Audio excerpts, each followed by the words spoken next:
Artemis II mission is a test mission of the Orion space capsule. Artemis II will be the first time we put humans on this rocket. We're going back to the moon because it's the next step in our journey to Mars. We were always going to the moon.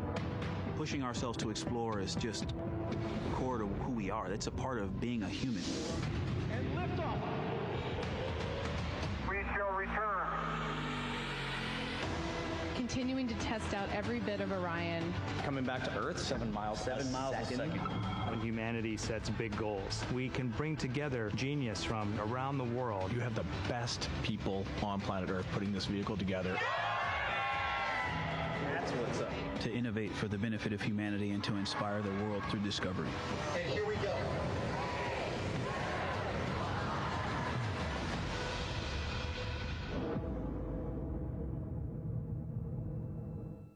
Welcome to Artemis Mission Control here at Johnson Space Center in Houston, Texas. I'm Leah Cheshire Mustachio. Right now, the Artemis II crew and Mission Control are preparing to support today's lunar flyby, the first time we've sent humans around the moon in over 50 years. Integrity, you can use the OEs and your HHP camera for the milestone words at the Apollo 13 record distance. You'll notice that we pause every time we hear communications to and from the crew. They are the stars for today. This afternoon, the crew will have their closest approach of the moon and will surpass the record. That record just mentioned of the furthest humans have ever flown, set by the Apollo 13 astronauts in 1970.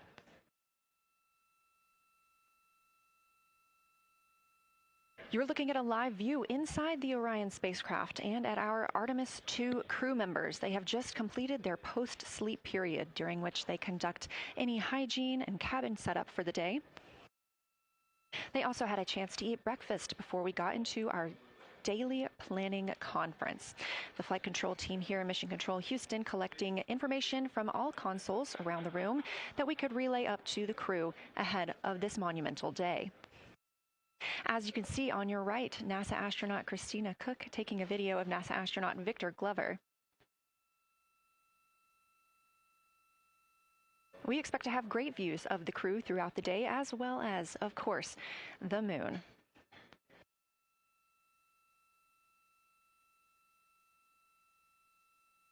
We expect to surpass that Apollo distance record in 55 minutes and 50 seconds. We are now looking live at a camera mounted on one of the spacecraft's solar arrays, pointed to our lunar neighbor. We are currently just 14,200 miles away from the moon and 247,672 miles away from planet Earth.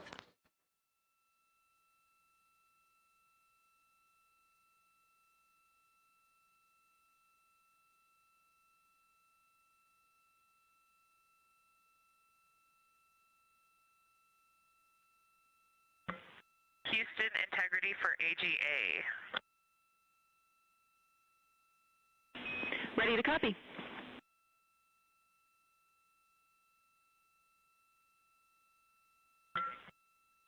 Carbon dioxide 2.3, oxygen, which has the alarm, 26.3, 73.1 degrees, 10.3 psi.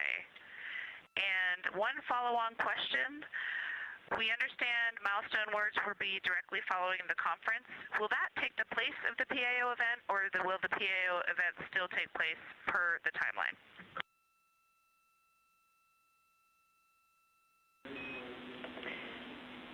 Good question, Christina.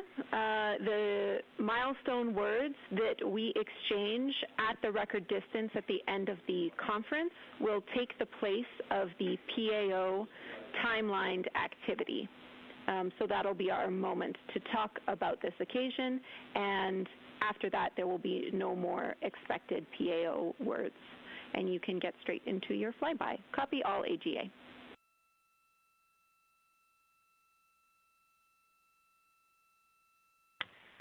Okay, thank you. And final clarification, even though it's taking the place of it, it will all just be on OE1 with HHP camera, no additional video. Is that right? Affirm.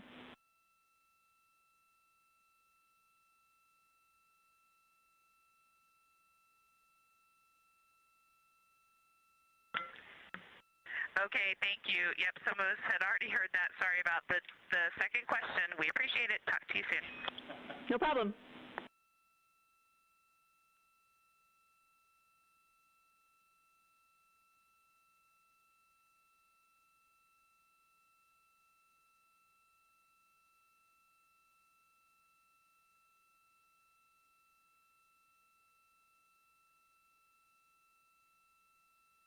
Those communications between NASA astronaut Christina Koch and Canadian Space Agency astronaut and today's Capcom, or capsule communicator, the one person here speaking with the crew right now, that is Jenny Gibbons. She is an Artemis II backup crew member here in Mission Control Houston.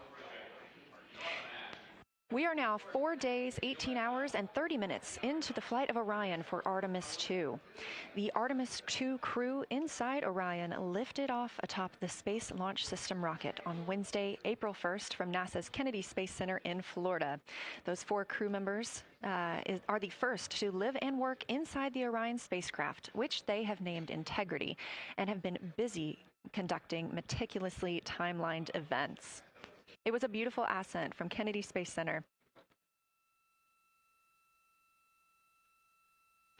One of those early events was the proximity operations demonstration, during which NASA astronaut Victor Glover, the Artemis II pilot, manually flew Orion after having just detached from the interim cryogenic propulsion stage as if they intended to dock. This was practice for future Artemis missions, during which astronauts in Orion will dock with the lunar lander that will take them to the surface of the moon. About 24 hours after launch, 25 hours actually, Orion then conducted TLI, the translunar injection burn. This 5-minute, 50-second burn committed Orion to departing high Earth orbit and set us up for today's flyby. That translunar injection burn also served as the spacecraft's deorbit burn. It slingshots Orion around the moon and sends the crew on a free return trajectory, with splashdown approximately 7:07 p.m. Central on Friday, April 10th. Last night on Flight Day 5, the crew entered the lunar sphere of influence, the point at which the pull of the moon's gravity will become stronger than the pull of Earth's. We've also been getting some great views inside the cabin of the crew members living daily life, from working out to eating, taking photos, and making memories together. But they've also been taking some beautiful views of our home planet and of the moon, and we expect many, many more of those following today's activities.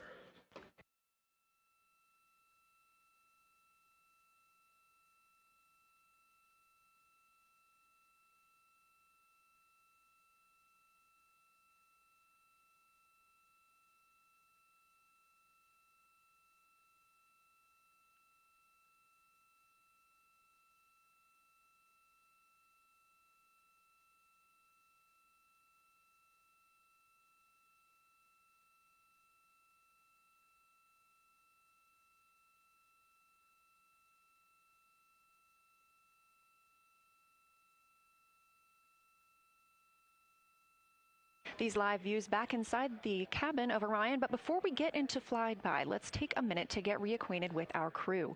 Reid Wiseman is the Artemis II commander and a Baltimore native. He's been in space once before. I think there was going to be some families heading into the viewing room today. If they end up showing up, could you just give us a heads up when they're there so we can just wave to them on the camera? Absolutely. And that was the voice of Reid Wiseman. He has been in space once before as a flight engineer. And if they don't come, you could just lie to us and tell us that they're there. That'd be great, thanks.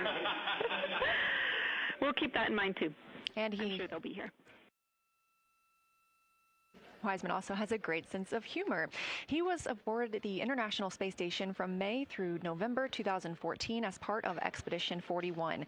This was a 165-day mission during which he and his crewmates completed more than 300 science experiments in areas like human physiology, medicine, science, earth science, and astrophysics. They set a milestone for station science by completing a record 82 research hours in a single week. He also served as chief of NASA's astronaut office from December 2020 to November 2022, and here on Earth he has 2 daughters. The Artemis II pilot is Victor Glover, selected as an astronaut in 2013, when at the time he was serving as a legislative fellow in the United States Senate. His first trip to space was in November 2020, when he launched as a pilot of NASA's SpaceX Crew 1 mission. That was the first operational mission of NASA's Commercial Crew program, which resumed launching American rockets from American soil to the International Space Station since the end of the shuttle program. Victor is a U.S. Navy captain and naval aviator who served as a test pilot, racking up more than 3,500 flight hours in more than 40 different aircraft. He also became the first person to pilot Orion the other day when we saw the Prox Ops demonstration shortly after launch.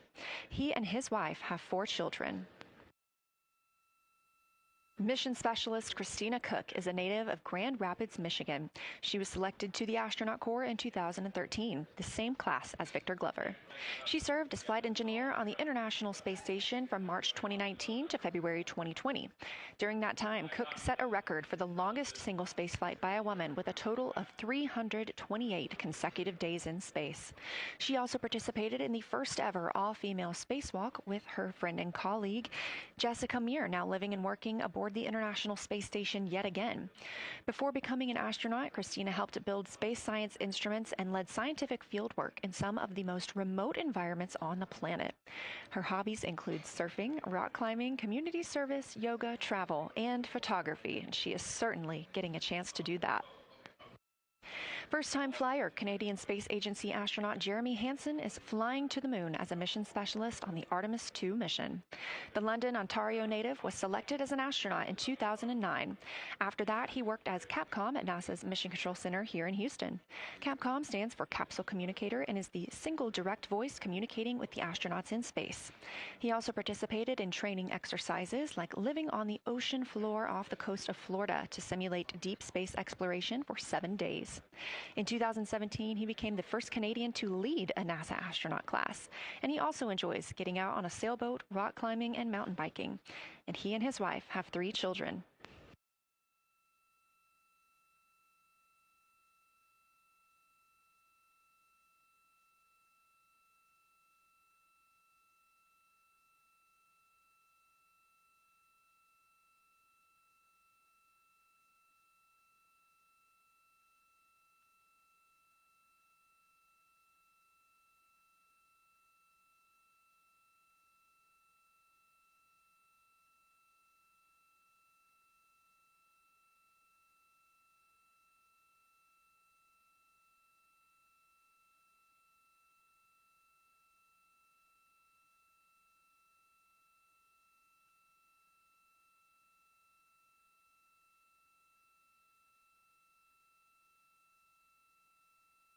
As you can see, the crew members have dimmed the cabin lights inside Orion.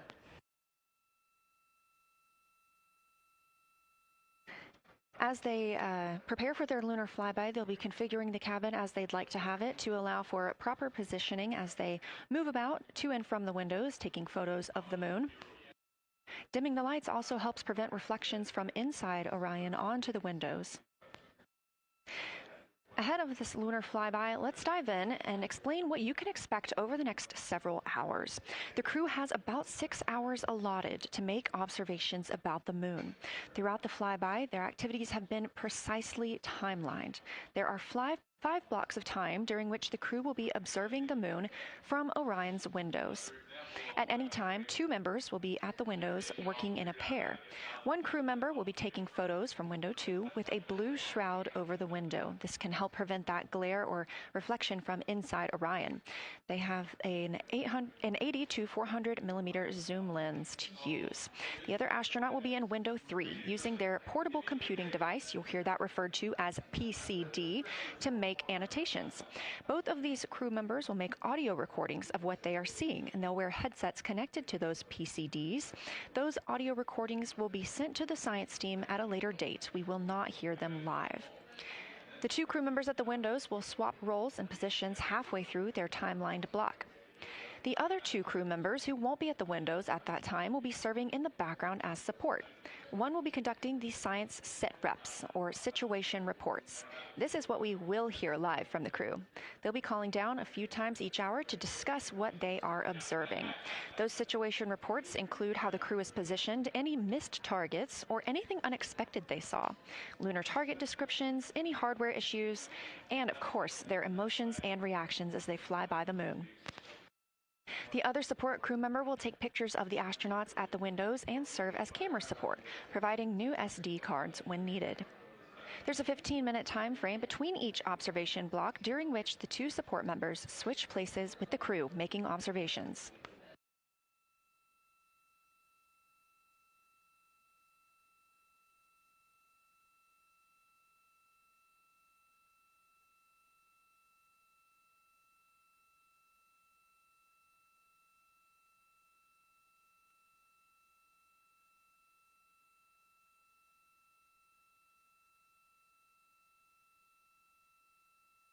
Two views, both coming from Orion. There on the left, the inside of the spacecraft, and on the right, a view of our moon, the destination for today.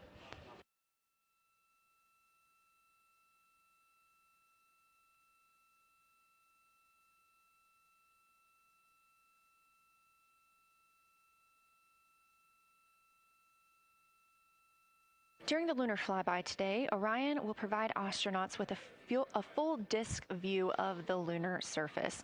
They'll have a higher vantage point, much farther than Apollo's lunar orbits on average. And these astronauts can observe both holes and large-scale geologic features in a single view. And due to our April 1st launch date and current illumination conditions, the Artemis II astronauts have become the first humans to directly observe certain far-side regions of the moon with unaided eyes.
Great, thank you.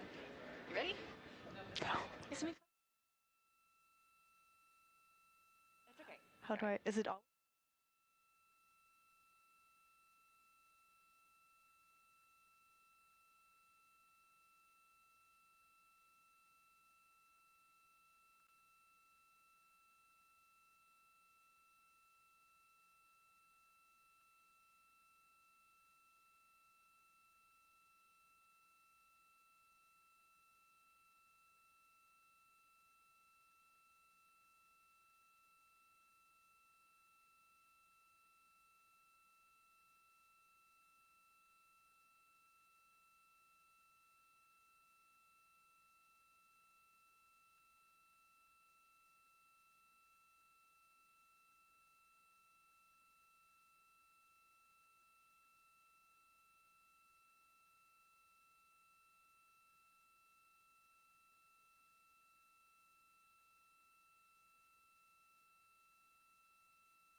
We are now 36 minutes until we see the Integrity crew pass the Apollo 13 distance record. And joining me on console, I have Julianne Gross, the Artemis curation lead. Thanks for joining me today. Thanks for having me. I'm very excited to be here. We're very excited to have you. So can you tell me about your role as Artemis curation lead and what that entails? Yeah, so for the overall Artemis campaign, I'm the Artemis lunar sample curation lead. That means I'm helping NASA to return the next set of lunar samples from the lunar surface. And for Artemis II specifically, I'm one of the science theme leads, and specifically I'm responsible, or the voice, for impacts, poles, and landing sites. Fascinating. So what helped us select the targets that the crew is going to be photographing today? So we had a plan coming in where we basically made a list of all the available targets during the April launch window, because before you launch, we wouldn't exactly be sure which targets would be visible.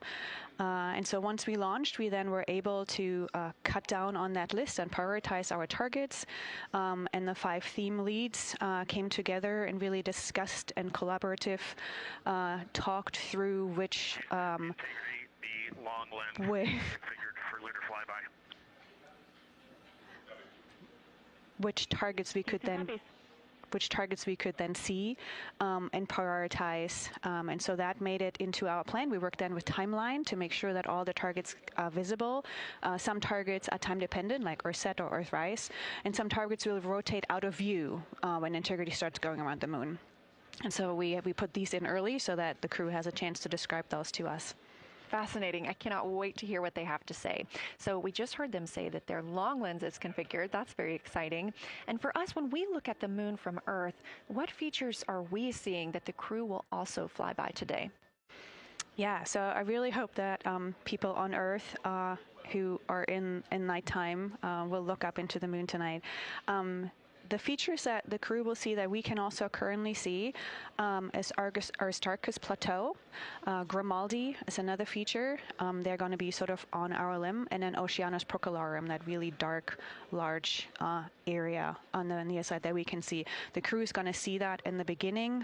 The more they fly around, the less of that they will see. So those are targets we will hear them describe early on in the flyby. Fascinating. Well, and the crew has been training for years for this day. And so we're going to hear them make a lot of calls about what they are seeing on the moon. And they're going to use a lot of interesting terms that I myself need some brushing up on. So could you walk us through a few of the things that we'll hear them use to describe the moon, like albedo, exosphere, ejecta, just some of those major terms we expect to hear from the crew? Yeah, of course. Albedo is basically a term of a reflectiveness of the surface. And so high albedo usually for the moon means bright areas, and low albedo means like darker areas. And so when you look into the night sky, you can see the high albedo areas are the white parts and the low albedo ones are the darker areas. Ejecta is when you have an impact and it ejects or throws out material that then ends up on the surface, and you can see that as sort of rays or ray systems. So you might hear them describe, I can see Ohm, for example, with its rays. It has an asymmetric rays coming out, and so we are excited to hear them describe that. You might hopefully hear stuff about color or color hues, and so if they can see any changes in those color hues from like white to gray to maybe brownish, we're excited to hear about that. Exosphere is the almost no existing atmosphere of the moon. It's barely there. But there is dust on the lunar surface that can get lofted up through electrostatic forces. And when the sun goes behind the moon, it can scatter forward on those dust particles and sort of like create a little glow on the horizon. And so we're really excited to see if the crew can actually see that. This is so exciting. Thank you so much for walking through all of that with us. Julianne Gross, Artemis Curation Lead, we really appreciate you joining us here today, and good luck to your team. Thank you. I'm really excited to be here. We are now MET 4 days, 18 hours, and 49 minutes into the flight of Orion. This view of the moon from the Orion spacecraft as we get closer and closer.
We're live here in Artemis Mission Control at Johnson Space Center in Houston, Texas, just about 32 minutes away until the crew surpasses the record set by Apollo 13 as the farthest astronauts to ever leave Earth. This view coming from a camera mounted on the tip of one of Orion's 4 solar arrays. Each array has a camera on its tip, and so we anticipate getting views throughout the lunar flyby. Of course, except during the point of loss of signal when the spacecraft flies behind the moon.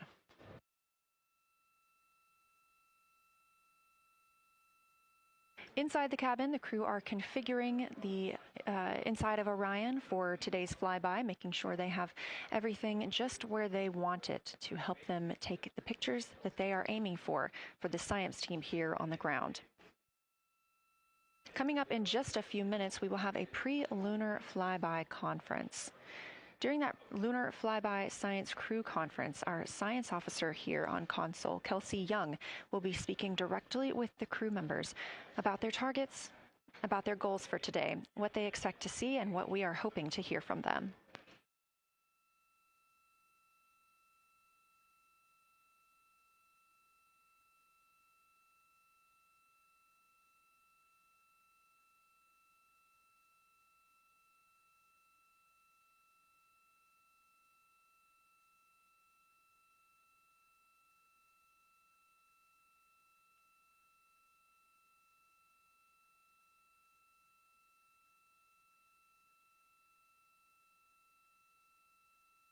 We have a lot of milestones coming up today, so make sure you don't miss them. The first coming up again at 1:56 p.m. Eastern Time, the crew will pass the distance from Earth record set by Apollo 13 in 1970.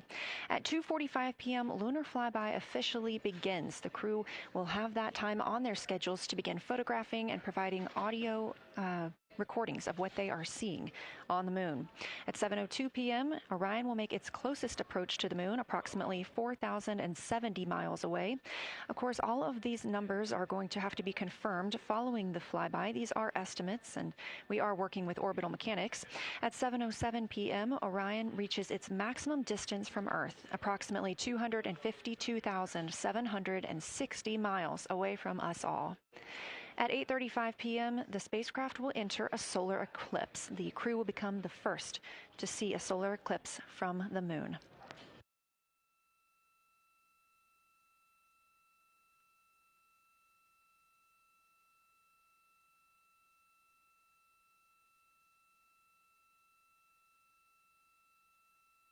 Ahead of the official beginning of flyby today, Kelsey Young, Artemis Science Flight Operations Lead, will be conducting a pre-lunar flyby crew conference. She will give information on camera setup, remind the crew of their intended targets, answer questions from the astronauts, and more. Young will help the crew set their targeting timeline, which counts down the time they have to image each target and what they'll be capturing next.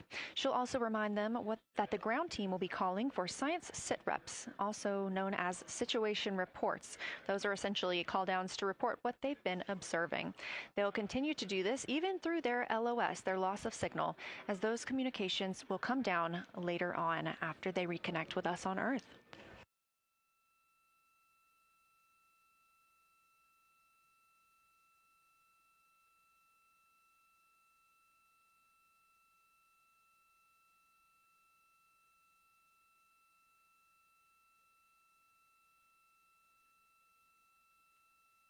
This view in the cabin, you can see the crew members are already using their cameras, getting set up, and they have dimmed the cabin lights to allow them better visibility outside of the windows and fewer reflections. Now, 28 minutes until they become the humans to travel farthest from our planet.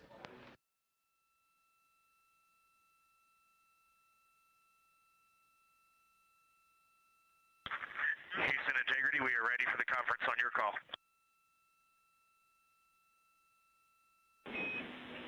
Houston is ready for the conference, passing you over to Science.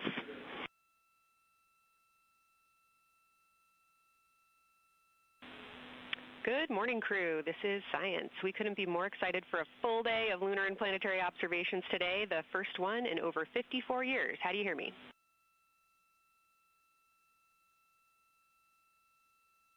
We hear you loud and clear, and Kelsey, you just got to know you're pulling us away from the moon right now, so let's go. Message received. I will keep it tight here. I did just want to start with a thank you on behalf of the Lunar Science team and the entire lunar and planetary science community, of which you are absolutely a part, for what you've already done in this mission and what you're going to do today to inspire the next generation of scientists. I have to say Moonjoy is the new term that's already become our team's new motto, so thanks for that. In this conference, we'll cover hardware and config reminders, and then I'll just briefly, as you said, cover today's science plan. I'm assuming you already have your LTPs up. Confirm that, and I'll jump quickly into the cabin config reminders.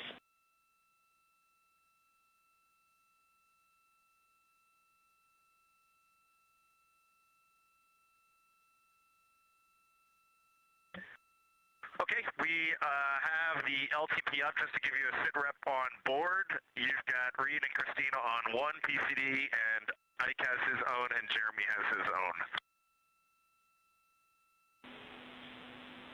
Copy that. That was going to be one of my questions for you, and I'll ask a question back. Is that the config that you and Christina plan to carry throughout the day for PCD use?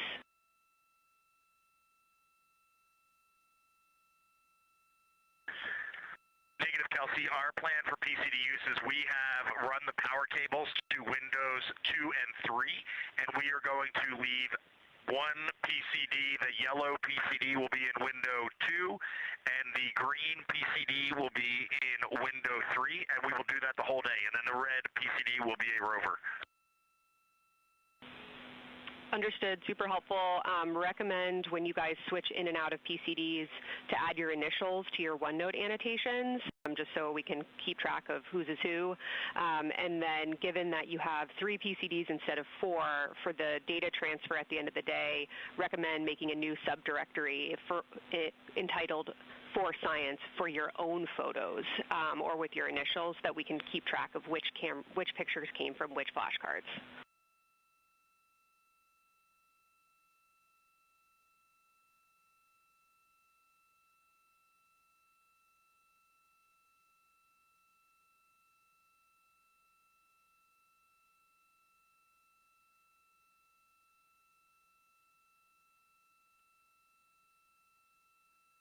This view.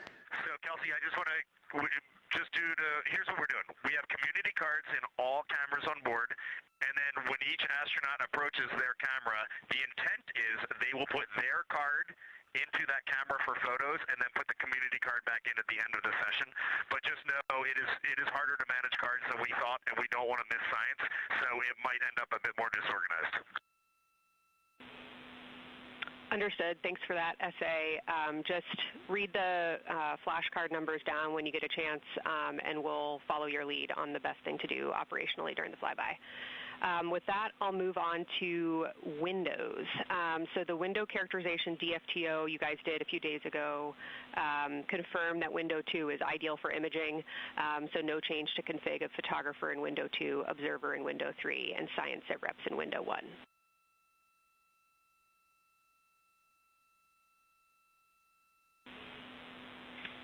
Coming up on a handover. Be back. Hang on, Kelsey. The way we have it configured, tell us if this is going to be wrong. Window 2 is the long lens with a shroud. Window. As you heard, Science Officer called to the crew. We are now in a handover time period. We will regain communications with the crew very shortly. These are tracked, and we are currently on the Deep Space Network. This is the first time humans have used the Deep Space Network in over 50 years, given that we currently use the tracking data relay satellite systems in for the International Space Station.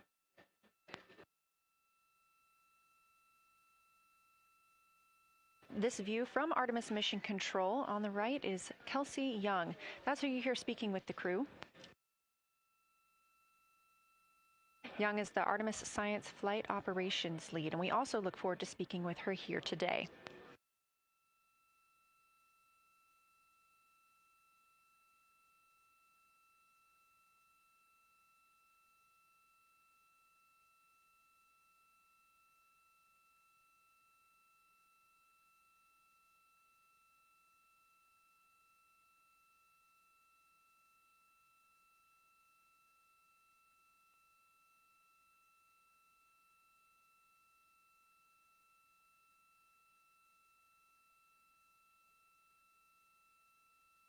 Again, we are just about 22 minutes until we reach the Apollo record. We are in a handover of satellites with the crew aboard Orion. The T-shirt shroud for the Z9 and solar, and then window 3 will be for visual observations, and window 4 is for floater. And thanks, Integrity, for that. Reid, we had a handover during that time, so I'm going to have to ask you to give that read back on window orientation for the crew again.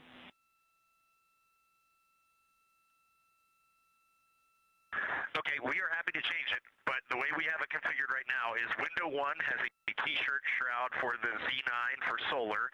Window 2 has the shroud for the long lens for both lunar and solar. Window 3 is for visual observations. Window 4 is for floater. And then the docking hatch window has had a great view, so we've done a lot of mapping through that as well. All right, copy all, Reid. A note just on the window 1 T-shirt shroud that you can remove that for the lunar observation block if you want to, if you want that extra view for another floater, but defer to you guys on that. You are go to use the full 400 millimeter zoom on the long lens, but where possible, try to keep the end of the lens flush with the window to prevent imaging through the multiple window panes at an angle. And if you have to take an image at an angle, recommend you limit the max focal length to 200 millimeters or simply acquire the images at multiple focal lengths. Last imaging update as a result of the DFTO is that if you can take the images out of the left side of window 2 where possible, that is the best half the window. Understand that might not be possible with the shroud. Any other imaging questions from you?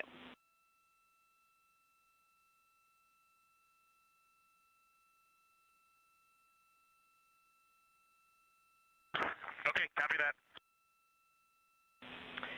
Okay, last couple reminders. Don't forget the ability to take the wave files to tag imagery that you are wanting to follow up on using the FN3 button on your camera. And then a couple quick notes on your LTP. We have refined your precise flyby timing since generating the LTP. Optimus has the correct timing for the LOS and AOS, but the LTP identifiers for LOS and AOS are roughly 2 minutes later than they will be in reality. Final LTP timing update is that the green line on your LTP should start automatically 45 minutes before the flyby. If it doesn't appear, let me know and I'll have troubleshooting steps for you.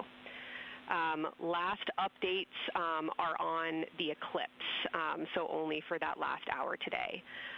Of course, remember if the sun is in view to use your eclipse glasses. And reminder that we will have a few activities for you prior to the eclipse to reconfigure all 3 cameras for corona and deep sky observations. These activities, some of which will occur during the forward link LOS, so we wanted to flag it for you now. Any questions before I cover the last 2 reminders?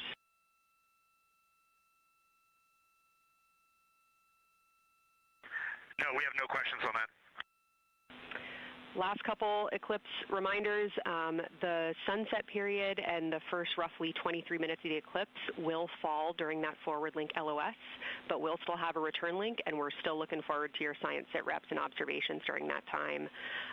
And I do have a reminder for you on your preferred starting config for the eclipse in terms of role responsibility. Let me know if you want me to read that up or if you guys have that in your minds already. And if no other questions on config, I'll give you a few science-focused reminders.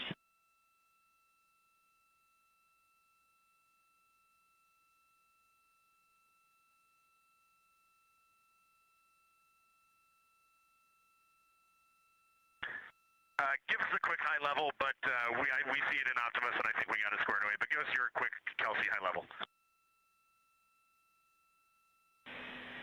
Okay.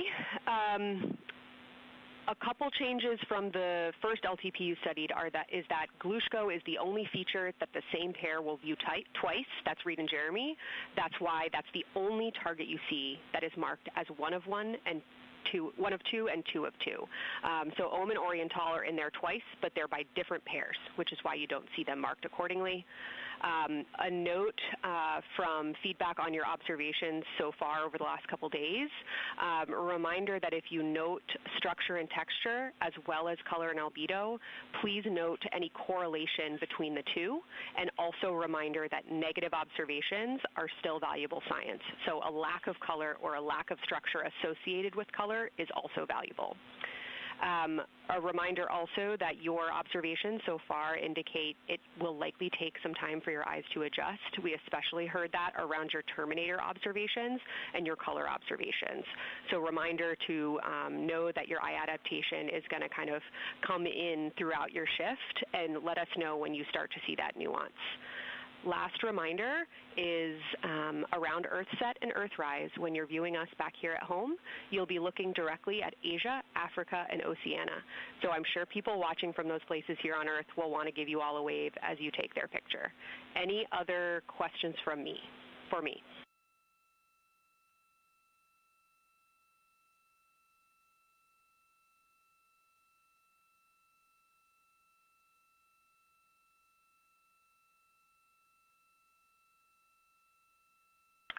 And Kelsey, hey, when you're talking window 2 left and right side, just can you say towards window 1 or towards window 3, and then we'll know that we are talking the same language? Absolutely. So I mean that the side of window 2 closest to window 3 is preferred for imaging.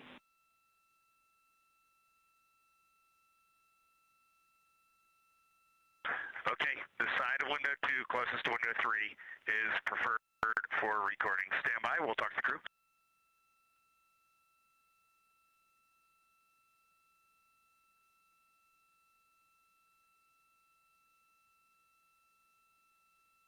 Again, we are in our pre-lunar flyby science conference with Kelsey Young.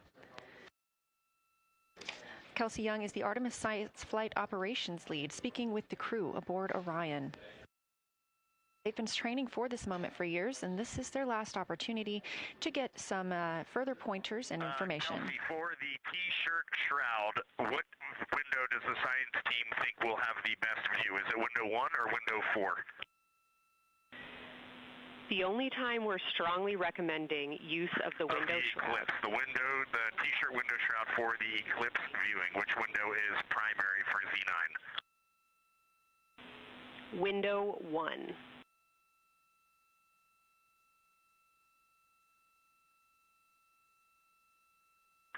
Okay, awesome. So we have got that all set up. And just to be 100% sure, window 1 is the most port window by the food warmer. Window 2 is right in front of seat 1. Window 3 is right in front of seat 2. And window 4 is on the starboard side by the side hatch. Do you agree with all that? We agree on the ground. Good readback.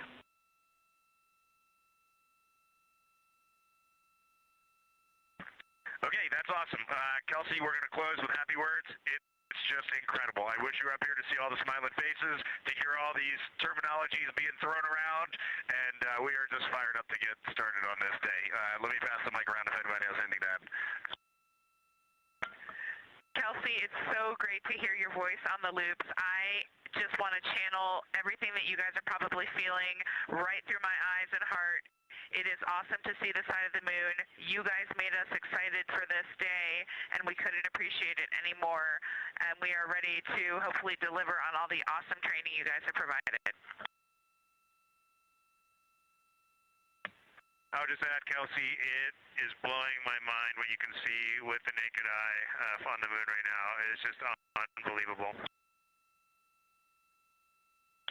Kelsey, and to the whole Lunar Science team, all of you, all the work you put into this, we're just grateful. Can't wait to get going. And thank you for the tipper, for Carol Crater, and for Integrity. We can see them, and we've imaged them, and can even see with the naked eye. Quite impressive. Thank you so much.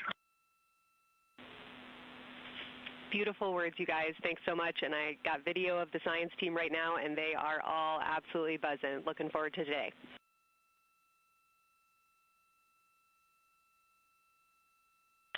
Okay, we're heading into the timeline. Cheers, guys.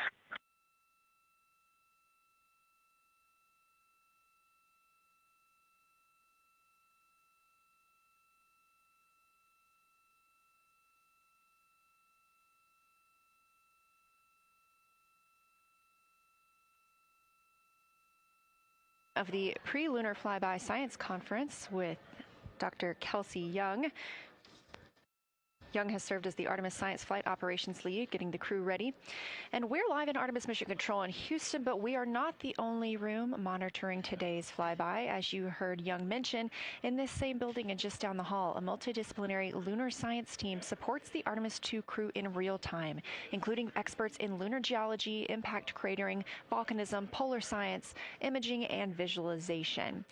There are two integrated facilities, and the first is the SIR, which is what you have right here. That's the Science Evaluation Room. They are embedded within Mission Control to provide science input during live operations like what we see today. Additionally, and not pictured, we have the Science Mission Operations Room, a back room that processes data, evaluates imagery, and supports rapid analysis.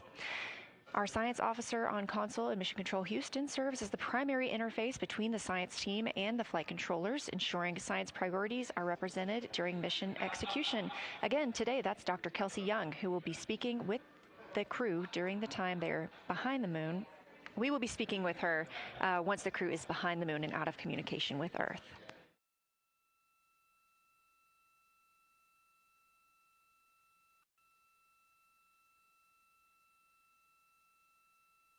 Back inside the Orion spacecraft on your left, closest to the camera, NASA astronaut Christina Koch.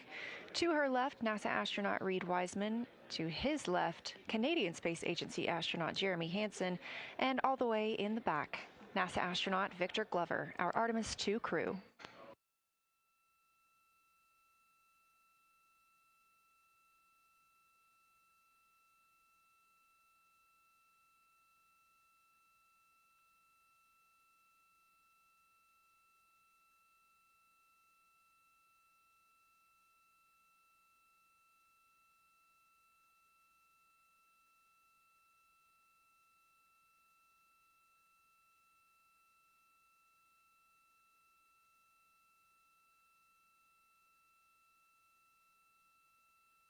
We are now approaching 8 minutes until the crew surpasses the Apollo 13 record.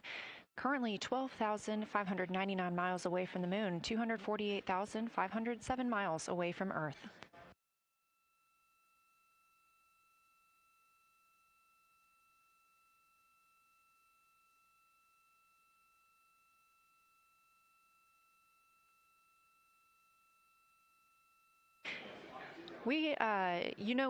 You may also hear the Orion spacecraft referred to today as Integrity. This was named by the Artemis II crew. It is Integrity crew. We have Reid's family in the viewing gallery. You're welcome to say hello.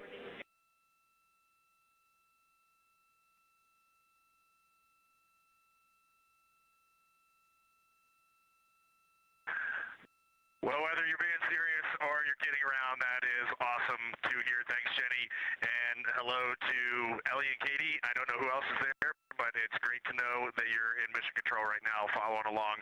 We are having a blast up here, and the view of the moon is absolutely amazing.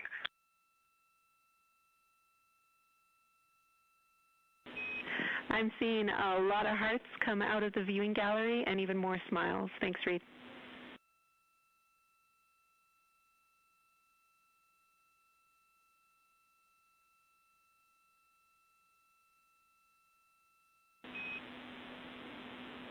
Copy heart, copy bracelet.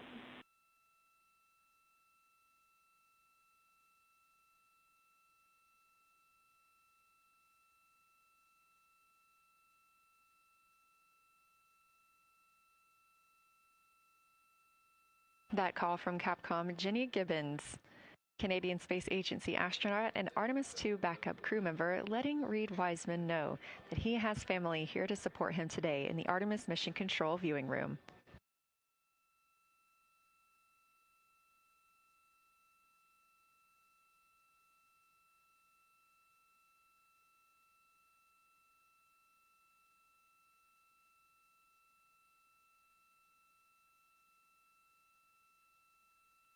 As I was mentioning, we have the Orion spacecraft flying today. However, the Artemis crew members named their Orion spacecraft Integrity, so you will hear calls to this entire crew with the name Integrity. They say that the name Integrity embodies the foundation of trust, respect, candor, and humility across the crew and the many engineers, technicians, scientists, planners, and dreamers required for mission success.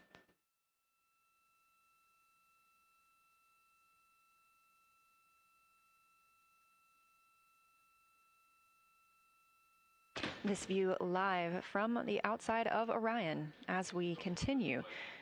Preparing for our lunar flyby, now less than 5 minutes from surpassing the record set by Apollo 13 astronauts for the farthest humans to travel from Earth. This will not be the farthest that Integrity travels today.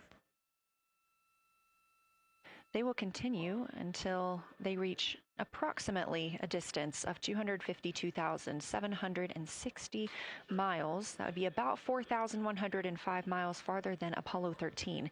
However, these numbers are our targets, and we will get confirmation on those numbers as soon as we possibly can and share them with you all.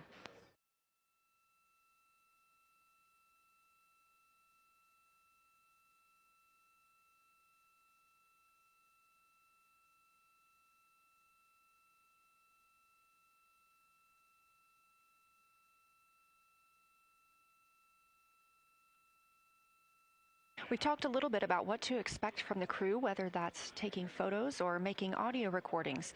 To get a little more detailed, Reid Wiseman and Jeremy Hansen will be up first to capture imagery and record audio on the portable computing devices. You hear those referred to as PCDs, while Victor and Christina serve as the support members.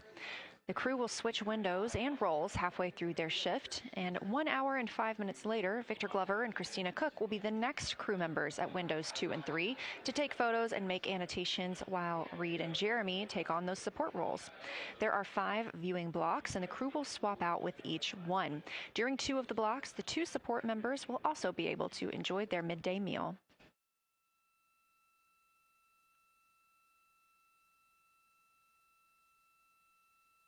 At least 3 times per block is a science sit rep. Again, situational report. This is partially an operational status, reporting back if they missed any targets or gotten any specific ones, if they have issues with their camera or any other operational items.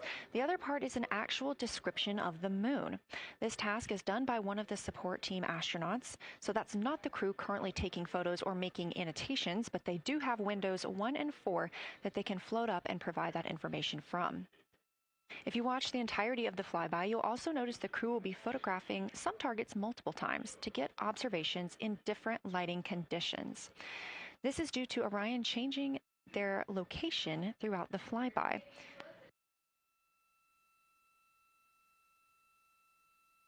What this crew will be able to capture in a couple of hours of the same targets in different lighting would take orbiters years to do because of solar and spacecraft positioning. This crew has studied the moon extensively, and they're also familiar with what the science team calls the Big 15. These are 15 features that they've memorized, so at any time, they'll be able to see 5 of those and help orient themselves and where they are around the moon. Those targets are diverse and complex in their geologic history, and observations of them could help answer some big-picture science questions.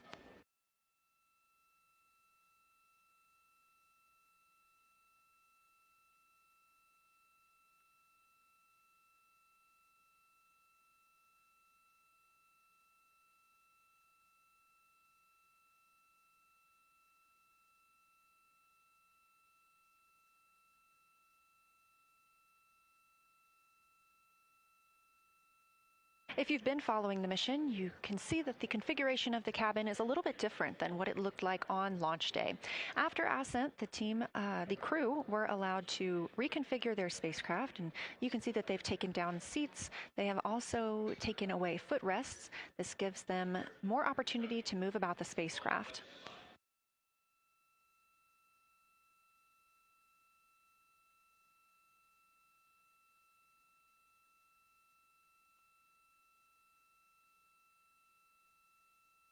Orion itself has 330 cubic feet of habitable volume. That's about the size of 2 minivans and is 60% more cubic volume than the Apollo spacecraft.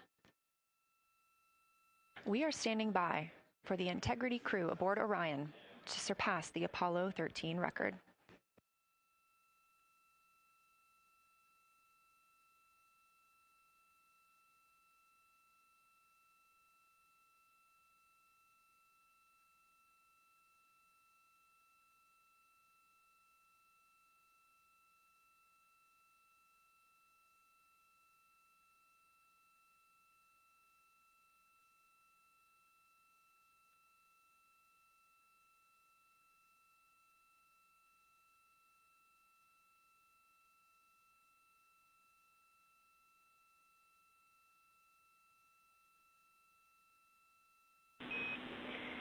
Integrity crew, on April 15, 1970, during the Apollo 13 mission, 3 explorers set the record for the farthest distance humans have ever traveled from our home planet.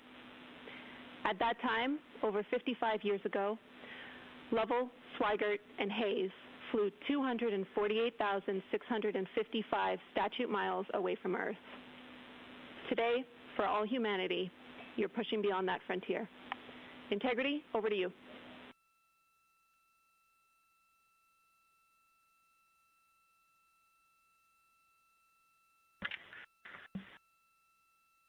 Yeah, from the cabin of Integrity here as we surpass the furthest distance humans have ever traveled from planet Earth. We do so in honoring the extraordinary efforts and feats of our predecessors in human space exploration. We will continue our journey even further into space before Mother Earth succeeds in pulling us back to everything that we hold dear. But we, most importantly, choose this moment to challenge this generation and the next to make sure this record is not long-lived.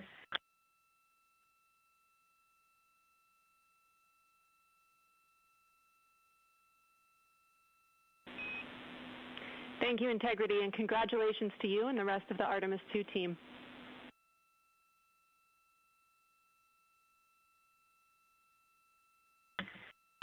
Thank you, Houston. We have a couple more things we'd like to take this moment for. Our science team helped us out with a couple of relatively fresh craters on the moon that have not been previously named, and our crew would like to propose a couple of potential names for those items or those areas. And we spent a bit of time this morning looking out the window, and we're able to see them now both with our naked eye and through the long lens, and so we feel this is a good time to send this down, and a special shout out to Kelsey for helping us with this. The first one we'd like to suggest is a named crater in honor of our great spacecraft, Integrity. And so if you were to look at Oriental on the far side and then draw a line straight up to Ohm on the far side, relatively in the middle is an unnamed crater, and we would like to suggest it be called Integrity in the future.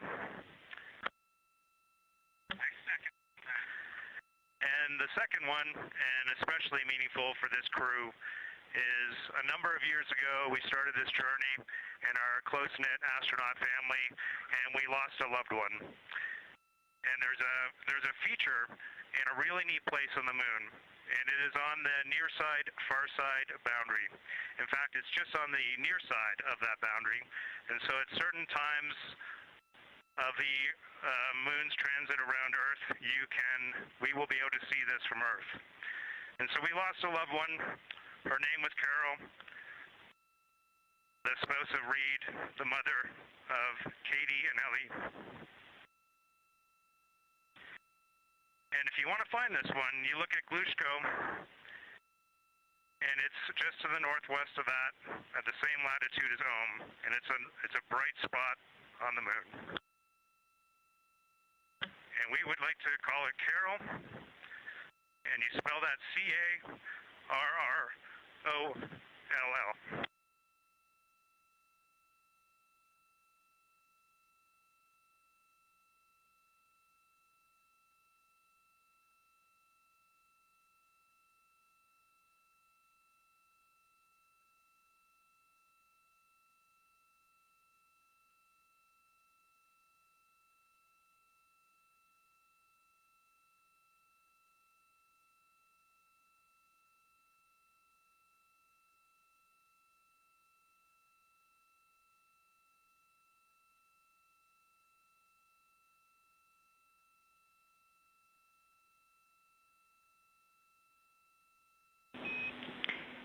Integrity and Carroll Crater. Loud and clear. Thank you.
As the Artemis II crew passed the record set by Apollo 13 for the farthest humans to ever fly from Earth at 12:57 p.m. Central Time, 1:57 p.m. Eastern Time, Canadian Space Agency astronaut Jeremy Hansen shared. We're getting ourselves all put back together now, and we are going to dim the cabin lights and prepare for our science objectives ahead. Thank you. Sounds good. We're doing the same down here, and you are maneuvering to your observation attitude.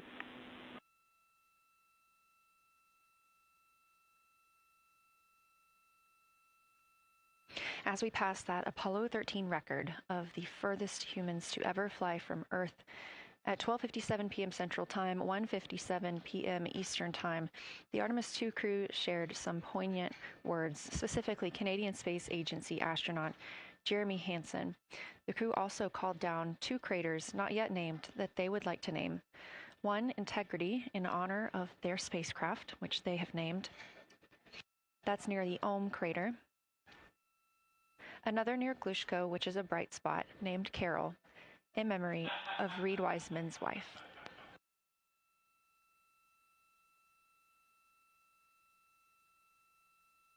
There was a moment of silence here in Mission Control Houston. And now the team and the Artemis II crew are ready to begin their lunar flyby.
We are 4 days, 19 hours, 31 minutes mission elapsed time of the flight of Artemis II, our 4 astronauts aboard Orion. Today is our lunar flyby day.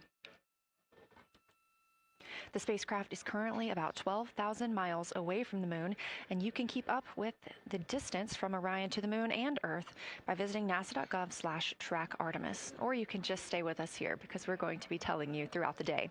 They are currently 248,834 miles away from planet Earth.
Coming up next on the crew's timeline today will be their cabin configuration portion.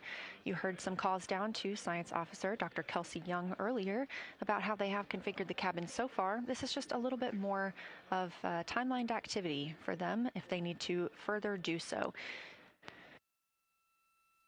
On flight day 3, the crew had time on their schedule allotted for configuring the spacecraft cabin for how they intended to arrange it today.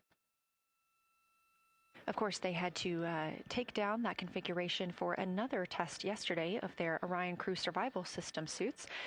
But configuring it on flight day 3 allows them the opportunity to get a chance to see what works for them now that they are in the microgravity environment.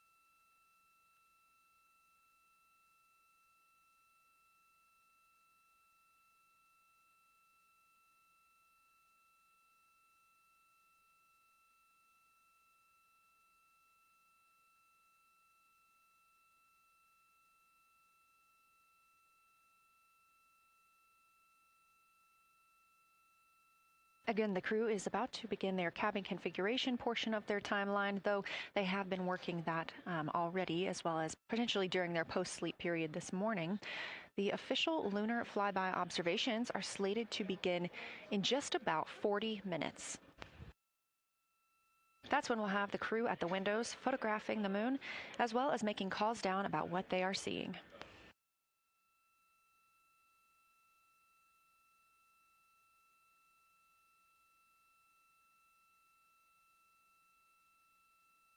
Again, we are live here in Artemis Mission Control for the duration of the flyby.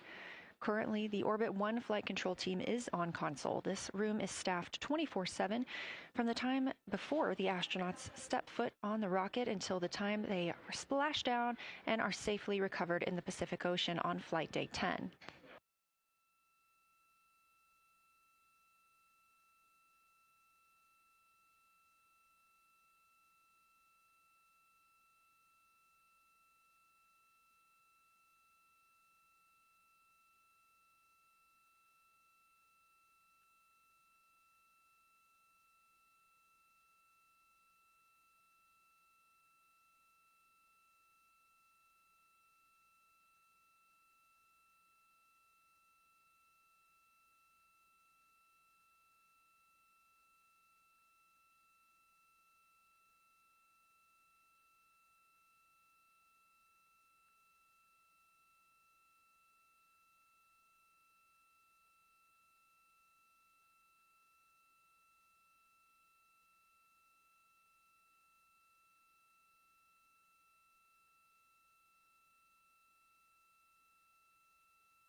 Again, this is Artemis Mission Control here in Houston.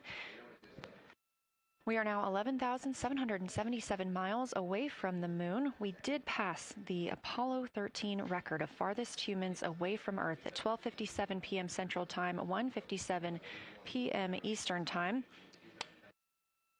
That distance, 248,655 statute miles from the Earth, continuing to be exceeded by the crew.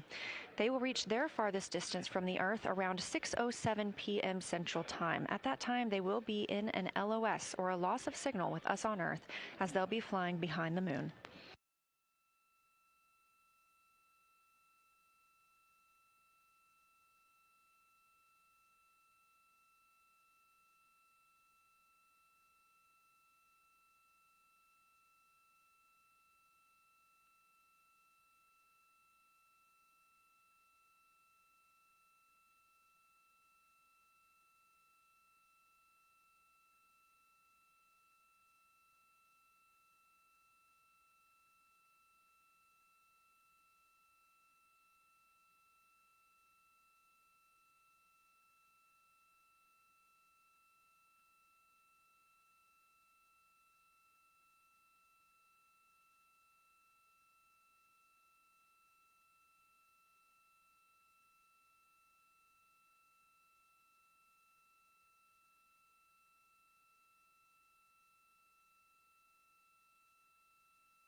As the crew gets into their cabin configuration preparations, we are joined by Dr. Sarah Noble, the Artemis Lunar Science Lead. Thanks for joining us here today. Yeah, it's quite a day. Yeah, we are very excited. I can only imagine how you guys are doing over there. So tell me a little bit about yourself and what your role is for Artemis II. Sure. So I'm the Artemis Lunar Science Lead, so over the entire campaign, and my job is basically to make sure that as we have this big adventure back to the moon, we actually learn new things about the moon. Fascinating. So why is the moon such an important destination today? Yeah, so the moon is a pretty amazing place. It is a great place to learn about basic fundamental processes that happen on like all the planets, like cratering and volcanology. And also it is, part of our Earth-Moon system. And, the Earth recycles its rocks pretty well, right, through plate tectonics and weathering and whatever. Most of the rocks on the Earth are geologically young. But on the moon, we have the entire record that goes back 4.5 billion years since we formed. And so if we really want to learn about what was happening in that period, like the moon is really the only place we can go. We're also thinking about going back to the moon, and we want to go to the lunar South Pole. So what makes that such an interesting destination? Yeah, the South Pole is cool, right? It's far away from the places we went during Apollo. It's different kinds of rocks there, some of the oldest rocks on the moon. It's also a place where we think there might be resources like water. There are craters that really never can see the sun because of the low sun angles there, and they get very cold. And we think that water and other things can build up in those craters, and so we're very interested to see what that might do for us. I'm very interested as well. So for some of our viewers who might be new to this, what does lunar science look like during an Artemis mission? Yeah, it's pretty exciting for us as we have sort of built this from scratch to try to understand how we can best use the crew to support our science. And so, we've developed a system. We've got a team in place. We've got a back room here in this building called the SIR, the Science Evaluation Room. And there's in fact a back room to that back room over in another building here at Johnson Space Center where we've got our teams of scientists working really hard. They're actually speaking to this room through our science officer. This is now the first time we've ever had a science officer in flight control room. So we're pretty excited about that. So we have a really voice out and up to the crew. I know, it's been so exciting to hear Dr. Kelsey Young speaking directly with the crew today, now so close to the moon. And we have a live view here of the science operation, or the science evaluation room. So this is where the majority of your team is today. Is that right? Yeah, that's right. This is a big chunk of our scientists. You can see them in there now working hard, trying to get ready for the day. And then again, there's a second room where we have a lot of our data folks, where the data will first come down and they'll sort of sift through the data and get it ready for this team to take. What's the mood like right now in the SIR? It is, I would say, giddy. I think we've worked very hard for this. They have done simulation after simulation. They have worked really hard over the last couple of years to get ready for this moment, and I think everybody's just really excited to see. Even already we've had some descriptions from the crew coming down, and it's so great to see their joy and our joy, our love for the moon come through. Yes, we are in for a real treat today, if it's been anything like their observations the past couple of days. So how are the lunar science teams using this test flight to prepare for future missions to the moon? Yeah, absolutely. This is the way that we are building our foundation for the future, from everything from, how do you train a crew to be a geologist, right? And so, working through that, getting them classroom training, field training, building the science team, building these physical rooms that we are in, designing the software that the teams are using, and then, figuring out what happens to that data. They're going to take this data and it's going to come down, and how do we get it out to not only our team, but out to the world and the rest of the science community? Yeah, that's a great point, because when you hear these crew members talk, you would never know that they're not geologists. Your team has trained them so well. They have been very good students. Who can blame them? It's a pretty great topic. One more question for you. How does the science that we're doing on Artemis help support long-term exploration, and including our sustained presence on the moon? Yeah, we have a saying in the Science Mission Directorate that science enables exploration and exploration enables science, right? So you need the scientists, because we are the ones who are the experts in, landing site and doing analysis of landing site and making sure we can find a good place to land, to understanding the properties of the soil so we can, design our systems to manage that, understanding the radiation environment, keeping our astronauts safe, all of these things, right? But, in return, you provide us with opportunities where now we're going to be able to collect this data and collect samples and deploy our instruments and all of that. So it's a symbiotic relationship. That makes perfect sense. Well, Dr. Sarah Noble, Artemis Lunar Science Lead, thank you so much for joining us here today. Best of luck to you and your team, and I hope that you get to enjoy today too. Thank you so much. We are now getting closer and closer to our lunar neighbor. This live view coming from the Orion spacecraft and a camera mounted on one of its solar array wings.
ready for camera serial numbers. Ready to copy.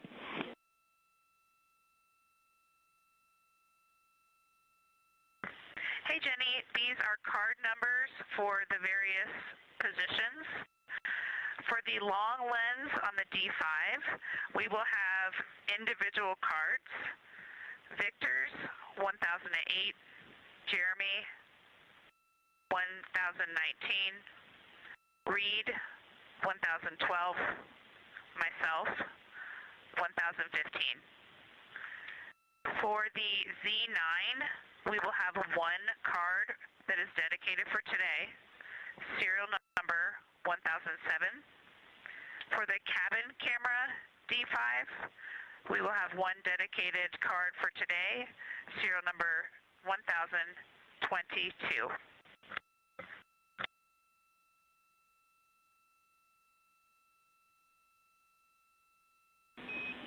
All right, Christina, we copy all. Thank you.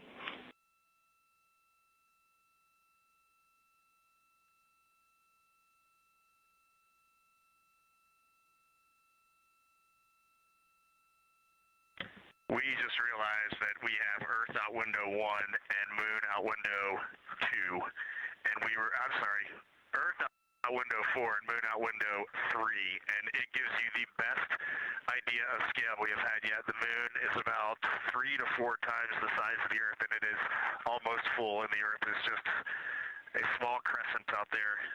It's magnificent. I got a picture of it with the wide lens.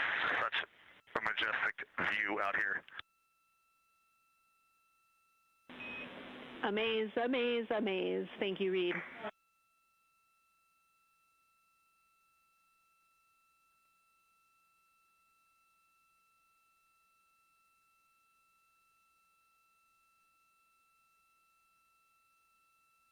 Those are some of the communications we're excited most about today. Commander Reid Wiseman calling down their view right now, obviously a little bit different than what we can see from the solar array camera. They are looking through the windows of the Orion spacecraft, able to see at the same time Earth and the Moon. You also heard NASA astronaut Christina Koch calling down some of the cameras that they will be using today. The crew is in that cabin configuration portion, and we expect the lunar flyby observation period to start just about 20 minutes.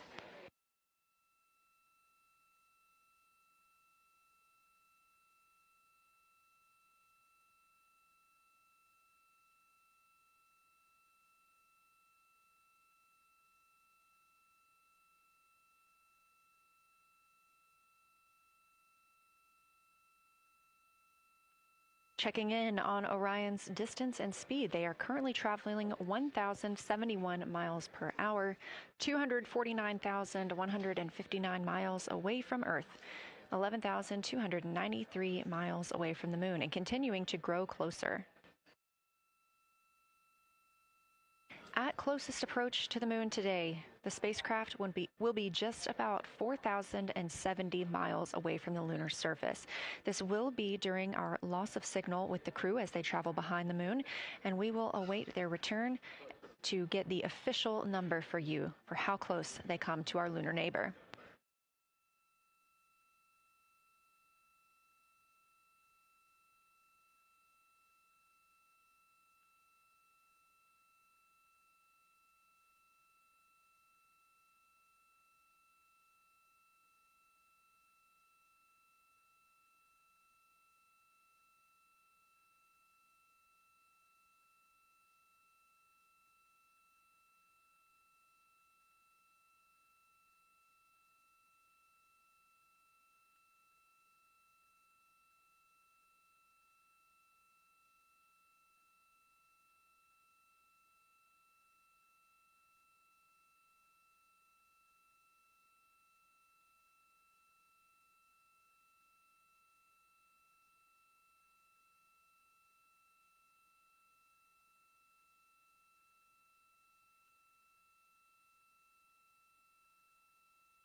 Inside the cabin today, the lunar targeting package is the primary tool guiding the crew observations and consists of two key components.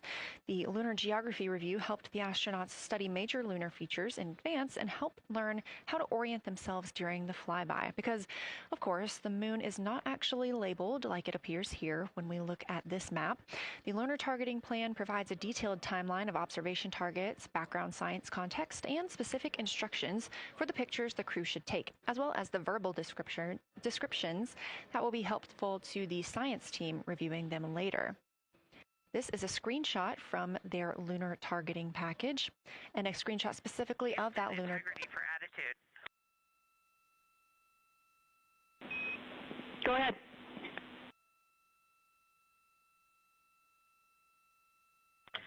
Hey, Jenny. Understanding we are in final attitude now for the lunar flyby, would it be possible to pitch the vehicle down 5 degrees? That would allow us to get the D5 long lens flush and have the least amount of window distortion. We're checking. That call from Christina Koch, NASA astronaut and mission specialist on Artemis II. Copy. The Orion spacecraft is positioned in a specific attitude to allow the crew to best see the moon outside of their windows today for this imaging opportunity. That call was a request for a potential attitude shift just slightly, another 5 degrees, to give them a better view and to give them a better opportunity to use their long lens camera. They'll also be using that lunar targeting package we were discussing. I am following along with that real time, so I'll be able to share with you exactly what targets the crew is looking at and when. They also trained with a lunar science passport. It's a little reference guide used on Earth to reinforce recognition of key lunar features. It is not on the flight, but it was a significant study tool for the crew to get them ready for launch. The apparent size of the moon will change throughout the flyby, and it'll appear roughly like a basketball held at arm's length at the crew's closest approach. That reinforces the need for careful planning and practiced observation techniques.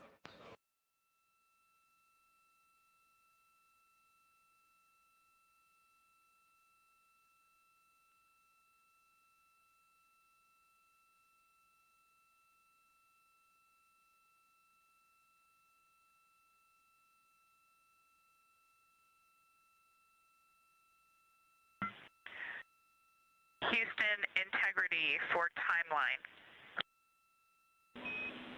Go ahead.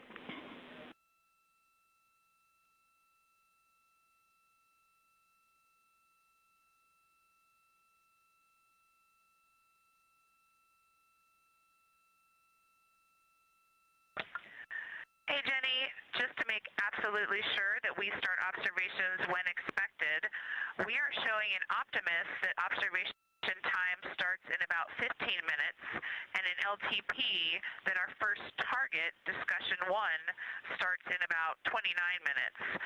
Can you confirm you'd like us to start discussion 1 in 29 minutes at 1900 GMT?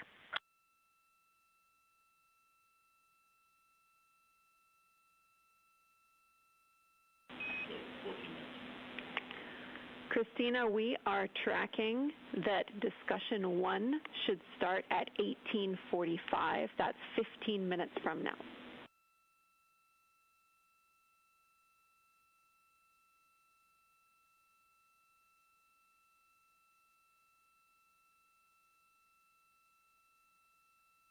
Okay, copy all. It may be a granularity issue with LTP, but understand that we start that observation in 15 minutes, and I bet when we get there, the green line in LTP will match the start of the white band for discussion 1. I think it's just a matter of the labeling and the granularity. Thanks for confirming. Copy, and we'll look into that a little bit more on our side as well.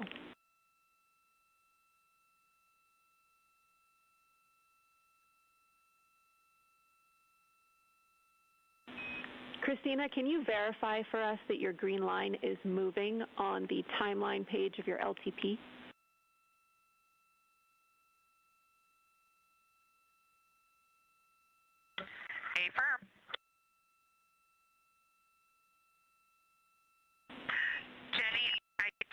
good. Looking closer, I see the labels are just not aligned with start or end times of the white visible bands. It fully makes sense now, so I think we are all set. We'll look forward to starting some observations in about 13 minutes. Copy. Thanks, Christina.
As you heard discussed, we are expecting the crew's observation time period to start in about 10 minutes.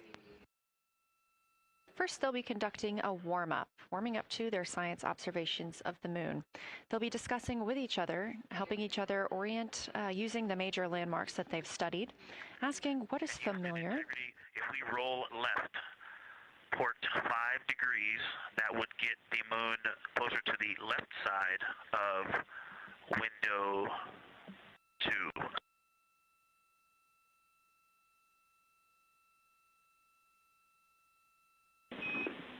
Copy, Victor. We'd like to know if it's pitch and roll or one or the other.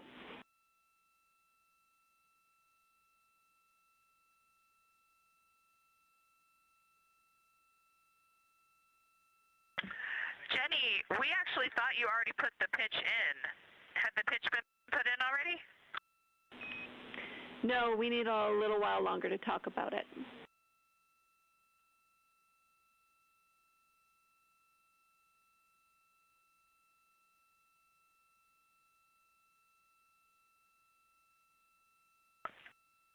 So, Jenny, I guess what's happening is just as our orbit's changing, where it is in the window is changing, so maybe these fancy little adjustments aren't worth it. It's going to continue to move in the window. Or is the spacecraft going to keep the moon at the same point of the window if we adjust the attitude? I assume the previous.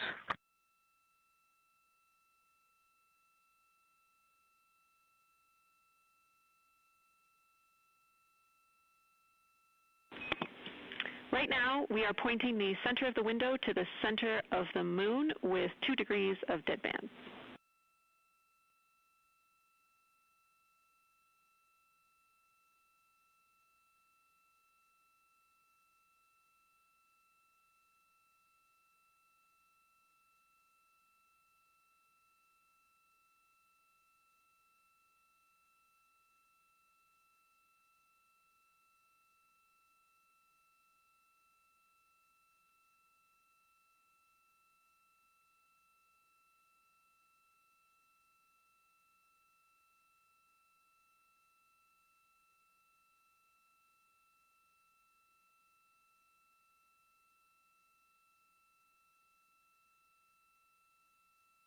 The conversation you hear happening now between the astronauts aboard Orion and Artemis Mission Control here at Johnson Space Center in Houston, Texas. They're in the center of your screen, seated at the CAPCOM, or Capsule Communicator Console. That's Jenny Gibbons, Canadian Space Agency astronaut and Artemis II backup. She was also the lead Capcom for Expedition 63 aboard the International Space Station.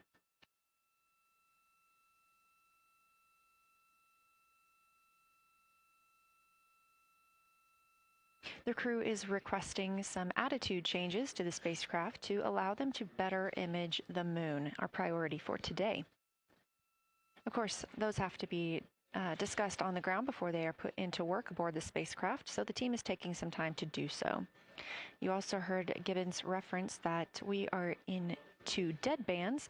Dead bands are essentially keeping us in the lane in which we're traveling. If you're familiar with lane assist in your car, very similar in this case.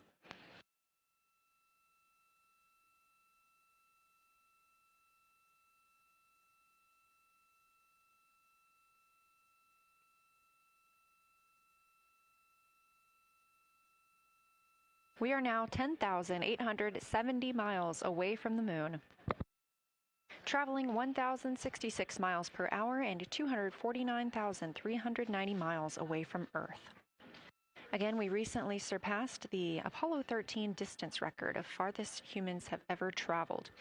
And upon calling down some words during that milestone, Canadian Space Agency astronaut Jeremy Hansen noting that he hopes that this record that they are setting today is soon broken by future explorers.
This is Artemis Mission Control. We are standing by for the beginning of Lunar Flyby. Expecting that to start in just a few minutes when the crew will begin a warm-up discussion, preparing for the day. They will be capturing images along while discussing what they find familiar about the moon and what looks unexpected to them.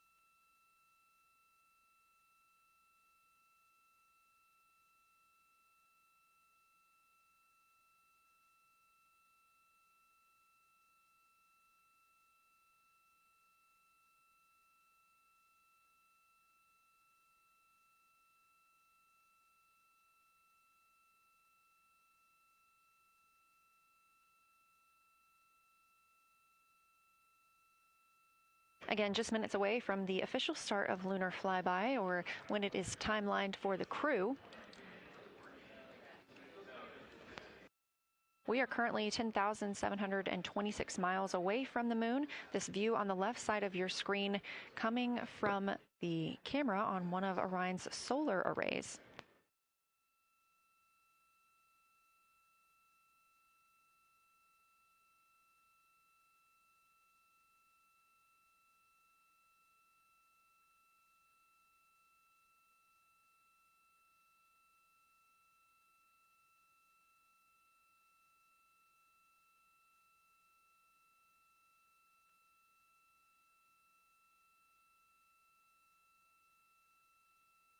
Other conversation points while the crew are getting ready for their flyby today. They'll be looking to orient themselves using major landmarks and annotating their observations along with their discussion. They'll have 10 minutes for that warm-up discussion.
Houston integrity. We have two folks at the window deep in discussion talking about all of the awesome features that they're seeing. We just had a huge moment realizing that Hertzsprung is about the same size as our incredible Oriental. We're really excited about this target that's kind of new to us. We're orienting on things like how we talk about albedo, finding some of the prevalent things that we're used to from all of our training, and just overall taking in this view. We also are noticing that the moon is still getting noticeably bigger as we go, even when you're watching it continuously. It's great to see these two guys get warmed up. We love the report, Christina, thanks. And you nailed it on why we added Hertzsprung. As you'll see in the prompts, we're looking for comparisons to the comparatively much older Hertzsprung compared to the younger Oriental. Great words.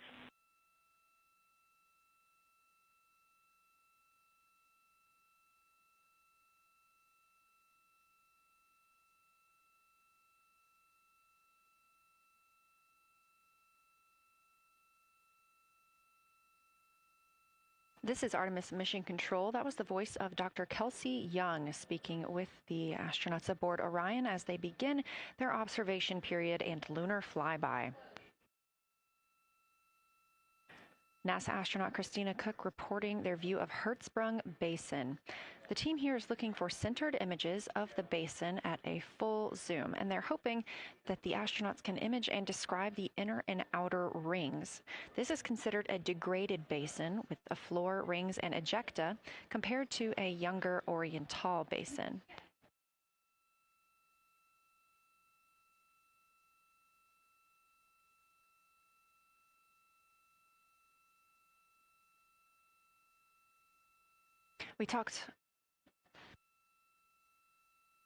We spoke earlier with Julian Gross, the Artemis curation lead, about some of the terms we will hear the crew use today. One of those just called out, that's albedo, looking at surface brightness, or the amount of light a surface reflects.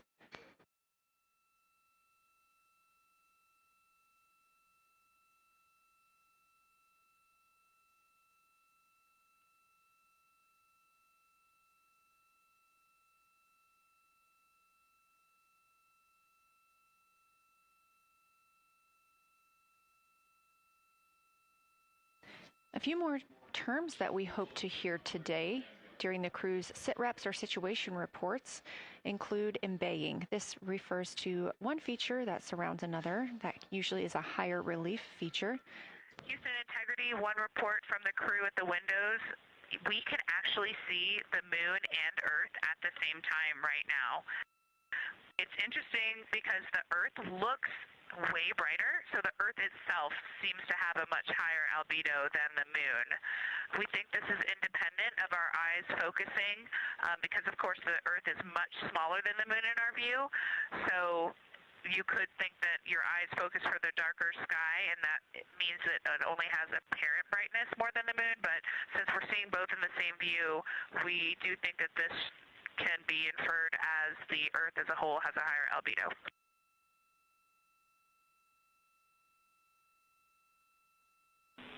Great observation, Christina, and reminder that as you're starting to look for those subtle color and albedo variations on the moon, the relatively bright albedo Earth might make those a little bit difficult, but as your eyes continue to adjust, we expect you to start to see more nuance on the moon. Thanks.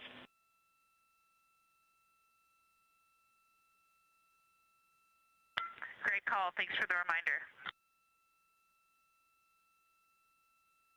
We're all going to be experts in lunar terminology by the end of the day. Another one we expect to hear is mare. These are dark regions paved or filled by volcanic deposits. You also can hear them called seas, oceans, lakes, or marshes, or other bodies of water.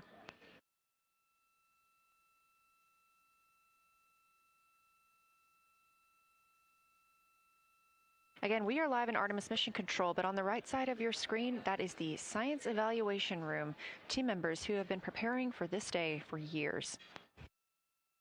The crew has significantly darkened the cabin of Orion. This allows them better views outside the windows and fewer reflections from inside. They reported being able to see the moon and the Earth out the same window at this time. We are really hopeful to get those photos.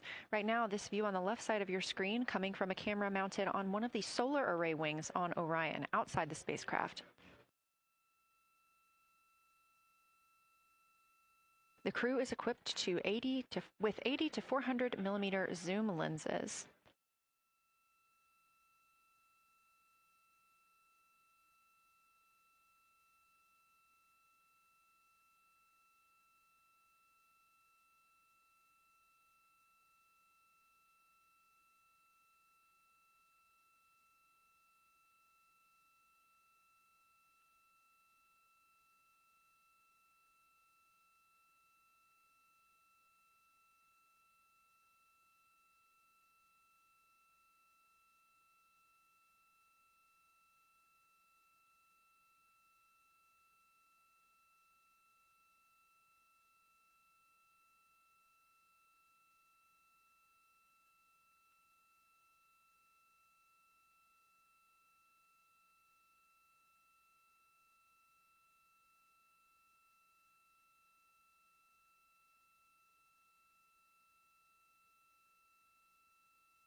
The team continues their warm-up discussion. I should say the crew members aboard Orion continue their warm-up discussion. However, they are about to be prompted to move on to discussion number 2, which is near side and far side.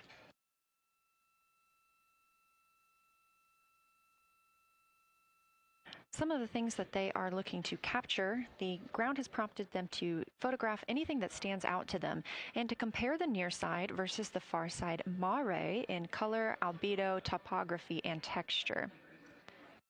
They also want the crew to compare the appearance of rayed craters in the near side mare versus in the far side highlands. Of course, a reminder that some of the items that the crew, or some of the landmarks the crew are seeing today, is the first time that humans have ever laid eyes on those portions of the moon.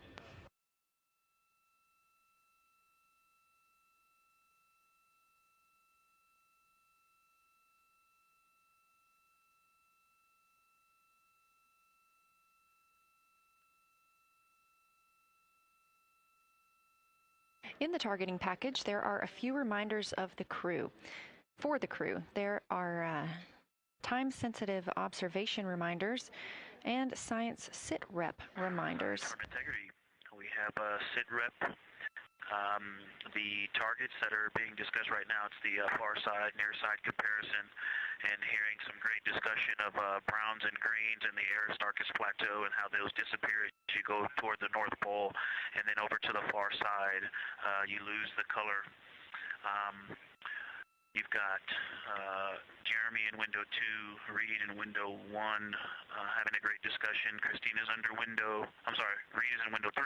Christina's under window 1, documenting the discussion. And we've got the lights completely off in the cabin. There are some LEDs that we cannot put out that do provide some light scatter. But we have all of the internal lights off. And are letting our eyes adjust as best we can. The window 4 view, you only get about a third of the moon. Tycho is going to go over the horizon soon, and you can see Aristarchus, and then you start to lose the view as you go to the west in Oceanus and Procellarum. So far, the team is on the plan, and the long lens is being put to good use, and recordings are being made, and internal documentation of the configuration and the observations is ongoing. Science, do you have any questions for us at this time? Integrity Science. Victor, very glad that you provided the first formal science sit-rep, as these were indeed your idea. One follow-up question, any relationship between those browns and greens you described? Do you see them blending into one another, and do you see any topography associated with either color?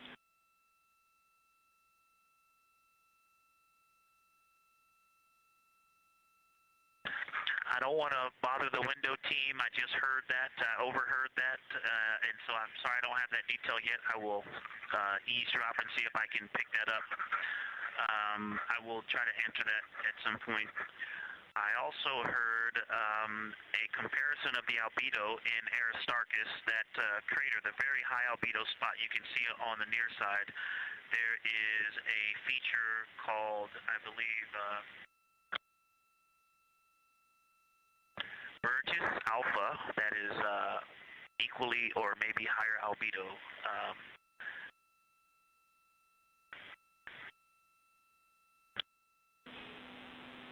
I apologize for the gaps. I'm trying to listen and talk at the same time, but I will try to get some more information to correlate those colors from Aristarchus for you.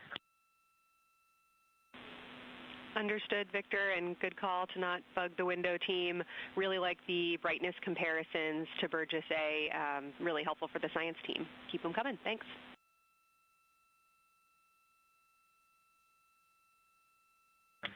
I also heard a discussion about the albedo of Grimaldi being a 10, and how many of us, when we were a little further away, saw that as the darkest albedo, and that the bigger mare off to the to the east was still dark, but maybe a 7-8. We still think that, but you are seeing color variation, albedo variation inside of Grimaldi as well, and that even on the west side there's still a very dark part of it. but it is still the darkest. It is just not as uniform as it looked when we were farther away. We're starting to differentiate the striations of albedo inside of Grimaldi. Copy all, Victor, and you read our mind. Superlatives like darkest, biggest are really, really helpful for us, so keep those coming.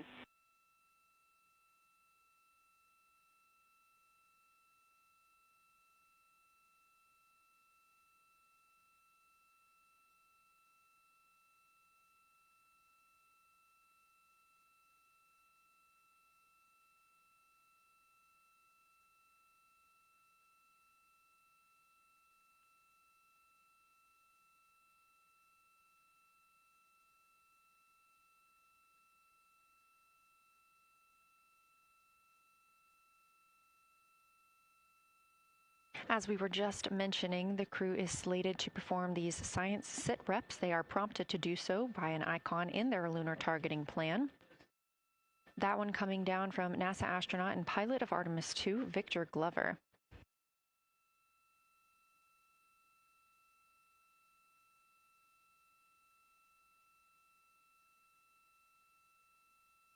As we discussed, the Capcom is usually the only person in the room speaking with the crew, the capsule communicator. However, today, the science officer, Dr. Kelsey Young, she is the Artemis Science Flight Operations Lead, is speaking with the crew during the flyby to ask any questions that the team may have.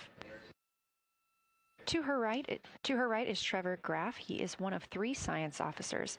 Those would be Kelsey Young, Trevor Graff, and Angela Garcia, who will also join us later for an interview.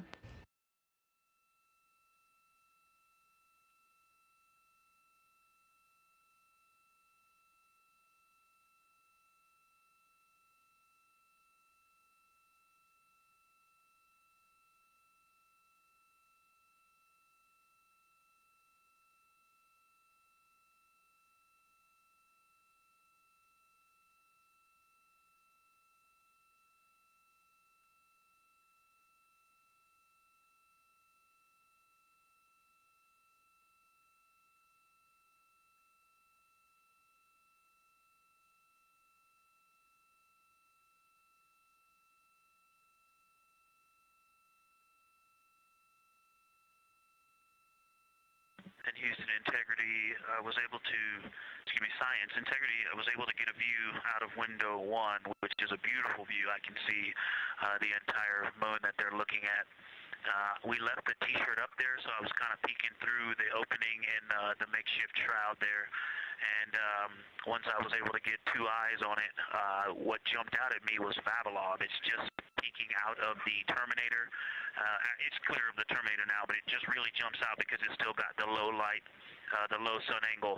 And so where the, Vavilov has that impact over the top of another crater, where the 2 craters intersect on the eastern edge. So on the side closest to Oriental, where the 2 crater rings intersect, the shadow there is the highest peak in the interior of Vavilov, and so you can see that terrain is, there's some real variation in the terrain there, that there's a nice peak where those peaks intersect, where those rings intersect, and we'll get a picture of that.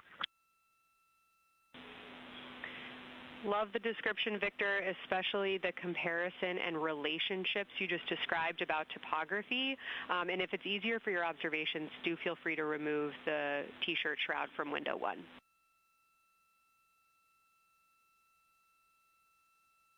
Yeah, absolutely, we will do. Thank you.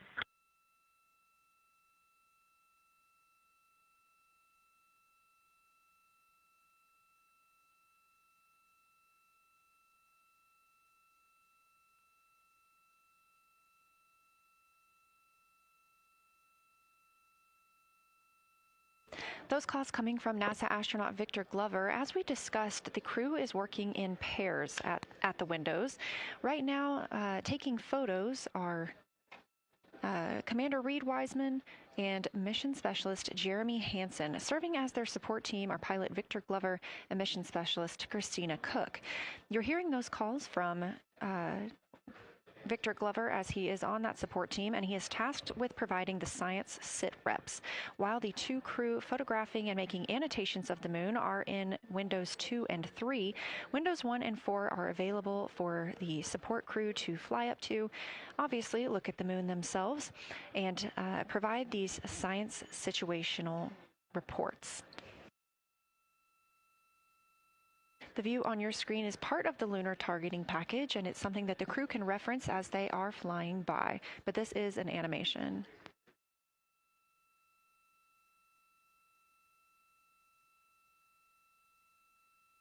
You also heard Glover mention Oriental. Oriental is a major feature that the team is interested in today, and it's known as the Grand Canyon of the Moon. Until this mission, the Oriental Basin had never been seen in sunlight by human eyes. Oriental Basin and its surrounding ejecta could fit within a straight line distance from NASA's Johnson Space Center, where we are at today, to Kennedy Space Center.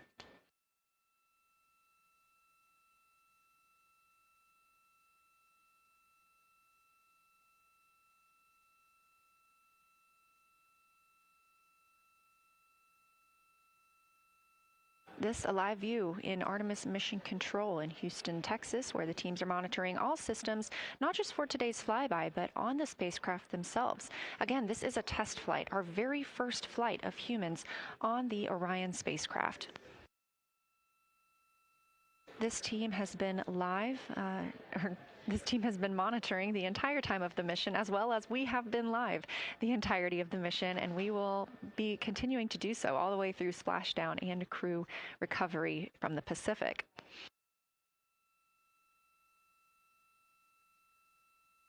This is a visualization from ARROW, the Artemis Real-Time Orbit website that you can also access at any time by visiting nasa.gov/trackartemis, showing us that we are now under 10,000 miles from the moon, 9,948 to be specific, and continuing to count down.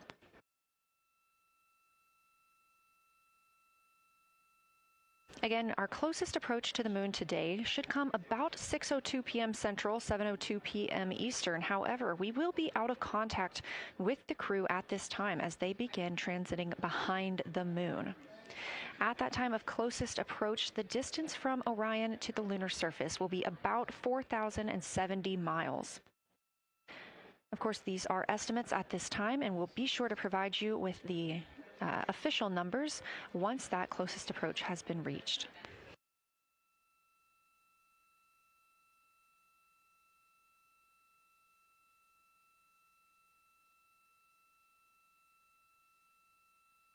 This shot live inside the Orion spacecraft, where our 4 crew members are continuing with their lunar flyby activities. They have just begun those activities really about 20 minutes ago, so we've got several hours of moon view opportunities. This is still a live view inside that capsule. However, you can see just how dark they have turned down the lights. Actually, they've turned them all the way off. There are a few LEDs that they cannot power off, but turning down these lights gives them better views outside of the spacecraft's windows while they photograph the moon. This also prevents any reflections from inside the spacecraft bouncing up on the windows and interfering with their photography.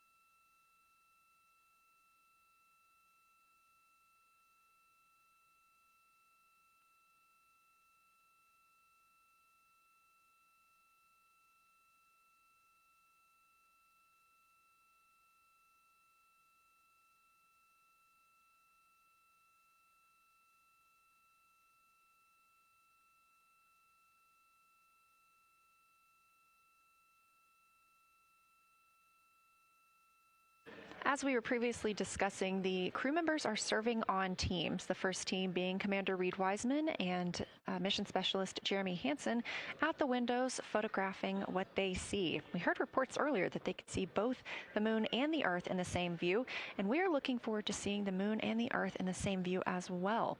That Earth set coming up in just a few hours. While Wiseman and Hansen are at the windows photographing, Glover and Cook are serving as support crew. They are able to assist with cameras. They are also providing those situation reports, letting us know how the team is working inside the spacecraft, what they're seeing, and how they're feeling about it. Those first blocks of teams will last about an hour, and the crew members are approaching the halfway point into their first observation block. A reminder, we have 5 of those blocks today. So they're approaching this halfway point during which the crew at the window will switch roles. One will begin taking pictures, and the other will be making annotations on their PCD, that's portable computing device. Both of those crew members at the windows are recording audio of what they see. They are putting on headsets and recording audio into their portable computing devices. Obviously, we are not hearing this right now. This is going to be sent down to the science team, and they will be able to analyze that at a later time.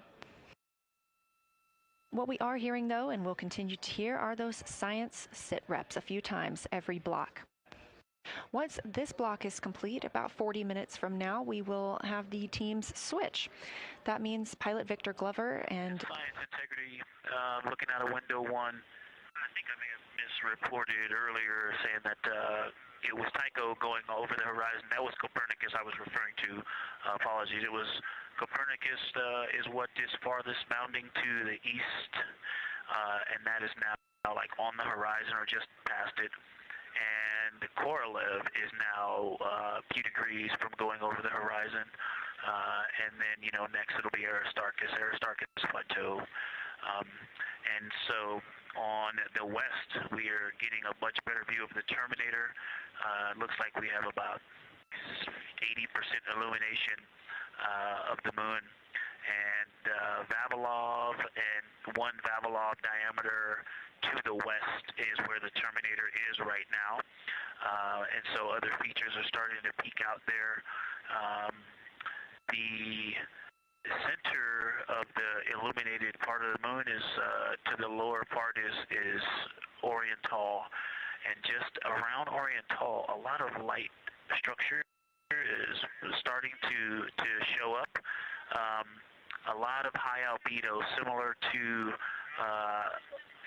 the feature, I cannot remember, Burgess Alpha and Aristarchus type high albedo in the ring. So when you look at the interior ring and the external ring, it's almost as if the edges are starting to dry up and turn white. If it was something that was wet and got dry, the edges would be the part to dry first.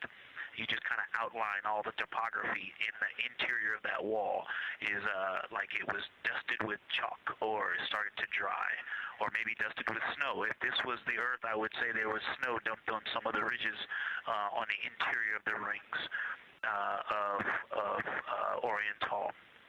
Also, an interesting part of the discussion that I heard between Reid and Jeremy is that from Glushko to Grimaldi, there are 2 dark features there that look like commas, but in the wrong direction. But there's also a lot of interestingness, just a lot of geometry and squiggles and dots and lines that are starting to stand out as more small features come into view.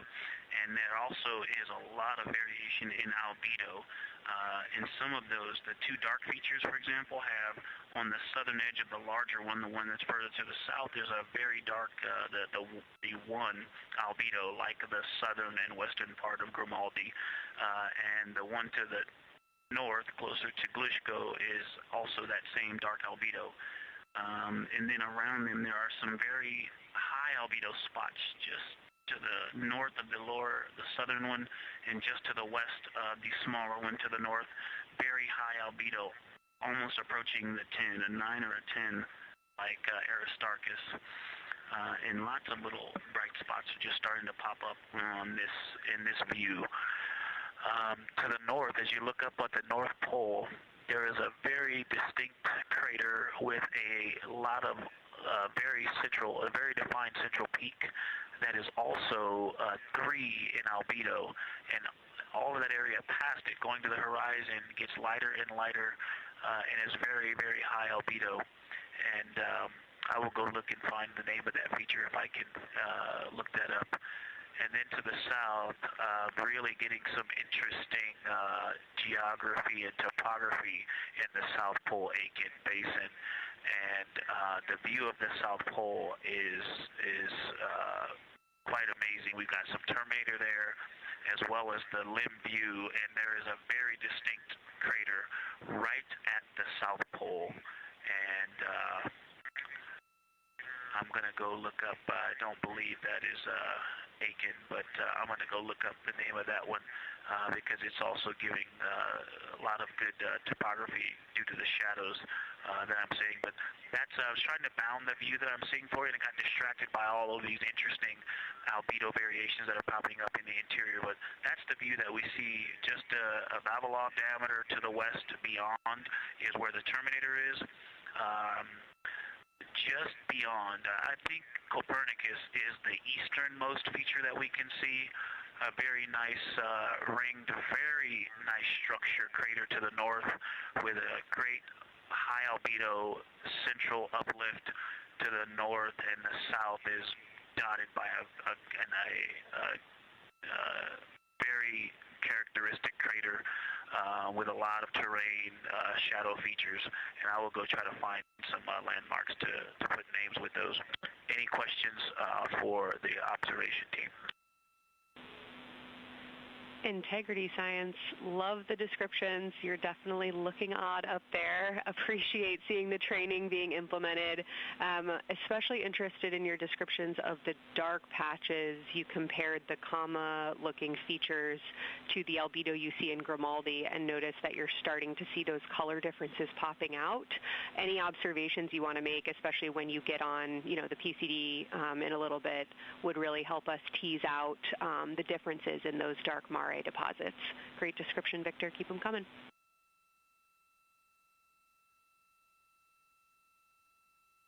Absolutely will do, and I know you've got descriptions on both of the window observers right now as well. Keep them coming.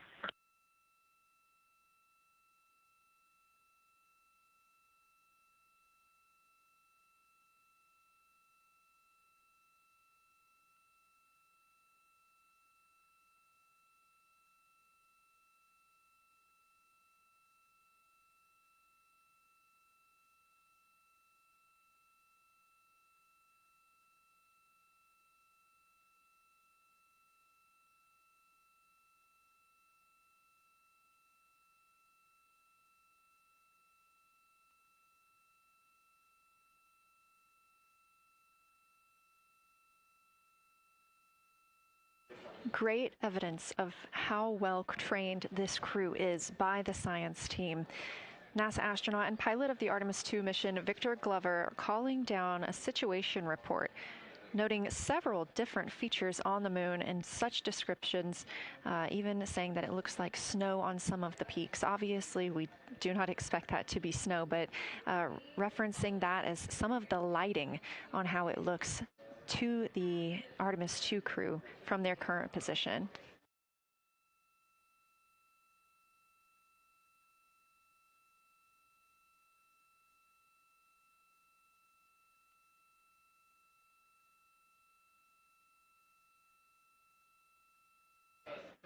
The team is slated to be switching their positions at the windows now. Both Reid Wiseman and Jeremy Hansen have been at windows 2 and 3, one taking photos, one making observations and annotations on their portable computing device. At this time, we also anticipate that they are looking at a crater duo. One of those is Glushko, and the other is Ohm. The team is looking to know the extent of Glushko's ray system and how its rays differ in the Mare versus the Highlands. They also want the team to compare the ray systems of Glushko to Ohm.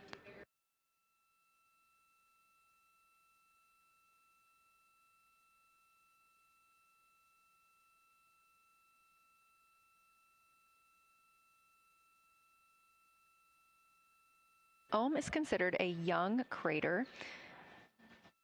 And if you've ever seen a photo of the Richat structure, it's also known as the Eye of the Sahara. It's 40 kilometers in diameter, and that could fit within Ohm's interior.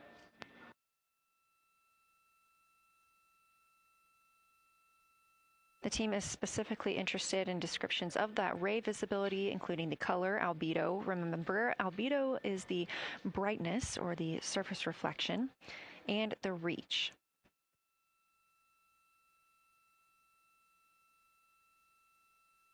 Again, I am using the same lunar targeting package that the crew is referencing on board right now. This helps keep them on time as well as prompt them for when they need to make a call down to the science team and report what they're saying.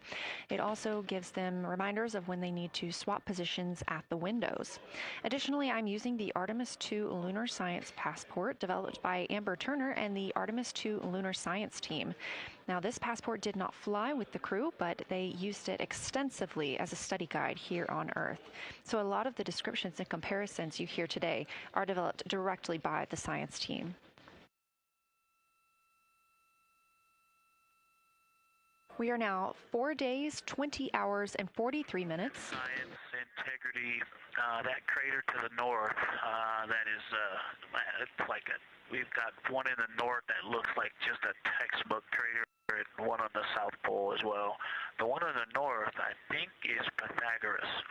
And what I wanted to highlight about that is it is either a very distinct central uplift or just a very defined area of high albedo. If a majority of the crater, especially the floor of the crater, is, say, an albedo of 5, this center, and gosh, only a tenth of the diameter of Pythagoras is an albedo of 2, maybe 3, but it is very bright and it stands out. And then between that crater and the actual, what is the horizon from here, there seems to be another crater right on the horizon, and right on the edge of that is another patch of that albedo. It seems to be between the two craters. It's hard to tell from this grazing angle, but there is another spot just further north beyond Pythagoras. Between the two, I can draw a picture of this one and show you where that very high albedo, again, another 2 albedo surrounded by 5 and most of the area bounding it.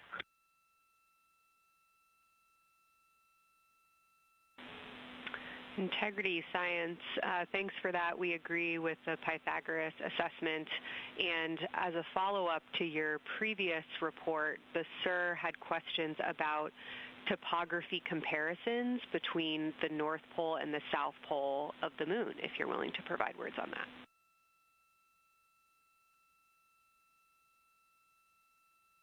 Topography comparisons, absolutely. And if you have any idea what...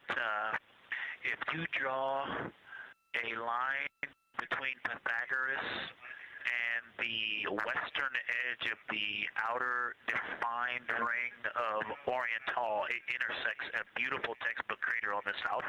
I would love to know the name of that.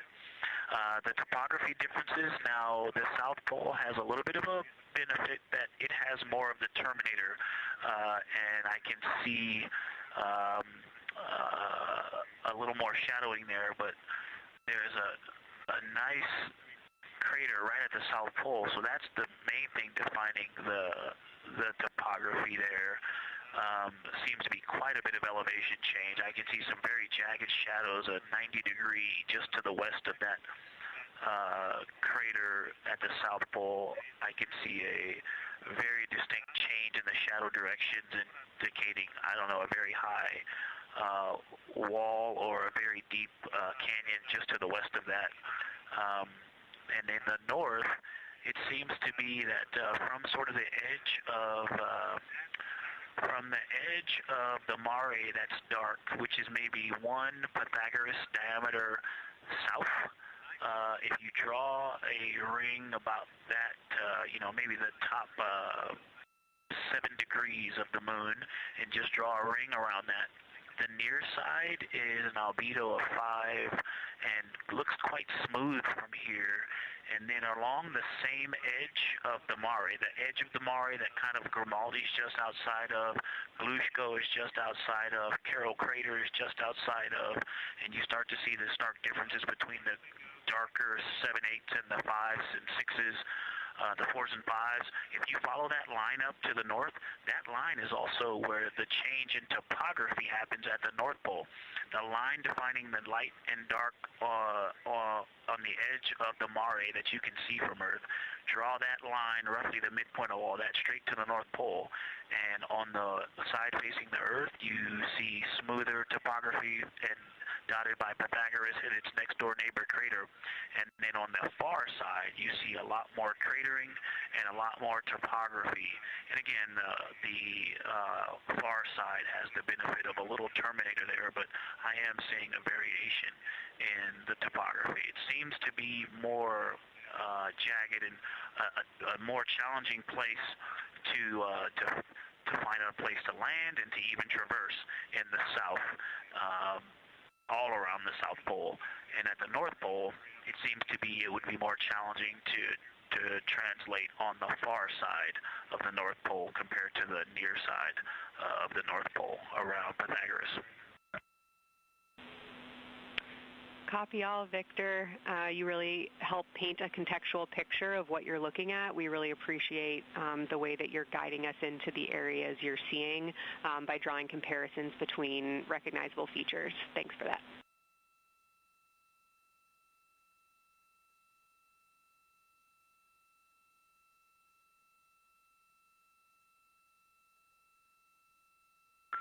And Kelsey, another little science sit rep moment, something I just heard from the window team is the more I look at the moon, the browner and browner it looks. I thought that was an interesting observation. The 2 observers have been on timeline, no hardware issues.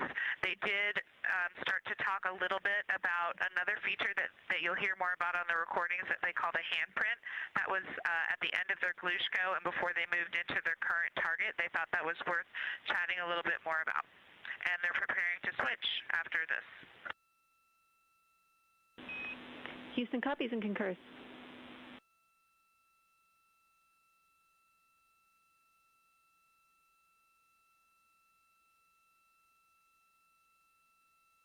Hey, Houston and Science Integrity, another just observation from the human.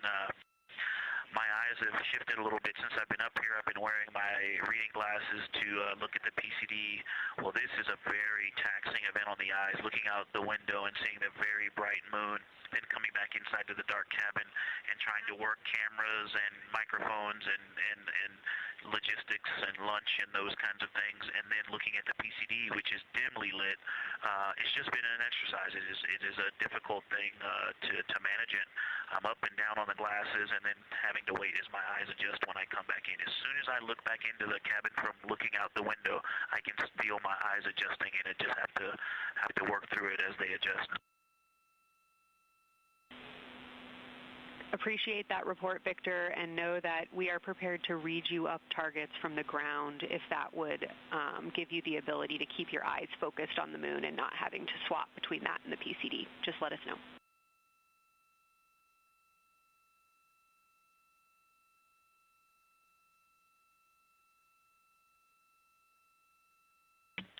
Yeah, we appreciate that, Science, and we will also do that for the window teams, and we'll back each other up that way as well. But we appreciate that. We may take you up on that. Thanks.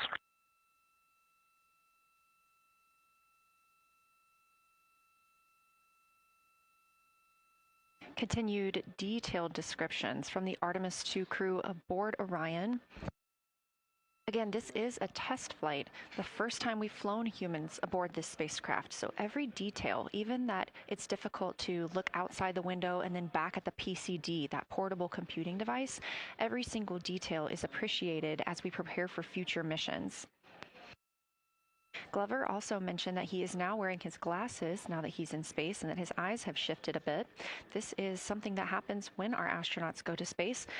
There is a fluid shift from the lower half of your body up into your head, and that can cause changes in your eyes. It's something that we have seen over time for some crew members, especially now that we have been living and working on the International Space Station for over 25 years.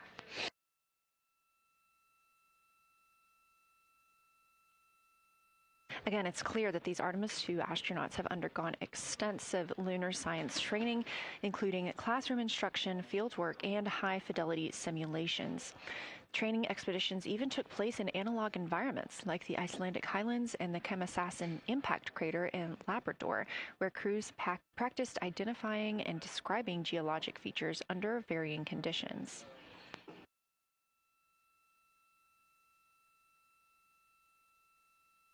Additionally, here at Johnson Space Center, Orion mock-ups were used to rehearse crew choreography, including three-dimensional space management with an inflatable moon globe to simulate the flyby.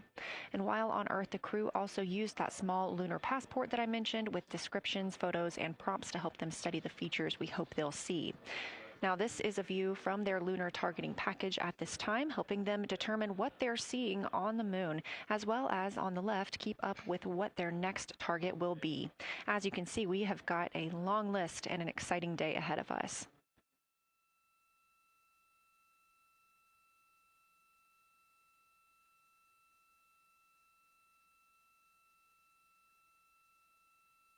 It's now been 4 days, 20 hours, and 53 minutes since Orion launched atop the Space Launch System rocket from Kennedy Space Center in Florida with our 4 crew members aboard.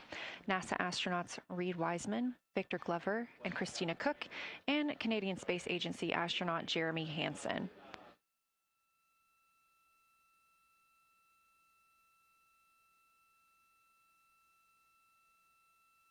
The Artemis II crew passed a major milestone today when they passed the Apollo 13 distance record at 12:57 p.m. Central, 1:57 p.m. Eastern.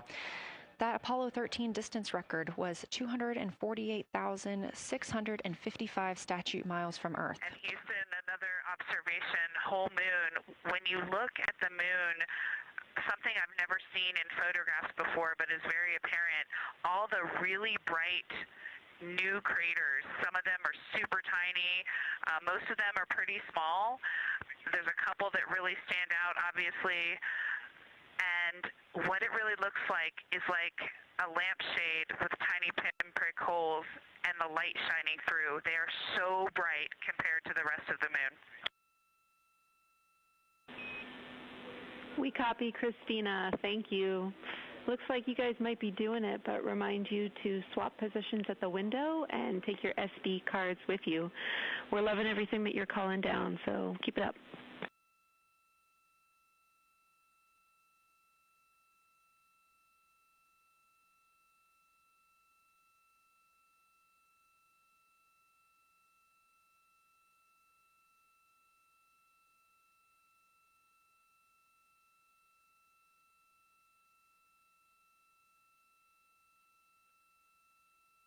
Again, Orion previously surpassed that the Apollo 13 greatest distance from Earth by humans. That was 248,655 statute miles from Earth, and Orion now 250,294 miles away from our home planet. The spacecraft is 9,033 miles away from the moon and growing ever closer.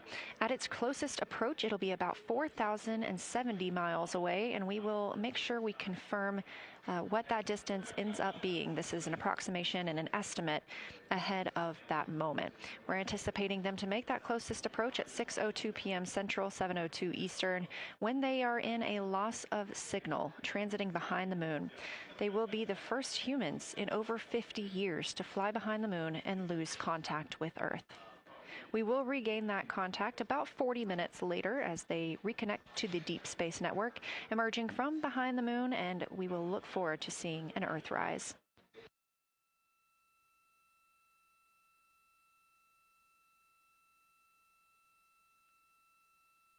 Again, the crew is currently in their position swap portion on their timeline.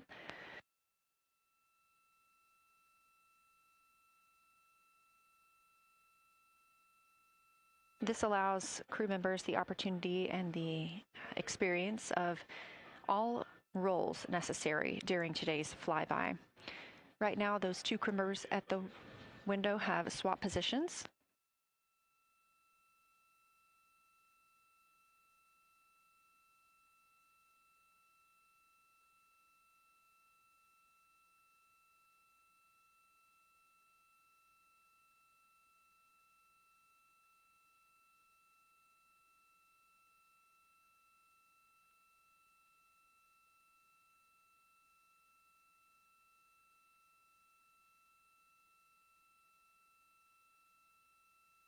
Again, the crew at the windows swapping positions.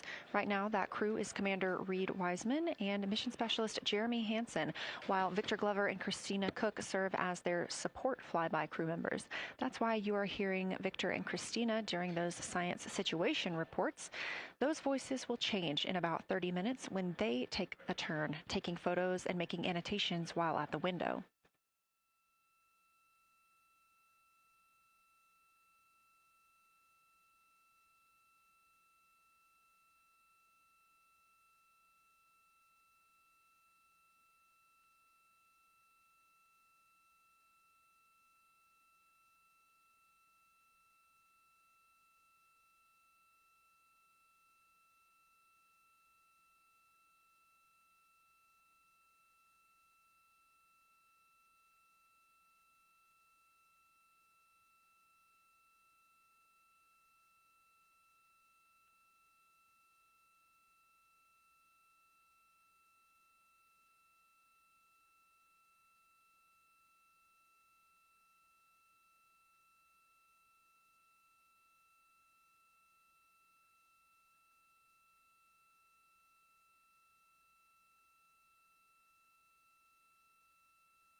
Houston integrity. I wanted to provide an observation or a little bit of descriptive nature on something that we saw on the first day we had good moon views. This was when we saw more of the near side, and the ground helped me out with identifying Mare Imbrium. Mare Imbrium, when you have the western limb also in view, looks completely different than the normal view we have of the near side.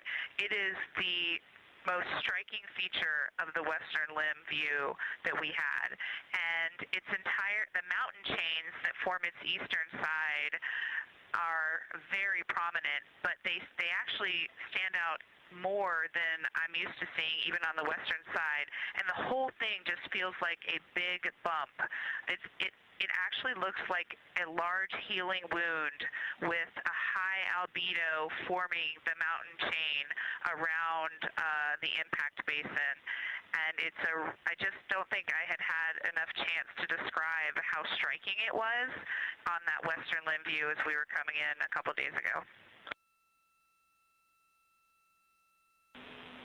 Christina, science, absolutely love that, especially since that's a feature that all of us here on Earth can observe from home. So I'm sure tonight everyone's going to be going out and looking for evidence of that beautiful topography you just said. Thanks for those words.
The view on your screen coming from Orion, a camera mounted on the spacecraft's solar array wing. Toward the right of your screen, the near side is the hemisphere we see from Earth. That is identifiable by those dark splotches, which are ancient lava flows. Science integrity. A question and a comment.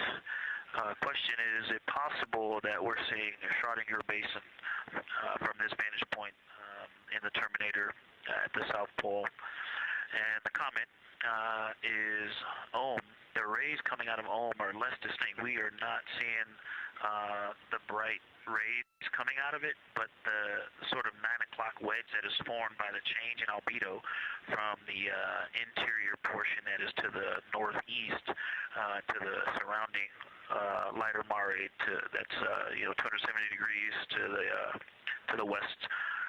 That 90 is very distinct and interior. You got some great descriptions from the two at the window about the colors in there, but in that darker part, in that wedge, you've got some really interesting color, even though the rays, the distinct difference in the albedo almost look like rays, but it's not the rays coming out. It's the just change in that albedo.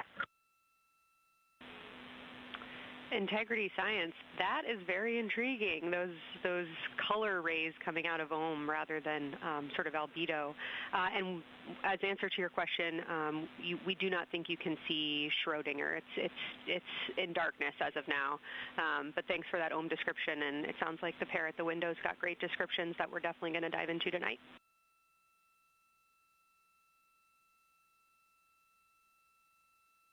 Okay. If you could help me, I would still love to know what it is. There's a very nice crater. You're going to likely have a lot of pictures of it. What would be right in the Terminator at the South Pole or close to the South Pole where it's intersecting the Terminator right now? Yeah, Victor, we're assuming you're talking about, kind of if you're looking at the Terminator, it's basically like 70% down from the North Pole. Is that where you're looking?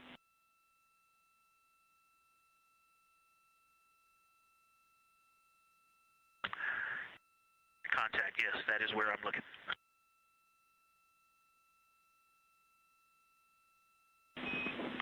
Integrity Houston, that is an enabled caution for wastewater dump required. We have hit our limit. As expected, no crew action.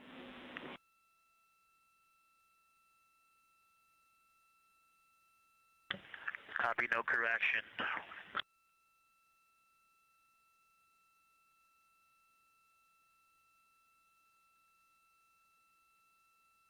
You are.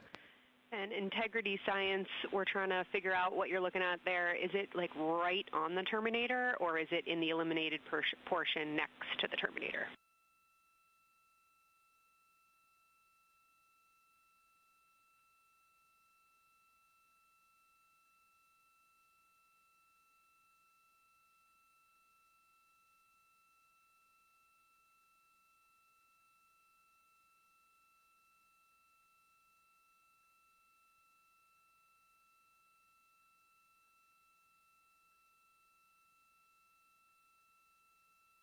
While we wait for a response from the crew, the Terminator is that difference between day and night, or brightness and darkness, that you see on the moon.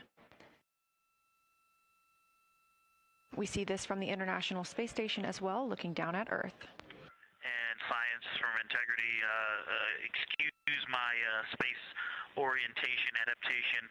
If you draw a line between Glushko through the center of Oriental, and then another line from Glushko through the southern tangent of Oriental, that line would almost perfectly intersect tangentially the crater that I'm talking about, and it is on the Terminator. So yeah, I think I'm not looking at the South Pole. I was a little twisted. That line description was really helpful. I have eyes on the SIR right now, and they are actively discussing lunar geography. We will be back with you shortly.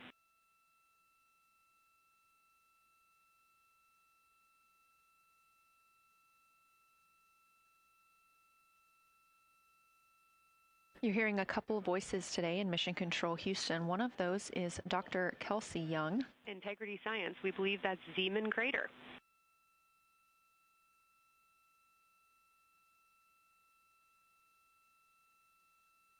Oh, I floated away from the speaker. Say it again, please. We believe that that is Zeeman Crater.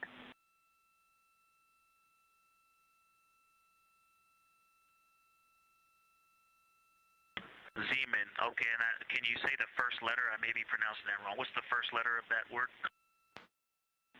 Zulu. It's Z-E-E-M-A-N.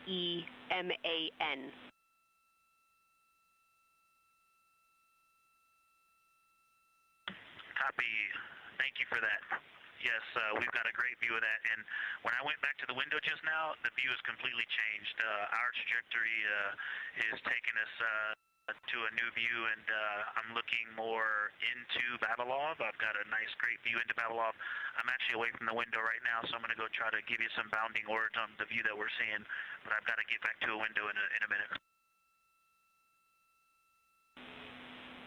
Understood, Victor. You're defining new views of the moon in more ways than one.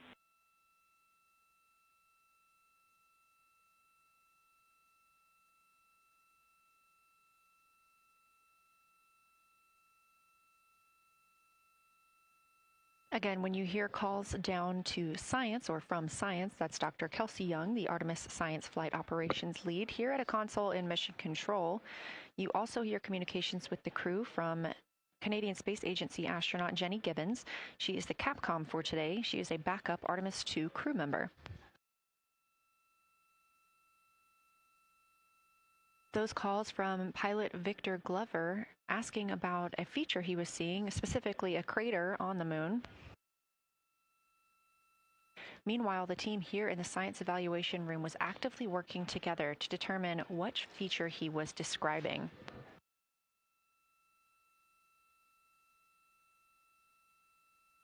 The teams at the window have continued to move through their targets, including Ohm, Aristarchus Plateau, Reiner Gamma, and we are preparing for the cabin and window teams to swap. That's when we'll hear more from Reid Wiseman and Jeremy Hansen when they take on these support roles, while Christina Koch and Victor Glover are at the windows photographing and annotating.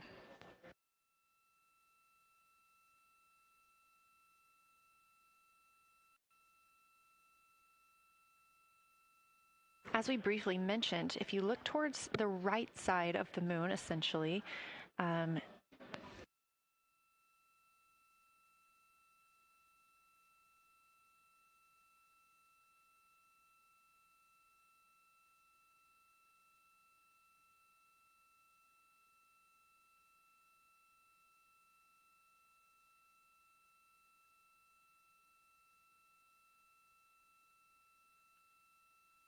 this live view coming from a camera outside the Orion spacecraft, and if you look on the right side of the moon where you see those dark patches.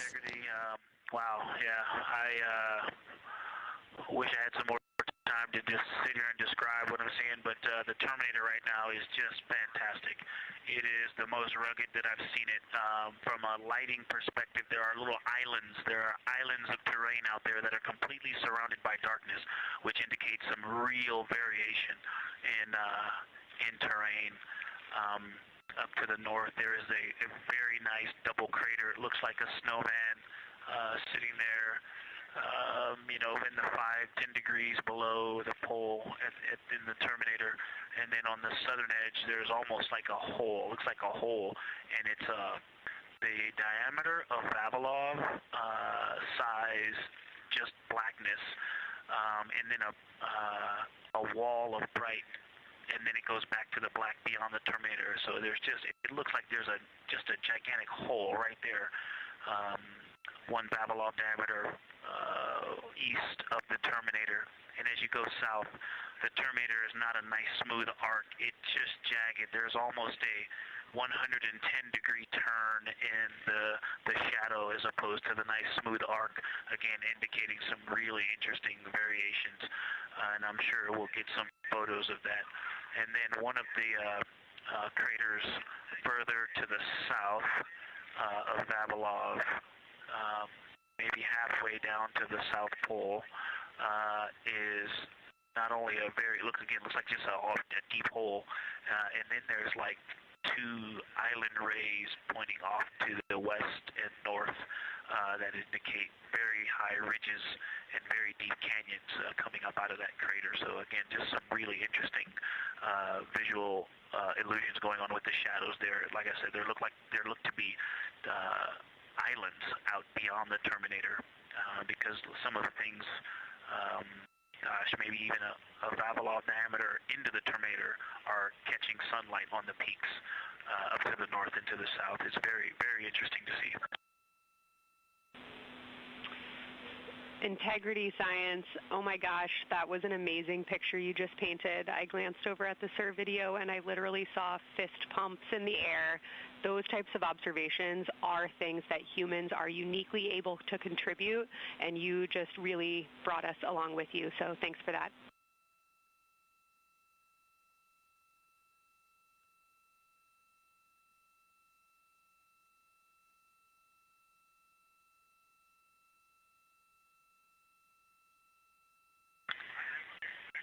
That's awesome, Kelsey. Did you get a SITREP updating you on a slight change in logistics for PCD use? Christina, this is Houston. We did not, but we will take it now.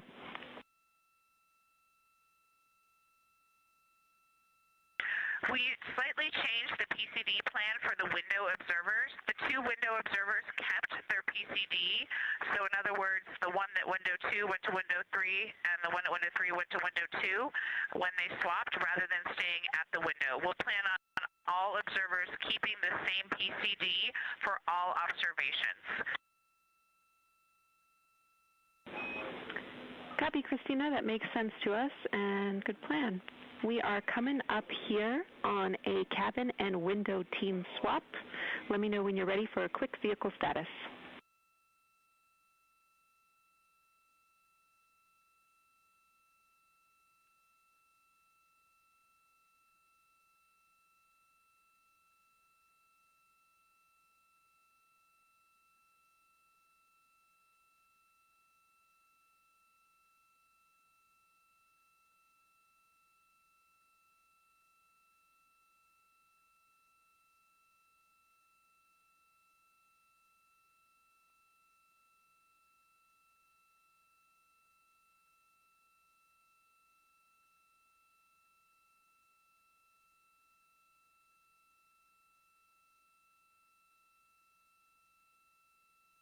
As you heard, Science. Houston, go for the vehicle system update.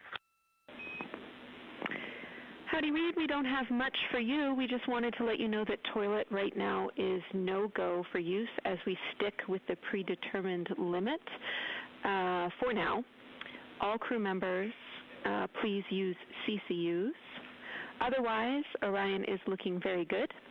And you have 15 minutes in this handover time where we expect Victor and Christina to switch to the windows and you and Jeremy to be in the cabin assisting.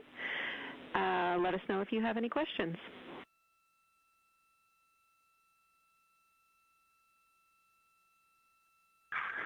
No questions at all, and they're in the swap right now. The first thing I'll tell you, I floated up to the docking hatch window and just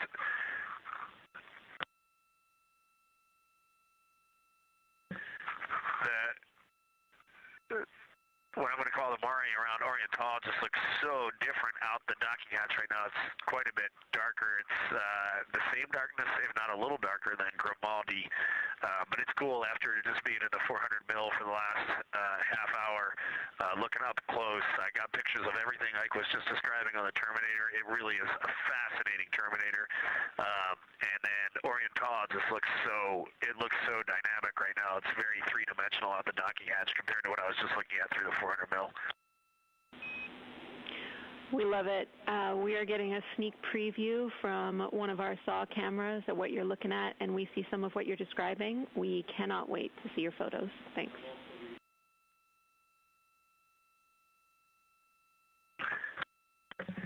Yeah, Jenny, I wish you had some longer lenses on the solar array so you could see the whole moon, but man, it is, or the up-close moon, not the whole moon, but it is just fascinating here. It's so cool. All right, MPO and INCO, take notes. We want a zoom lens on those saws next time. Thanks, Reid.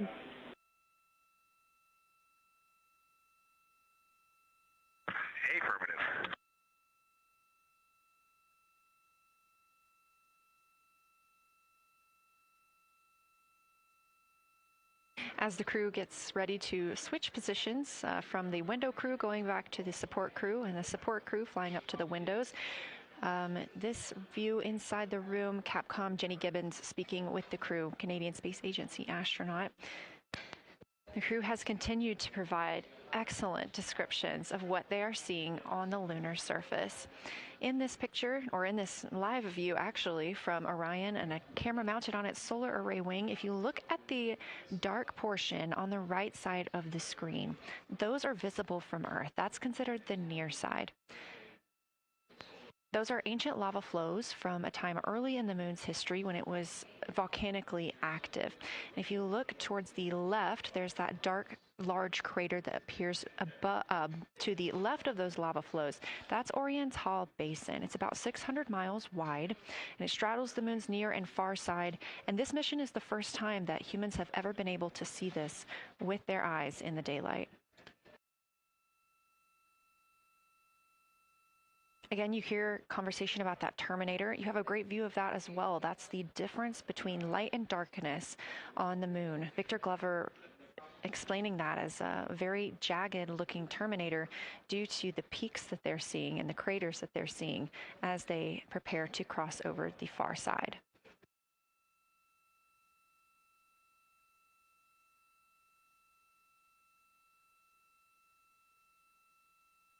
You also heard science officer, the Dr. Kelsey Young, Artemis Science Flight Operations lead, sharing with Victor Glover that his responses are truly something that only human eyes can discern or provide. So we've previously discussed how having humans observing the moon on this mission is being combined with lunar robotic data to help us maximize what we know about the moon. So part of that data comes from the Lunar Reconnaissance Orbiter, or LRO. This orbiter provides the robotic foundation that makes Artemis II lunar science possible. LRO has been orbiting the moon for 17 years, which makes it the longest operated lunar orbiter in history. And it's also the only American spacecraft dedicated specifically to lunar science and exploration.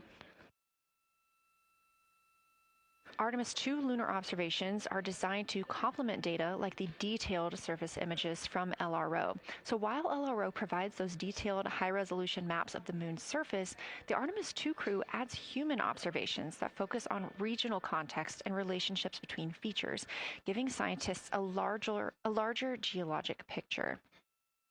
Now, this combination of robotic and human observations strengthens lunar science. LRO delivers precise and repeatable measurements over long periods of time, while the Artemis II crew contributes real-time visual descriptions and context that robotic instruments alone cannot provide. The best description I've heard while preparing for this mission is to compare the difference in looking at the moon with your own eyes on Earth and trying to take a picture with a camera. The camera truly never does it justice, and it's much easier to describe and perceive what you're seeing with your own eyes than to take a photo. These Artemis II astronauts can rapidly scan wide areas and adjust their focus in real time, as well as describe relationships between features. The crew will also observe the same regions multiple times under changing lighting conditions during the flyby and provide perspectives that would take robotic missions years to accumulate. During the Artemis II mission, LRO is also attempting to observe some of the same lunar features that the astronauts are studying. Collecting this data simultaneously highlights how different instruments and human eyes provide complementary information about the moon. This LRO data plays a direct role in preparing for future Artemis missions.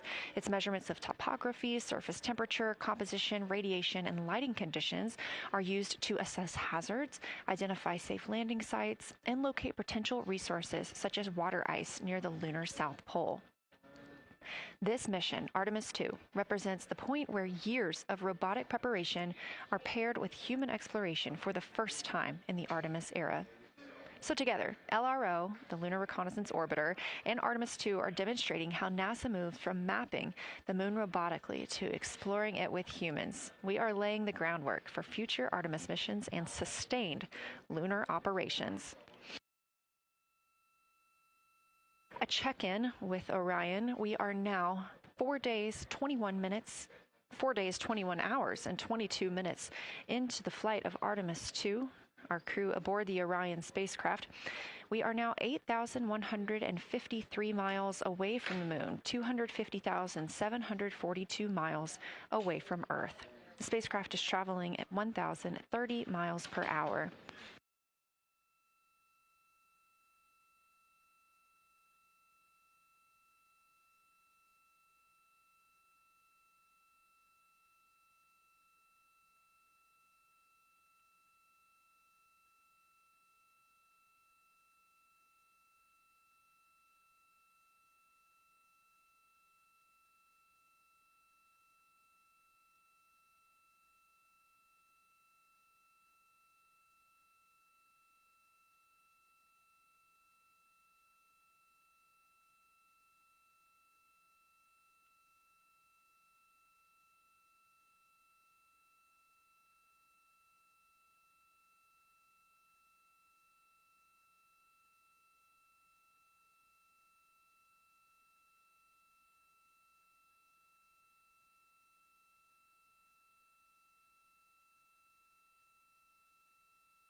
All right, Houston, the professional science update giver is now in seat 2. That is where Victor is, and Christina is nestling into seat 1 with the long lens, and we're just getting ourselves oriented here.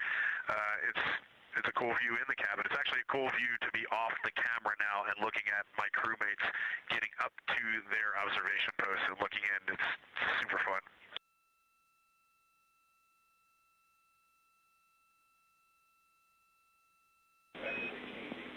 Copy all, Reid. We like it.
As we heard confirmation from NASA astronaut and commander of Artemis II, Reid Wiseman, they are now switching positions of the support teams and the observation teams. So initially, Reid Wiseman and Jeremy Hansen were at windows 2 and 3 in the Orion spacecraft, taking photos and making annotations in their PCDs, portable computing devices. They were also giving audible descriptions into their PCDs, wearing headsets with microphones and providing recordings that the science team will be able to listen to later. We were hearing from NASA astronauts Christina Koch and Victor Glover as they made observations as part of the support team. Now, as these teams are swapping, we anticipate hearing more from Reid and Jeremy as they'll be on the support team, while Victor and Christina will be at the windows taking photos and making annotations.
the science team if they could mark this time. I just covered up window 4 to block out the ambient light from a very bright planet Earth. And it'll be interesting to see if in the data Victor and Christina see any differences from me and Jeremy with that window blocked. It's a lot darker in the cabin now.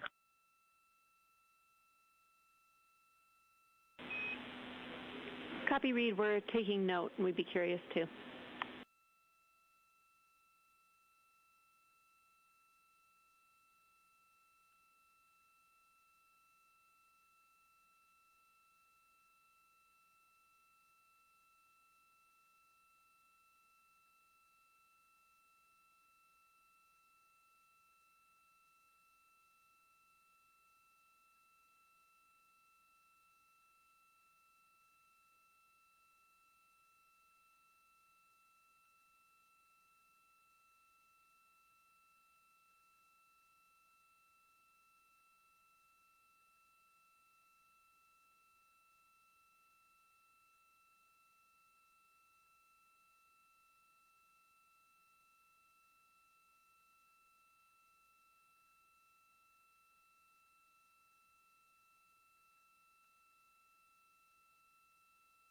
We are live in the Artemis mission control room during the lunar flyby of the Artemis II crew, the first humans to fly by the moon in over 50 years. Orion launched 4 days, 21 hours, and 30 minutes ago atop the SLS rocket, Space Launch System rocket from Kennedy Space Center in Florida.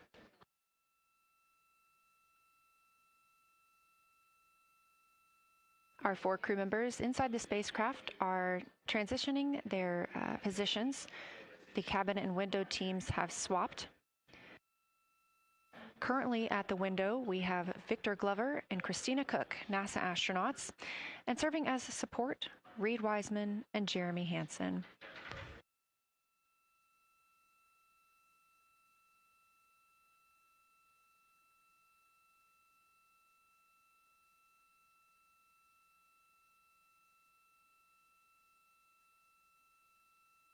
For our crews at the window, they are using handheld Nikons with an 80 to 400 millimeter zoom lens.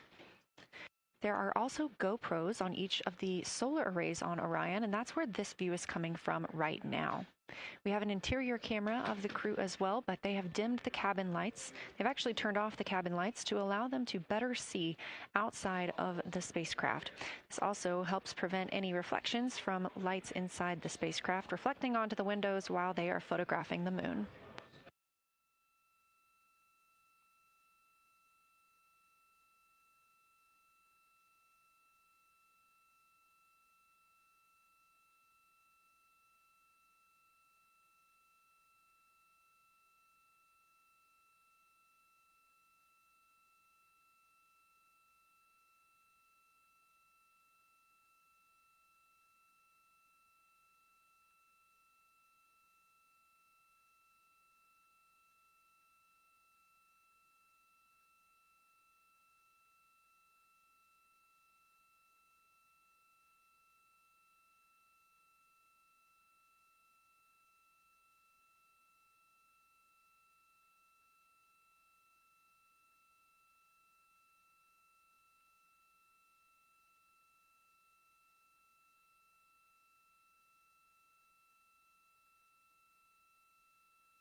We talked a little bit about the views and the cameras being used on the Orion spacecraft. And again, we do have GoPros on the tip of each solar array wing. Now, the bandwidth is a little bit limited because having a crew on board, we do have to downlink a lot more data. That includes their environmental control and life support system. We are not the only data, this view that you see, coming down from the spacecraft, and so we do rely on sharing some of that with the other flight controllers in mission control. This helps the team monitor all systems aboard the spacecraft and ensure the safety of our astronauts.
We are standing by for a situation report from the crew aboard the spacecraft. They've been imaging the whole moon.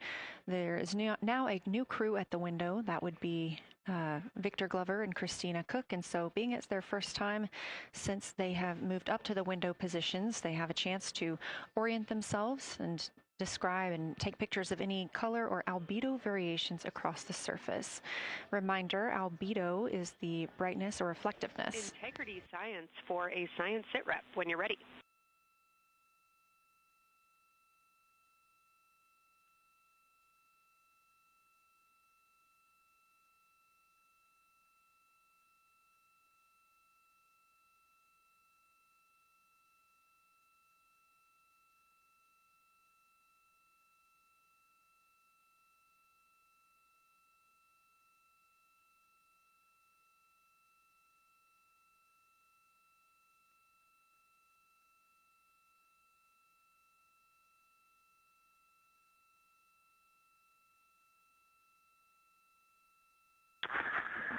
Houston Integrity, we have no external view of the moon right now for the floating crew members, so my only science sit rep is that we have Victor in window 3 doing observations and Christina in window 2 with the long lens.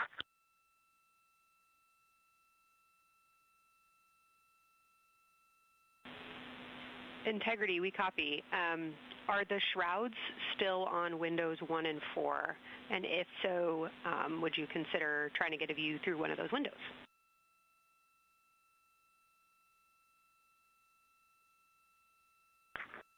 We cannot take the shroud off of 4 because the Earth is too bright and it's impacting Ike's peripheral vision. And then I can get a grazing glimpse out the docking hatch window. I can see Oriental south down to the South Pole. And the primary thing that I see from Oriental right now is just the long trenches that come out. And, you know, when you come out the north side of Oriental, the ejecta kind of boulders across the northern half of the far side.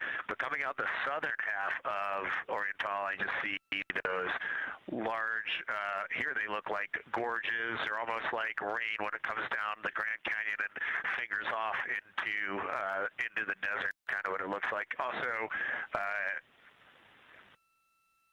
Burgess Alpha is extremely bright. It's the brightest thing that I can see.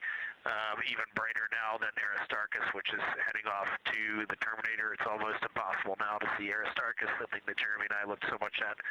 I can just barely see the crater rays from Ohm, and I would say for albedo right now, I would go back to Grimati is still extremely dark, especially in that southwest corner, and there are parts of Oriental and the outer ring of Oriental that reach that same level of darkness, especially the rings of Oriental reach the same level of darkness as Grimati. And then south of Grimati, Jeremy and I were noting a few other just really dark areas of cratering, mare there, and those have that same darker albedo. But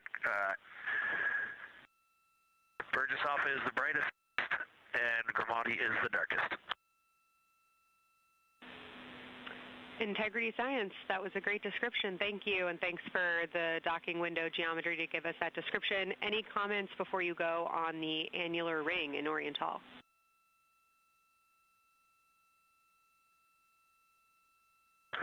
The annular ring, which I think everybody kind of describes as like a pair of lips or a kiss on the far side of the moon from here, is very circular in nature. The northern part of it is wider, darker. The southern part is much lighter. It is very neat looking, and but it is far more circular than I remember it looking in our training. The darkness of the northern side of the annular ring is the same darkness from here out this docking hatch window as the center mare in Oriental. Not quite as dark as Grimati, but it is probably only because dust and lunar regolith has kind of impacted over time. Reid, that's exactly what we were looking for. Thanks so much. You have heart hands coming out of the SIR.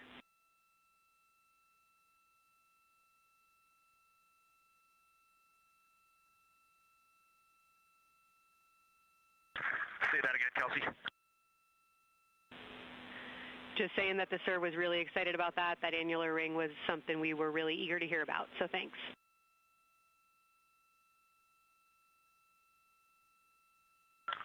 Yep, you bet. And now Victor and Christina are moving on to Oriental. I got them situated over there a little bit late.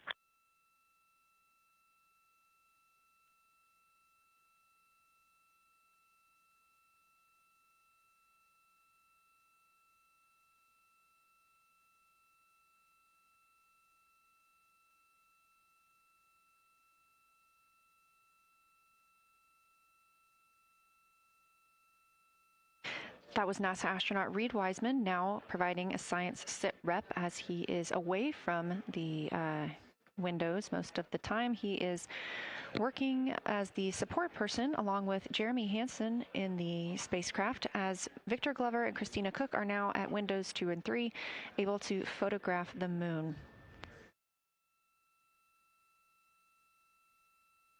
Christina and Victor are also providing recorded information to their portable computing devices, that's their PCDs, and the science team will have access to that at a later time.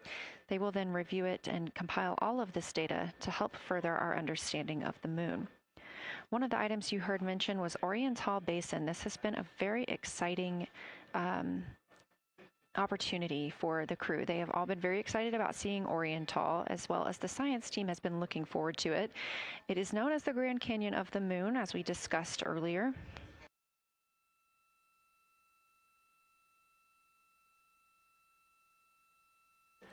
From the pictures, the science team is hoping that the crew will take centered images of the entire basin and surrounding craters in a single frame, but also use those 80 to 400 millimeter zoom lenses to create a mosaic entire basin.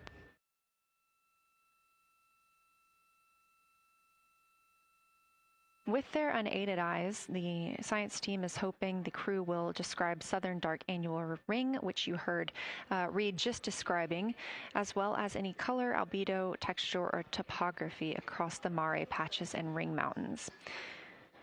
Science team reports that the observations will be used to study the geologic evolution of the youngest lunar basin and to inform formation hypotheses for the annular ring.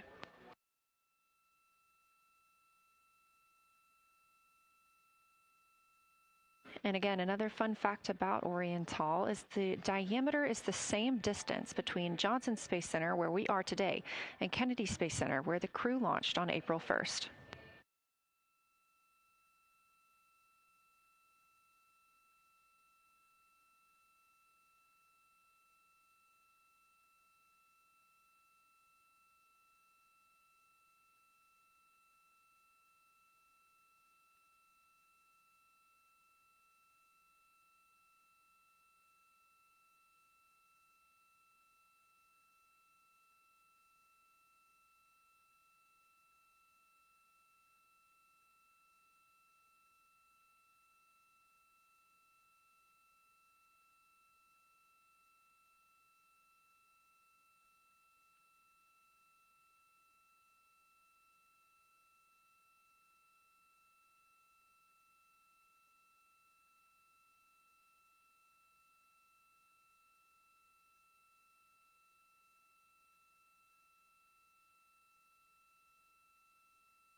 This live view from the Orion spacecraft on the Artemis II mission, now 7,373 miles away from the moon, 251,130 miles from Earth.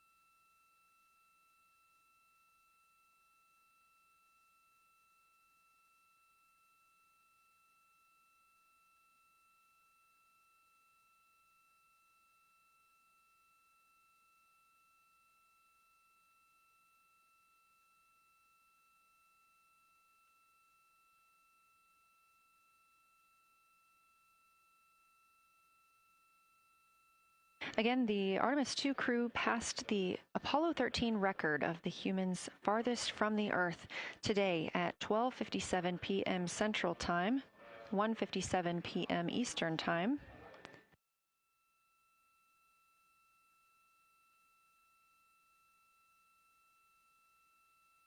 That distance set by Apollo 13 was 248,655 statute miles. We have clearly passed that, and we expect to pass that by about 4,105 miles. That will be when the spacecraft reaches its farthest distance from the Earth. It could be around 252,760 miles, but again, these are approximations and our targets, and we will make sure to report back the final numbers once we have them.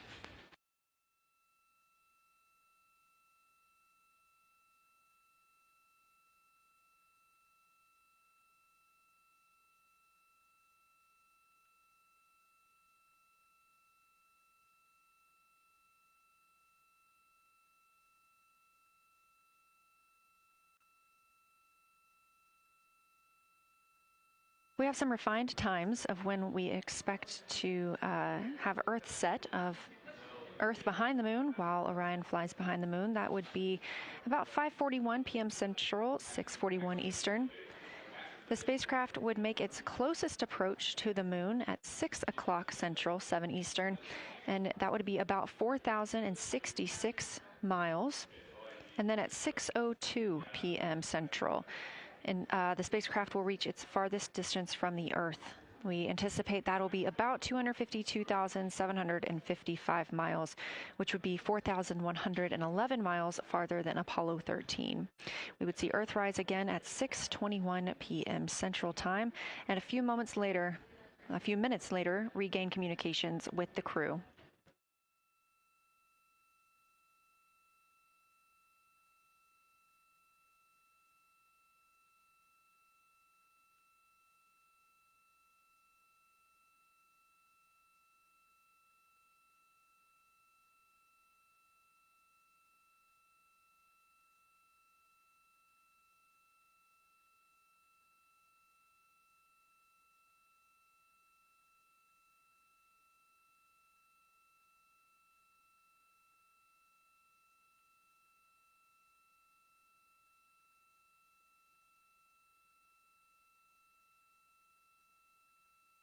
Currently aboard Orion, Victor Glover and Christina Koch are the two team members conducting lunar flyby observations, meaning they are using the Nikon cameras to photograph the moon, and their PCD, or the portable computing device, to conduct annotations.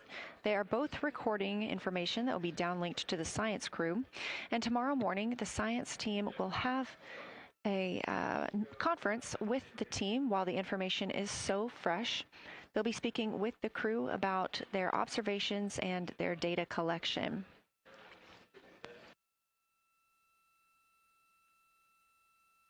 Otherwise, most of tomorrow, Flight Day 7, is considered an off day.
We are on flight day 6 of the Artemis II mission, the first time in more than 50 years that humans will observe the moon directly, providing a critical opportunity to practice how lunar science will be conducted during future Artemis missions.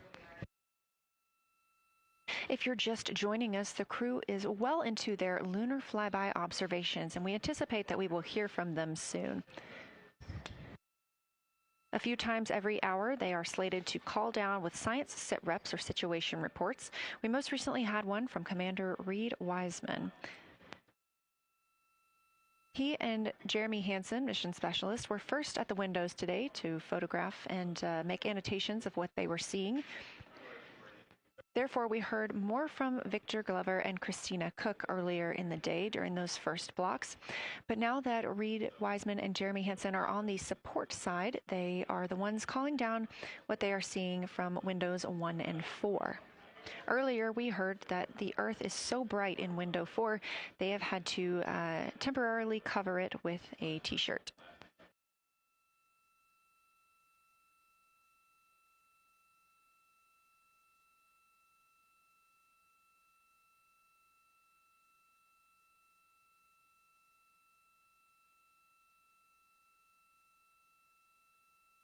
The moon preserves a near-continuous record of solar system history that has been erased on Earth because the moon doesn't have an atmosphere. So things that we experience on Earth, like weather or plate tectonics, don't really apply. So the lunar surface retains evidence of ancient impacts, volcanism, and solar activity that scientists can study today. And studying the moon helps scientists understand how planets formed and evolved, how the moon influenced our own planet Earth's history, and how the sun shaped conditions across the inner solar system. The moon also serves as a unique platform for studying the broader universe. Artemis science is designed around questions best answered by humans, working alongside robotic systems, combining decades of robotic lunar data with real-time judgment, context, and adaptability that only humans can provide. This mission, Artemis II, is serving as a proving ground for lunar science operations, which allows NASA to test how science is planned, executed, and supported during a crewed deep space mission ahead of our future Artemis flights.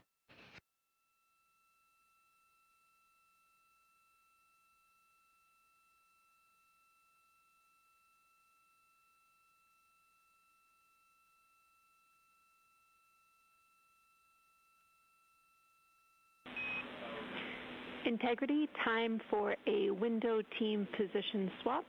So Victor and Christina, please switch places if you've not done so already, and remember your SD card for the camera.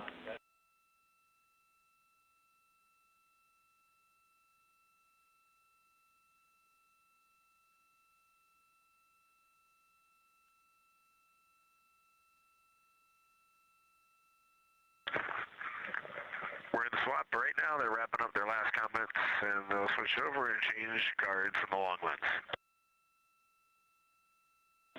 Copy.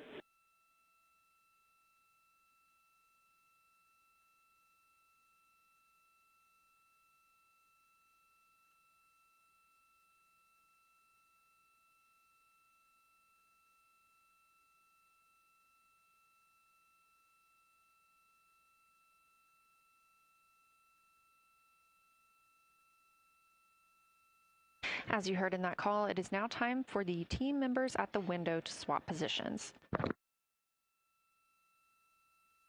That means Victor Glover and Christina Koch will be switching roles. One of them has been photographing the moon with a Nikon with an 80 to 400 millimeter zoom lens, while the other was making annotations on their portable computing device.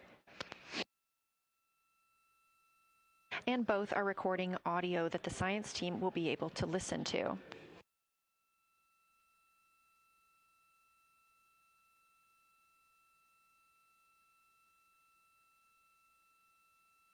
We are now 2 hours and 10 minutes until we expect to lose signal with the spacecraft as they fly behind the moon. And the next target for the crew is considered a crew choice event. They have the option to focus on any regions or patterns or features that interest them. The science team has asked the crew to capture pictures that illustrate their choice, as well as at different zoom levels, and to describe why those certain features or regions caught their eye.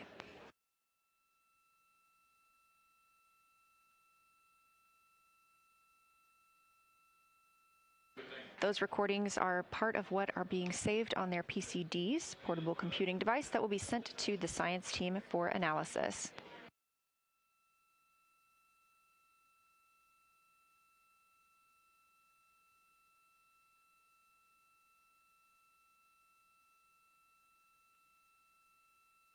The crew has been allotted 8 minutes for this crew choice event, and it's also a time for a scheduled sit rep or situation report. So we expect to hear them calling down what they are seeing soon.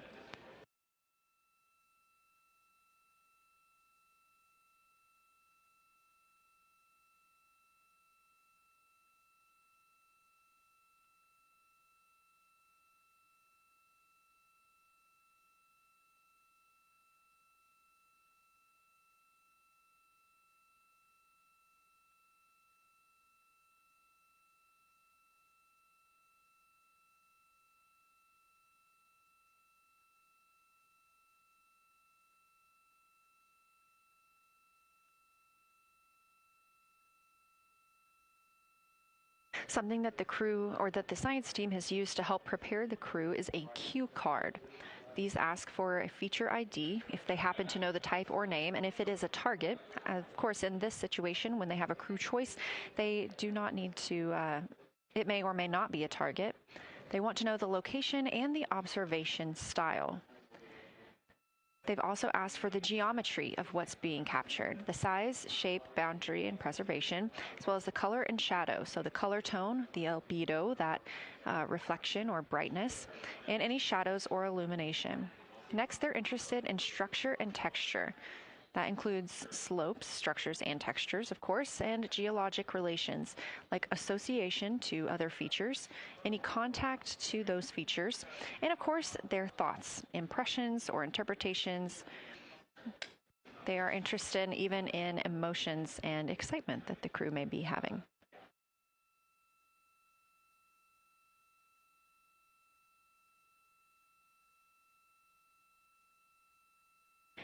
This flyby day has been practiced in many ways, even in sims here in Mission Control Houston. The team also conducted some field work, learning how to look for specific geologic features. They also photographed a large globe, and the science team helped them determine which features they would be targeting and how to look at those.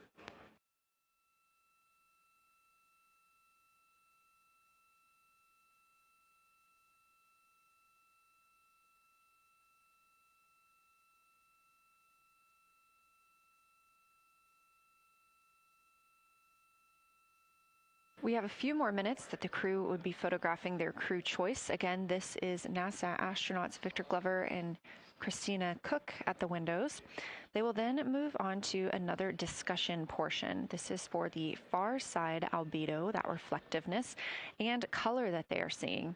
We heard earlier about some browns seen on the moon, which is very interesting, especially here from Earth, where we are just seeing whites, grays, and maybe even black at some points. When they get into that discussion for far side albedo in a few minutes, the theme is looking to know how that color and albedo is, what those variations look like across the far side.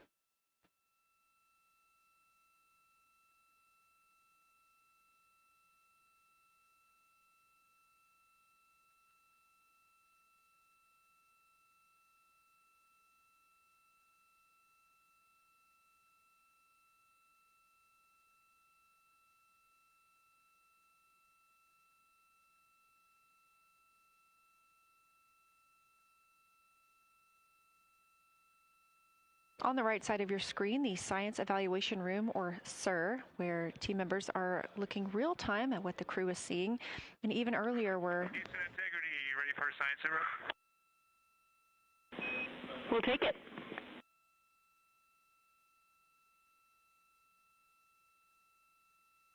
Okay, the crew has swapped positions. They're in their crew choice. element. I've been listening to both of them for a little bit, and they're really enjoying.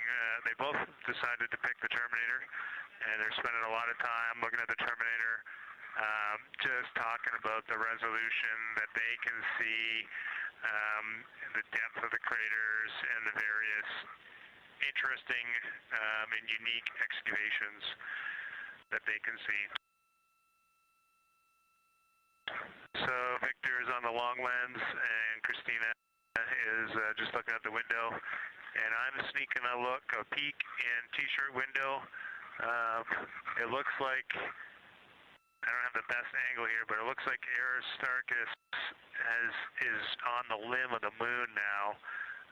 It's amazing how quickly it changes as we speed around the far side of the moon, stuff that's leaving our field of view, and now we have a lot of the dark side of the moon that, it's missing for us right now, but it would be in view if it was lit at all. Jeremy, Science, thanks for that sit rep. Do have a question. A few times we've heard you and the other crew describe change during the course of your flyby. Would be interested in future descriptions of more verbosity about how it's changing. Thanks for the great sit rep.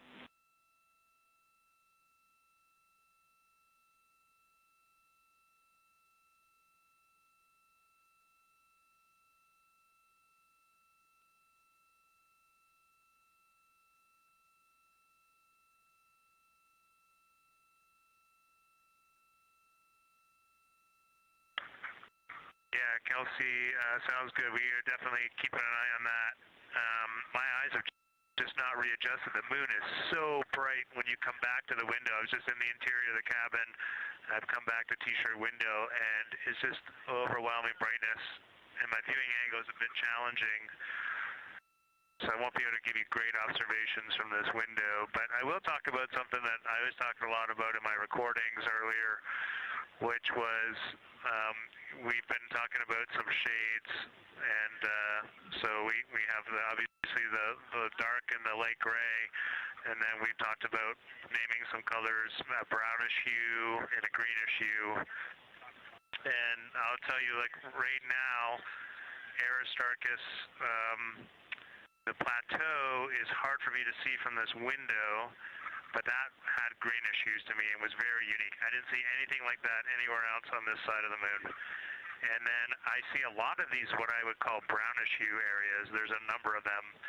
And they, for example, in the northwest corner of the highlands, to me it looks like the brownish hue is caused by ray or ejected material landing on the highlands, and then we obviously see the ray areas as a lighter albedo, but in between the rays where the deposit would be thinnest, that is what it looks like is causing the brown to me. So I saw that in the northwest side of Aristarchus, or sorry, that dark area of the highlands, northwest side of the highlands. I saw it in the highlands to the east of Glushko, and then I see those same brownish hues west of Oriental, and I drew a contact there on OneNote, but that's a huge region, kind of like a piece of pie with the point of the pie pointing at Oriental and then going up towards the northern side of Hertzsprung. And that is an area that just looks like that brownish albedo. That was fantastic, Jeremy. We had heard rumors of the green and brown hues, and so you really read my mind on asking about those. Understand they likely didn't have any contact with each other the way that you described them, but please correct me if I misunderstood that. And then last thing, I'll make the same offer we made to Victor earlier. If it would be helpful for us to verbalize any targets so you can stay at the windows and keep your eyes adjusted to the moon, please let us know.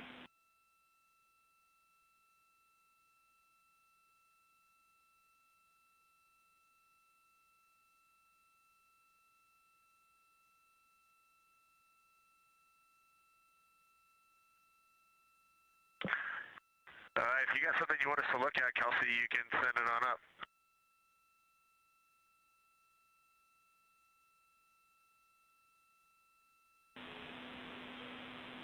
definitely not looking to interrupt your flow, Reid and Jeremy, only offering assistance if you guys want to keep your eyes off of the PCDs.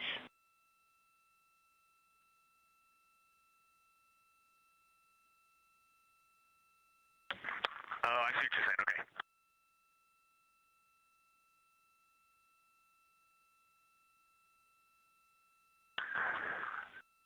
Not really science related, and we definitely learned this at Apollo, but the thing that is just most fascinating, I think, to me and Victor right now is even as rugged as the far side looks, when you look at Oriental and Home, it's rugged. But man, when you look at the Terminator, it is just like impossibly rugged, and it reminds you that the whole far side is that way, and just the Terminator is really bringing out the shadows and the hills and the valleys, and it is just, it's unbelievable. It's like no surface of the Terminator is not marked by a meteor impact, and it's just, it is very impressive to look at that, and you realize that that is true across the whole far side. You just can't see it due to sun illumination right now.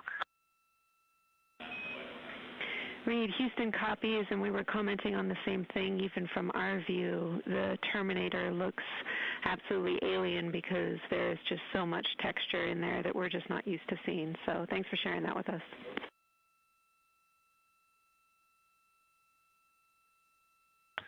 There's also, I don't know the name of it, coming out the south-southwest of Oriental, right on the southern Terminator, is just a massive crater. I don't know the name of it. Maybe you can look on the solar array wing video and tell me it's right. It's the southernmost crater you see on the Terminator right now.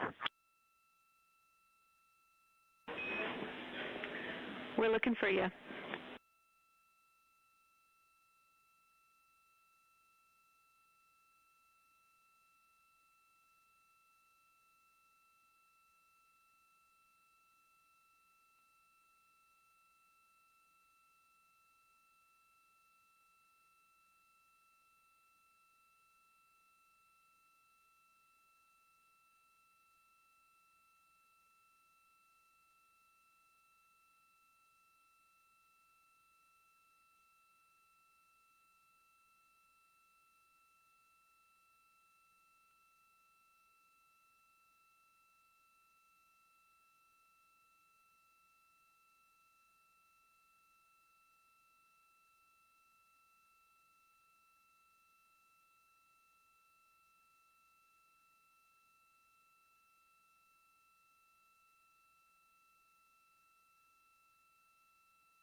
We're loving that picture. Thanks for showing us. And Reid, as an answer to your last question, we believe that that is Chebyshev crater. And the sir agrees with that.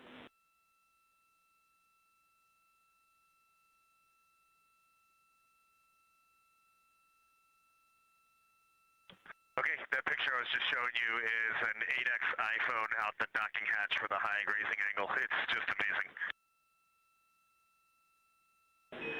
We love it. Thank you.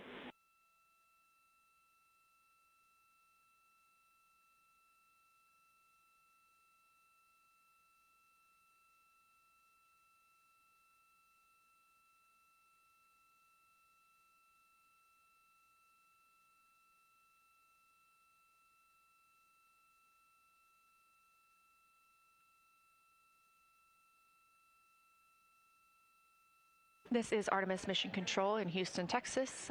Mission elapsed time, 4 days, 22 hours, 12 minutes into the flight of Orion.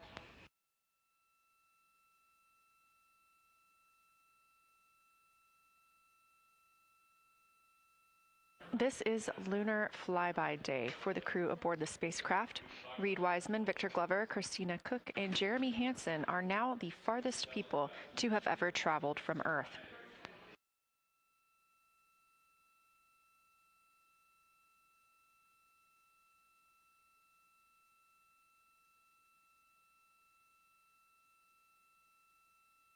This a live view from inside the spacecraft. They have turned off the lights so they're able to see outside and photograph the moon better with no reflections from inside. And for a very brief moment there. Integrity Science, thanks for those iPhone views. It's helpful to see what you're seeing.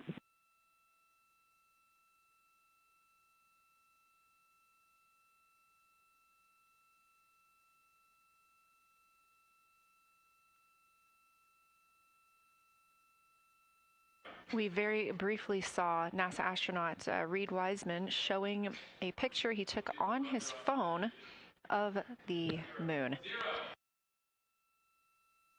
We do expect to get all of the photos that the crew is taking today, and we cannot wait to share some of those with you.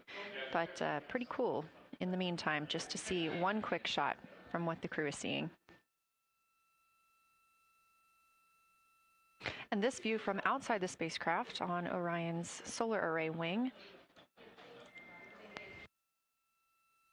Orion is now 6,643 miles away from the moon and continuing to grow closer. Again, their closest approach will be about 4,066 miles.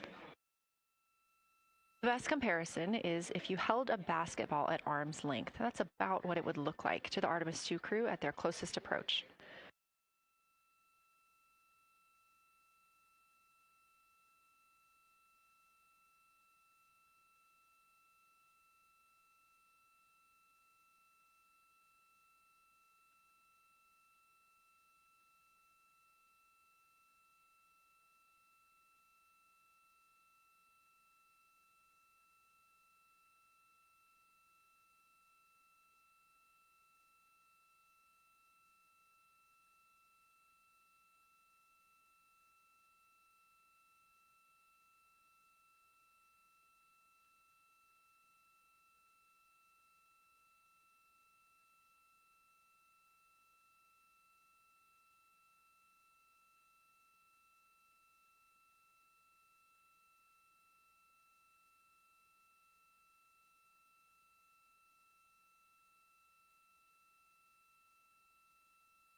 This view showing at the very top, a camera coming from Orion, continuing their flyby of the moon.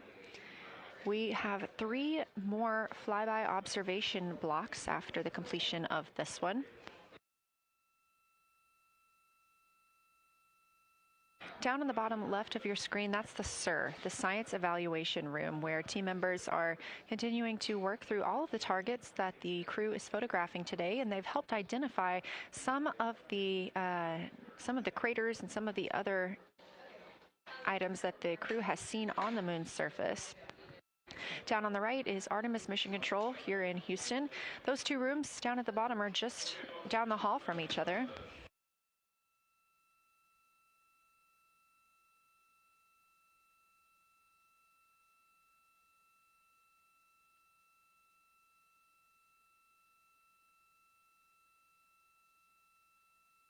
And we are just a few minutes away from the next cabin and window team swap. That means Victor and Christina, who have been at the windows, will fly to the cabin, the background essentially, and be their support crew for Reid and Jeremy. Reid and Jeremy will move back up to the windows.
crew is continuing their discussion portion of the flyby in the lunar targeting package, where it says far side albedo/color. They are looking, the science team is looking to get a good understanding of what the crew can see on the far side at this point, and its brightness as well as any colors.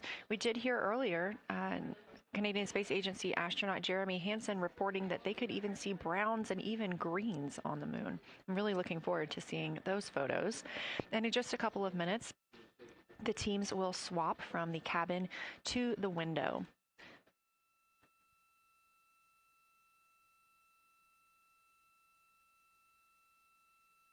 Another rundown of just how this flyby is choreographed inside the spacecraft today. So these activities have been timelined, and there are these 5 blocks of time during which the crew is going to be observing the moon from Orion's windows. Now we are just coming up on the end of the 2nd block, and we'll start the 3rd soon. So at any time during those blocks, 2 members are at the windows working in a pair. One is taking photos from window 2 and has a blue shroud over the window to help prevent any reflections from inside the spacecraft.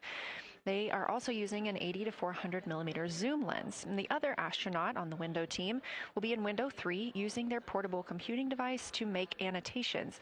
Now, again, both of those crew members are making audio recordings of what they are seeing, and we are not hearing that right now. Those are going to be downlinked later to the science team, who will evaluate them and use that data to inform our understanding of the moon. Those 2 crew members at the windows swap roles. Integrity Houston, it is time for another swap between the cabin and the window teams. So we have 15 minutes of handover time, and then we will expect Jeremy and Reid at the windows and Christina and Victor at the cabin. I have no new vehicle updates for you, but I do have a photo location for some photos on Ike's PCD, and I want to let you know that Jeremy's family have arrived in the viewing gallery.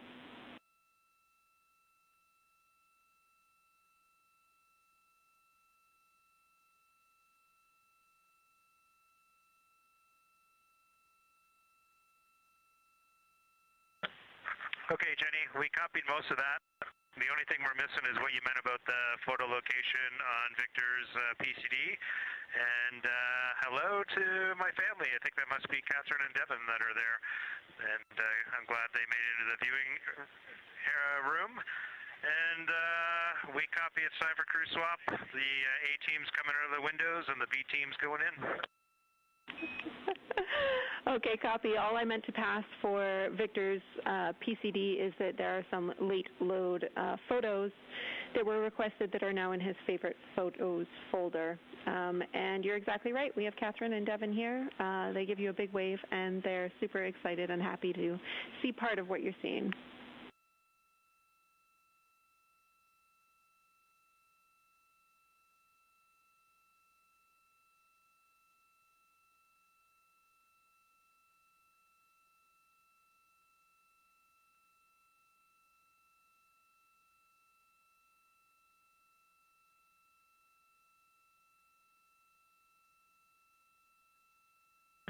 Okay, copy, Jenny. We're not sure what we're looking for in the PCD, but we're going to poke around, and we may be calling you back about that one. All right, that's no problem, and it's unrelated to flyby.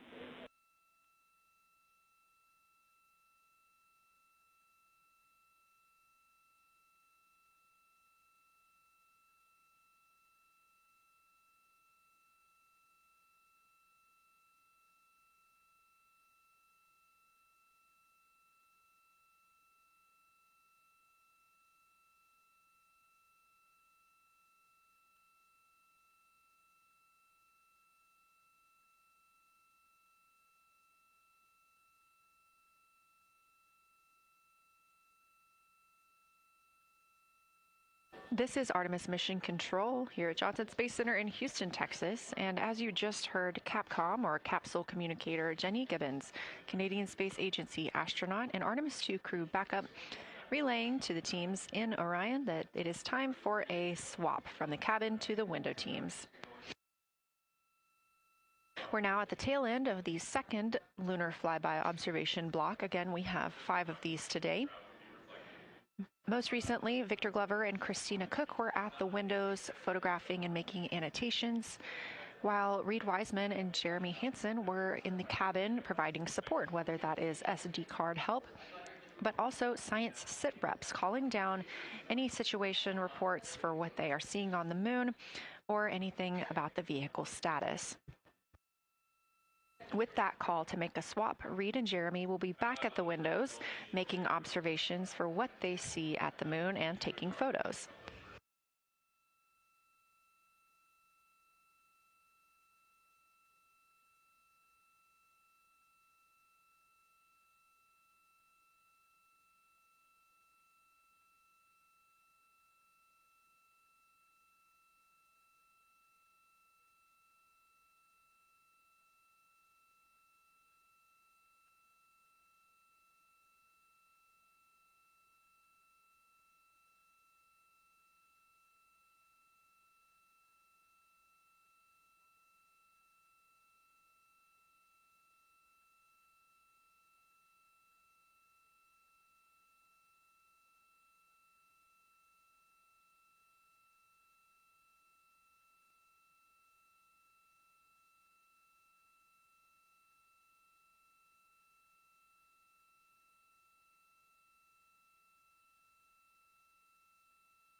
Again, you're watching live coverage of NASA's Artemis II. But something that's truly awesome up here is we now have the moon and the Earth in window 3 simultaneously, and the moon is a gibbous, and the Earth is a crescent. And I'm guessing in about 45 minutes we'll have 2 identical crescents as we change our position in the universe. That is pretty darn cool. Thank you.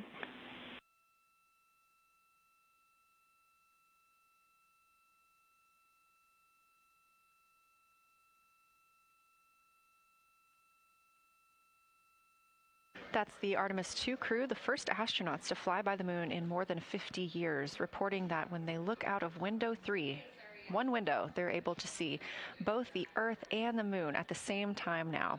Now, obviously, our view is from a camera on the solar array wing pointed at the moon, and we hope to see that view of both the Earth and the moon soon.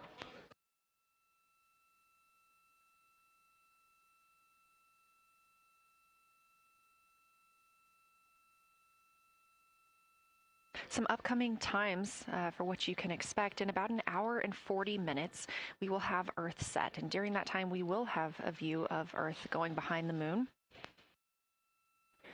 Shortly after, just a few minutes later, we will lose signal with the Orion spacecraft. This is tracked as it is going behind the moon and out of reach of the Deep Space Network. At 6 o'clock p.m., the spacecraft will make its closest approach to the moon at a distance of about 4,066 miles. At 6:02 Central, the spacecraft will reach its farthest distance from Earth at about 252,755 miles. Of course, these are approximate, and we will make sure to provide you with the final distances once those are confirmed. At 6:21 p.m., we will have Earthrise from the Orion spacecraft, but we will not have communications with the spacecraft until 6:25 p.m. Central, when we expect to acquire signal with them after they've emerged from behind the moon.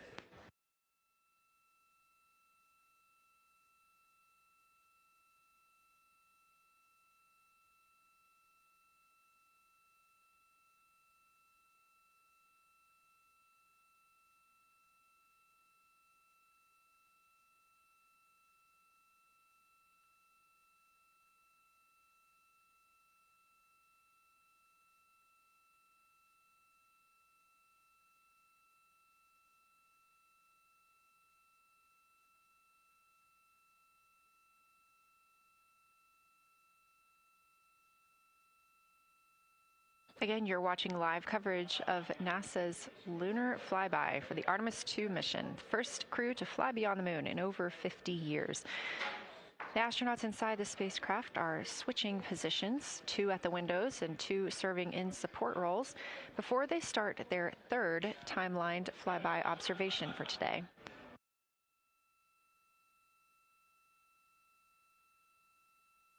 We've heard great calls from the crew so far describing what they're seeing, all well trained by the science team here on the ground.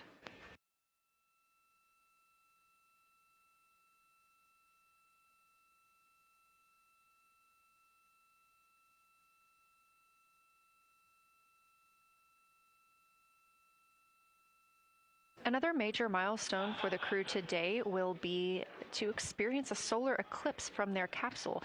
No one on Earth will experience this solar eclipse. To the astronauts, this will look a lot like a total solar eclipse on Earth, except the moon will be huge compared to the sun. Whereas if you're standing on Earth and looking at a solar eclipse, the moon and the sun appear to be about the same size in the sky. As the moon begins to cover and then uncover the sun, the astronauts will see a partial solar eclipse, so that's before and after totality, and during that time frame they will have to wear eclipse glasses so they can safely view this phase. They also intend to capture images of the sun's corona during the eclipse. This is a rare glimpse at the innermost corona that will only be captured by the astronauts' cameras. During the eclipse, we also look forward to the crew members describing what they will see, which includes unique light features like the shape and size of the corona and potentially even lunar dust. At the same time, Venus, Saturn, Mars, and Mercury will be near the sun, so they may be able to identify what part of the sky they're looking at. This can help train future Artemis astronauts on what part of the sky they're seeing, which is useful knowledge in challenging situations when they may need to rely on that information instead of instruments for navigation and orientation. That eclipse window will last about an hour, and it'll happen near the end of the day today, closer to 7:35 p.m. Central, 8:35 Eastern.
As you can see in this live view from Orion, the spacecraft is maneuvering around the moon, and the views of the moon have changed since we started our broadcast.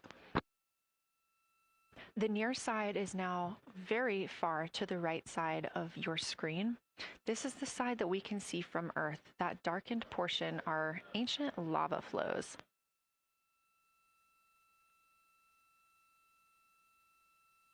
The crater down towards the bottom of the moon is Orion, and this is a crater that was previously never seen before by human eyes until this mission.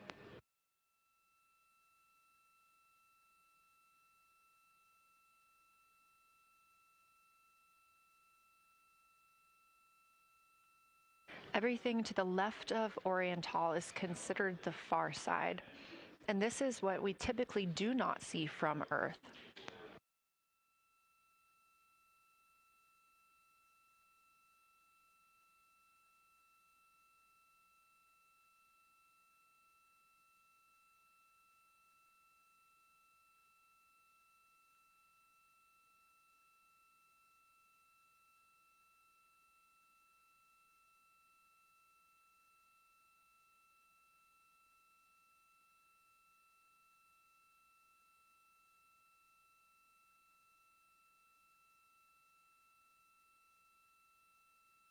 Just a reminder about this view. This is coming from a GoPro camera mounted on the tip of one of Orion's 4 solar arrays. Each solar array has a camera mounted on it, and the bandwidth is limited due to we have a crew on board, and this is our first flight of crew aboard the Orion spacecraft. So having a crew means we have to have an environmental control and life support system. There's a lot of data around, a lot of data to bring down for the crew members to keep us up to date on everything happening aboard the spacecraft. So we have to share our bandwidth when it comes to imagery and data.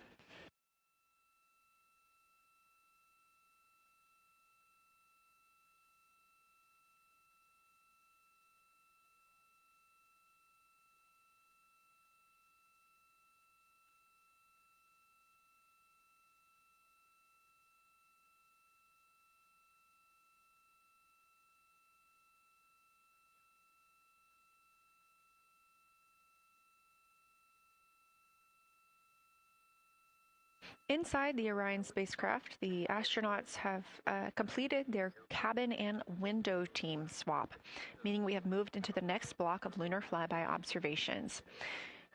Jeremy Hansen and Reid Wiseman are now back at the windows, taking photos and making annotations. About halfway through this block, they will switch positions at the windows and will be prompted by the ground to do so.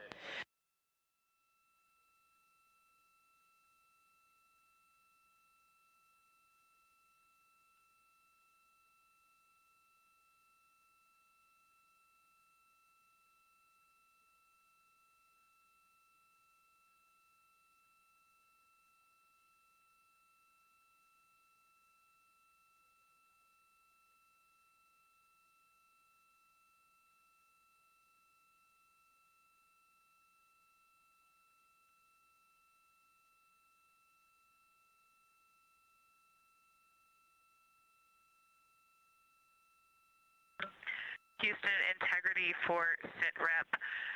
First of all, I'll just talk about the experience that I had during Victor and my observation time. It was an incredible experience. We definitely noted how much more you can see with the zoom lens. Even though we have a great visible eye image, there's just a lot of texture that just pops right out at you when you can zoom in. So almost just using it like a telescope, the camera lens. We really enjoyed our discussion time. That was a great innovation on the lunar targeting plan. We were both able to describe a lot more kind of with flow, I would say, when we were talking to each other. And it was also, we sort of were able to bounce ideas off of each other and come to new conclusions. We had, I think, a very successful talking through of some contacts between different color areas, both in the mare and in the highlands, and we identified some really unique texture areas as well. At one point, towards the end of the images of my time in window 3, I just had an overwhelming sense of being moved by looking at the moon. It lasted just a second or two, and I actually couldn't even make it happen again. But something just drew me in suddenly to the lunar landscape, and it became real. And the truth is, the moon really is its own body in the universe. It's not just a poster in the sky that goes by. It is a real place. And when we have that perspective and we compare it to our home of the Earth, it just reminds us how much we have in common. Everything we need, the Earth provides, and that in and of itself is somewhat of a miracle, and one that you can't truly know until you've had the perspective of the other. I'll switch into some logistics stuff. The Peltors, both, their batteries stopped providing the active listening, but we have verified they are still recording, and so we are able to have discussion time and hear outside our recordings by just moving the ear cup off of the ear. Other than that, everything's working well technically, and we've been able to find all our targets, and we're having a really great time. Thanks, Christina. We copy those logistics for the Peltors, and also thanks for bringing us into the cabin with you with that description.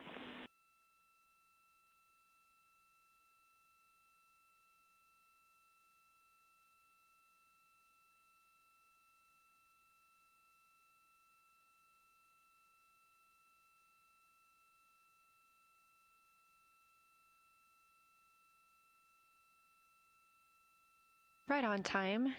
NASA astronaut Christina Koch, a mission specialist for Artemis II, calling down a science a situation report. Good news, reporting that she and her teammates have been able to capture all targets that were listed.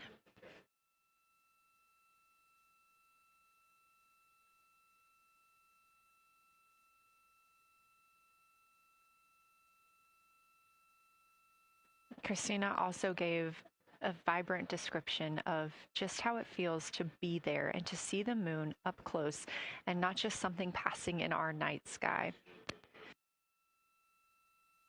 Currently, the team members at the window are Reid Wiseman and Jeremy Hansen. Meanwhile, Integrity cabin team for window shroud.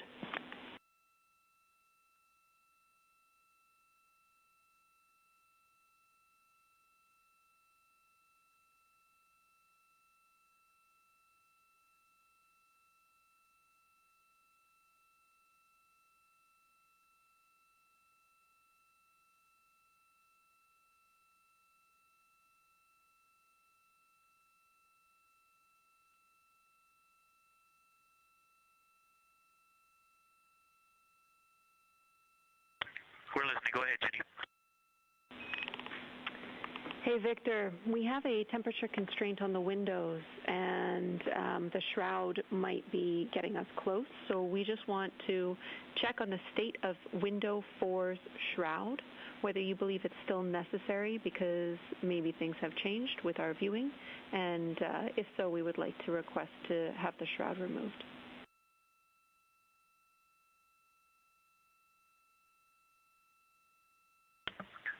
Houston, we believe it is necessary. We pulled it off just as a corner. It is very bright.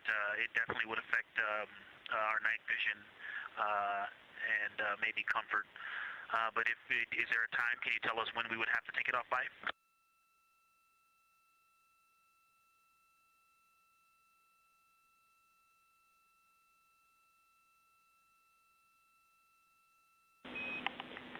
Unfortunately, since it's been on for a while, we are going to have to request that the shroud is removed, and we can recommend something that could block the light but just create a bit of distance between the window and whatever is covering it. Something like a t-shirt would do the trick and help.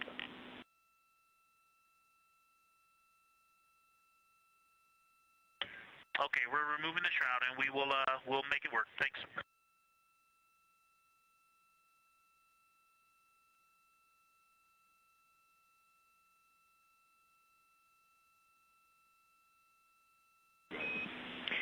Thank you, Victor.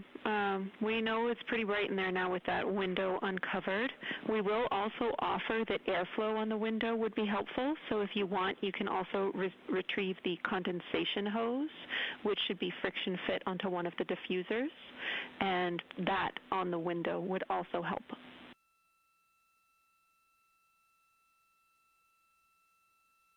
We can easily point a diffuser at the window, so we're going to start with that, and it's pointing at the window now.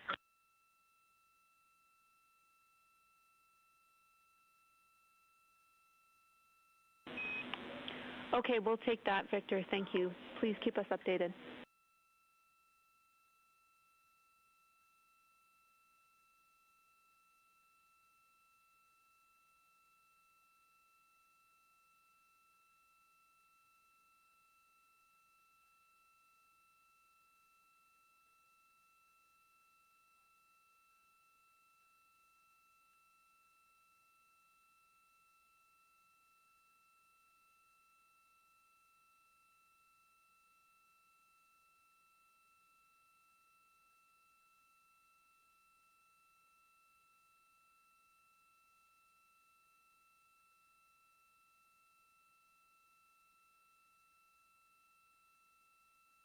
That call from Capcom Jenny Gibbons, CSA astronaut and Artemis II crew backup, to the crew aboard Orion, letting them know that they will need to remove the window shroud they had placed on window 4.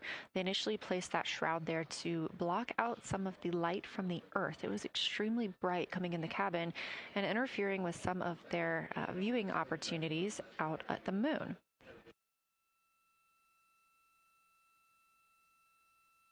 This was a request from ground teams to ensure that they are protecting other systems, and the crew has been offered the opportunity to use something else to cover the window.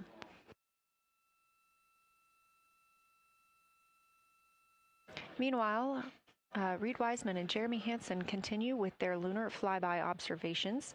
They have just looked at Glushko Crater. That's about when we heard that call down from Christina Koch with that description of everything she had been seeing during her observation period and what she was seeing at that time. The science team asked this crew to take centered images of the entire crater and their ray system in one frame.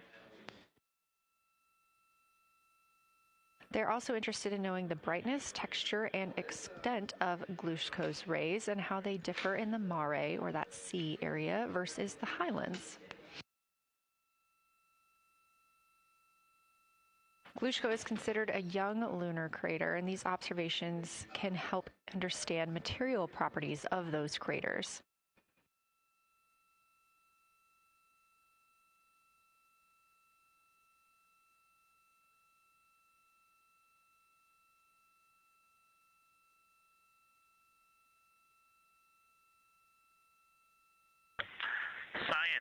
Integrity. First, I wanted to start off with connecting with what Christina said, that it was very moving to look out the window. I had the unfortunate sequence to start looking out the window and then moved to the long lens, and it was hard to speak looking through the zoom. Because I went straight where Christina went, and I was walking around down there on the surface, climbing and off-roading on that amazing terrain. I also want to underscore something that she said. As we continue to explore, when we actually do go down there to the surface, I know for safety reasons that we would never send someone alone, but I just want to really emphasize how important the discussion time was. When we started to talk, we not only got better science discussion, we got better human connection, and so doing this as a pair, we just learn and grow together, and that's just super important, so thank you for adding that to this plan. Reid just passed me a note that the Orion Tall Basin annular ring has a similar albedo to the center, but a different color. It has more brownish tones in it, and he said it's very distinct now that he's been staring at it. Victor, thank you. You got a cheer from science there, and we all just went on that moonwalk with you, so highlighting how important it is to talk about these things. I also want to let you know that we have Deanna Glover with us in the viewing gallery. She's all smiles.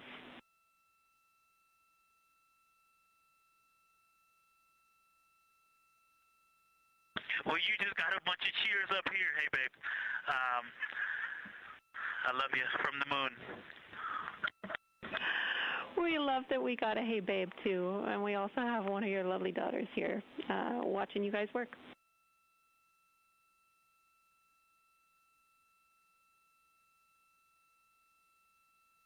Thank you guys for doing that and for supporting them through this. And to all of you, Genesis, Maya, Joya, and Corinne, I love you. And Deanna, I love you. I'm glad you get to be there.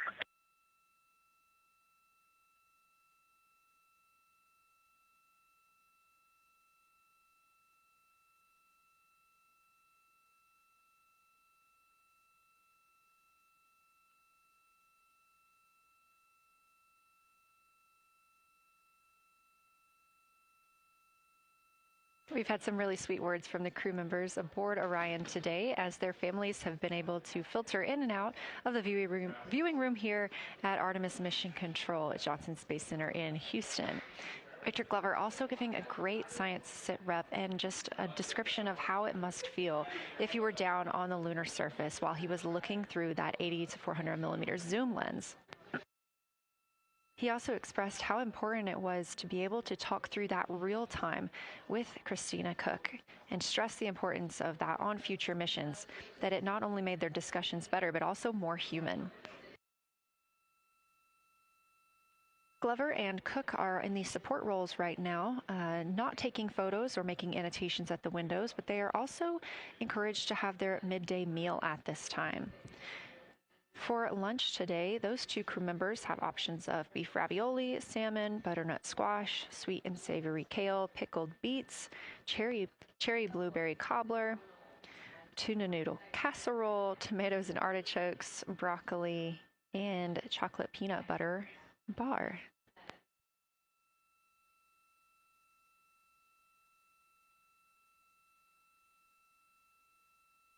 Once Glover and Cook return to the window portion of their flyby today, Reid Wiseman and Jeremy Hansen will get into their midday meal.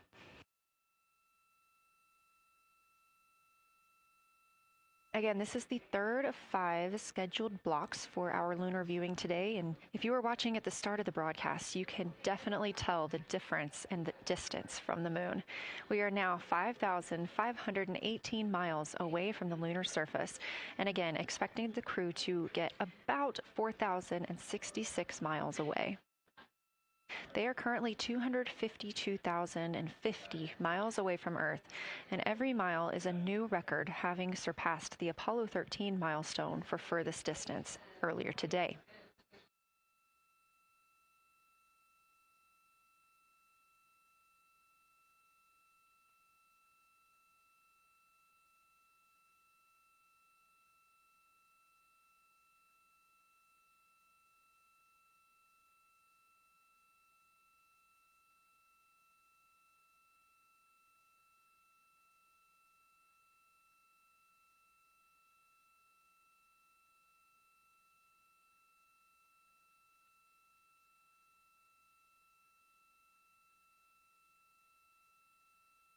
If you look down to the bottom right of the moon in that darker looking area, that is Orion Basin.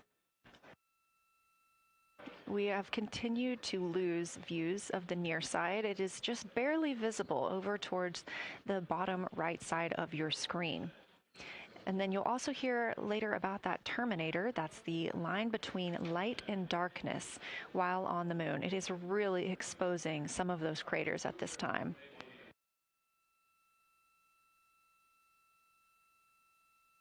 A couple of the other features in view right now are Hertzsprung Basin and Vavilov Crater. Hertzsprung Basin is nearer to the center of the moon, closer to that terminator line right now, and Vavilov Crater is just on the outskirts of it, closer again to the terminator.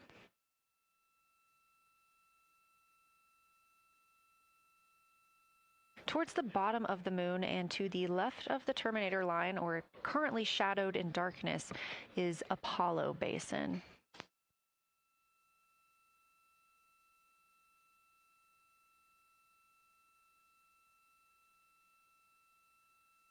Science from integrity.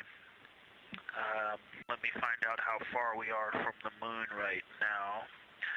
But our view is about a third of the moon is in eclipse. That beautiful terminator is out there calling to me. We're 4,691 miles from the moon. And what looked like in the terminator, about a third of the way up from the southernmost part of the terminator, looked like a dinosaur print if one was running to the northwest. Now is clearly a crater with a bunch of craters around it. And that terminator, I can only see about half of it. I'm looking through the docking hatch window right now because we have the Z9 in window 1. But that terminator has moved. I guess I've been using Vavilov the whole time, so it's gone 2 more Vavilov craters to the west, and so a few more features are starting to peek out into the sunlight there with that low sun angle, and so you still have ridges and valleys showing up very clearly, a very jagged terminator, and a few islands of light out there with some high elevation shining in the sunlight in that darkness. And on the eastern side of the moon,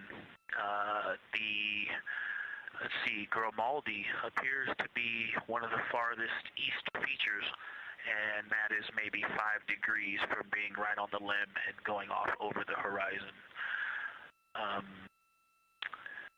It is interesting, just looking at Oriental, that my first impression of it is all of the dark areas appear lighter, which I think makes sense because it is now facing, well, it's still relatively the same to the sun, but my angle to it is different.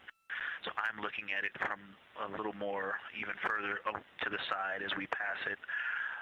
But all the darker features appear to be just a little bit lighter from this vantage point. The darker ring structure in the outer and inner ring and the interior, as well as the annular ring portion, everything seems to be just a smidge lighter at this point.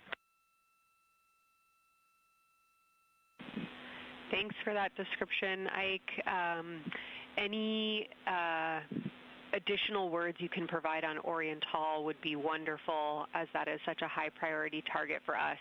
And while I have you, as we get closer to target 15, which is the Terminator target, if you can find Zeeman Crater again that you were looking at earlier, everything to your left of Zeeman would be getting into the South Pole Aiken area to help you orient yourself.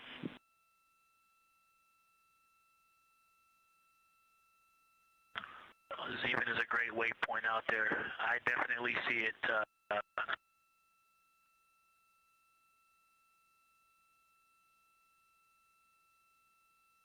Yeah, Zeeman is very easy to find, and that is awesome. Thank you for pointing that out. Feel free to do that as often as you think of things. Let's see, looking back at Oriental. Okay, another thing, after looking through the zoom camera, man, you guys are smart. You probably did this on purpose, but after looking with my plain eyes and then going to the 400 millimeter zoom, now looking at it, I see the cliff face as if you were standing in the center. That inner and outer ring have definitely some real terrain to them, and now I can see that as terrain. Now that I look at it even with my naked eye, I can tell that there's a lot of elevation and that, like I said, a cliff face on that eastern edge where all the darker deposits are. And it's just the scale now. Looking at it from far away, before it seemed like flat with color painted on it, but now that I look at it, I can definitely see that there is, different depositional characteristics, and so the darker is some other material, but there's also some shadowing going on because of the cliff face that is a part of that crater wall. Great description, Victor. Thanks, and really interesting to hear now the distinction between shadow and color. Before I let you go back to other observations, you mentioned that Reid saw a browner hue to the annular ring than the rest of Oriental. Are you seeing that from your vantage point?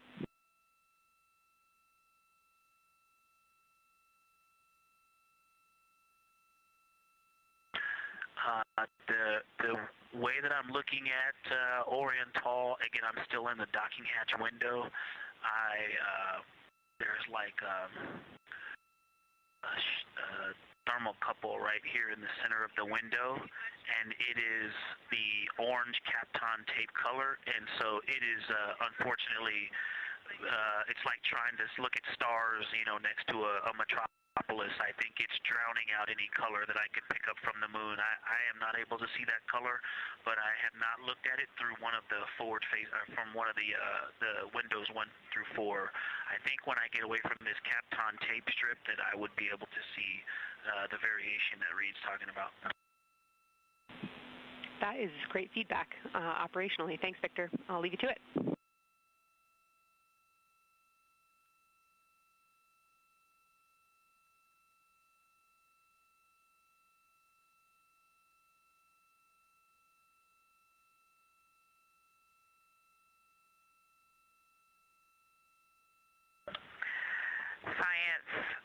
Integrity with a question from the window team. Integrity, this is Science here with you.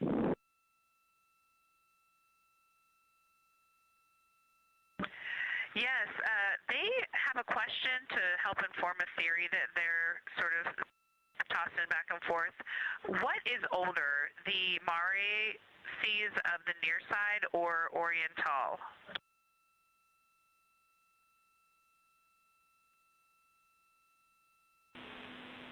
Stand by, Integrity. We're going to get you a little geologic history here.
Integrity Science back with you for some lunar volcanism when you're ready.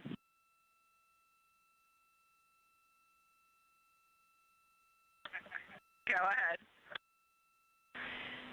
You're making our day down here getting to talk about lunar volcanoes. Oriental, as far as Mare go, is younger than almost all of the Mare on the near side. The exception are features like Aristarchus, which really pop out to you guys and really pop out to us here on Earth. That is younger, but other than that, Oriental is pretty young as far as Mare go.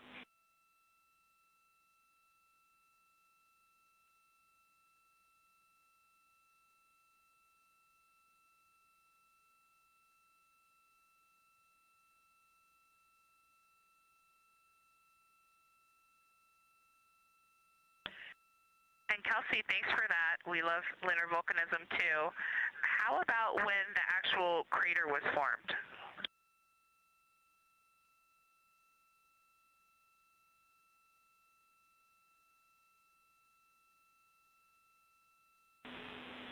Yeah, we're going to get you an age for Oriental, and while we're getting that, Christina, can you, maybe you've heard the window team talk about the sort of contacts around Oriental, but because that material is so much younger, if anything pops out to you about physical relationship between that and surrounding terrain, we'd love to hear it.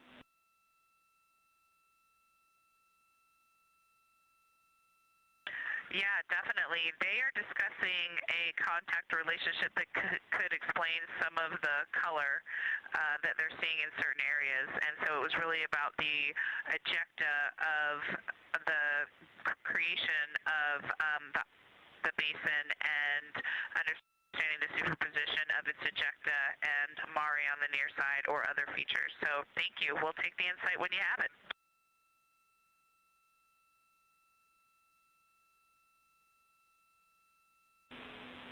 Thank you, Integrity. And I know Jenny wants to get to you with some topics, so I'll leave you with Oriental is 3.8 billion years old.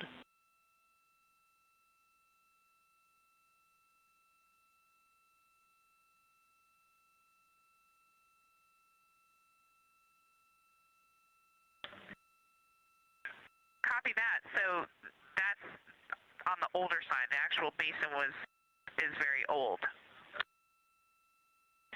Correct. As is the case with a lot of mare, typically the big basin formed, and then the volcanic eruption was able to punch through the crust where it was weakened by that basin formation.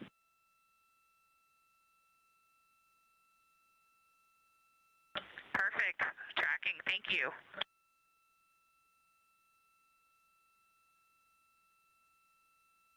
NASA astronaut Christina Koch calling down some questions to the science team on console. The voice you're hearing with those answers is Dr. Kelsey Young.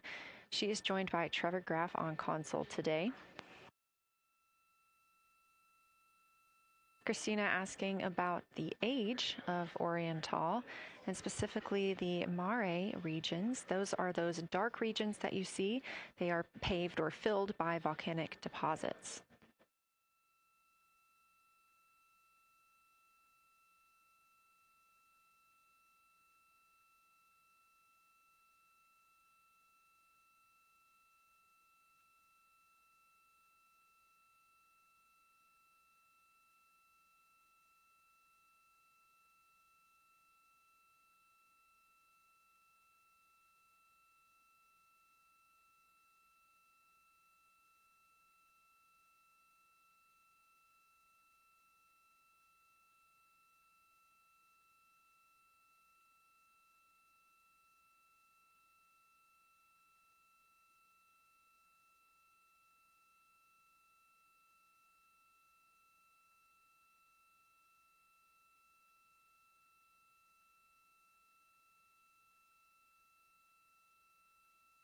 Better answer.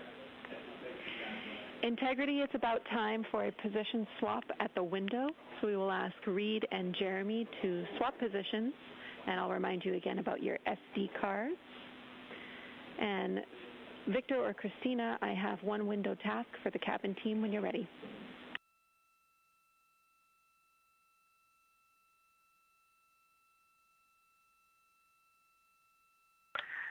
They are swapping, and I'm ready.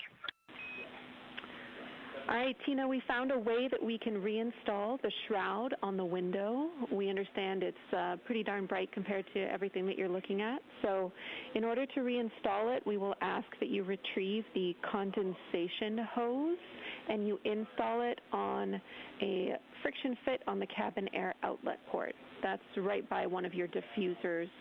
You're going to point that little condensation hose such that the air is flowing over the window pane. Let me know when you're ready for the stowage location.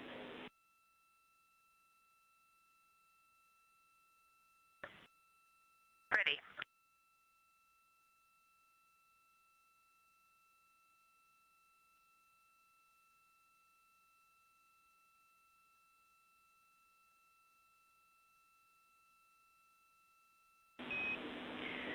Christina, the hose is in locker A1.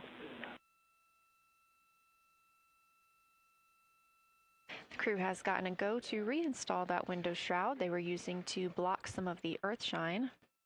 Copy. This view coming from inside the Orion spacecraft as the crew members are swapping windows, specifically Reid Wiseman and Jeremy Hansen. They've been our crew members at the windows taking photos, making annotations, and making recordings that'll be downlinked later to the science team for review. The science team will have a conference tomorrow morning with the crew to get any fresh perspectives or things that they learned during the flyby.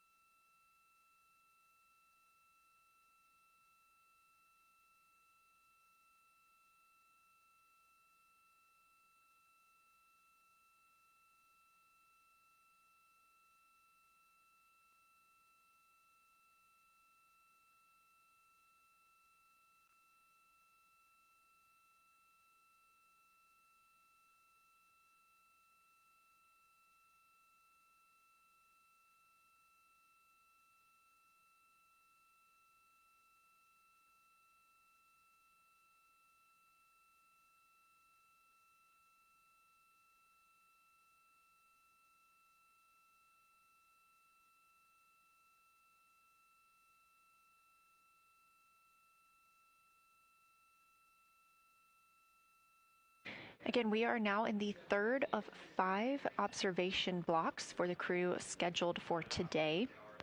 During this flyby, Orion is passing around between 4,000 and 6,000 miles from the moon and providing the crew with a full view of the lunar surface. It's a higher vantage point and much farther than Apollo's lunar orbits on average. So from this view, astronauts can observe both the North and South Pole and large-scale geologic features in one single view.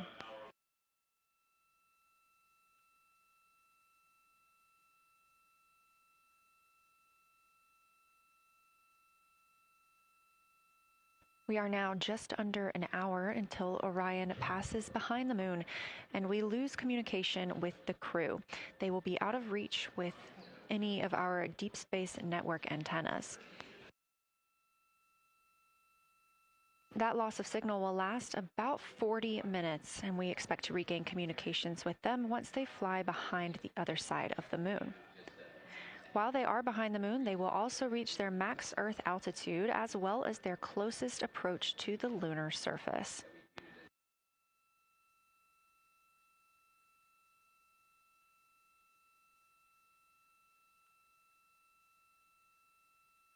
The view you have right now is a live stream from a camera on Orion's solar arrays.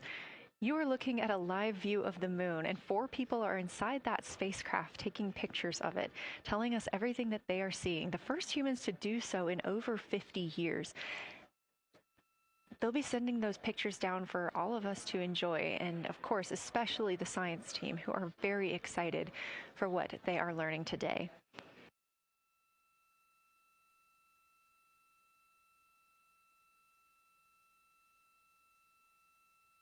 It appears the Artemis II spacecraft, Orion, is now under 5,000 miles away from the moon. Again, we expect their closest distance to the moon be about 4,066 miles.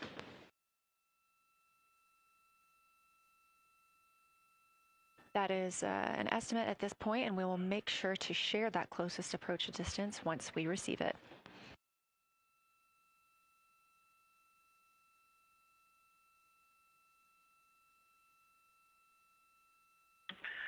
Houston integrity question, did you just want us to cool the window with the condensation hose, or did you want us to put the shroud back on and cool the window at the same time?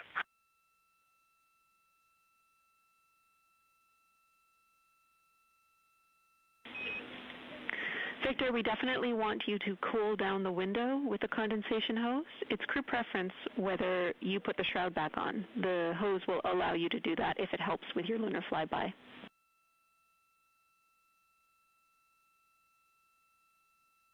Okay, copy. We're going to do both at the same time. Thank you. Houston copies.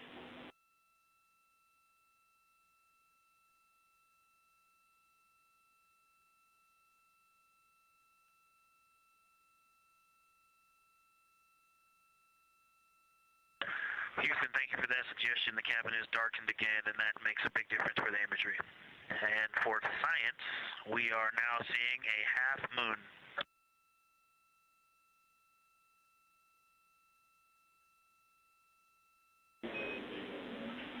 Thank you, Victor. We're happy to hear it, and we see half moon, full moon joy still.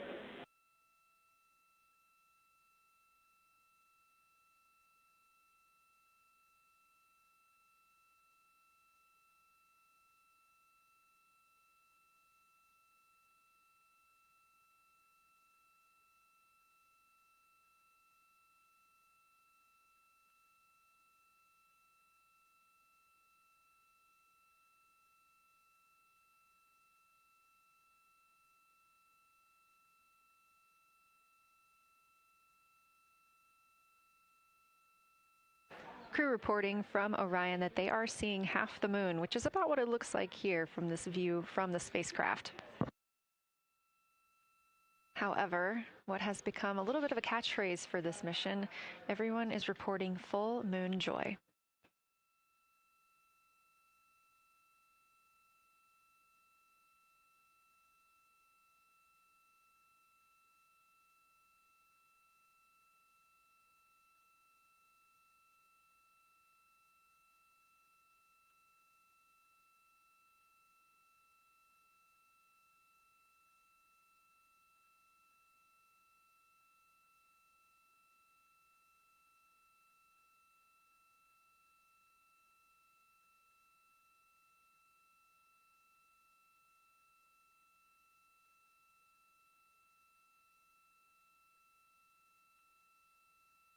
We are keeping up with which targets the crew is tracking through their lunar targeting package. They are just wrapping up their second. Science integrity, another observation the window team commented on and Christina and I discussed a bit is in Hertzsprung. The solid and intact crater is very smooth. If it were a dirt road, it's very hard packed, and then you go outside of it, and that outer crater, that's the one that is older. It is a little rougher and more jagged, and starts to get into more loose-looking terrain, and the smooth interior also causes the craters that are inside of the larger crater, the smaller craters, to have really sharp edges, sharp, distinct edges.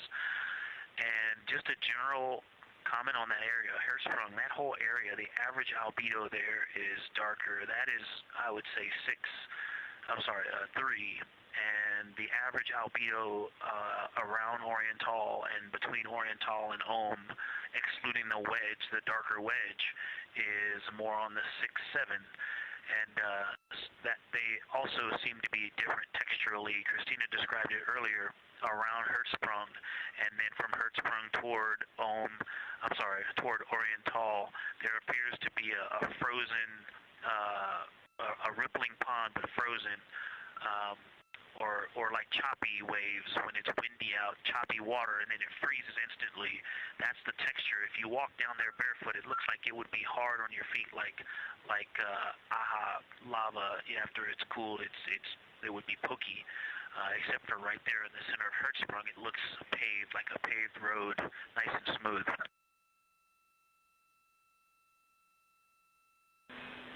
Victor, that's a wonderful description. Going from a paved road to lava reminds us of the Icelandic highlands. Thanks for that.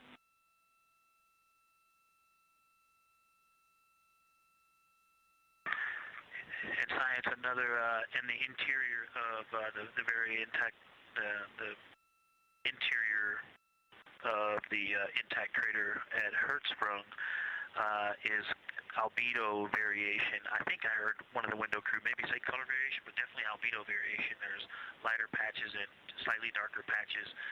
It's not swirling, it's just patchy. It just has spots that are lighter, and I would say a predominantly darker average area. Great descriptions, Victor. Thanks. Not swirly, just patchy is really helpful for us.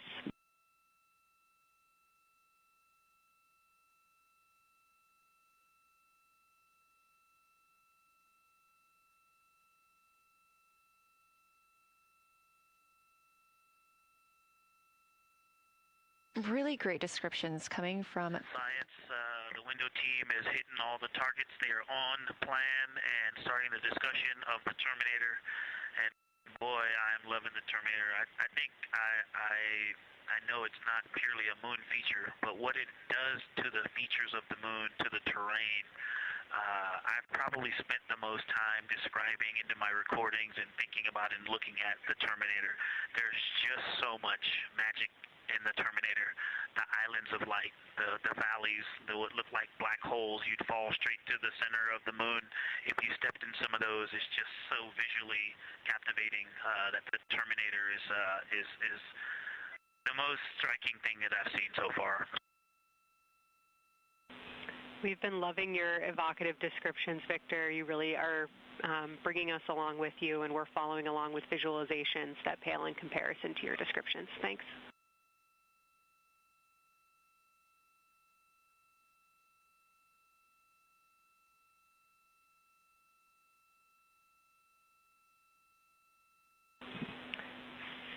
Integrity Science, one more question on a status of what the window team chose to observe for crew choice.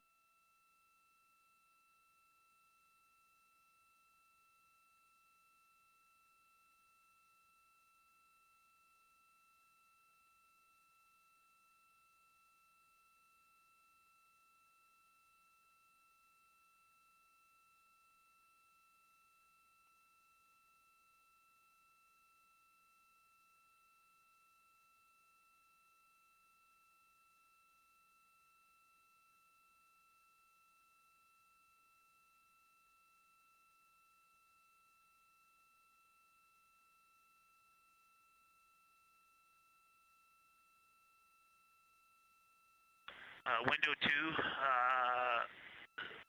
talked about Vavilov, looked for suspended dust, and the Terminator. And window 3 about the experience and about the three-dimensionality of the moon this close.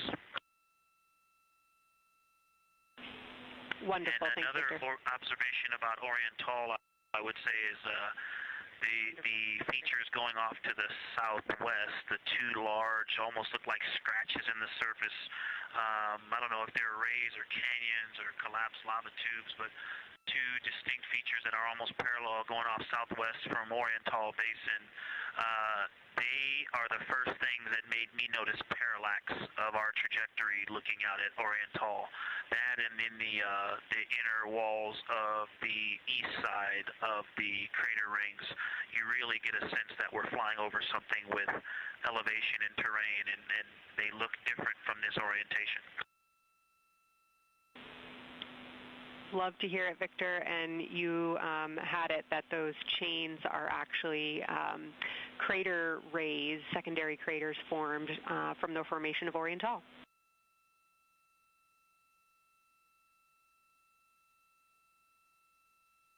Yeah, speaking of crater rays, the crater rays that are going off to the northwest,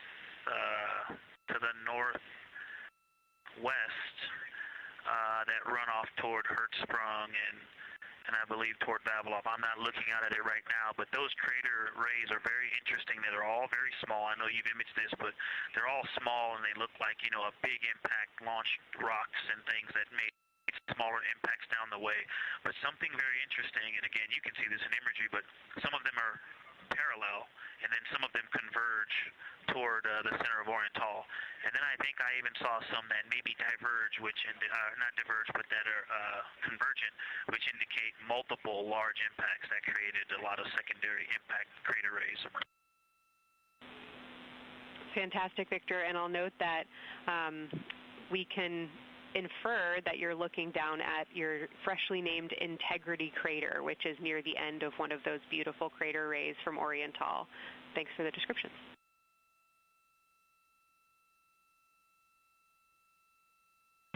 Yeah, you're welcome. And Integrity is easily identifiable with the naked eye from this point.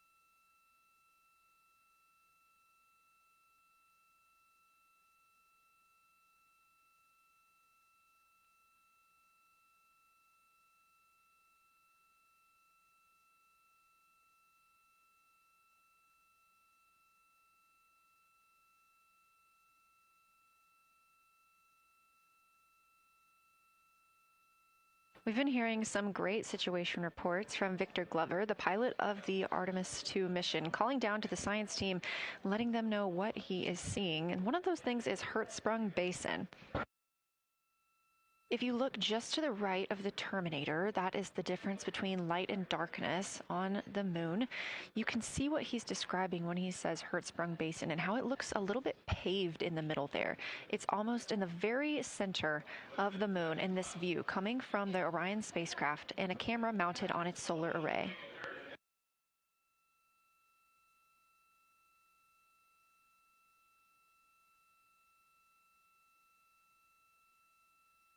We are now 4 days, 23 hours, and 23 minutes into the flight of Artemis II, and we are standing by for their lunar loss of signal in about 43 minutes. Again, the spacecraft will fly behind the moon, and during that time, we won't have communication with them.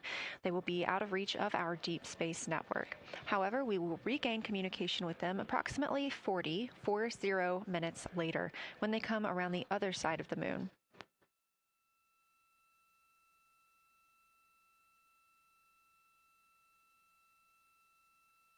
The crew aboard the spacecraft are currently discussing the Terminator, that difference between day and night. The science team is interested in learning about the topography and the color of the lunar surface, and it's already been very interesting to hear that they have seen colors like greens and browns while looking at the moon. Some of the questions that they are hoping the crew will discuss are how do the quantities and sizes of craters and mountains vary along the terminator, and they are looking for the crew to describe the topography of features along or near the terminator. They're also looking for more information on any color or tone variations, and they're hoping that the crew will take images to illustrate their findings. Glover reported earlier that the crew has missed none of their targets when they are photographing at the window. We aren't hearing the conversations that the crew is having right now, but these are being recorded to their personal computer devices, PCDs, and those will be sent down to the science team. The science team will have a conference with the crew tomorrow morning to discuss their findings and experience when looking at the moon today.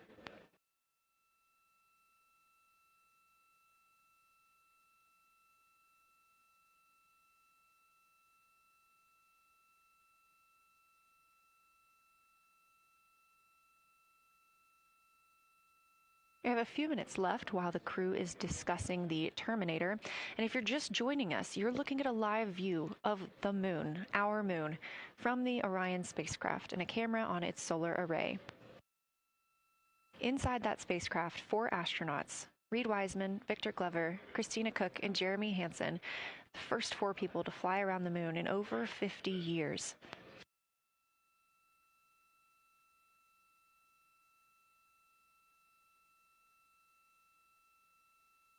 This is our lunar flyby day, and the crew has already surpassed one record today.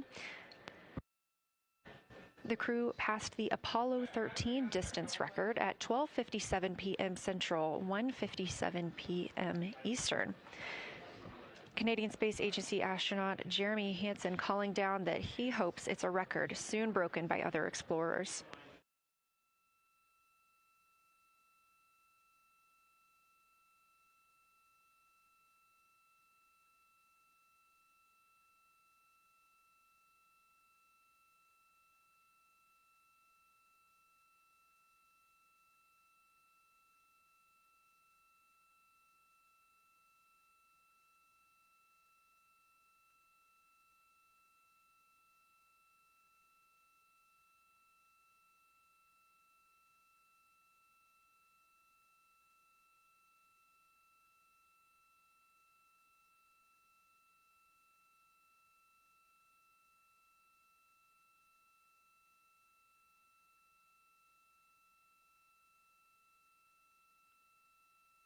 We are live in Artemis Mission Control in Houston, Texas, monitoring the flight of Artemis II.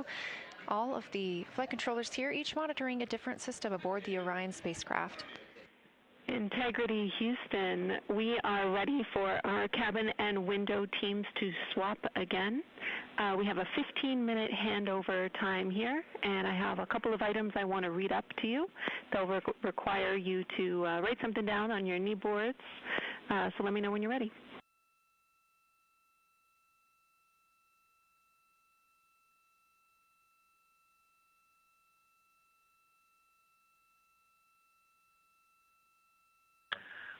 Okay, Houston, we are ready. Copy, Integrity. First of all, once you start this next shift here, during this lunar observation shift, we will begin our lunar LOS, so you can expect a call from me a few minutes prior reminding you. And second of all, FIDO just sent us updated altitudes and METs for lunar closest approach and max Earth altitude. Let me know when you are ready to write those down. They differ slightly from Optimus.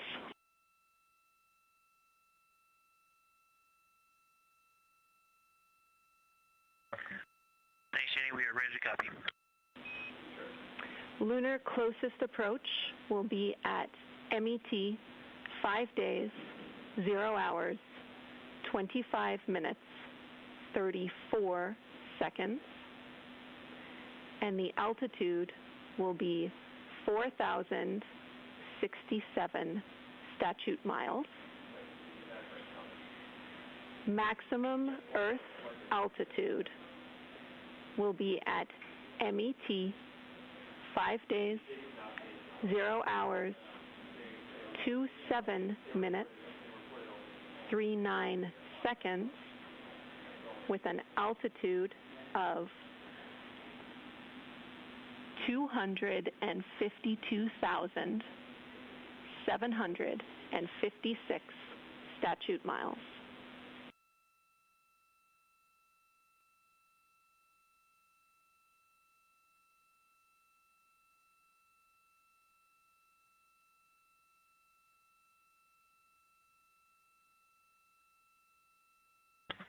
The crew really wants to ask for that in kilometers and in parsecs, but thank you for those. That is great. Thanks for that update. I'll send Fido to work, and I appreciate the metric. Other than that, I have no new vehicle statuses to pass to you. Enjoy your handover time, and we're looking forward to picking back up with you shortly.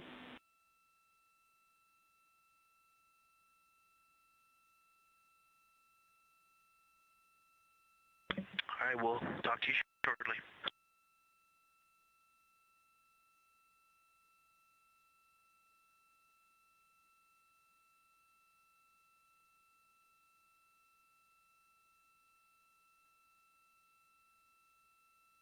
Those words called from Capcom Jenny Gibbons, CSA astronaut and Artemis II backup crew member, to the crew working aboard the Orion spacecraft. Had a little bit of a view inside the cabin. As you can see, it is very dark. The crew has turned off the lights, and the light that you were able to see is coming through the window, a reflection of Earthshine and from the moon.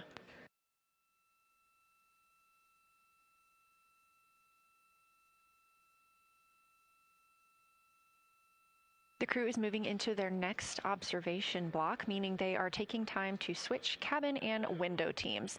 We've had Reid Wiseman and Jeremy Hansen at the windows taking pictures and making annotations and recording some audio files that will be downlinked later to the science team. Meanwhile, Victor Glover and Christina Koch were in the background serving as support. They were also timelined to enjoy a little bit of their midday meal. Now that we are swapping positions, the support team becomes Reid Wiseman and Jeremy Hansen.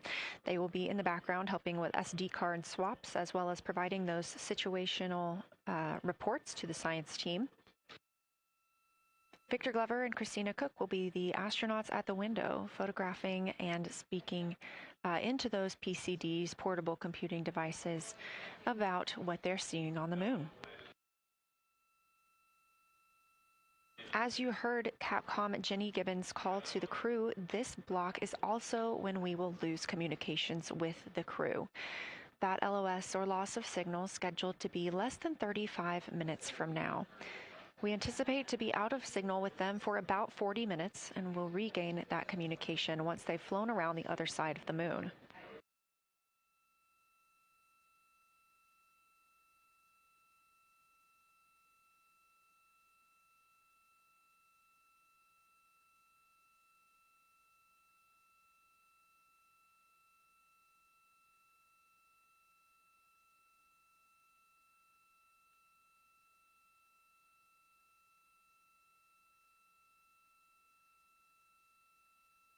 Now, even though the crew will be flying behind the moon, their observation period does not stop. They will still be taking pictures and making annotations of what they are seeing.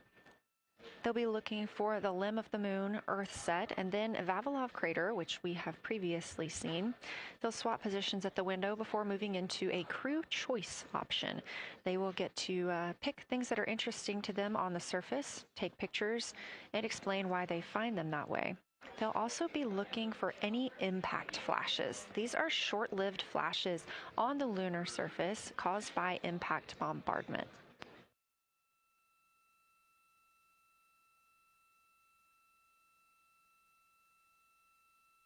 Just before Earthrise, the crew will be looking for lofted lunar dust.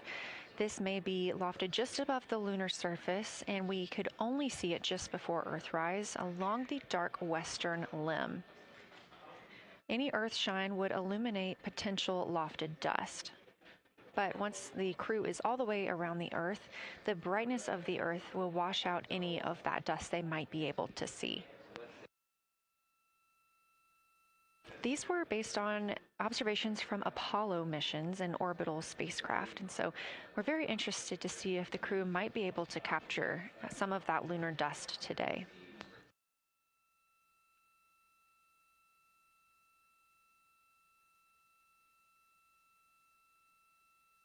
Following that lofted lunar dust target, the next will be Earthrise.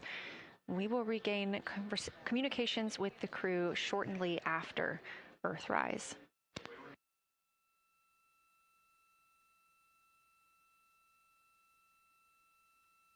There will be a short observation break period where the moon is not in view. That's because we are also anticipating the crew seeing an eclipse today. The moon won't be in view because the team here in Mission Control Houston will need to change the attitude of the spacecraft and ensure that its solar arrays are gathering light from the sun heading into that eclipse period. So we will have communication with the crew, we just won't be able to see the moon. However, we will have views during that eclipse time frame. During that time, the science team is looking to know it will only be illuminated by Earthshine at that point. So they want to know what the whole moon looks like overall, but they also want the crew to look into deep space and potentially see if they can spot any planets.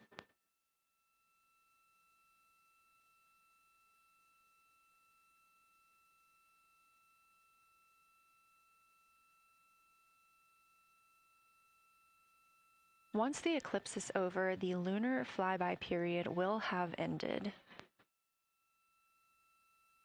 We are live through the whole thing, and even once flyby is over today, we remain live 24/7 on NASA's YouTube. Integrity, you got a moment? Go ahead.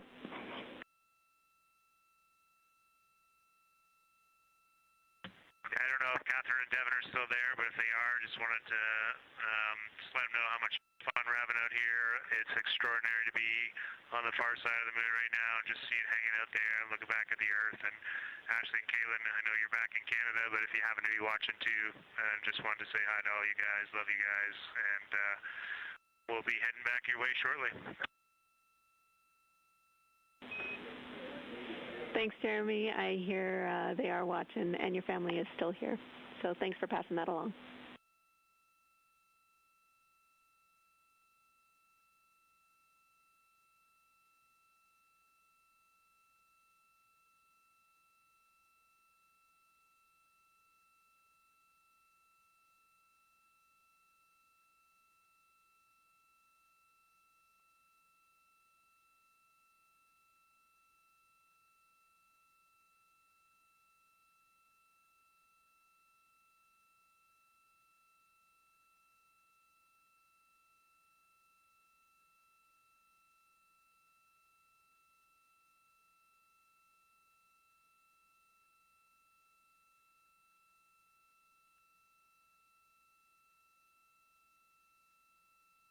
This view inside the Orion spacecraft, and it's a little hard to make out, but on the left there, that is Jeremy Hansen just calling down some well wishes to his family, joining us in the viewing room and watching online.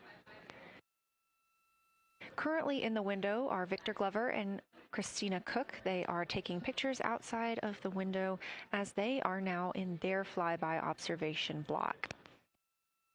At this time, Reid Wiseman and Jeremy Hansen are serving as support crew members, and they are also going to have an opportunity to enjoy their midday meal at this time.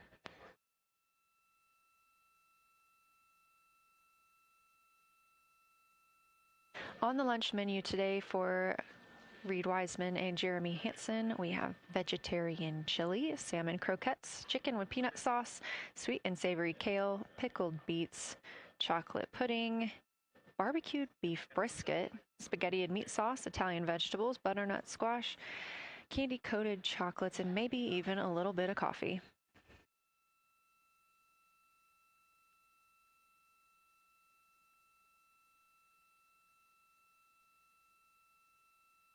And if you look closely, you can see it looks like they are getting into some of their food for the midday meal. All of the food on the spacecraft is rehydratable. We don't have an option for fresh food as there's not a refrigerated section of the Orion spacecraft. So all of this food can either be rehydrated or eaten straight from the package, just depends on what the food actually is. And for food that needs to be rehydrated, there is information on each package of how much water needs to fill that bag and what temperature it needs to be.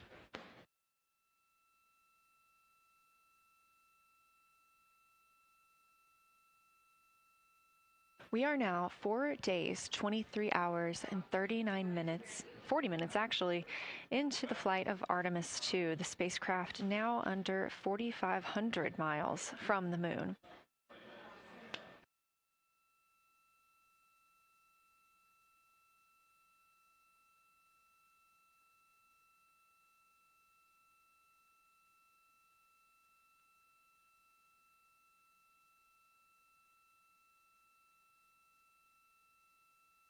We are now also under 30 minutes away from loss of signal with the astronauts. We will regain that communication about 40 minutes later.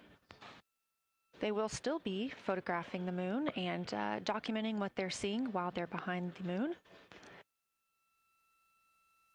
And we especially look forward to potential Earthset and Earthrise views.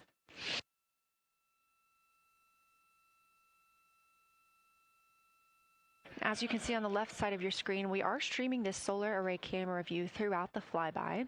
And the science team also plans to capture an occasional still photo with the solar array intermittently, perhaps one every 8 to 10 minutes. Still photos represent the highest resolution imagery from those GoPro cameras. So starting 5 minutes before Earthset and loss of signal, the science team will capture a series of photos, one every 30 seconds, to include Earthset, all the way through 5 minutes after Earthrise and acquisition of signal. In order to capture these frequent photos, the solar array camera that we were streaming will need to switch to time-lapse photo mode. So during this time, the streaming video quality won't be as sharp as you have it right now, but we want to ensure that the science team captures the data that they need during these time frames. And we really look forward to seeing those higher resolution images once they're available. But with the view you are seeing right now, we are sharing bandwidth on the Orion spacecraft with every system that is keeping the spacecraft powered and the crew alive, especially the environmental control and life support system. As this is the first flight with crew, this is also the first flight of a life support system, keeping the crew healthy and safe on the way to the moon and the way home.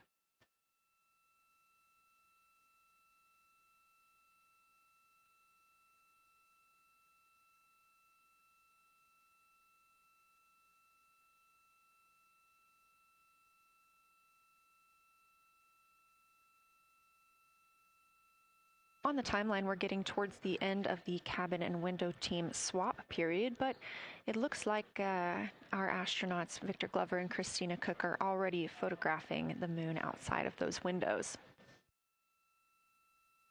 The next target is Ohm Crater, and this is something that they have photographed previously during the flyby. This is a small, complex crater with a prominent ray system, and as referenced earlier, it's the size of the Eye of the Sahara.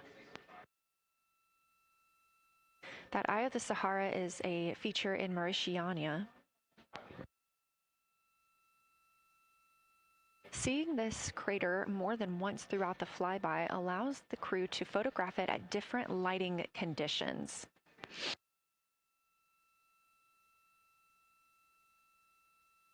Those different lighting conditions help expose different portions of the target and can help the science team learn a little bit more about how it formed and what it is today.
Again, this view inside the spacecraft as the crew continues photographing the moon outside their windows. They have turned the lights off to allow them to better get photos of the moon, preventing any reflections from coming in from the spacecraft.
We expect the crew to be targeting Ohm Crater for another 6 minutes or so before they move into a discussion of the limb.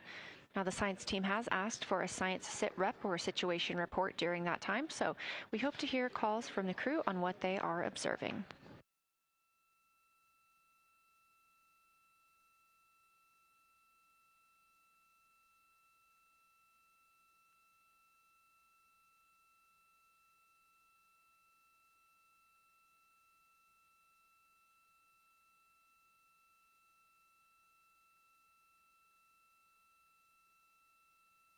If you've been following along, at the start of the day, we did have much more of the moon visible. And even just an hour or so ago, we could see about half of the moon. We are now continuing to see more of the far side and that darkness where the moon is not reflecting light from the sun.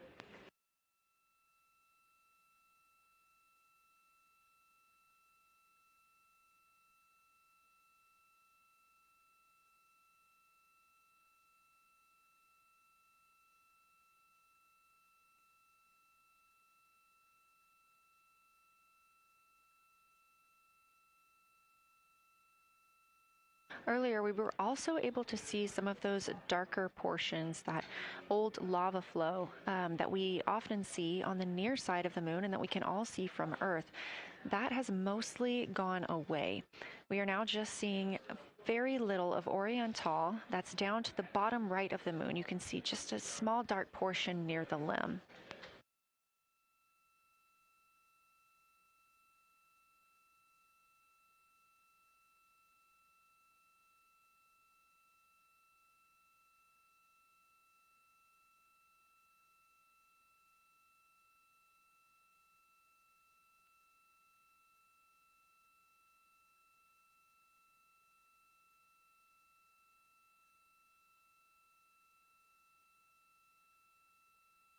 We are now about 18 minutes away from loss of signal with the Orion crew. Again, we use the Deep Space Network to communicate with the crew members when they are this far from Earth. This is the first mission since Apollo when we have had humans on the Deep Space Network.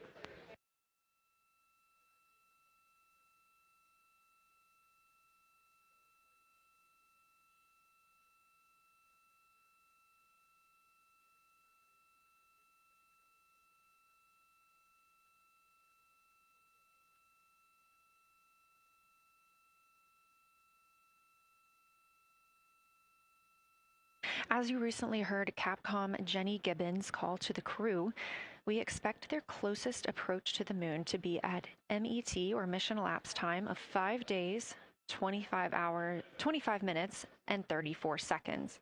At that time, their altitude would be 4,067 statute miles above the Earth's surface.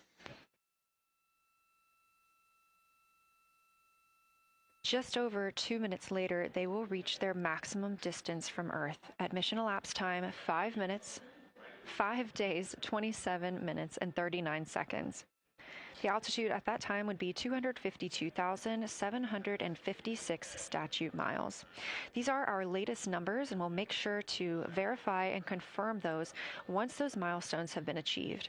Obviously, we will be without communication to the spacecraft at that time, so once we regain communication, we will make sure to find out those numbers and report those to you.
Checking in on the lunar targeting package, the crew is now in their discussion of the limb, seeing the limb of the moon, that illuminated part. Currently at the windows taking photos and making annotations are Victor Glover and Christina Koch. We are expecting loss of signal in about 13 minutes. We will regain that signal with the crew about 40 minutes later.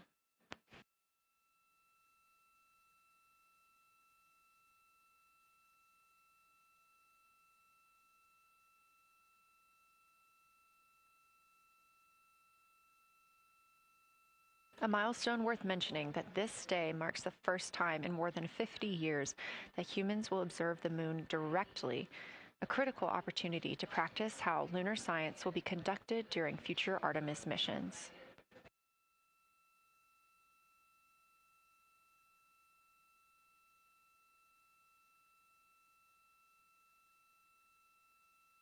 I've continued to reference the Lunar Targeting Package throughout this broadcast, which is the primary tool guiding the crew observations, and that consists of two key components.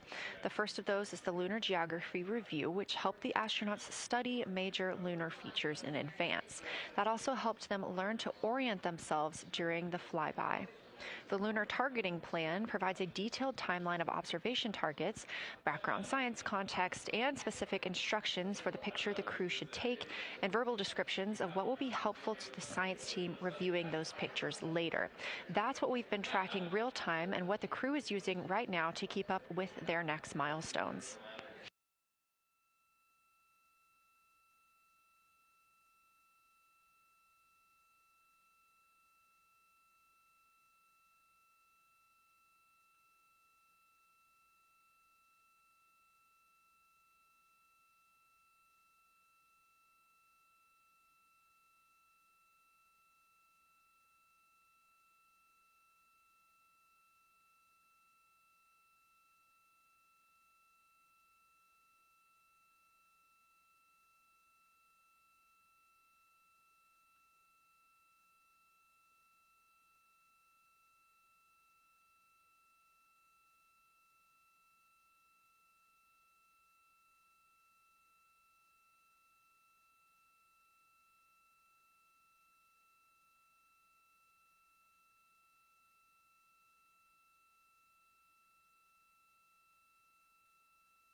Integrity Houston, 10 minutes till the LOS. We'll take a snappy sit rep from the cabin if you have one.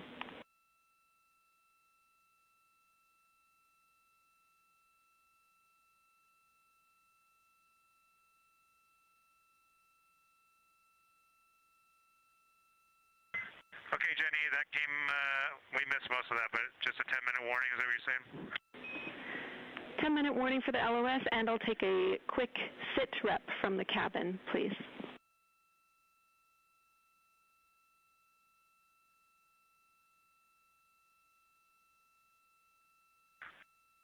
All right, cabin is still full of excitement. We've got Christina in window 2, Ike in Victor in window 3. Reid's actually been trying to get some images out of the docking tunnel. We can see the Earth and the Moon and part of the Moon out of the docking tunnel, which is pretty good. And I'm just grabbing some footage right now with our interior cameras.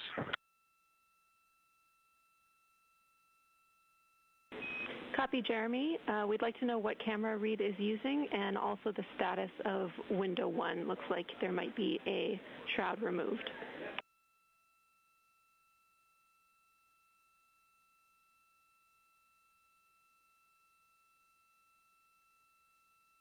Okay. Reid was using the Z9, and the T-shirt shroud is still on window 1, but we took the camera out of it, so maybe that's what you're noticing. But when I looked in there, I saw a lot of sunlight reflecting around. Copy. That makes a lot of sense to us, Jeremy.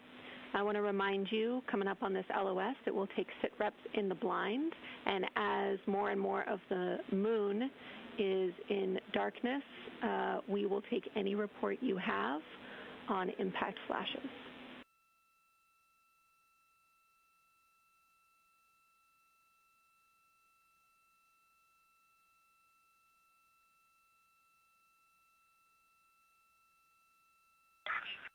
All right, Jenny, you have to say again your last. There's a lot of conversation here, and I was on the other side of the cabin, so I missed all of it. Look out for impact flashes, and we'll take sit reps in the blind.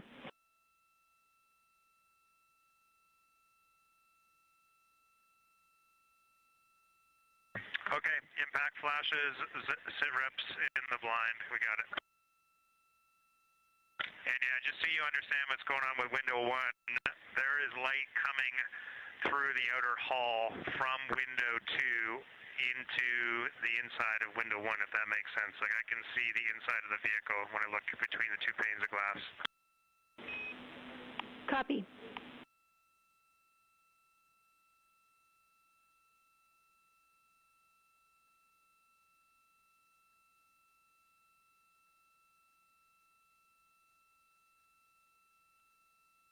You're getting your first live look at Orion, the Moon, and the Earth.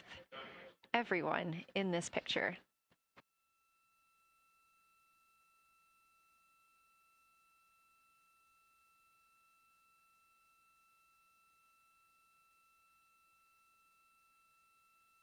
This is a live view from the Orion spacecraft.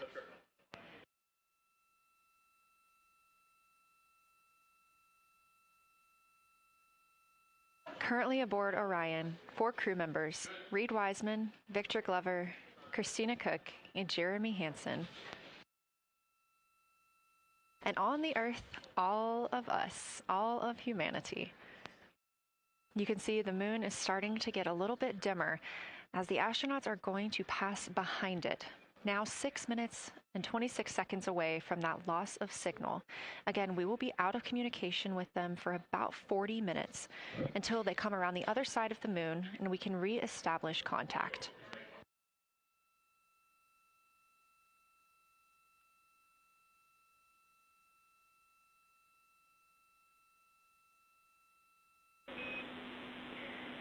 Integrity Houston, you are 6 minutes from your 40-minute lunar flyby LOS. From all of us, it's a privilege to witness you carrying the fire past our farthest reach. Thank you. Godspeed.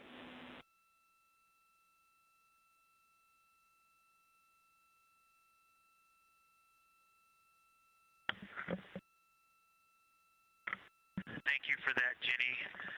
And thank you to all of you for allowing us the immense privilege to be on this journey together.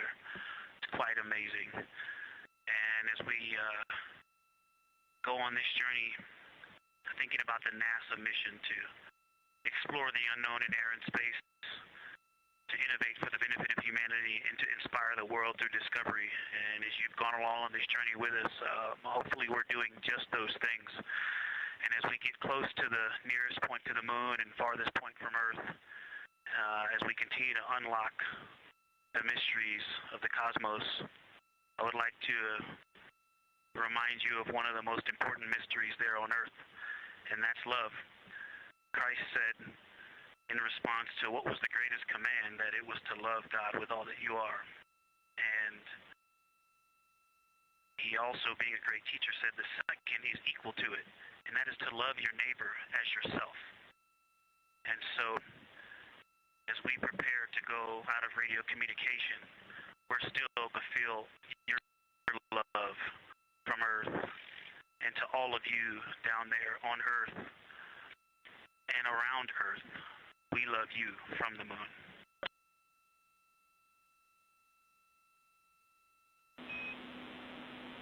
Houston copies. We'll see you on the other side.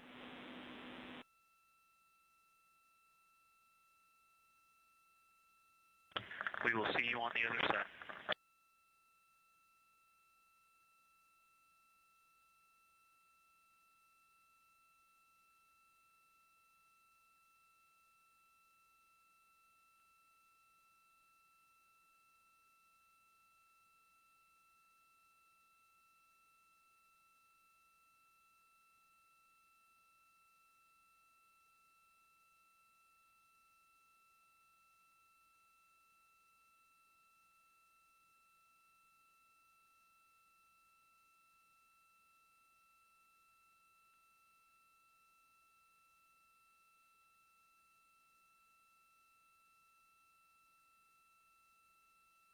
Poignant words from NASA astronaut Victor Glover, and a little bit of a love letter from the other side of the moon all the way to Earth.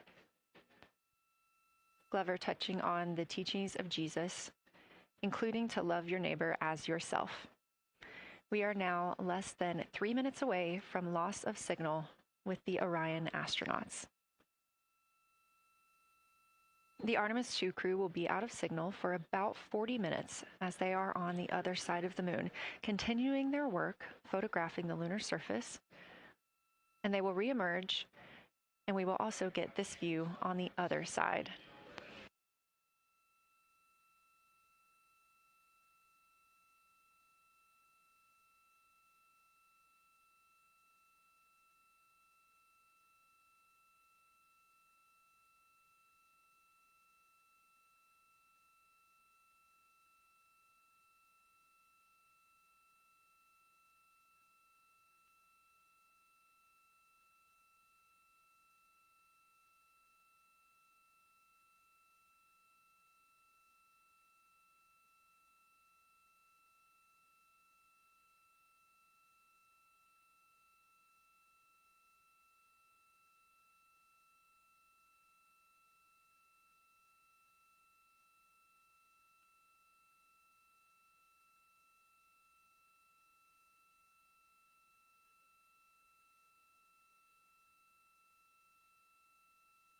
Just about a minute and a half now until we lose communication with the astronauts aboard Orion on the Artemis II mission.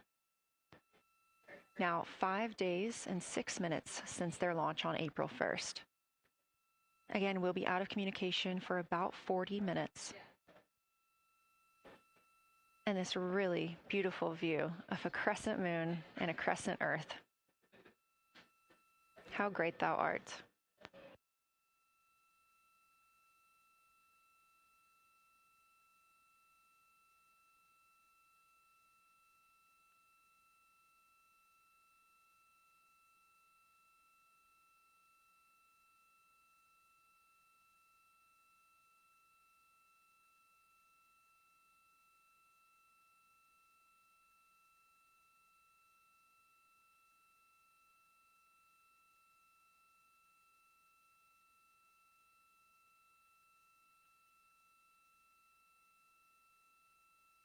"30 seconds now until we expect loss of signal.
And we have confirmation of loss of signal of the Orion spacecraft as it flies behind the moon. We expect to regain communications with them in another approximately 40 minutes.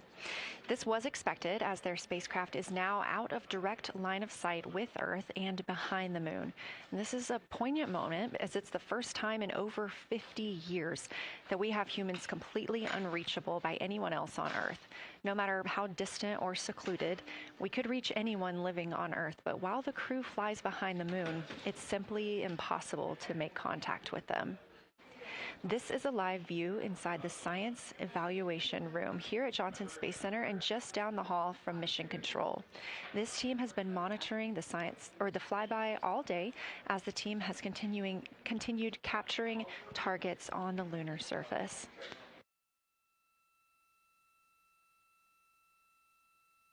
We even got to see this team in action as they were helping the astronauts identify some of the features they were seeing on the moon but not expecting. There will be a couple of milestones during this loss of signal. The first will be when the astronauts make their closest approach of the moon at MET 5 days, 25 minutes, and 34 seconds, when we expect they'll be 4,067 statute miles above the lunar surface. Their maximum Earth altitude will be reached just 2 minutes later, at 5 days, 27 minutes, and 39 seconds, when their altitude should be approximately 252,756 statute miles. Once those milestones are reached and we have confirmation, we will report the official numbers.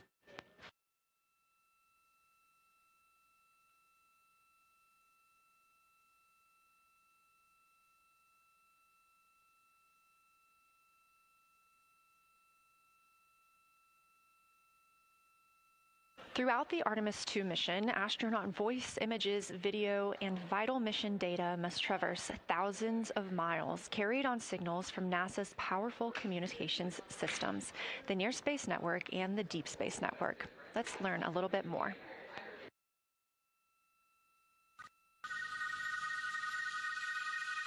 NASA's Artemis II will send 4 astronauts around the moon, preparing humanity for a long-term lunar presence and future journeys to Mars. Enabling communication and navigation for this test flight are NASA's Near Space Network and Deep Space Network.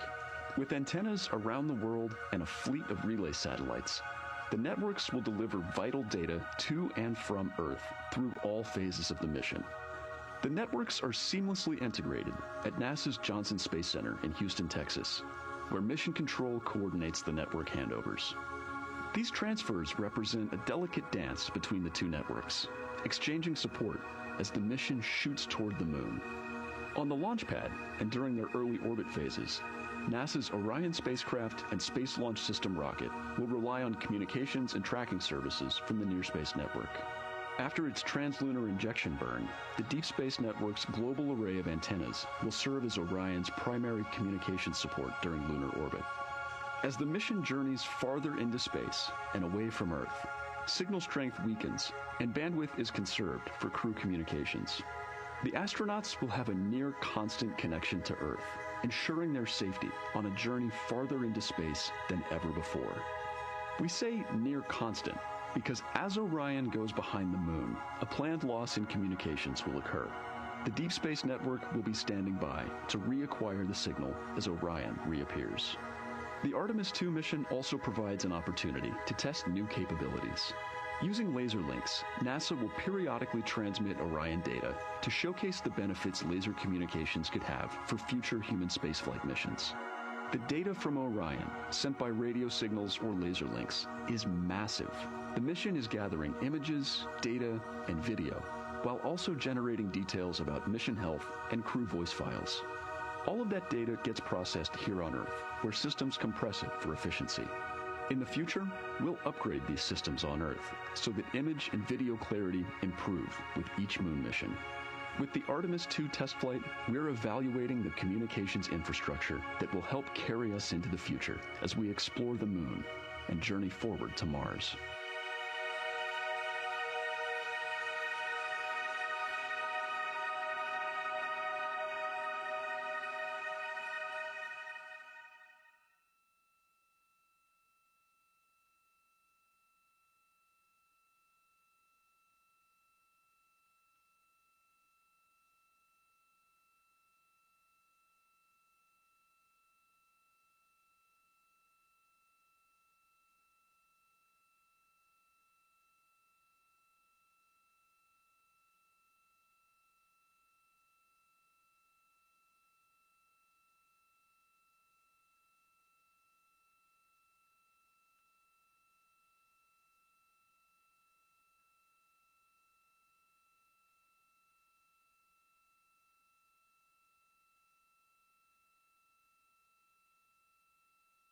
We are now about 33 minutes until we expect to regain communications with the astronauts aboard Orion. And in the meantime, I've got Dr. Kelsey Young, Artemis Science Flight Operations Lead, here with us. Thanks for joining me, Kelsey. Thanks for having me. This is such an exciting day. Oh, no kidding. It has been so cool to hear you communicating directly with the crew. And I know that you have been preparing for this for years, so I am so excited for you and for your team. So just to get into that background a little bit, tell me about your background and what you've been doing on console. My background is as a field geologist. actually, I studied impact cratering in the field for my PhD, so all these descriptions of impact craters have me just absolutely swooning.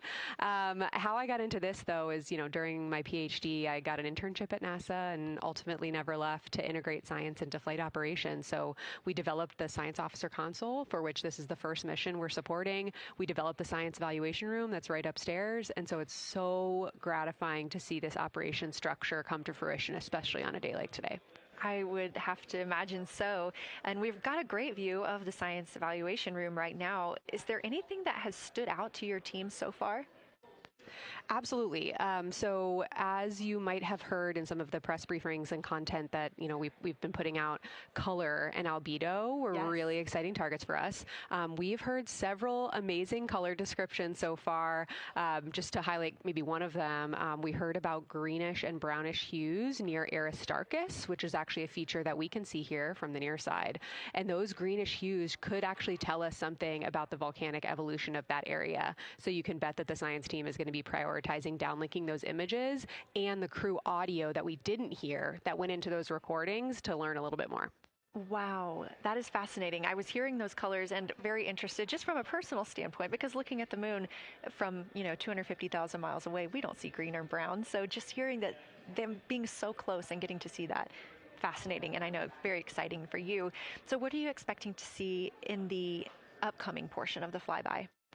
The upcoming portion is actually going to be really exciting. So right now, as we speak, while folks in the room are kind of taking their, their stretch breaks and everything, the crew are still hard at work.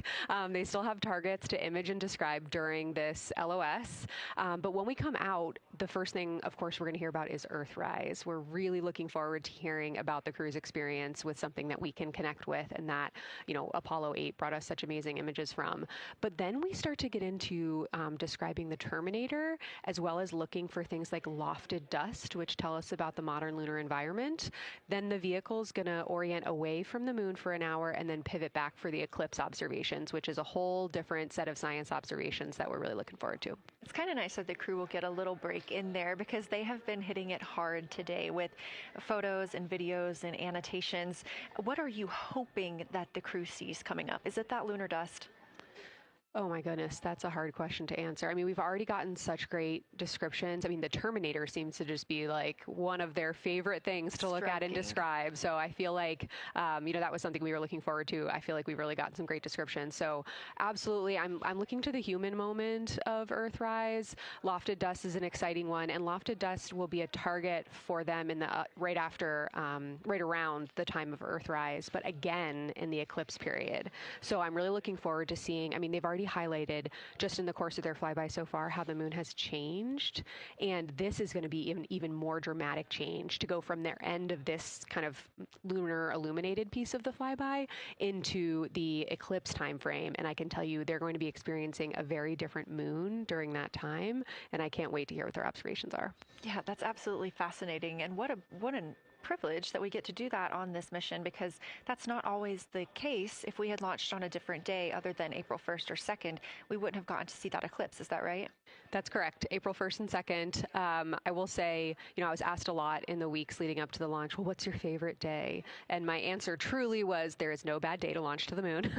We were going to get great science out of it no matter what, but it's a really neat opportunity to, bring the sun into the picture, bring different planetary bodies into the picture while still literally keeping the moon in center stage. Fascinating. So what differences are we looking for at each site? We're hearing a lot of different terms. We're looking at craters. We're looking at mare. What are the differences that you're hoping to see?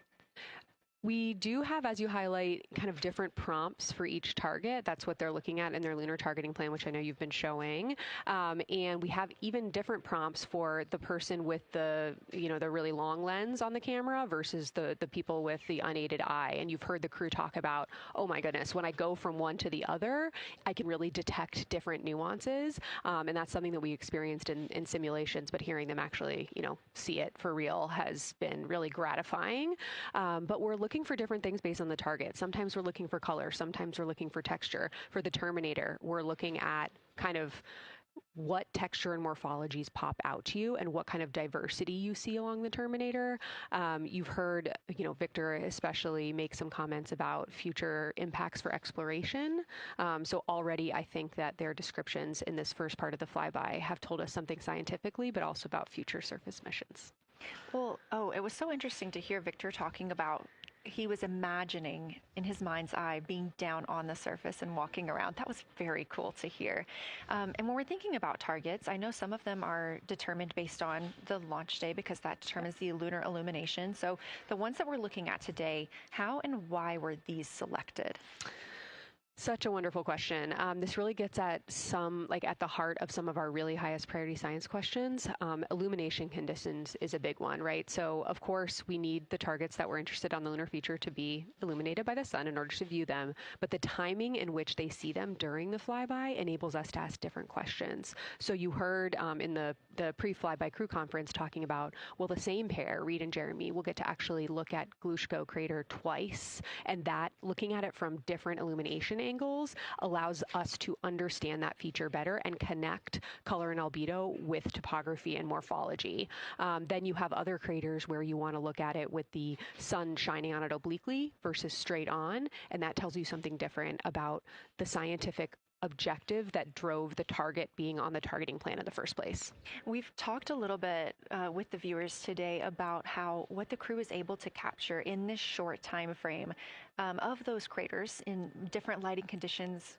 Could take years for something robotic to be able to do based on attitude maneuvers and where the sun is at. So can you just talk a little bit about the importance of having both the robotic operation and having the crew? Absolutely. We definitely don't want to minimize the impact of orbiting spacecraft. Lunar Reconnaissance Orbiter is the one that's often referenced. Data from LRO and its payloads have really been instrumental in getting us, frankly, to this point for Artemis II and future missions. But the human experience, the crew observations that we've already been hearing about, it is such a perfect complement to the orbiting spacecraft data because they are able to have this unique perspective. They are far enough away where they can make these contextual observations. You've already heard it. How many times have we heard the crew and their science sit reps say, if I track this feature from all the way up here in the northern hemisphere down to the southern hemisphere, here are comparisons I can make. That right there is not something we had the ability to do with the Apollo missions, and it allows just literally in the blink of an eye to synthesize observations that it would take, a really significant effort to coordinate with different orbiting platforms, and they're making it like that. Wow. It has been very, very exciting to hear all of their calls so far. And so I've heard they were able to capture every single target so far too. Is that correct? I think that's correct. And I think it's important also to remember that, and I know the science team is anxiously awaiting this, we've been hearing from the crew members who are not at the forward windows, right? Those crew who are, really in the thick of the observations, they are recording minutes-long observations per target on their crew tablets. We will be getting those down starting here in a couple hours, and that's going to contain really meaty science information that we haven't heard live yet, and that's going to form the basis of my conversation with them tomorrow morning, where we're going to have a really deep dive into the science and absolutely nerd out about what they were able to do today. One of the most gratifying things for me today is hearing multiple crew members say, thank you for putting the discussion times in the targeting plan, because when we have had the ability to put multiple brains on a problem, we have elevated each other. And I'm looking forward to them, sleeping on it overnight and then us actually being able to really, truly have an elevated science discourse tomorrow. Well, we're looking forward to it too, and I cannot wait to hear everything that you guys get to learn overnight from some of those audio recordings and just everything that they'll be able to share tomorrow. So, Kelsey, I know you are very busy. You've done a great job today, and thank you so much for joining us for this interview. Thanks for having me. It's such an exciting day. We are now expecting acquisition of signal in about 24 minutes. As a reminder, the Orion spacecraft has flown around the other side of the moon, where they are out of contact with our deep space network.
And we just heard confirmation here in Mission Control Houston that we have reached the closest point of our destination to the moon at MET 5 days, 25 minutes, and 34 seconds.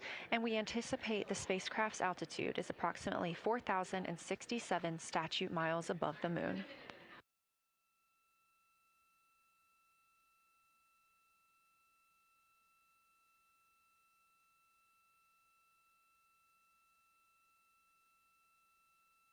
We're continuing to track what the crew is doing while around the other side of the moon.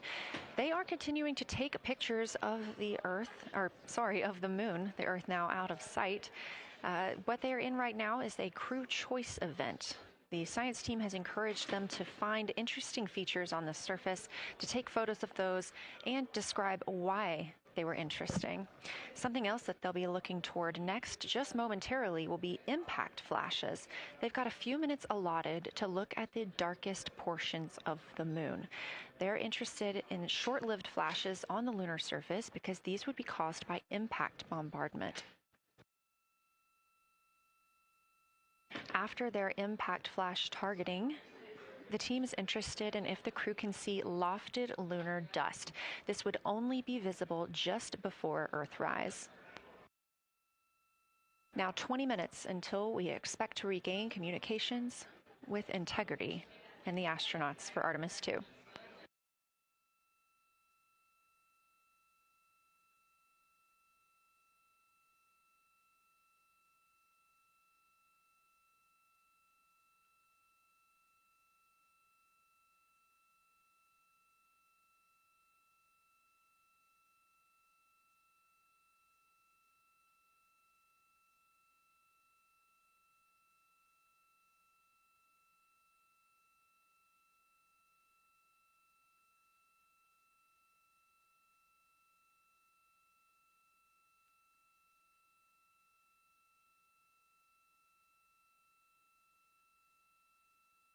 We're live in Mission Control Houston at NASA's Johnson Space Center, but there's a team over 750 miles away also monitoring today's operations. And of course, just like us, they are in LOS, or loss of signal, with the spacecraft.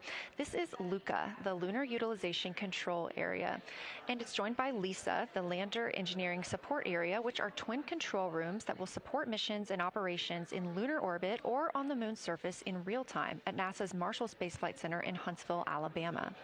The LUCA and LISA are right next to each other and just a short walk away from the SLS Engineering Support Center, which is used during launch, and the POIC, where science on the International Space Station is monitored.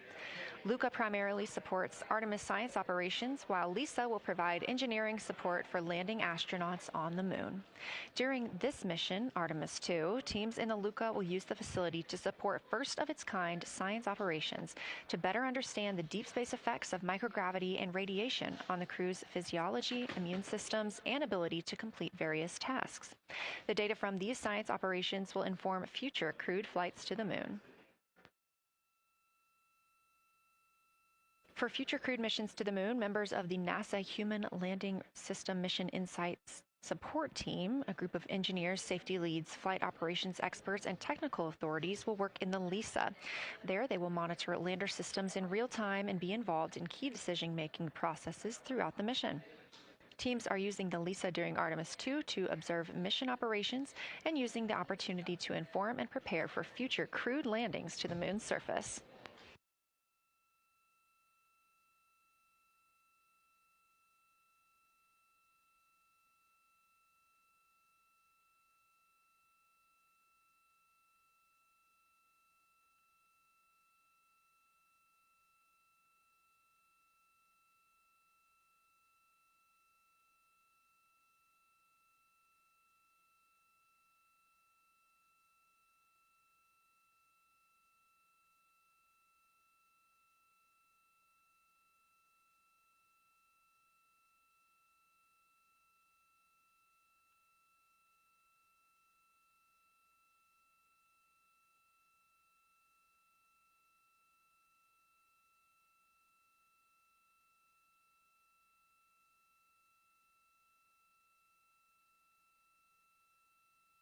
We now expect to regain communications with the astronauts aboard Orion in about 17 minutes. In the meantime, a little overview of how our crew members flying by the lunar far side at an altitude of between 4,000 and 9,000 miles are testing the capabilities of the Orion capsule. Artemis II visualization lead Ernie Wright has simulated views of the flyby using detailed topographic maps of the lunar terrain and photorealistic lighting scenarios. The Artemis II crew members have been using these visualizations to prepare for this historic mission, which is paving the way for future exploration of the moon's surface and beyond. So the most exciting thing to me about Artemis II is just the return to the moon. We haven't been there in 50 years. Human eyes are going to see parts of the moon that haven't been seen by anyone before. It also recommits us to exploring the solar system in a way that we haven't in a long time. And I think it provides an opportunity for younger generations to understand the excitement of doing that kind of exploration. Artemis is our return to the moon after 50 years. The emphasis of Artemis is going to be, first of all, science, but second of all, learning to sustain a presence on another world. First on the moon, but we're hoping that that's a stepping stone to Mars and other destinations in the solar system eventually. Artemis II will be a flyby mission. It's not going to land. We're testing all of the technology that we've created for flying to the moon since Apollo. A lot of systems have been modernized, and we need to make sure that all of those work. The astronauts will be looking out the window at parts of the moon that have never been seen by human eyes before. They will be flying by the moon at an altitude that's much higher than Apollo's orbits. And so they will see the entire disk of the moon, including areas that are closer to both the North and South Pole that astronauts from Apollo never saw. All of that depends on the lighting, which we really won't know until launch day, but we can practice with different lighting scenarios. It's hard for people to sort of picture that in their mind. If you can make a visualization of it, show them a movie, that helps everybody choose the targets and also practice aiming at those targets. The astronauts have actually been looking at these visualizations through the lens of the camera and practicing aiming at the various targets.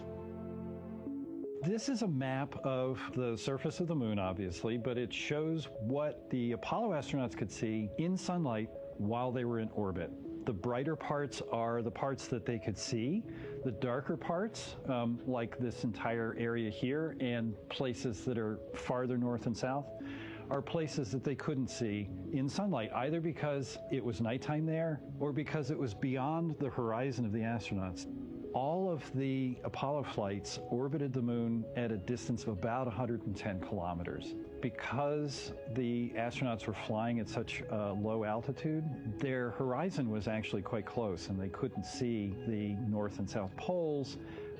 And this whole area over here was not in sunlight at the time. And it includes this amazing impact feature here called Oriental.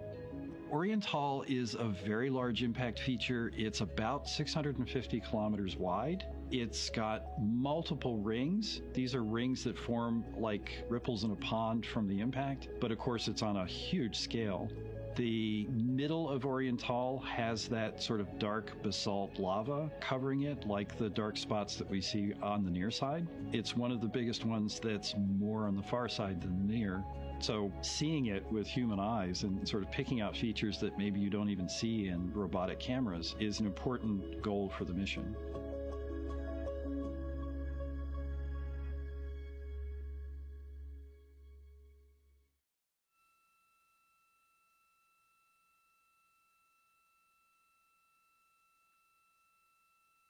This live view in the Science Evaluation Room, or the SIR, here at Johnson Space Center in Houston, Texas, just down the hall from where we're at in the Artemis Mission Control Room. Teams continuing to monitor the flyby.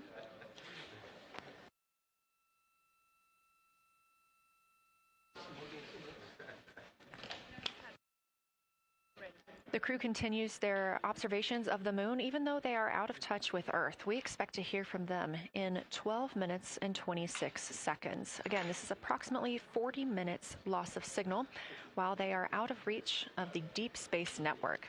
Right now, they are imaging or attempting to image lofted lunar dust.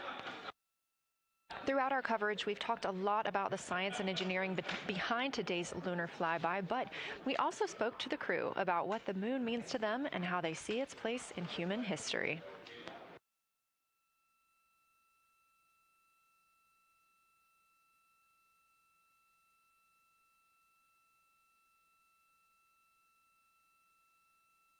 I remember being a little kid lying in bed at night and just looking out at the moon and whatever phase it was in, and I was thinking, man, my friends that live like 20 miles away, they can probably look out and see that same exact moon. And then when I was in the Navy and I would look out at the moon and I'd be halfway around the planet, and I would think, man, my brother can see that moon where he is, and he's halfway around the planet from where I am. And it's a connection of life on Earth. We can all look up and see that moon. It represents history. It is a witness plate. Everything that's ever happened to the moon is still written on the moon. There's no processes of wind or change in the Earth, geologic processes like we have here that change it. And something that's been telling and can read out the story of its own evolution, there's something beautiful about that.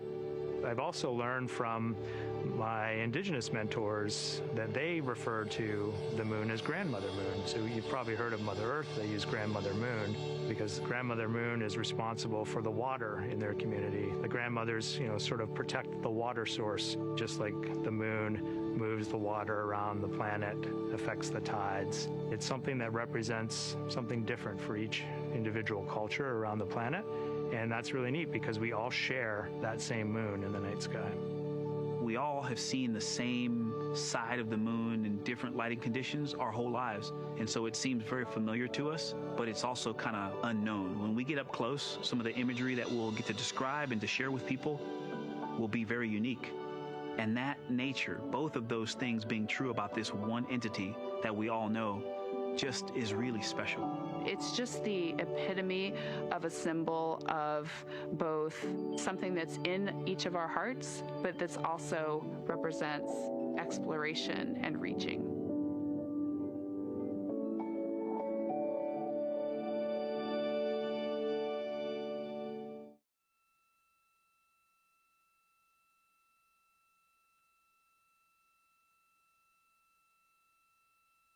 You're looking at a live view inside Artemis Mission Control here at Johnson Space Center in Houston, Texas. We are currently out of contact with the Artemis II crew. This was a planned, or not really a planned, but a tracked loss of signal that occurs when the crew flies behind the moon. We use the Deep Space Network to communicate with the crew, and when they are behind the moon, they are out of reach of that Deep Space Network. And when you consider our nonstop communications during the time in which we live, this is even more striking. For the Artemis II crew, they're only currently communicating with each other. Now, we expect to regain those communications in under 9 minutes from now, and we also are hopeful for a view of Earthrise. Despite being out of communication, the crew is continuously capturing imagery of their predetermined lunar targets.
Now about 7 minutes, 25 seconds until we anticipate regaining communications with the Artemis II crew aboard Orion. In the meantime, Artemis II Lunar Science Deputy Lead Marie Henderson is trained these astronauts to capture and document their views of the lunar surface for all of us to enjoy back here on Earth. I cannot wait to hear their voices when they get to the far side of the moon and I can hear them talk about seeing the moon out their window. I try to imagine it now and I tear up thinking about it. Ooh, now I gotta hold on a second. We have human eyeballs connected to wonderfully smart brains our astronaut friends have. They are going to be able to observe the moon in multiple different ways. They can use their eyes, they'll look through their camera and snap pictures, and just looking out the window getting that human experience. But during Apollo, the astronauts were so much closer to the lunar surface. Our astronauts are going to be doing a flyby at a higher altitude, so they're going to be able to see the whole moon as a lunar disk on the lunar far side. That's a brand new, unique perspective that humans haven't been able to look at before. We are doing a lot of lunar geography training with them. They have study sessions and quizzes they can do that are assigned to them. You know, even if you're an astronaut, you still get homework. We actually get in the mock-up. In that enclosed physical space, we have to think through the hardware that they have, the cameras, the computers, their microphones to make these observations. There's 4 windows up front. Through one of those windows, one of our astronauts will be using a Nikon D5 camera with an 80 to 400 millimeter lens. So something that allows them to zoom in really far and actually take more detailed observations of the surface. It's almost like looking through a pair of binoculars as well. It's just like being a geologist out in the field. They're telling us what they're seeing, looking for colors, textures, different morphologies, and comparing the region that we're having them look at to the regions that are around them.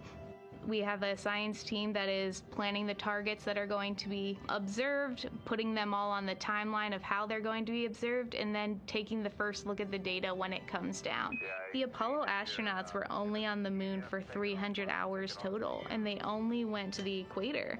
That's like going to places that were safer landing sites, and they only saw so little, 300 hours total. And so we have so much more to explore and so much more to learn, and we are the beginning of the next generation that gets to start being a part of these discoveries.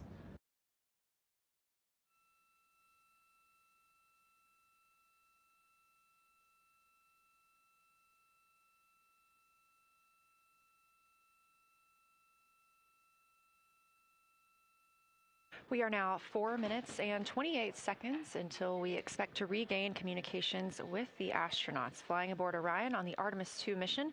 They are now flying behind the moon. While behind the moon at an MET, or mission elapsed time, of 5 days, 25 minutes, and 34 seconds, we expect this was the point in which they made their closest approach, 4,067 statute miles above the lunar surface.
We're live in the Artemis Mission Control Room in Houston, but we are not the only room monitoring today's flyby. As you can see, this is the SIR, the Science Evaluation Room. It's in the same building and just down the hall.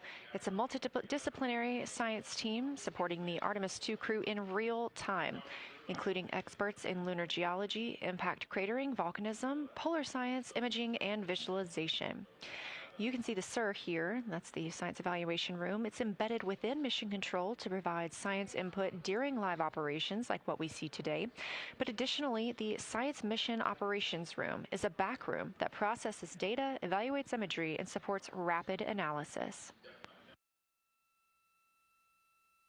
We also have our science officer, Kelsey Young, here on console today. She's serving as the primary interface between the science team and the flight controllers, ensuring science priorities are represented during mission execution.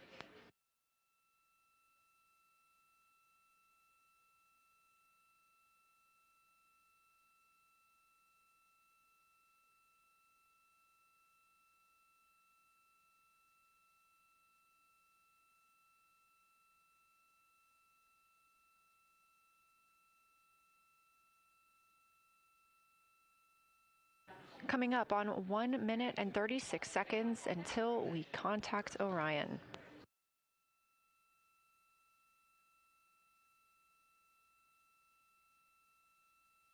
Meanwhile, aboard the spacecraft, the crew has continued executing their lunar flyby tasks. As we discussed earlier today, these activities have been precisely timelined, and this is the fourth of 5 blocks of time during which the crew will be observing the moon from Orion's windows. At this time, pilot Victor Glover and mission specialist Christina Koch are observing the moon at windows 2 and 3. One crew member is in window 2 with a blue shroud over the window, taking photos and using an 80 to 400 millimeter zoom lens, while the other astronaut is in window 3 using their portable computing device, also known as a PCD, to make annotations. And both of those crew members are making audio recordings of what they are seeing. They are wearing headsets connected to their PCDs, and those audio recordings are being sent to the science team tonight. We are not hearing those live. However, we have been hearing quite a lot of great descriptions from the crew who have been serving as the support. Right now, the support team members are Reid Wiseman and Jeremy Hansen. Those team members are providing science sit reps, situation reports, calling down a few times each hour to discuss what they're observing. And even though we're out of contact with them right now, they are still conducting those science sit reps as they'll be available once they come back around the moon. The situation reports include how the crew is positioned, any missed targets, or anything unexpected they saw. They're also including lunar target descriptions, any hardware issues, and their emotions and reactions.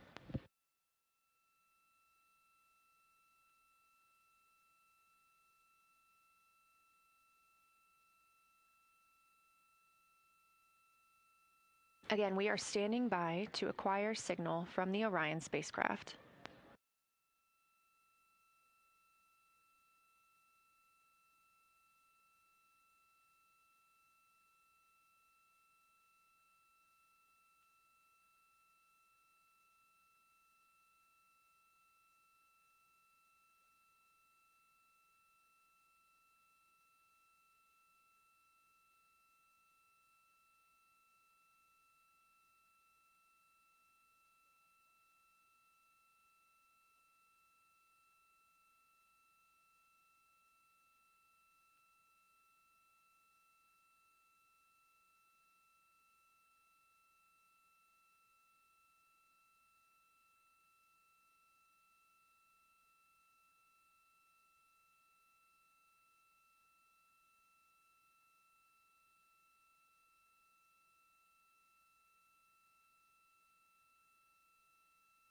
We're in the Artemis Mission Control Room at Johnson Space Center, getting our preliminary contact with Orion, that acquisition of signal coming after a 40-minute loss of signal, during which the crew was flying behind the moon, out of contact with anyone on Earth.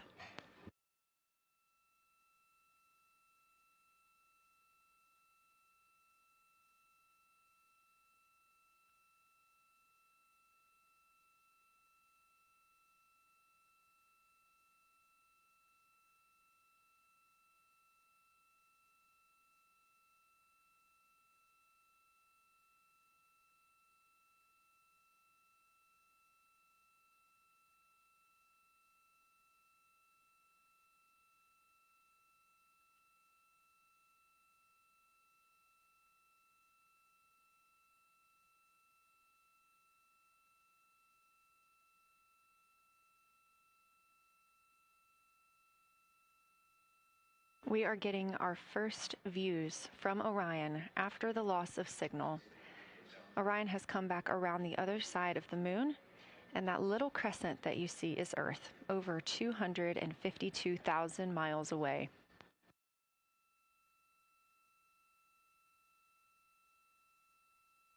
With this transit complete, lunar flyby continues, but Orion has also technically begun its journey home.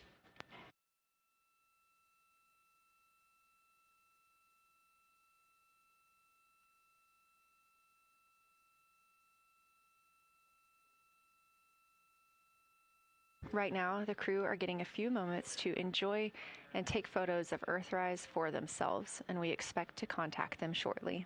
But we do have good signal coming from Orion.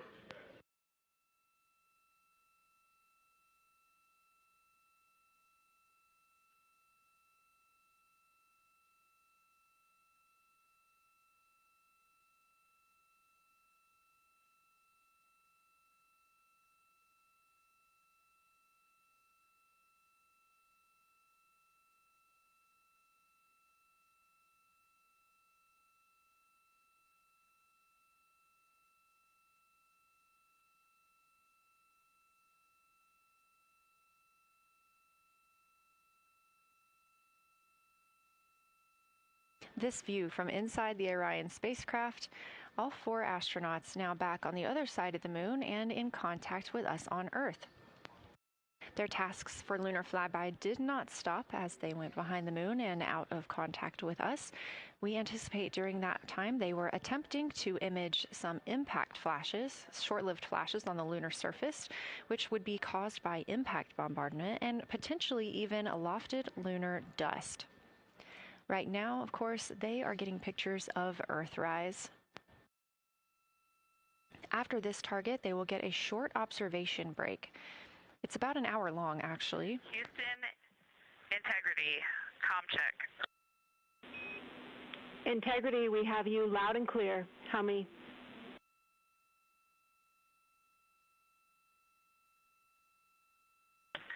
Houston, we have you the same, and it is so great to hear from Earth again. To Asia, Africa, and Oceania, we are looking back at you. We hear you can look up and see the moon right now. We see you too. When we burned this burn towards the moon, I said that we do not leave Earth, but we choose it. And that is true. We will explore, we will build ships, we will visit again. We will construct science outposts, we will drive rovers, we will do radio astronomy, we will found companies, we will bolster industry, we will inspire. But ultimately, we will always choose Earth, we will always choose each other. Integrity from Earth, our single system, fragile and interconnected, we copy. Those of us that can are looking back.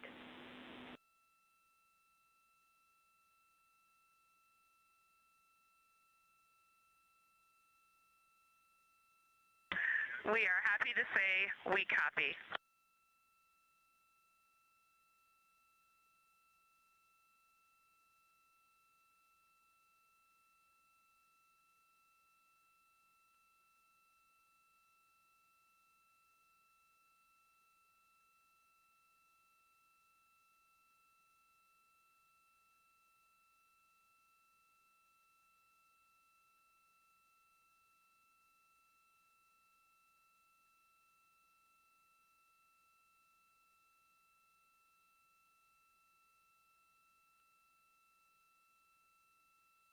Those first communications back with the astronauts aboard Orion. Christina Koch calling back to what she said just before translunar injection burn, that with this burn, we do not leave Earth, we choose it. The translunar injection burn served as not only what put them on this trajectory to fly around the moon, but what also committed them to splashing down in the Pacific Ocean on flight day 10.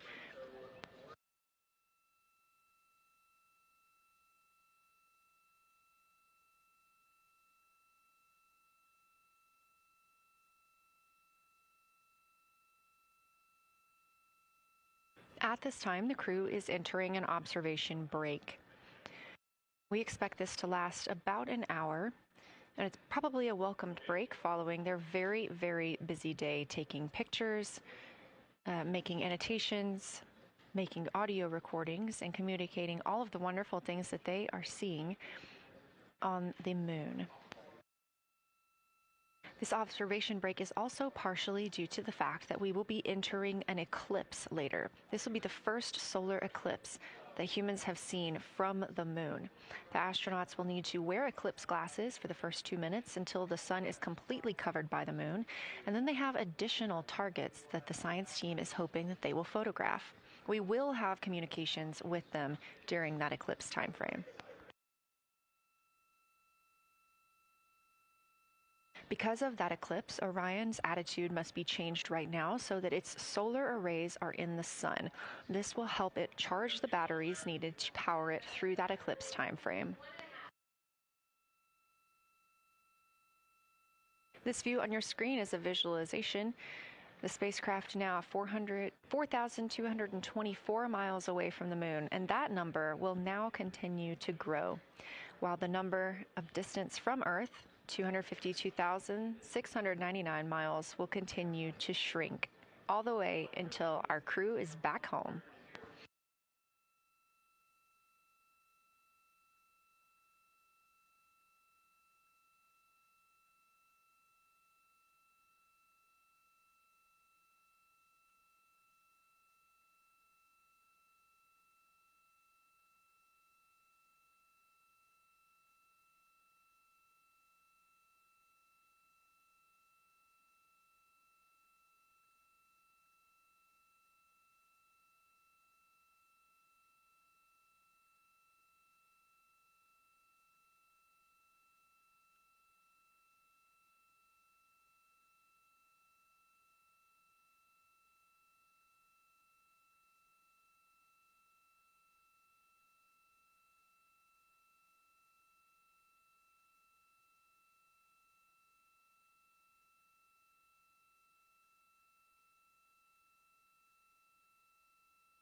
Again, we are MET, mission elapsed time, 5 days and 58 minutes since the launch of Artemis II.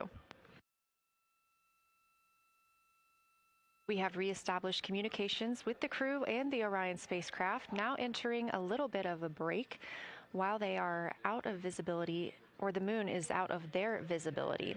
The spacecraft will be reoriented to view the moon ahead of an upcoming eclipse.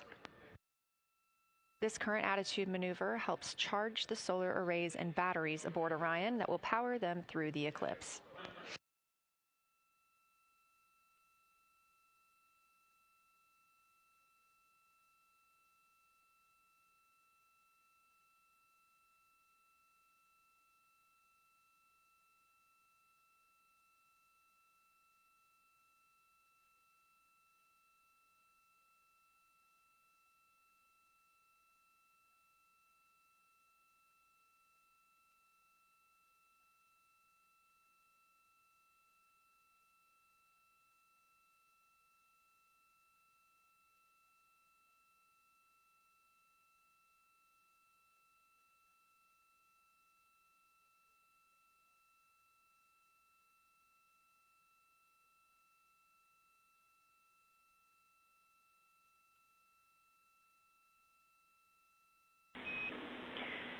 Integrity, Houston. In mission control, all of your flight controllers and your flight director have flipped their Artemis II patches around. We are earthbound and ready to bring you home.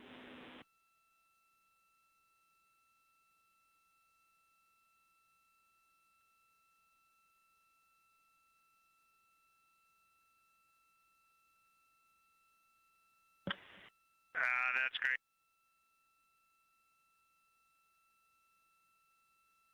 See the light of day as we head back to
A very special moment just now in mission control. Ahead of the crew's flight to Kennedy Space Center and during one of their last sims or simulations here, they visited the mission control team in Artemis Mission Control in Houston and brought us each a patch.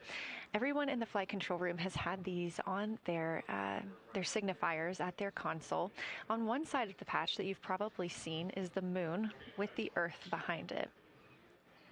Now that we've passed behind the moon and we are returning home, the flight control team has instructed everyone in the room to switch their patch around so that the Earth is closer and the moon is behind us.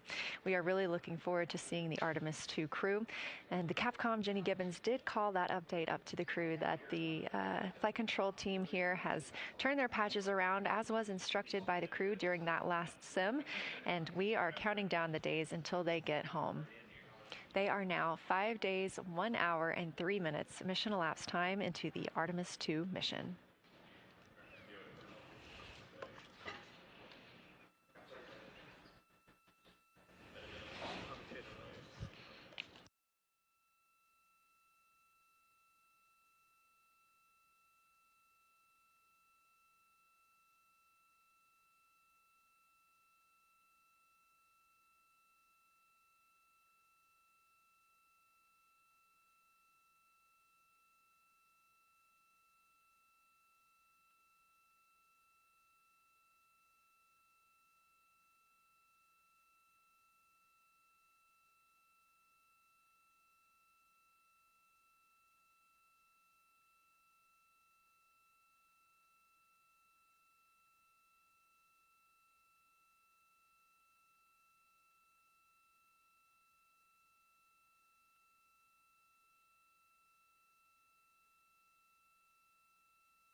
Joining me here in the room, Artemis Mission Control, I have Angela Garcia, Artemis II Science Officer. Thanks for being here, Angela.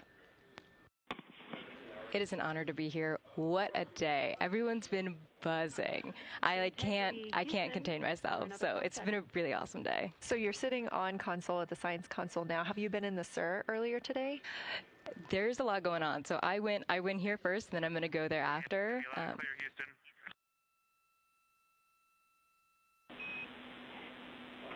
All right, Integrity, we hear you. That was a little clipped, but I think we have a better link now. We experienced some blockage from a solar array. We moved it, and we are in bias tail to sun.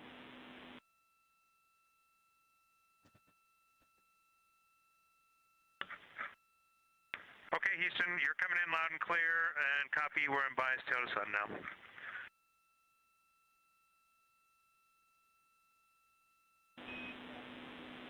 Affirm and Integrity, just so you know, we did not hear your response once we flipped our patches. Jeremy, we heard you call down, but you were clipped, and then we briefly lost comm. Glad we're back.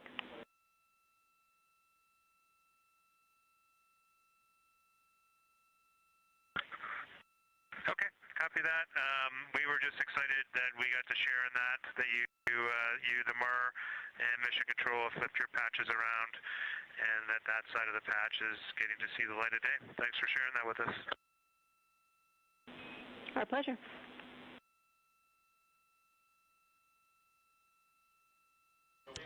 Okay, Angela, so can you tell me a little bit about your role supporting Artemis II and the science preparation for the mission? Yes, so I'm one of the 3 science officers. So Kelsey's been on console all day. I'll take over kind of closer to the end of the day. And then Trevor Graff is on the planning shift. And so it's the 3 of us in this 24-hour cycle supporting the mission. And so the science officer console is a brand new console to Mission Control. And it's not every day that you get a new discipline incorporated into mission control. So it's been such a significant milestone for us. And it's just a testament to like the commitment that the Flight Operations Directorate and NASA have, that they're going to be integrating science and maximizing science throughout Artemis. So it's really exciting. And then the science preparation. So I'm on the operations team, but I'm also on the training team. So all the incredible training and shout-outs that you've gotten today, it warms my heart. It warms everybody's heart in the science evaluation room. I promise you that.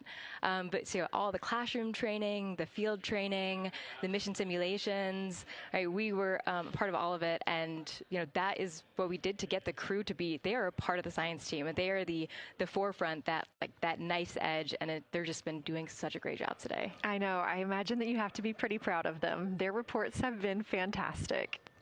So I would like to know a little bit about how you have developed procedures for this crew.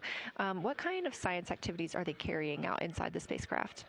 Yeah, so the procedure development has been a unique challenge. I would say the exploration science that we're doing is inherently pretty flexible, and operations is, I'd say, inherently has more structure and rigidity. And so to marry the two and to operationalize the science that we want to get done has been a challenge. But I think we've been able to go through these processes and create good products at the end and have a good plan. And yeah, it's been really great. What was the second part of your question? Just what kind of these science activities that they're performing, which of those have you really had a hand in? Yeah, so a lot of the procedures help organize what the crew is doing in the cabin. And I know we've talked a lot about what they've been doing, and they've been doing a lot, and it's been a little dark, so I can re-explain what some of those things that they're doing. So the observation blocks are about an hour long, and the crew is organized, the 4 crew members are organized into 2 pairs of 2, the window team and the cabin team. And the lunar targeting package that you've been showing up and that the crew have on their handheld tablets is really the instructions for the window team. So the window team, the 2 crew members are looking out the window. One has the camera with the long lens. One has, they're just looking out the window with their unaided eye, and they're taking these detailed observations. And then halfway in that observation block, they do the window team position swap. So that's what Capcom's been calling out, and they'll switch positions. So each crew member has a chance to have that long lens, and then that's just what the window team is doing. There's also the cabin team, where they also have duties that they're doing. We're asking a lot of the crew in this time, and then the cabin team, they have the interior camera, and they're taking images inside the cabin. They're also supporting the window team, where, you've heard some call-outs where looking out at the bright moon and then looking inside the dark cabin and looking at their LED screen is a lot. So the cabin team is also helping support, target, and guide the window team into specific targets on their plan. They're also helping call out these science situational reps. So they're looking out a different window and listening in to what the crew who are really down and in the science on the window team are doing, and they're giving us insight. And those recordings that the window team is doing are going to be uplinked or downlinked overnight, and we're going to be able to chew on that data. But yeah, they're helping. They're doing a lot, and so making sure we have a plan that's flexible, but also make sure that we check off all those boxes was really important. So tell me a little bit more. You talked earlier about the analogs that the crew has done. What kind of analogs or environments were really useful for this? Yeah, so for procedure development, right, you have so many different environments that you can do. You have classroom, like we said, you have the Orion mock-up, you have simulations, and at least for developing the plan, we kind of did it in a tiered approach, because each of those different analog environments helps us answer a slightly different question and has a little bit of a higher fidelity. So we would start with the classroom. So we would we would just get into a classroom, we would put all the hardware on the table, and then we'd almost role play of like, you be Victor, you be Reid, you be Jeremy, and I'll be Christina, and like, let's just do the plan how we think we should do it, write that down, and then just keep iterating on that, and then Integrity Houston for a tag up pre-forward link LOS in place of the Flight Director Conference.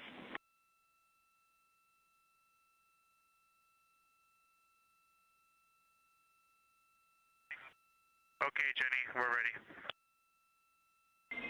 All right, crew, I'm going to roll through a couple of topics here. The first two are for timeline.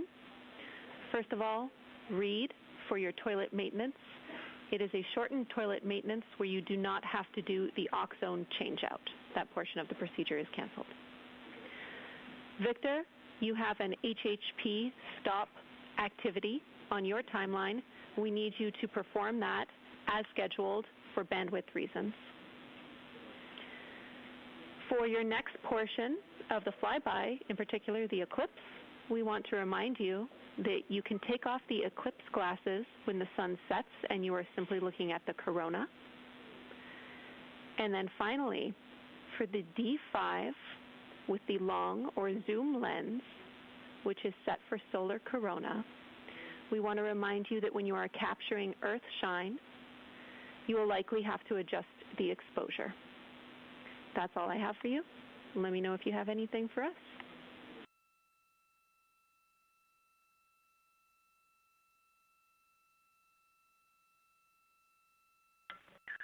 Okay, Houston, we copy all. Thanks for those words, Jimmy.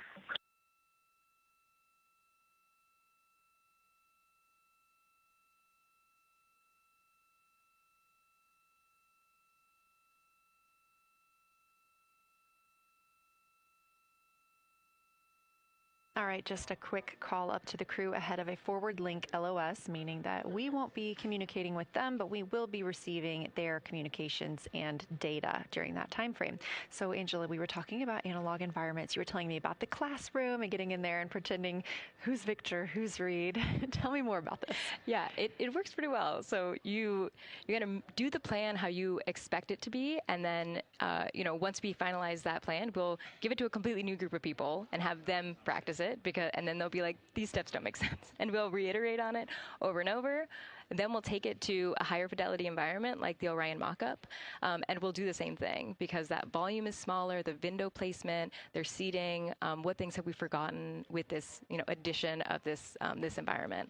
And then once we reiterate on that, we'll take it then, we'll give it to the crew and have them execute off of it during mission simulations. That's the highest fidelity that we can do before we send it to space. So this is the first time we've had to do this because we're a brand new console, and it just sparks so many neurons of like, how are we going to do this for surface missions and integrate this in so many different ways. So excited to have kicked off this process, but there's so much more to come. Fascinating. And I think it was really well thought out too, because each crew member gets an opportunity to do each task. And so you're getting different perspectives and different insights from each crew member, maybe even about the same target, but something that one person sees could be completely different than something another person notices. So we also know that Artemis II has traveled. They're now on their way home, but they traveled farther from the moon than the Apollo missions did. So what makes that vantage point scientifically interesting?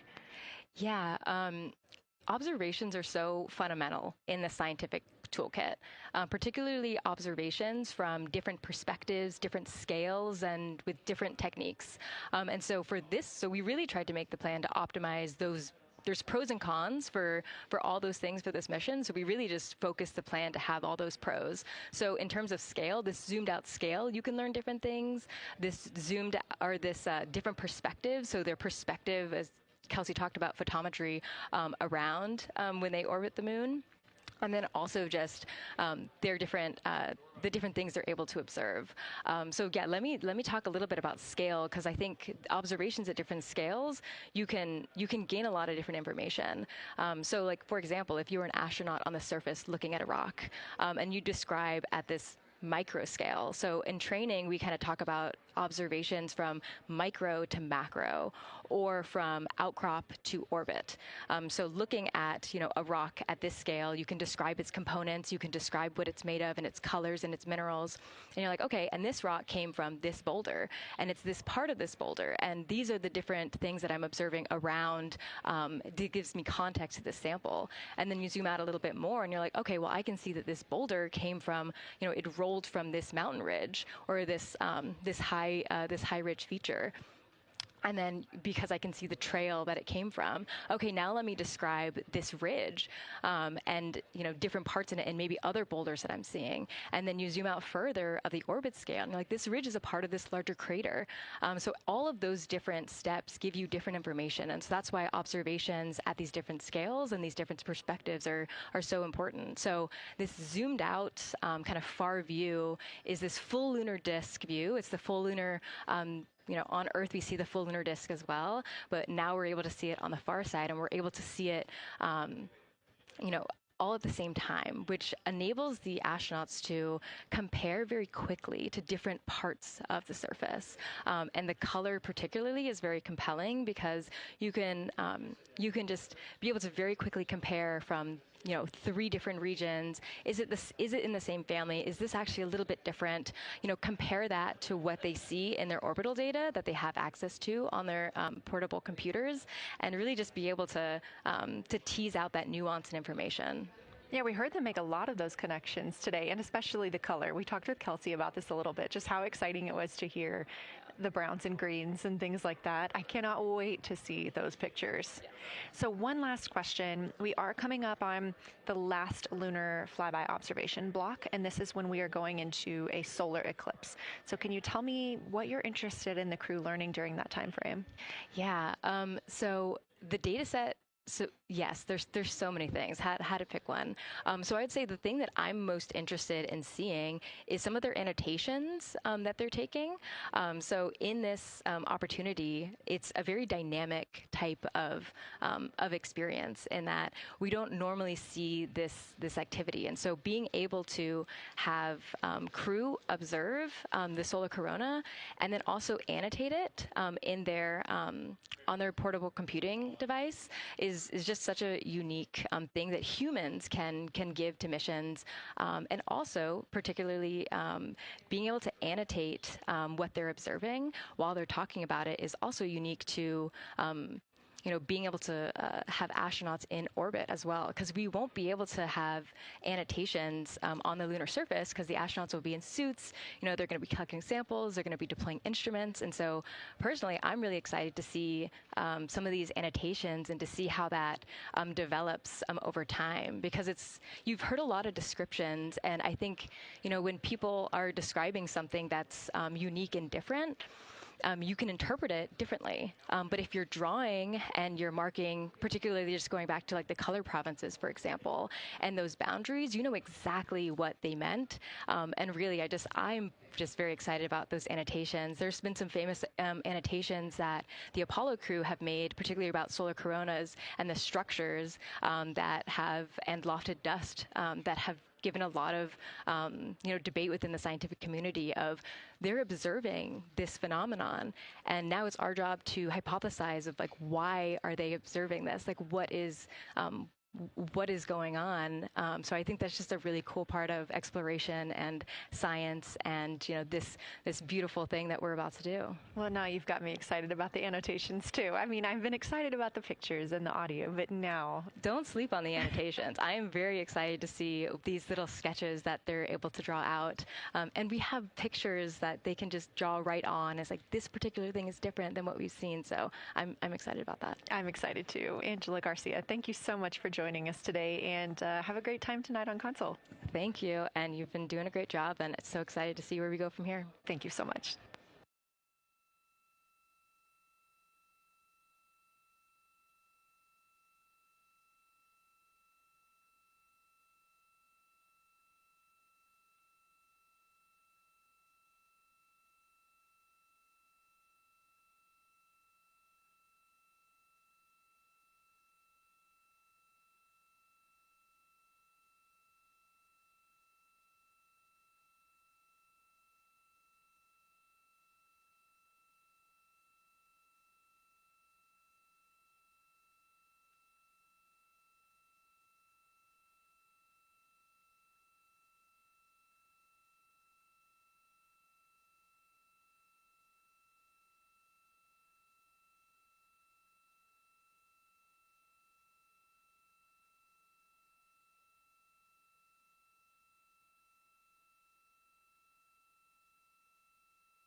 Integrity Houston, you have 3 minutes until we go into a forward link LOS.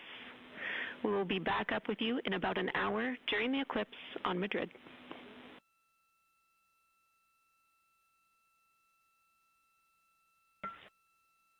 Thanks for the heads up. Look forward to seeing you on the other side. Likewise.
We're live in Artemis Mission Control at Johnson Space Center in Houston, Texas. This a live view from the Orion spacecraft with our Artemis II crew inside. That's Reid Wiseman, Victor Glover, Christina Koch, and Jeremy Hansen. We are still live for our lunar flyby coverage. The crew is in a short break while the spacecraft is pivoted away from the moon. We are going to be going into a solar eclipse. This is the first time anyone has ever seen a solar eclipse from the moon. So it's going to be a unique vantage point for our crew. But ahead of heading into that solar eclipse, we need to charge the batteries on the Orion spacecraft. Therefore, we have positioned the solar arrays into the sunlight to allow time for those batteries to charge. We will get back pointed at the moon just in time for that solar eclipse. We are also in a forward link LOS. What that means is essentially we cannot send calls or commands to the crew right now from the ground. However, we clearly get all of their data and communications. The spacecraft is now 4,632 miles away from the moon, and that number will only continue to grow as the distance from Earth shrinks, now 252,523 miles away. Our closest approach to the moon today was approximately 4,067 statute miles in altitude. Our maximum distance from the Earth is suspected to be 252,756 statute miles. Both of those moments came while Orion was flying in their loss of signal time frame behind the moon. The crew also set that new record today, beating the Apollo 13 record of distance from Earth.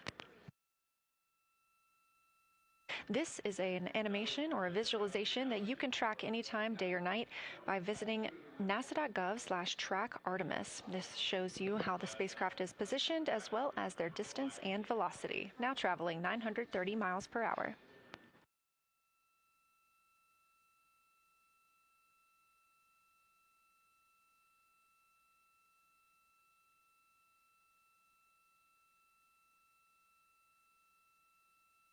During this break in their time today, the crew is working on a couple of other tasks. Some of those include their National Geographic timelined test. National Geographic was selected through a competitive process by NASA to help tell the story of Artemis II. So you've seen the crew with some GoPros inside the cabin, taking videos and pictures, and with other cameras as well. National Geographic plans to leverage its portfolio of media assets, including magazines, social and digital content, and television programming for engagement opportunities. Throughout the flight, the crew has been timelined a little bit each day to film from a shot list provided by National Geographic, and that includes their morning routine, talking with their families, exercising, and just their overall thoughts about the mission. And I cannot wait to see that footage.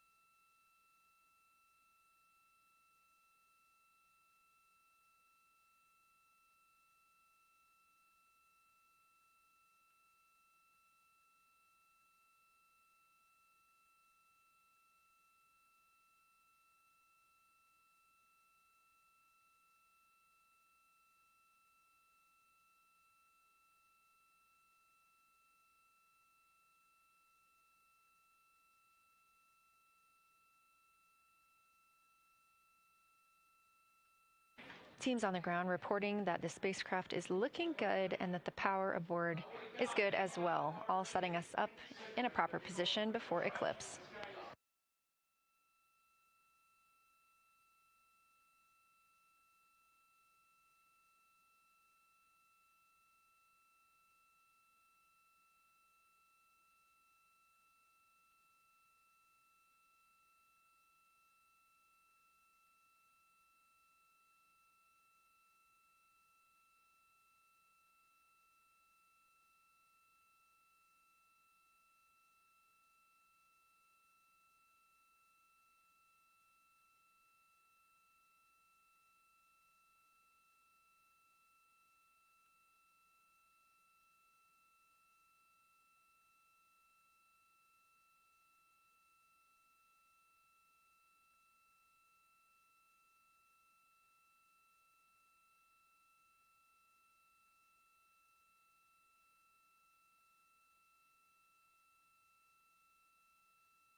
The crew is in a little break during our flyby coverage for today. They will resume their flyby momentarily in about 30 minutes once they get into their observations during that solar eclipse. Now, the moon is our nearest celestial neighbor, orbiting Earth at less than 250,000 miles on average. When our astronauts venture there for future Artemis missions, they'll target landing sites near the lunar South Pole. There, ancient rocks, minerals, and trapped water ice will not only provide resources for human explorers, but they may also contain clues to the formation and evolution of our planet and the solar system. Let's learn more about the lunar South Pole with this video featuring Dr. Kelsey Young, Artemis Science Flight Operations Lead. We learned a lot from the Apollo samples, but we still have a lot left to learn about the moon. The Apollo missions visited only a pretty narrow swath of the moon. All the missions were concentrated near the near-side equator. Really interesting and really critical insights were unlocked with the Apollo samples, but we have so many questions still to answer about the moon and the evolution of the moon. And liftoff of Artemis I. We rise together, back to the moon and beyond. NASA's Artemis missions are NASA's plan to send people to the surface of the moon. We'll be sending people and roving assets and scientific equipment to, among other things, answer a lot of really compelling science questions. Scientists have a lot to learn about the moon. It's our nearest celestial neighbor here to Earth, so what the moon has experienced, we've experienced. Except here on Earth, we have things like plate tectonics, oceans, forests, people that erase the rock record. Whereas on the moon, that whole record of our planet's history, of the moon's history, is just kind of waiting there at the surface for us to explore. The South Pole, which is where Artemis missions are going to target, is specifically interesting for a couple key reasons. We think there are volatiles at the South Pole of the moon that are not present near the equator. Things like water and water ice that are trapped in the lunar regolith, which basically just means lunar soil, that can easily become untrapped from that lunar regolith, and scientists can scoop up and study for return to Earth. The lunar South Pole is a really exciting scientific target, and it also comes with some challenges for operating. For example, the lighting environment will change drastically within the course of one mission, and even over sometimes the course of one spacewalk. So preparing the crew members, preparing the hardware that we're sending to the moon, and preparing the mission control teams is really, really important. The South Pole Aitken Basin is particularly exciting. We think it's one of the oldest and largest impact basins in the solar system. And if we can get the right rock from the South Pole Aitken Basin and bring it back to our labs here on Earth, we can use that sample to constrain the entire evolution of our solar system and really understand the timing of how the moon and our planet and the entire solar system evolved.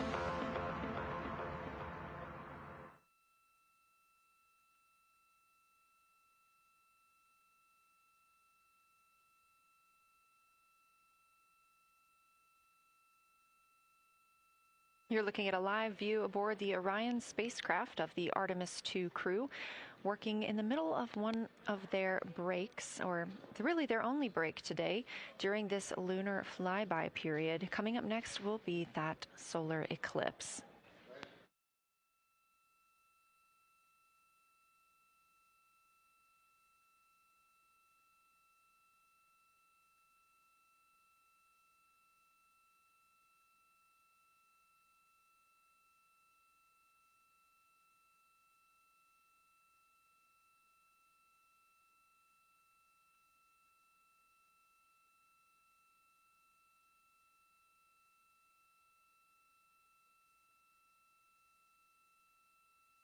Throughout the Artemis II mission, and of course throughout today, you've likely heard the crew being called with the name Integrity.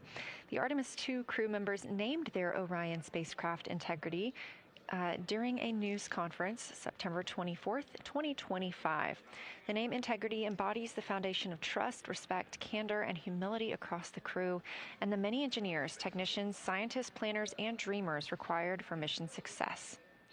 They said this name is also a nod to the extensive integrated effort from the more than 300,000 spacecraft components to the thousands of people across the world that must come together to venture to the moon and back, inspire the world, and set the course for a long-term presence at the moon.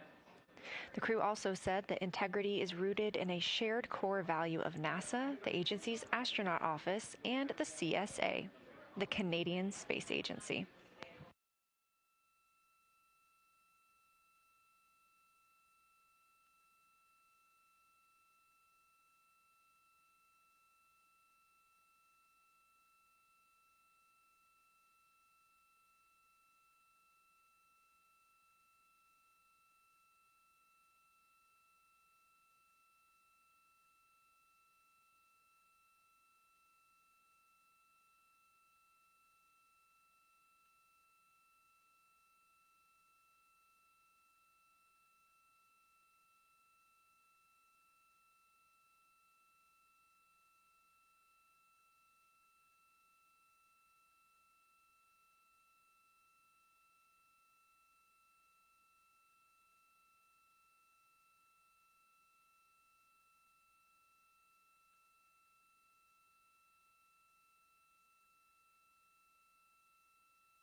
We are 5 days, 1 hour, and 38 minutes mission elapsed time into Artemis II. In this view on the screen, you can see the crew starting to even look through some photos that they may have captured today. We really look forward to sharing these photos with you as soon as we possibly can. And the best way to keep up with those is to follow NASA on social media. You can do so at NASA, and for this mission specifically, at NASA Artemis.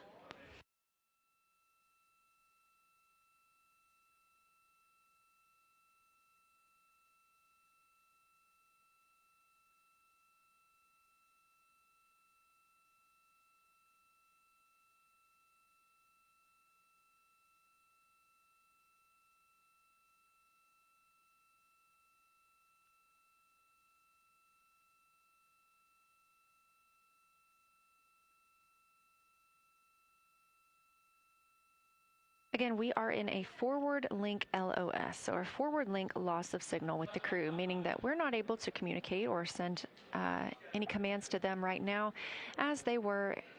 This is a tracked event that occurs at times, but they could still provide communications down here to us, and we are obviously still receiving their video and their data.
Houston Integrity in the blind. High priority PAO activities on Reid's timeline are on PCD1 in a folder imagery for downlink, and then high priority standby imagery for downlink, and then lunar flyby for PAO, and then high priority PAO. Thank you.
This is Artemis Mission Control. You heard Reid Wiseman, commander of the Artemis II mission aboard Orion, make a call in the blind. This means he knows we cannot call back and that he knows we may not receive his call. However, we have good communications with the spacecraft. They just cannot hear from us right now due to a forward link loss of signal.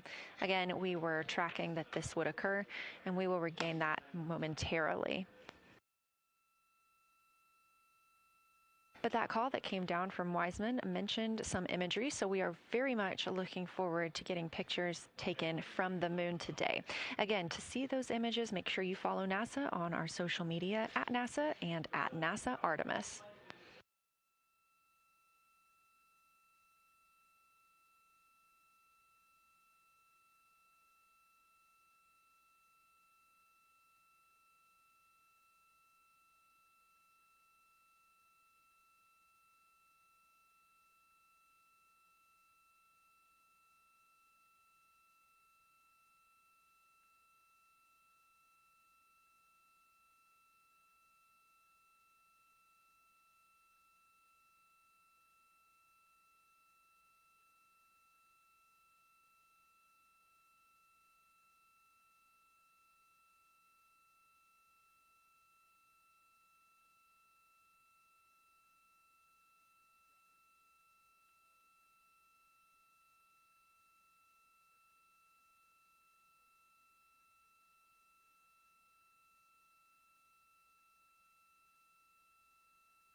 The view on your screen right now is an animation.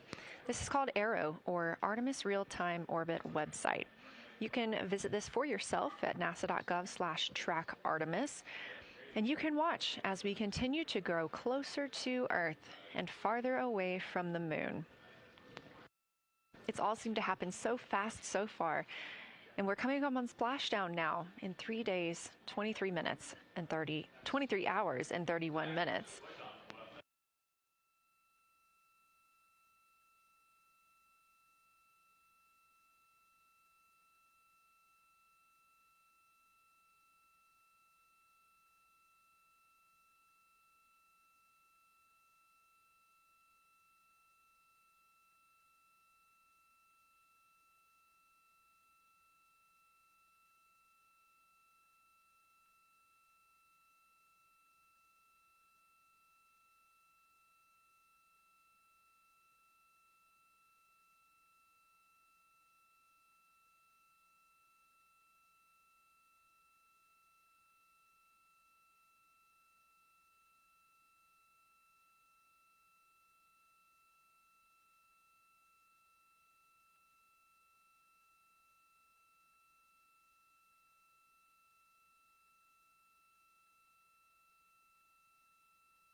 This is Artemis Mission Control. We are in a forward link LOS with the spacecraft. We're not able to send commands or communications to them right now. However, they could send them to us, and we do get spacecraft data. This is tracked as we are on the Deep Space Network. This is the network that we use to communicate with the spacecraft now that we are so far from Earth, over 252,000 miles. We are still in our lunar flyby coverage. The crew still have a very important and very exciting flyby milestone coming up when they will see a solar eclipse from the moon, the first humans to ever do so.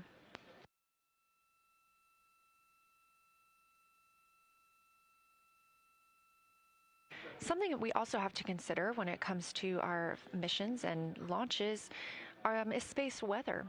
So since the Apollo 16 and 17 missions, there were some solar eruptions near that time frame that could have been dangerous to our explorers.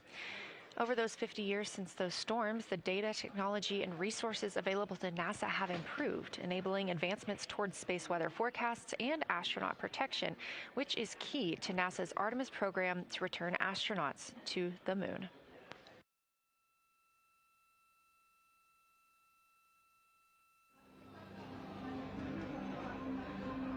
Across our planet, billions of people depend on the invisible networks that connect us to space. Every day, those networks are at the mercy of our temperamental sun and the space weather that it unleashes across our solar system. That's why NASA's space weather program tracks solar storms from the moment they erupt, modeling their paths, anticipating their impacts, and leading the research that the world's industries rely on. NASA's space weather research and modeling is driven by the needs of society and enables critical decision-making that equips pilots to reroute around high radiation areas, farmers to adjust GPS-based precision planting and harvesting plans, and power grid operators to mitigate the impacts of potential surges. For those exploring other worlds, NASA provides 24/7 space weather monitoring for Artemis crews at the moon and future Mars astronauts who may be exposed to dangerous levels of radiation during solar storms. Whether you're a pilot or a passenger, a farmer or a consumer, a power grid operator or energy customer, a satellite controller or GPS user, space weather impacts us all.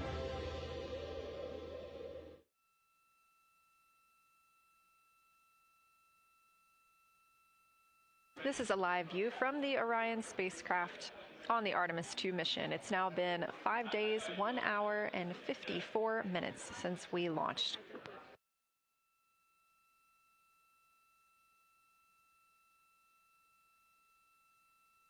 We are still in our flyby coverage, and the crew is on a short break right now as we have changed the attitude of the spacecraft to help charge the batteries aboard. We use the solar arrays to gather energy from the sun and store it in the batteries. That way, when we are not in the sunlight, we have those batteries to continue powering Orion.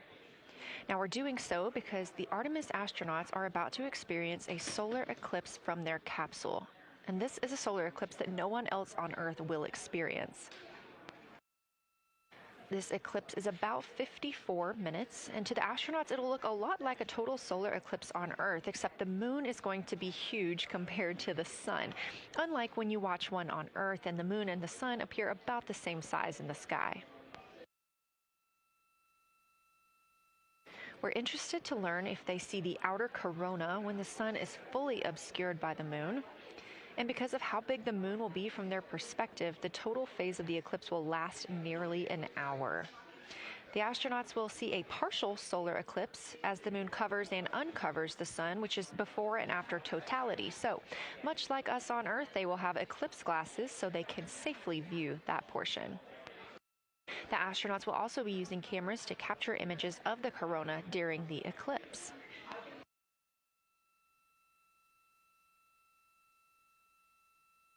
There also may be some other planets visible during the eclipse, including Venus, Saturn, Mars, and Mercury.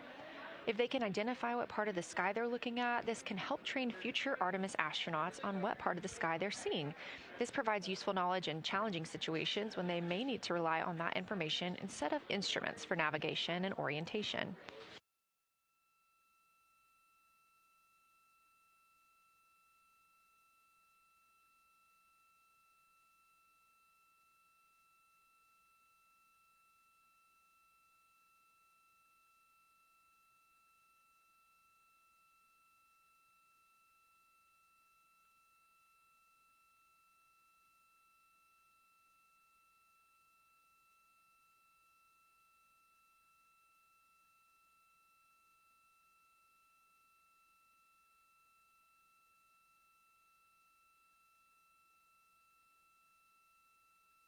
Confirmation from teams here in the ground that we have reached the eclipse attitude, meaning Orion is in the proper position to observe it.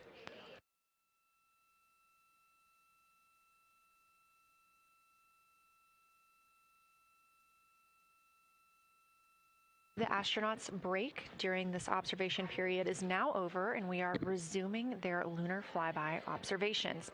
The first of these is sunset.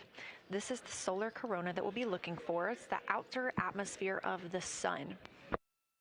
The science team is also interested in if the astronauts can see polar plumes. These are thin streamers that project from the sun's north and south poles.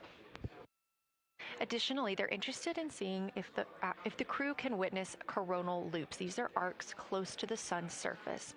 And something else that we've previously mentioned is lunar dust. This is dust from the moon that is lofted above the lunar surface and illuminated by the sun. It was reported visible by Apollo astronauts.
You're getting a live look from Orion as the crew observes a solar eclipse from the moon.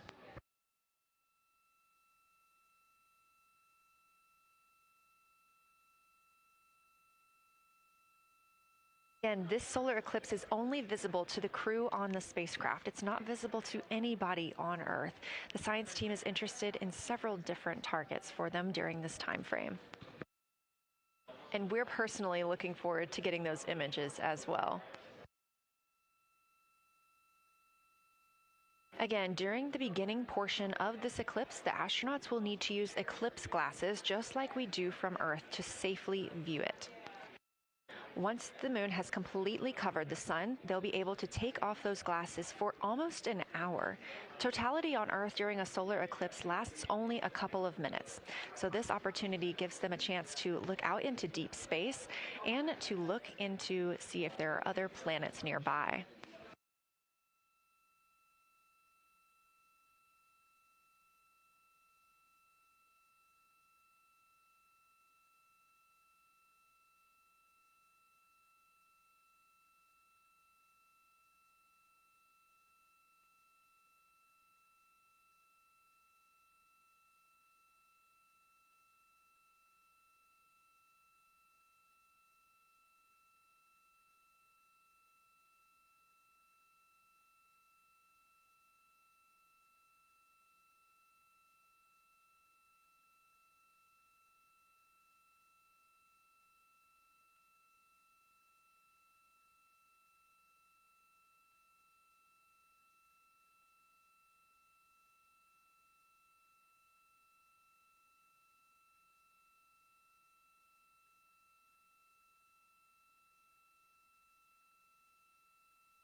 What you're seeing right now is the solar corona. That's the outer atmosphere of the sun. And the science team is very interested in any images that the crew can capture of this. They're hoping that they'll take pictures and describe the visibility, color, and shape of the solar corona as a whole and its substructures, those plumes and streamers.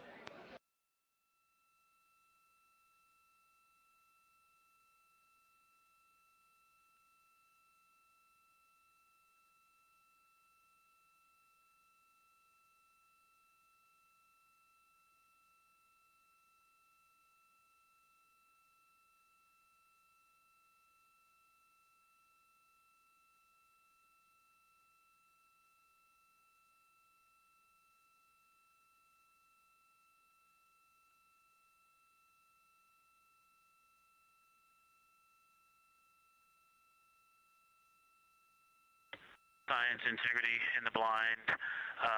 This is continues to be unreal. The sun has gone behind the moon, and the corona is still visible, and it's bright, and it creates a halo almost around the entire moon. But when you get to the Earth side, the Earth shine is already shown. I mean, almost seconds after the sun set behind the moon. You could see Earth shine. The Earth is so bright out there, and the moon is just hanging in front of us. This black orb out in front of us, in front of now, not the blackness, but the gray that blends and drifts into the blackness. We can see stars and the planets behind it. And Christina is in window 1, Reid is in window 2 with the long lens, and Jeremy is describing it in window 3, and it is quite an impressive sight. You can still see the horizon lit up brighter where the sun set on that side of the moon. It is bright, and Earth shine is very distinct, and it creates quite an impressive visual illusion. Wow, it's amazing.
Again, you're looking at a live view from the Orion spacecraft on the Artemis II mission. Orion is now 252,125 miles away from us all on Earth. We're here in the Artemis mission control room in Houston, Texas, and what you had just before we lost that view quickly was the corona of the sun peaking around the moon as the astronauts are entering a solar eclipse for this portion of the lunar flyby. We're now over 5,500 statute miles from the moon. That closest approach today was just about 4,067 statute miles away. And teams in the room beginning to get a little busier and filter in and out as we are stepping through a handover. The Orbit 1 team is handing over to Orbit 2, who will continue monitoring lunar flyby and all of the systems aboard the Orion spacecraft.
You're getting your last few views of the solar corona as the moon begins to take center stage and completely cover the sun. If you see that bright dot up near the top left of your screen, we think right now that that may be a part of the spacecraft, but we'll be sure to correct that if we end up figuring out later that it is something else entirely.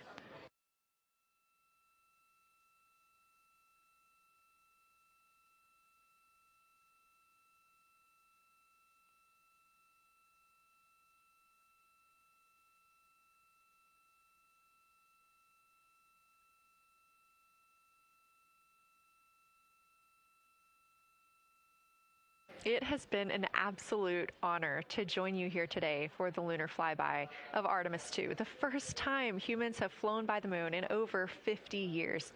I'm Leah Cheshire Mustachio, and I'm excited now to hand over the game is shifting around in the windows, and we are transferring settings on a camera to pick up Earth shine, and it is amazing. The brightness where the corona, where the sunset is still bright. I think there may still be corona visible, but that part of the horizon is still lit brighter, and you still have a distinct Earth shine.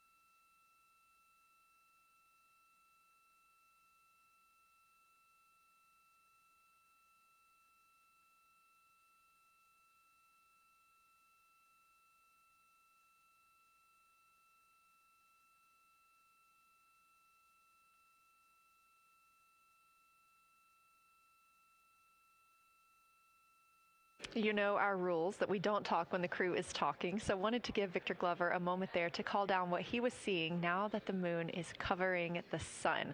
A really amazing time during today's lunar flyby. Again, thank you so much for letting us help tell this story today. I am Leah Cheshire Mustachio, handing it over to my friend Anna Schneider at the PAO console as the Orbit 2 team comes to join us. So thank you so much, and I hope you all enjoy tonight. Anna, you can take it away.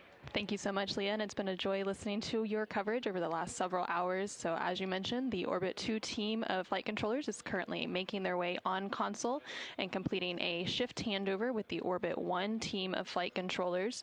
The Orbit 2 team tonight will be led by Flight Director Diane Daly, and she is currently handing over with the Orbit 1 flight director there on your screen, who was Flight Director Jeff Radigan.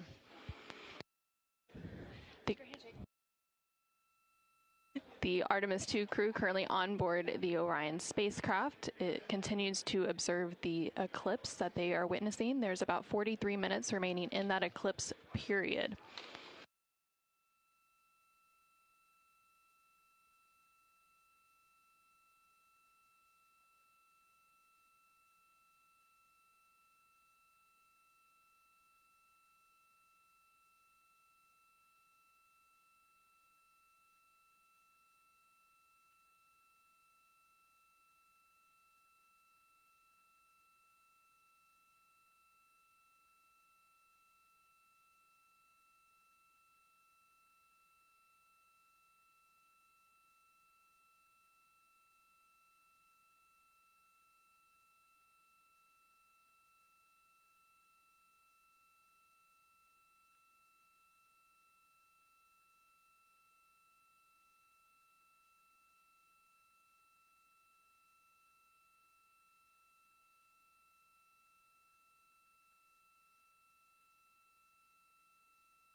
This is Artemis Mission Control.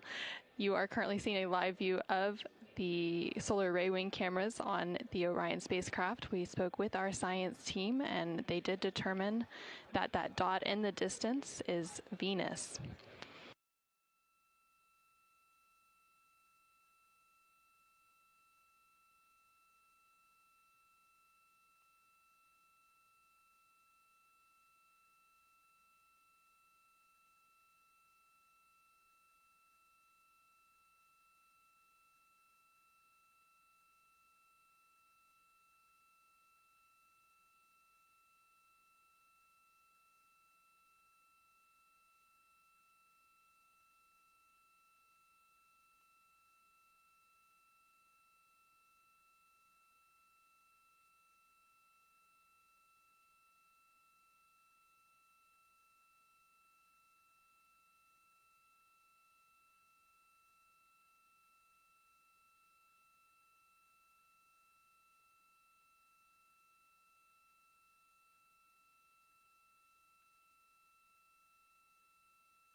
integrity.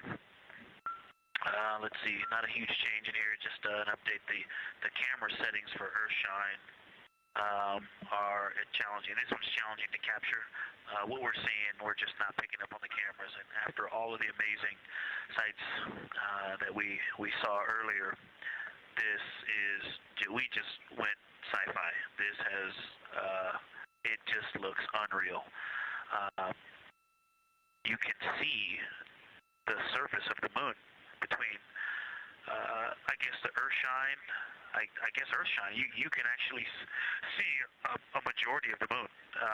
It is the strangest looking thing that you can see so much on the surface.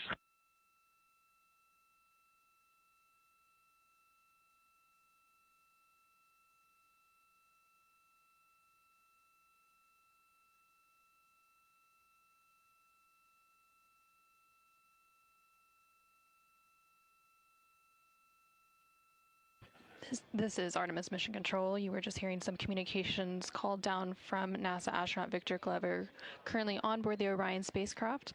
They are currently observing an eclipse. There's about 39 minutes remaining in that eclipse period. Currently, we are in a forward link LOS, or loss of signal, so the crew can communicate down with... He's seen 2 meteors, science.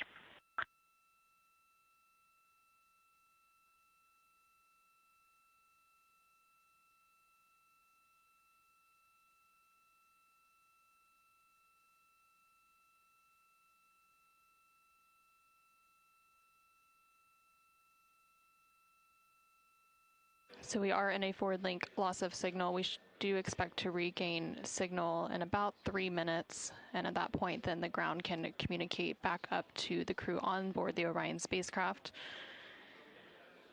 In the meantime, the crew can continue to communicate down to the ground. The ground is just unable to respond, so they are continuing to provide some science observations during this eclipse period. They've made some comments about Earthshine, which is the sunlight reflected from Earth when they come around towards the moon's near side late in this flyby window.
science, integrity, and the blind. The glow around the moon is beginning to become a little bit more even.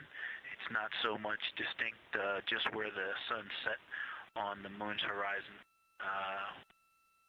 as we're flying through this trajectory, and then the sun's going to come up out of the other side. I think it's we're starting to see the glow around the moon get balanced out. I still see Earth shine, and the Earth is very bright out there. Still quite an unreal sight. Integrity Houston, we have that sit rep loud and clear, and we are back with you. How do you hear me?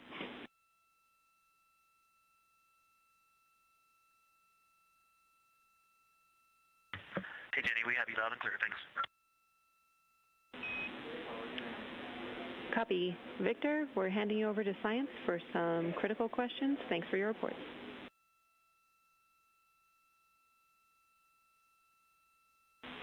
Integrity Science, we were loving your science sit reps in the blind, and it should come as no surprise that we have a number of follow-up questions. First, you mentioned Reid observing meteors. Can you speak to that? Were you referring to comets or impact flashes or something else?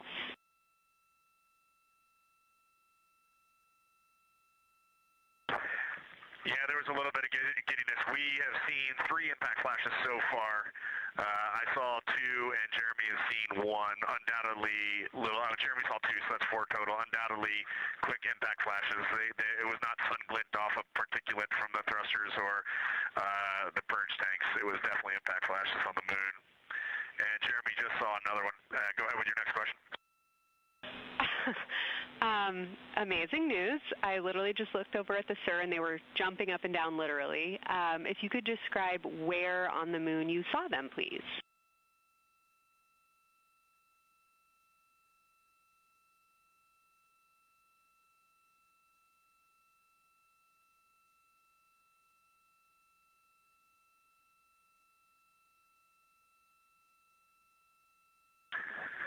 So they've all been either on or a bit south of the equator and on the Earth side of the moon.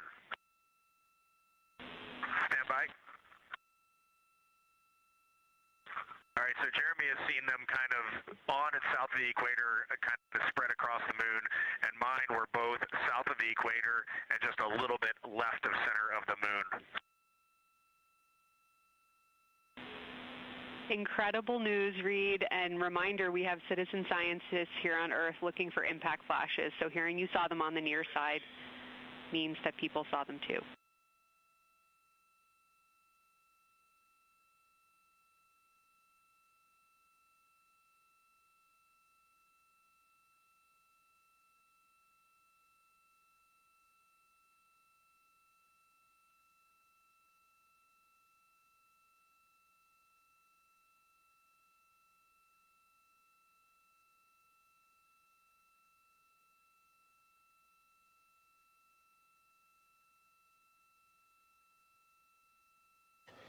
This is Artemis Mission Control. We have regained that signal, so the team here in Mission Control was able to call back up to the crew on board the Orion spacecraft as they continue their lunar flyby. Specifically, they are now in that eclipse period. So the science team here in Mission Control was able to ask some questions about some of the situational reports they were providing during that loss of signal. Specifically, they were interested in some of the meteors that they mentioned seeing and those impact flashes, and they did provide confirmation that they did see at least 4 impact flashes during that lost signal. Are you still with us, Houston, or do we lose you? Integrity, I hear you loud and clear. How do you hear me?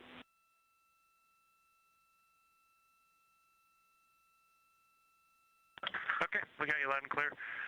One of the other things I wanted to describe, which was surprising to me, but the entire moon is lit up. It's glowing behind the entire moon. I thought it would look, dark against the black sky or deep space, but the sun is lighting up the entire limb of the moon. You can see the entire perimeter of it, and even now with the sun far behind the moon, you can still make out little bits of topography around the entire limb, just bumps as you go around it. And there's about the glow around the moon, once your eyes adjust, is easily 10 widths or diameters of the sun around the entire moon.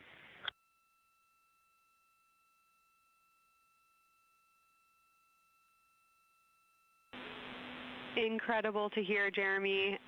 Were you able to actually pick out any discrete features on the lunar surface? And if so, how do they look different than when you observe them in solar illumination?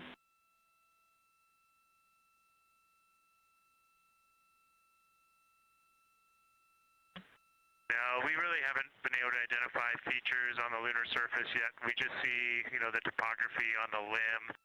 For the Earth glow, we're about a quarter moon, waxing quarter moon, if you will, from the Earth glow perspective, and it's just at a very, just the sight angle. I'm just not able to tell what I'm looking at yet in the Earth glow. Understood. Thanks, Jeremy. One other question for you on the solar corona. Were you actually able to see any structure or color in the corona before most of it disappeared behind the moon?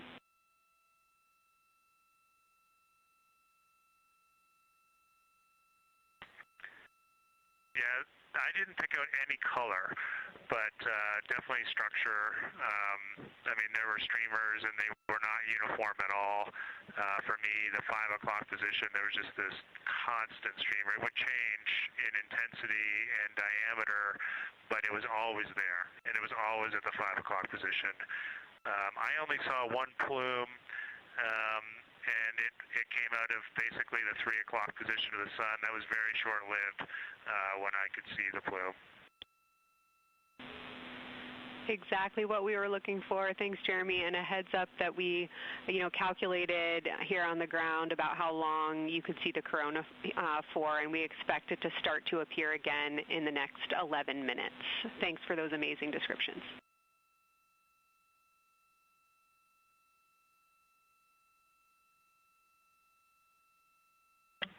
Okay, we're excited to see it all again.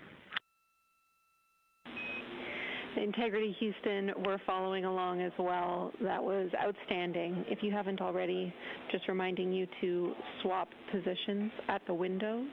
And that brief LOS we had previously was due to a data rate change expected.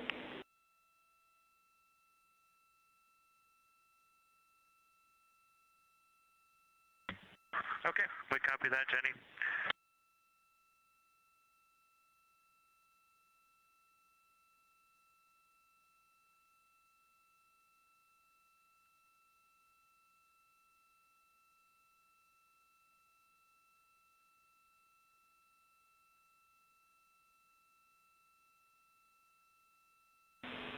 Integrity Science, one more request for you.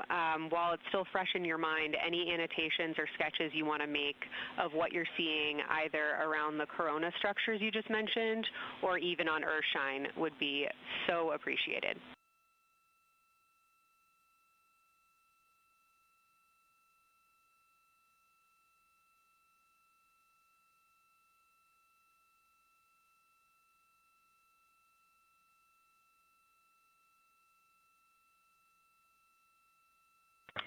Okay, Kelsey, it's going to be pretty hard to go look at a PCD right now, but we'll definitely try and annotate what we saw. And if the annotations come in the next block where you're cleaning up your documentation, that sounds like a good plan to me.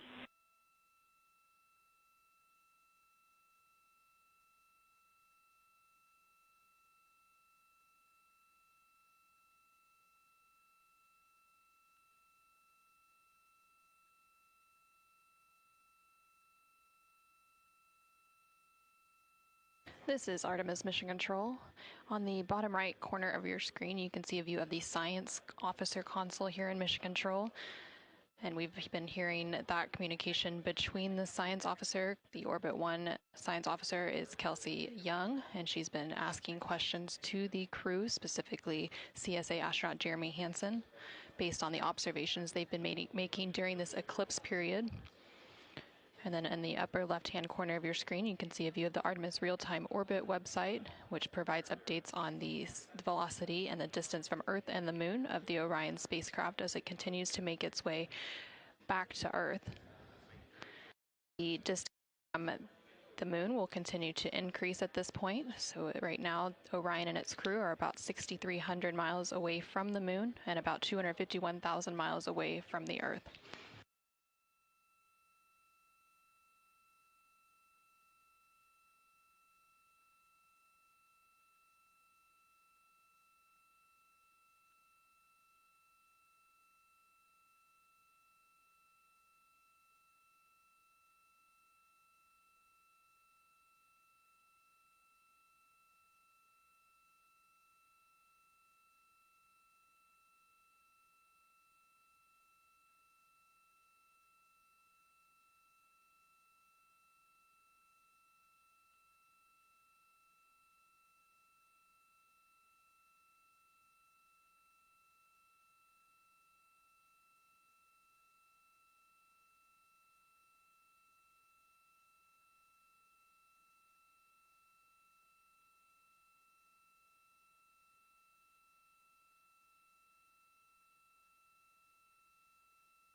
Okay, science, we're getting set up for sunrise. The window teams are, Christina is supporting and also Azina 9 in window 1. Jeremy's got the long lens in window 2 and the short lens in window 2. And Reid is in window 3 and he has started recordings and is set up to see Corona.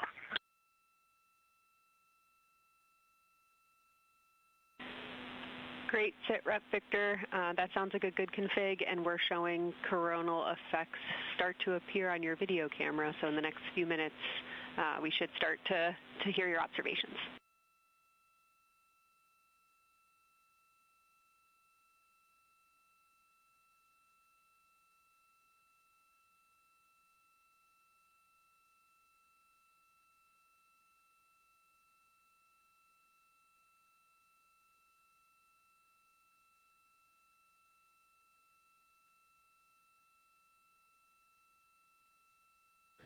This is Artemis Mission Control. We just heard the crew call down to the team here in Houston, reporting that they have swapped out who is in the windows for the final portion of the lunar flyby. So Christina Koch is in window 1, with Jeremy Hansen in window 2 and Reid in window 3.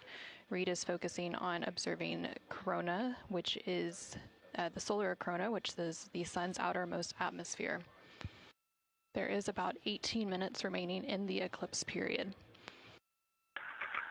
Science, and Houston, Integrity, I know this observation won't be of any scientific value, but I'm really glad we launched on April 1st because humans probably have not evolved to see what we're seeing. It is truly hard to describe. It is amazing.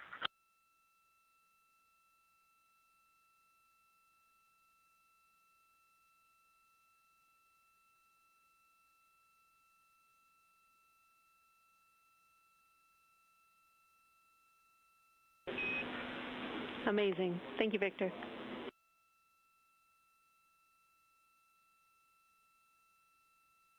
And just one more logistics note, we have gone as dark as we can in the cabin.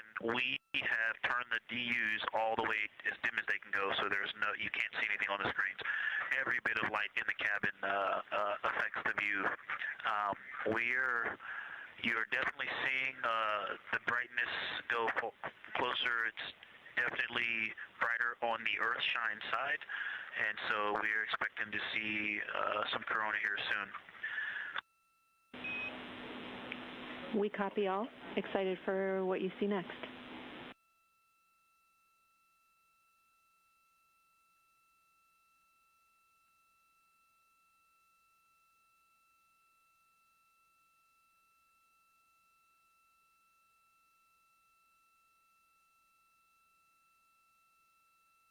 I'm not sure if we talked much about the star field, but we've got lots of stars.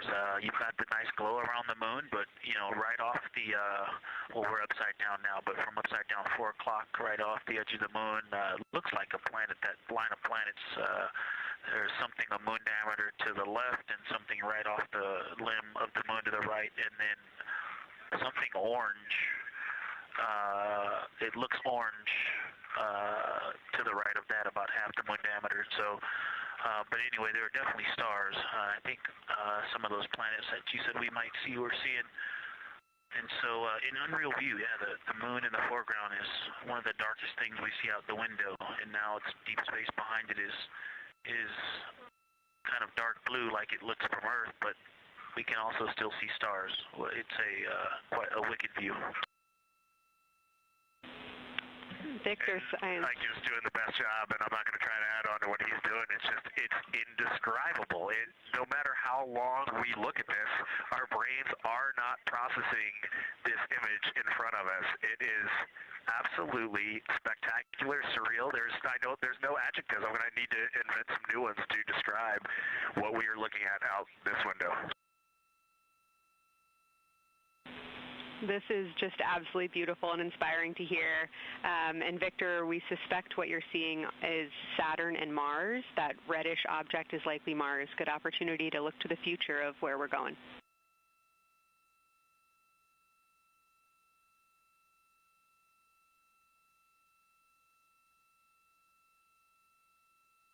Yeah, we can absolutely see the color of Mars. That's awesome.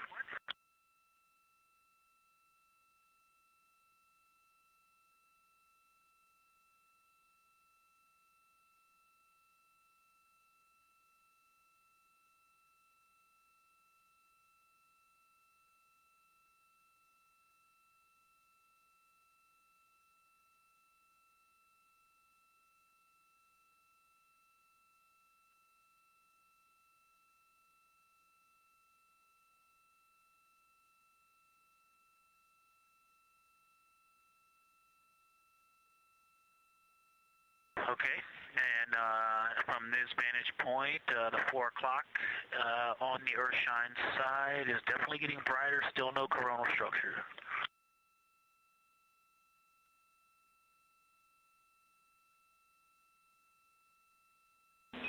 Houston copies.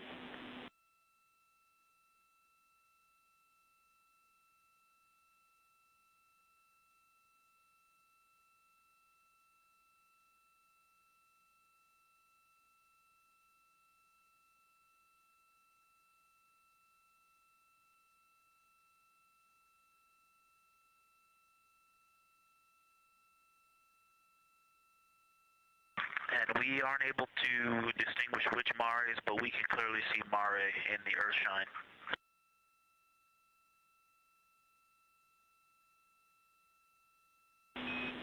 We copy.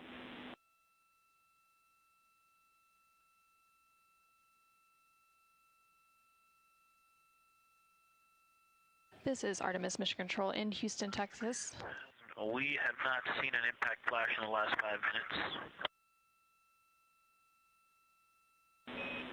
Sounds unlucky, but you had a pretty strong start, so we'll take it.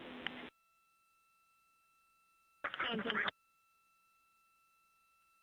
actually, right after I said that, right at the South Pole, near the South Pole on the Terminator, Reid just saw one. Amazing.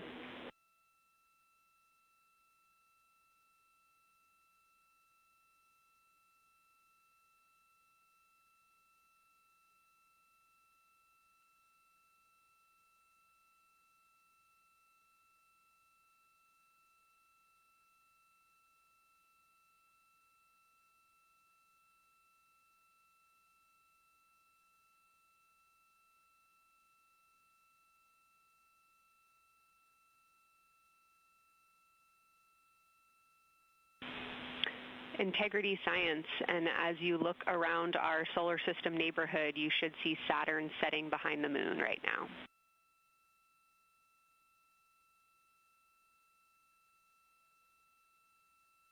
We do. We've been watching it track close to the horizon, and it's right tangential to the moon at this moment.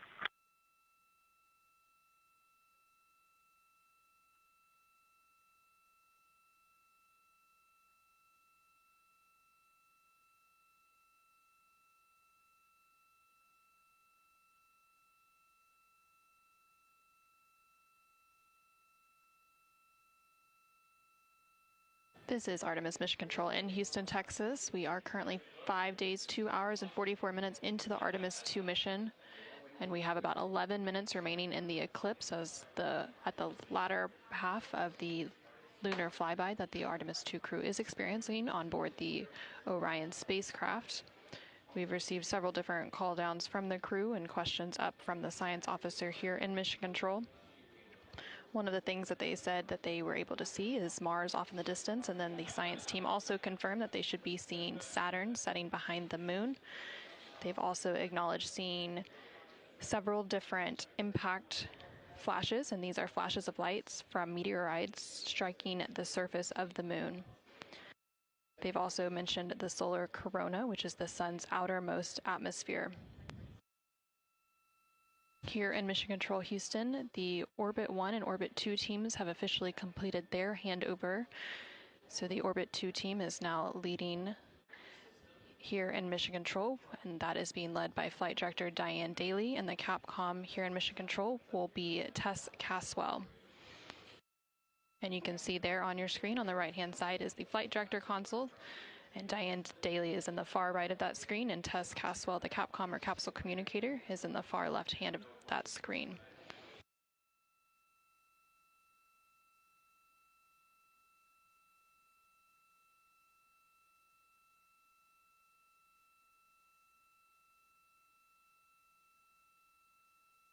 Okay, the light is continuing to grow in intensity. At about the 4 o'clock position on the, the 8 o'clock position on the Earth-shine side, Saturn has set. Mars is tracking towards the moon's horizon.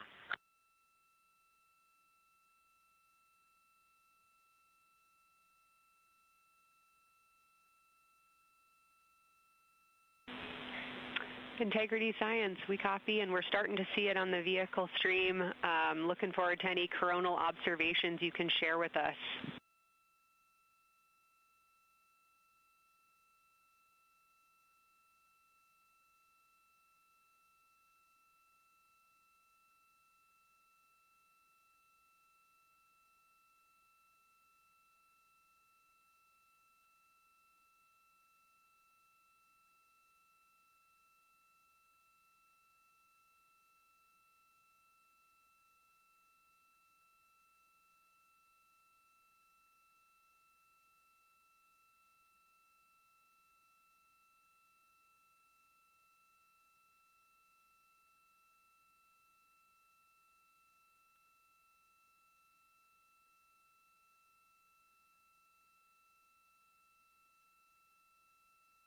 This is Artemis Mission Control. That view you're seeing on your screen is coming from the solar array wing cameras outside of the Orion spacecraft.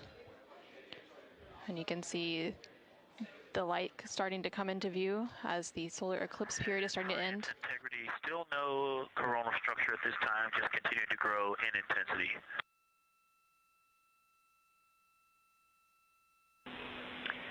Copy, Victor. And reminder, you still should have several minutes before the eclipse classes need to go on, and we can send you up a reminder when you're getting close to take your eyes away from the D5 viewfinder, but you should be good for several more minutes.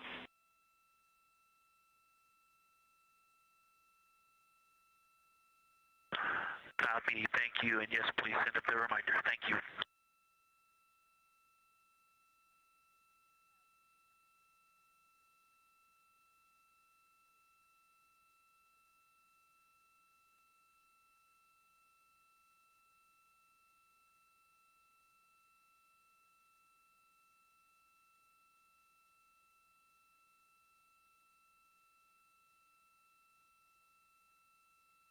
Okay, we all think we're starting to see something. I believe the most popular term is baby hair. As the light grows in intensity and the horizon on this side becomes very distinct. You can still see Earth shine, even though the sun's brightness is definitely growing in intensity.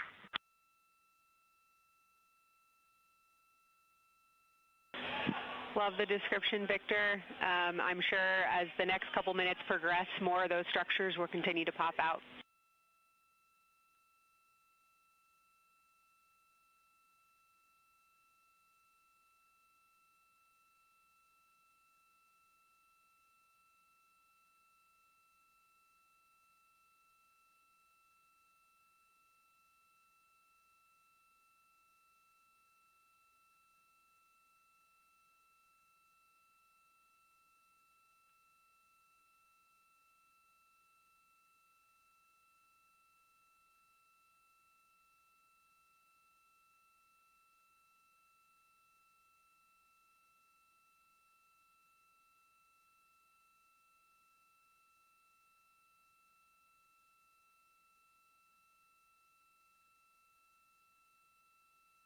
This is Artemis Mission Control in Houston, Texas.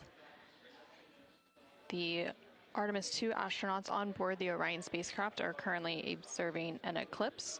And to the crew on board the spacecraft, the eclipse looks much like a total solar eclipse here on Earth, except the moon is much larger compared to the sun, unlike a terrestrial solar eclipse where the moon and the sun appear the same size in the sky. We are definitely starting to see structure.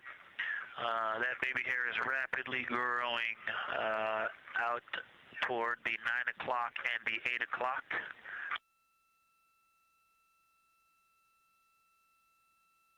It's almost as if it were reaching out for Venus or for the Earth.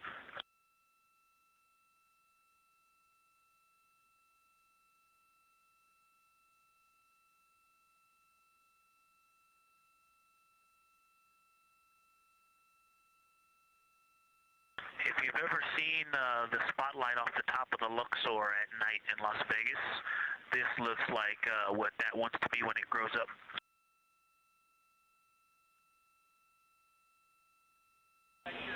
Integrity Science, glad to hear you're following your training of tell it like you see it.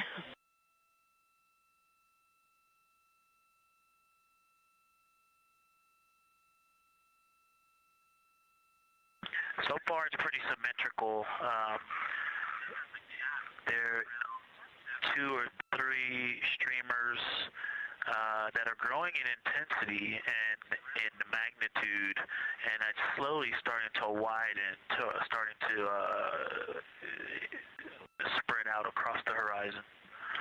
Pretty amazing view.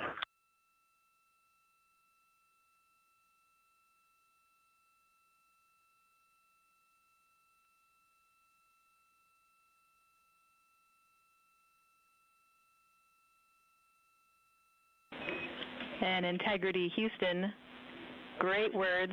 Reminder for you, we are approaching the brightness level at which you should no longer be using the viewfinder on the D5.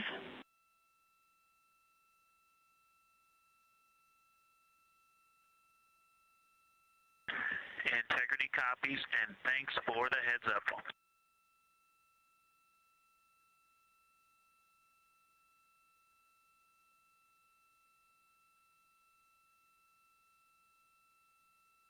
This is Artemis Mission Control. And I think we're seeing some directionality. Some of it is going in different directions because it appears to be moving and combining and recombining as it it's pointing in different directions, and some of it appears to be going like down toward the south pole of the moon, but it's and then coming back together and going out towards Venus and the Earth.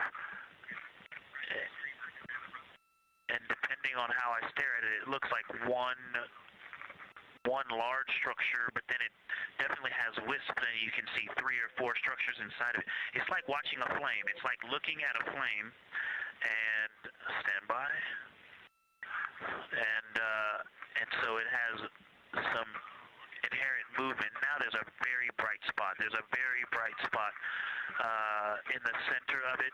There's a towering light of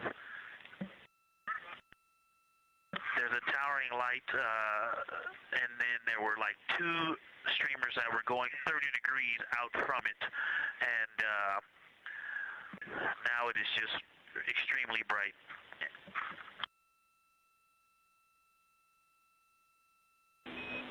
Houston, copies all. Starting to get a little warm.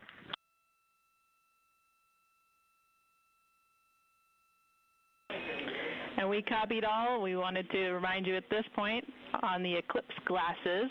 Should be about time for those.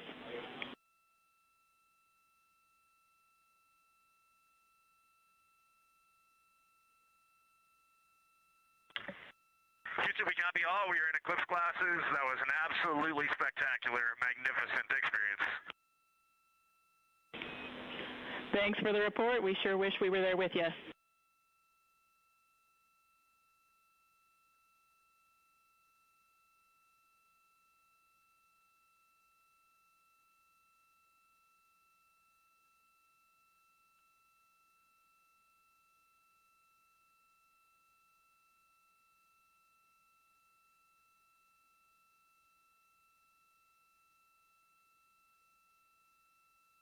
This is Artemis Mission Control. The eclipse period is coming to an end, and we did hear that call up that the crew now has to put on those eclipse glasses to be able to protect their eyes for this final portion of the eclipse. And these views coming to you from the solar array wing cameras on the Orion spacecraft. Hey, Houston, if you could give me about 20 new superlatives in the mission summary for tomorrow, that'll help my vocabulary out a bit. Thank you. We will solicit input from the team.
This is Artemis Mission Control. There on your screen, you can see a live look inside of the SIR, or the Science Evaluation Room, here in Mission Control Houston, just down the hallway from the Artemis Flight Control Room.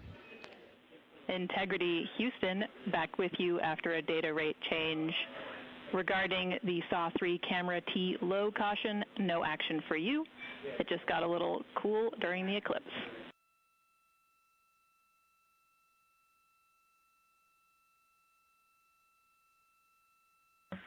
Okay, we copy, and if you didn't copy my request for the mission summary to add about 20 new superlatives to help my vocabulary, I would appreciate it.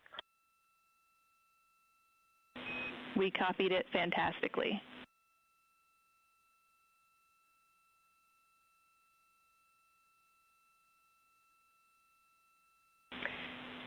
And Integrity Science, this is basically wrapping up your fly-by-day observations. I can't say enough how much science we've already learned and how much inspiration you've provided to our entire team, the lunar science community, and the entire world with what you were able to bring today. You really brought the moon closer for us today, and we cannot say thank you enough. And Science signing off, and can't wait to talk to you tomorrow morning.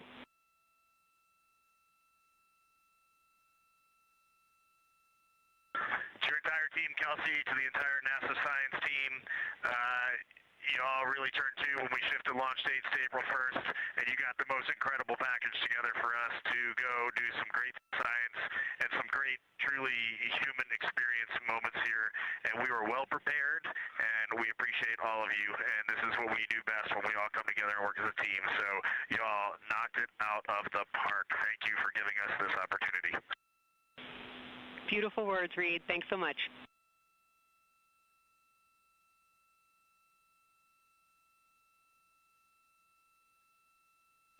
And this is Artemis Mission Control. The lunar flyby observation period is starting to come to a close following that eclipse.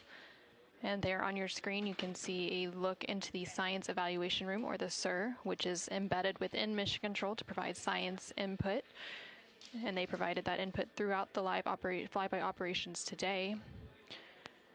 They also have a back room called the Science Mission Operations Room that processes data, evaluates imagery, and supports rapid analysis. And then, of course, we have the science officer on console here in the Artemis Flight Control Room, which you can see a view there on the bottom right-hand corner of your screen.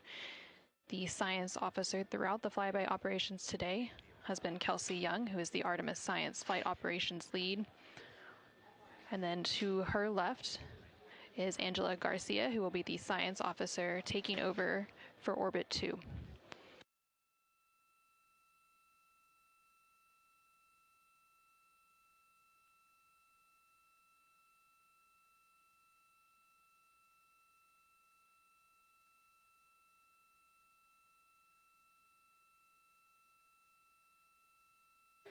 And for the past 7 hours or so, the crew has been going through their lunar flyby observation period. And now they will wrap up that period and complete some final tasks and begin downlinking some of the amazing imagery that they've captured throughout the day, as well as some of the observations that they've recorded. And now on your screen, you're seeing a live look from the Orion spacecraft from those solar array wing cameras.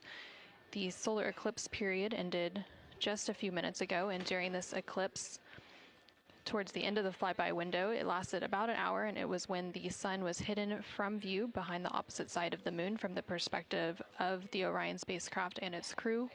And during that time, the crew saw a mostly dark moon, and they used the opportunity to analyze the solar corona, which is the sun's outermost atmosphere, while it was visible. And then once the sun was completely out of view behind the moon, the crew looked for impact flashes, which they reported seeing multiple impact flashes, and those are flashes of light from meteoroids striking the surface of the moon. They also looked for dust lofting above the limb or the edge of the moon, along with some deep space targets, including planets, and they noticed Mars off to the distance, and we also saw Venus on one of the solar array wing cameras early on in the eclipse period.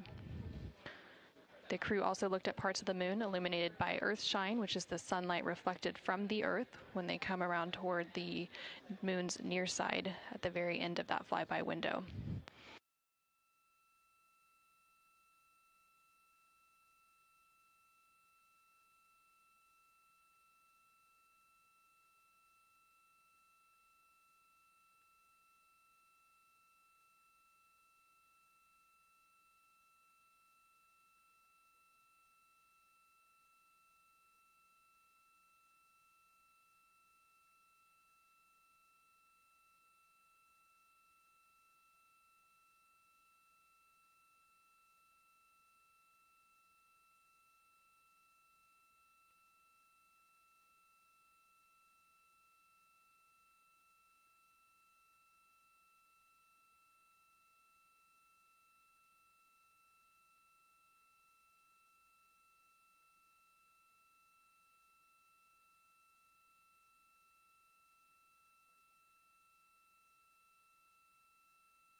Integrity Houston, understand that you are still reflecting upon and consolidating your lunar observations. At your convenience, I have 2 items related to the upcoming VIP event.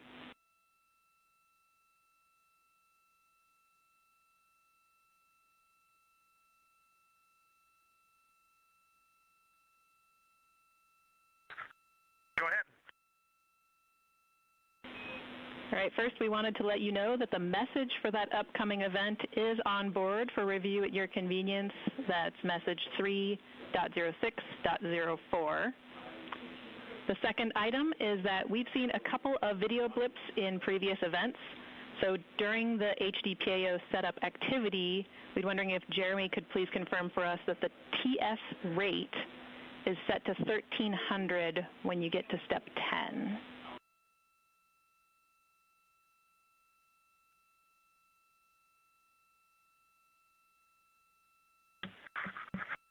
Okay, Jenny. Yeah, we're pretty sure we've been in 1300 for all the PAO events. We've been tracking that when we swap between the HHP and the D5. We copy, Jeremy. Thanks. And for the record, the phenomenal Jenny has gone on to her next appointment of the day, and you've now got Tess with you.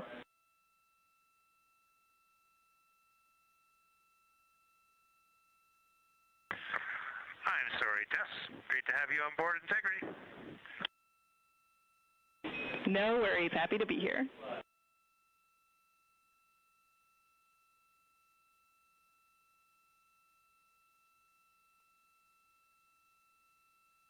This is Artemis Mission Control. We heard some communication there between the Capcom or capsule communicator here in Mission Control, which for Orbit 2 is Tess Caswell, and the CSA or Canadian Space Agency astronaut on board the Orion spacecraft, Jeremy Hansen.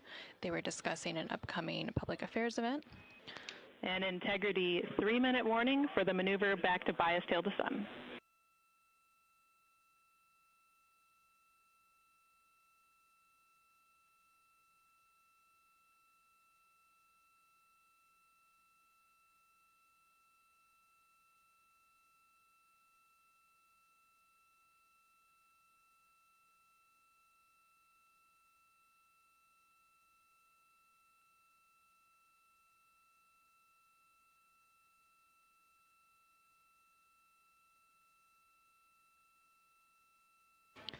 The crew on board the Orion spacecraft recently completed their lunar observation period.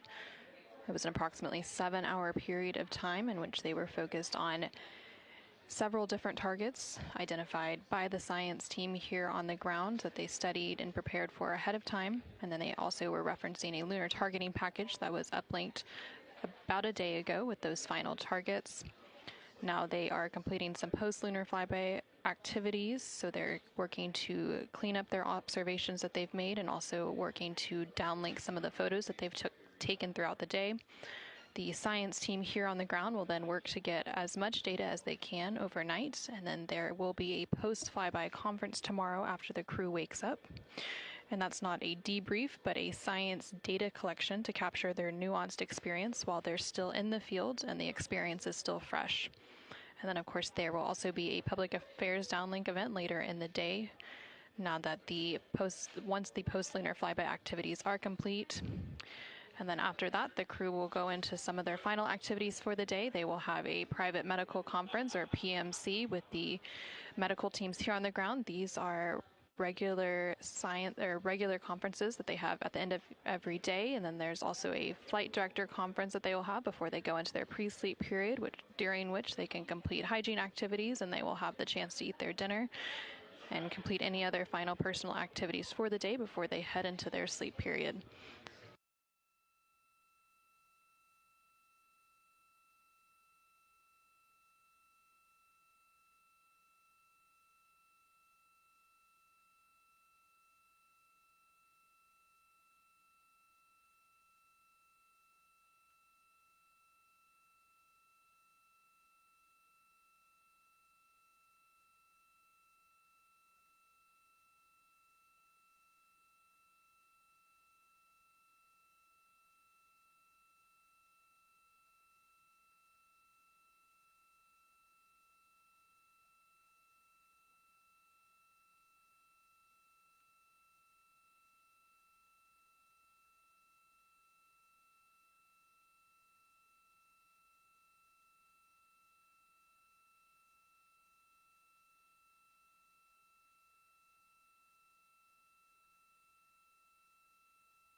if you're ready for us to start the stream a bit early and to test scene and voice.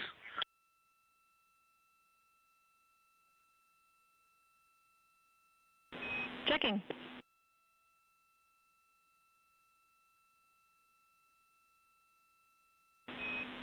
And integrity, affirm. We are go to start the stream.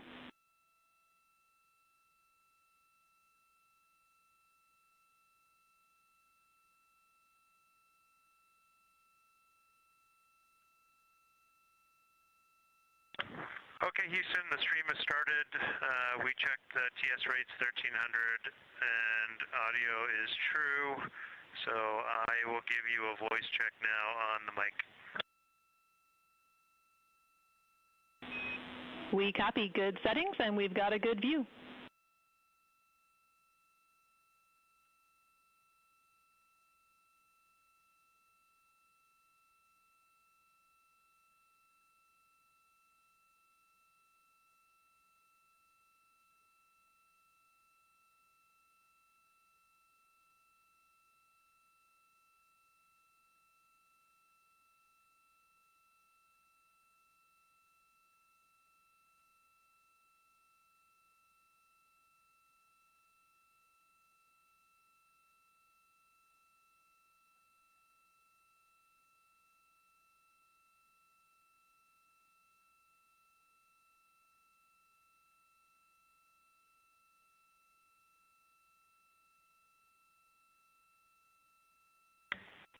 In test, I sent an audio check down on the handheld mic. Did you get it? Sorry for the delay, Jeremy. We were talking that a bit, but it was a bit broken, so please repeat for us.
Integrity Houston, we like the scene. At your convenience, we'll take a 10 count with Jeremy in frame.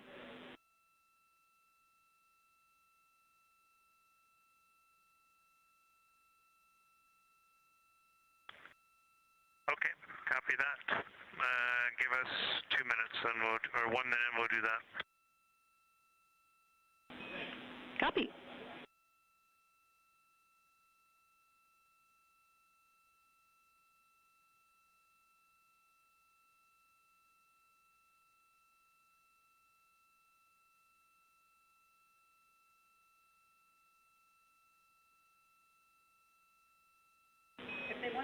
Great voice check and good words. We like the scene.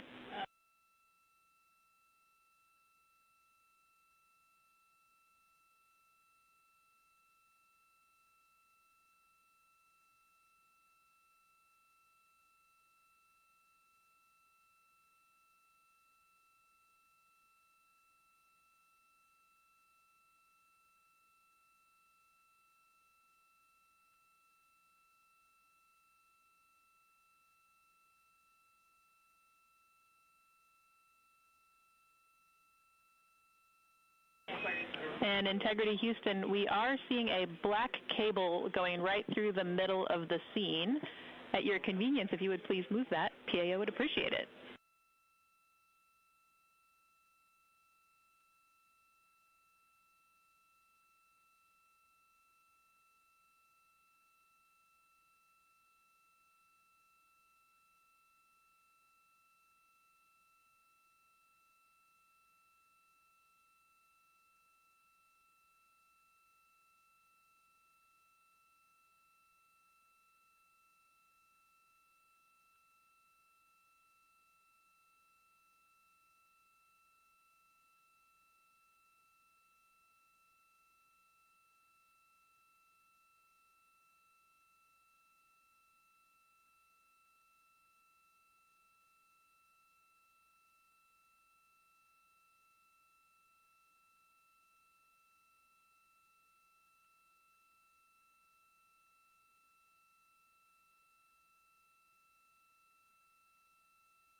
This is Artemis Mission Control. We're currently 5 days, 3 hours, and 21 minutes into the Artemis II mission following a liftoff from NASA's Kennedy Space Center in Florida on Wednesday, April 1st.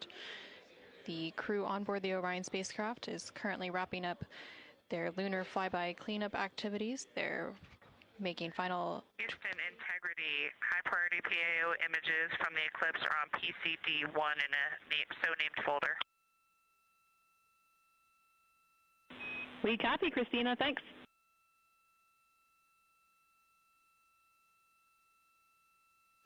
And NASA astronaut Christina Koch there calling down to the ground regarding some public affairs imagery that was captured during the lunar flyby activities. She referenced a PCD, that is in reference to their portable computing devices, which are basically tablets that they're able to transfer files and also follow along on processes and procedures and their timelines for the day.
This is Artemis Mission Control in Houston, Texas. Currently on console here in Mission Control is the Orbit 2 team of flight controllers being led by Flight Director Diane Daly and the Capcom or Capsule Communicator, who serves as the single voice link up to the crew, is Tess Caswell.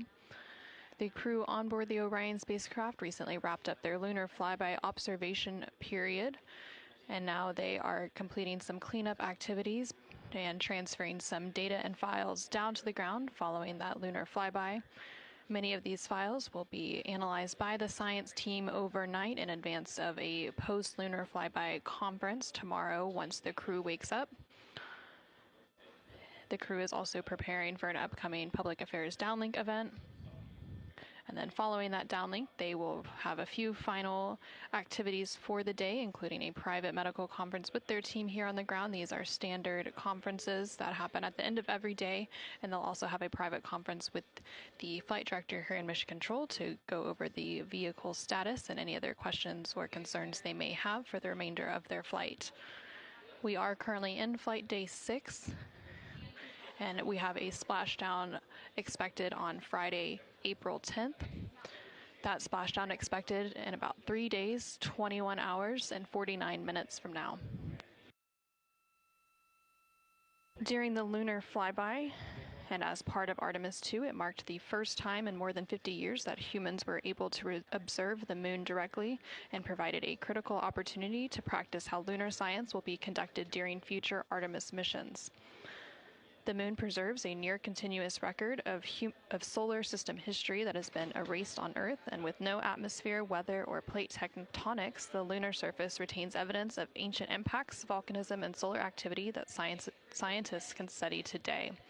Studying the moon helps scientists understand how planets formed and evolved, how the moon influenced Earth's history, and how the early sun shaped conditions across the inner solar system. The moon also serves as a unique platform for studying the broader universe. The science on Artemis is designed around questions best answered by humans working alongside robotic systems, combining decades of robotic lunar data with real-time human judgment, context, and adaptability. Currently on your screen, you're seeing a look at the Artemis Real-Time Orbit website. You can access this website at any time throughout the mission at nasa.gov/trackartemis. It provides updates on the velocity as well as the distance from Earth and the distance from the moon of the Orion spacecraft and its crew.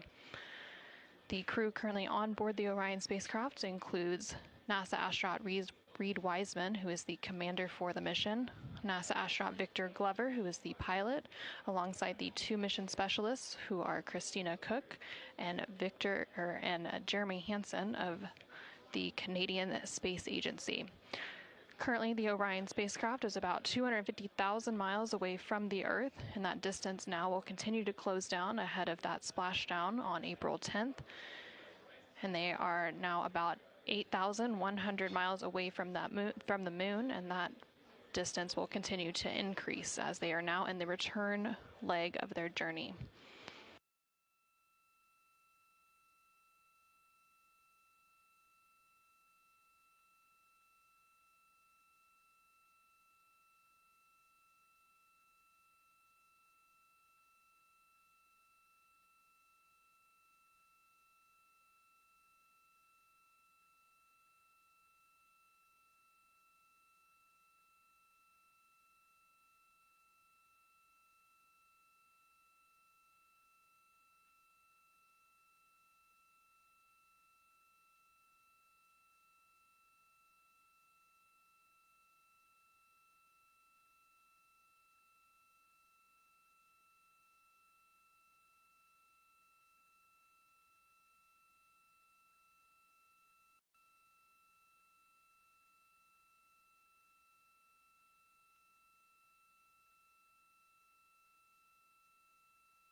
for ARS. Go ahead, Integrity.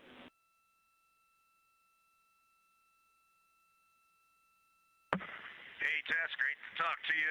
Any chance we could drop the fan speed down for this PAO event?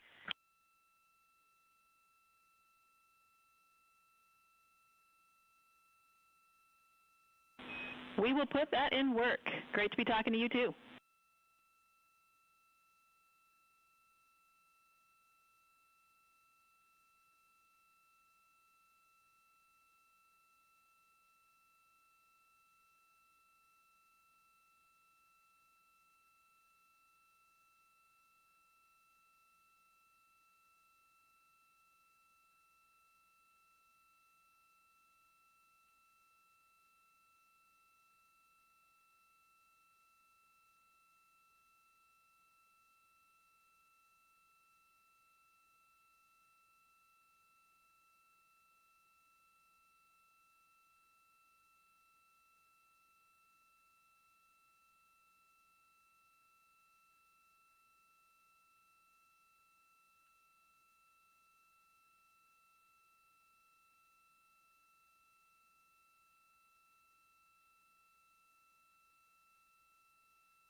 This is Artemis Mission Control in Houston, Texas. We're currently 5 days, 3 hours, and 37 minutes into the Artemis II mission.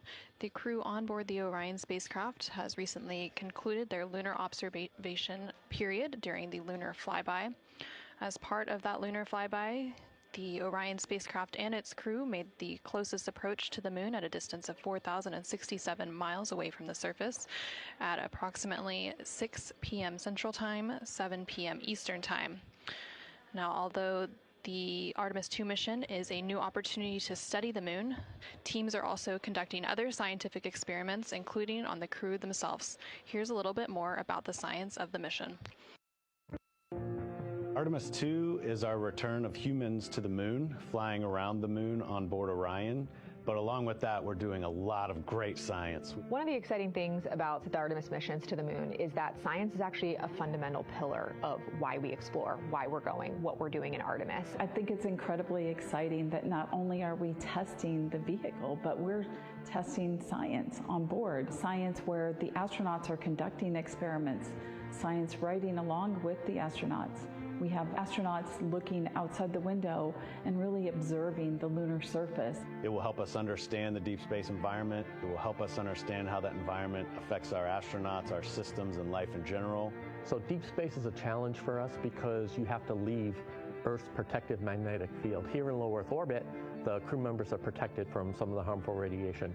Going to the moon, they'll no longer be protected, so they'll have a higher radiation exposure. Much like Artemis I, we have so many radiation sensors and detectors that are inside the capsule so that we can fully understand and appreciate the radiation environment for protecting our astronauts. In my hand here, I'm holding a tissue chip model. This is the exact design that's going to be flying alongside the astronauts. We'll be collecting samples from each of the crew members, and we can make these organ chips out of the astronauts themselves. So every crew member will have their own avatar on board, and then upon return, we can evaluate that deep space radiation environment and what that compares to the astronaut themselves. Not only are they going to help change the course of medicine for the astronauts, but revolutionizing that on Earth as well. We're looking at sleep, we're looking at team dynamics, we're looking at how you interact with the environment. We're also looking at the immune system, so what are the biomarkers? We're using saliva as a method to study hormones and different things in your body that may change during a mission like this. And then finally, how do we function after microgravity, being close to the moon, then returning to Earth? Which will ultimately help us achieve our goal of getting humans to Mars. And then on top of that, we have an opportunity to look at the moon from deep space on the far side for the first time in over 50 years. Having human eyeballs and brains back around the moon is going to unlock a new generation of lunar science discovery. The human eyeball is capable of taking in so much data in just a split second. They'll be able to tackle impact history, volcanic history. They'll be able to look at how the albedo, or kind of the shade and hue of the moon and the color of the moon, can tell us something about how that terrain evolved over time. We're integrating science in ways that have never been integrated into human exploration before. We have a front room mission control flight controller position called the Science Officer. We have a brand new science back room where it's basically our brain trust of lunar scientists and geologists supporting the crews of the future. And Artemis II will allow us to really test how this works so that future missions are really set up for success. We'll also be deploying some CubeSats. They're small shoebox-sized spacecraft of their own. They're each provided by another country, one of our partners. As they conduct their research, they'll complement what we are doing at the moon with Orion. It is so incredibly exciting to be a part of this mission. It has been, really one of the privileges of a lifetime. I can see the work I'm doing benefit crew members right now and benefit the crew members in the future. So it's incredibly exciting and it's very rewarding. As this rocket launches humanity off of the Earth, we'll be setting the stage through our science to prepare humanity to leave Earth and explore the solar system.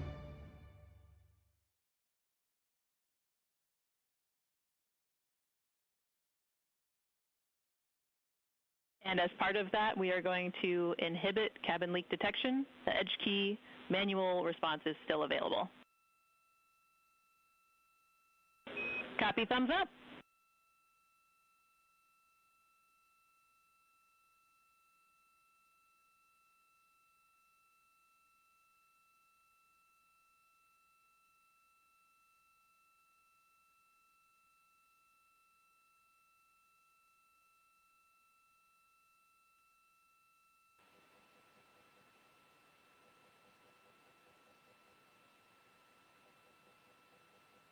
This is Artemis Mission Control. Again, we're hearing some communication between the ground here and the Artemis Flight Control Room in Houston, Texas, specifically the Capcom or Capsule Communicator, who for Orbit 2 is Tess Caswell, and the crew on board the Orion spacecraft, that spacecraft named Integrity by its crew. They are preparing for an upcoming public affairs event, so they are discussing the camera views, which we will see here shortly. There on your screen on the left-hand side, you can see the Artemis Real-Time Orbit website, or ARO.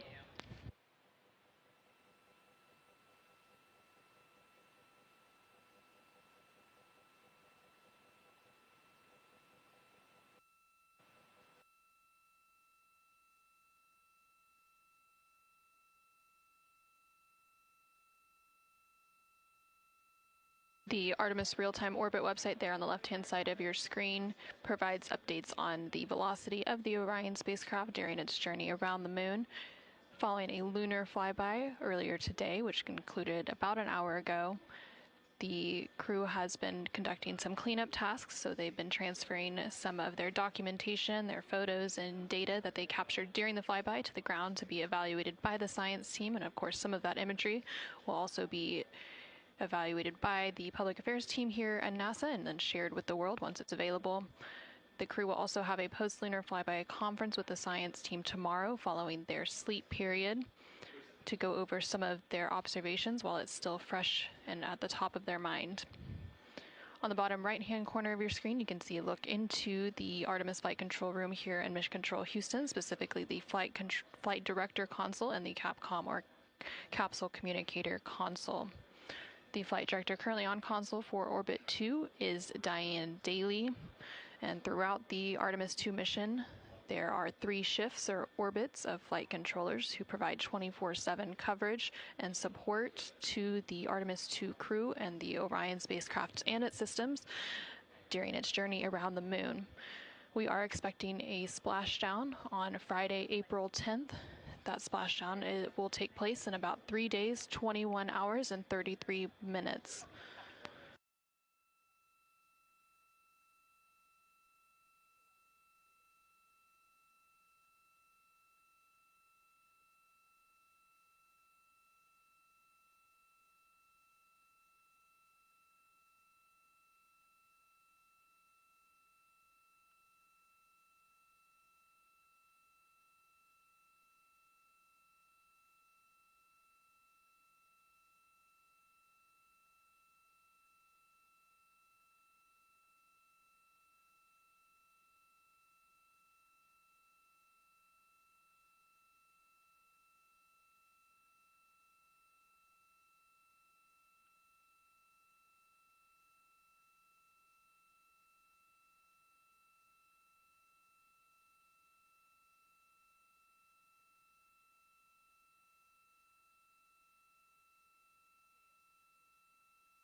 During the lunar flyby that took place earlier today, Orion, again that spacecraft named Integrity by its crew, passed approximately 4,000 to 6,000 miles from the moon and provided the crew with a full disk view of the lunar surface.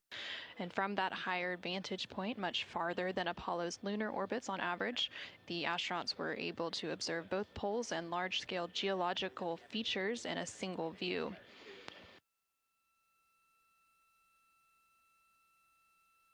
And there on your screen, you're currently seeing a live look inside the cabin of the Orion spacecraft. Integrity Houston, we are 3 minutes out from an on-time start, and we have adjusted the fan speed. We'll take a thumbs up if you're happy with it. Copy, thumbs up.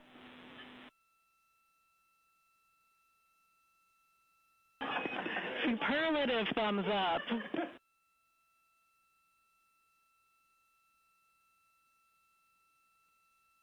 And there on your screen, you can see all of the Artemis II crew members. CSA astronaut Jeremy Hansen just floated out of view behind the camera, but you can still see NASA astronaut Reid Wiseman, NASA astronaut Christina Koch, and NASA astronaut Victor Glover as they prepare for an upcoming Public Affairs Downlink event, which is scheduled to take place in just a couple minutes from now. And there, floating back onto the screen, is CSA or Canadian Space Agency astronaut Jeremy Hansen. He is making himself comfy on some of the OX or Orion Crew Survival System suits that have been stowed for the outbound and now return journey.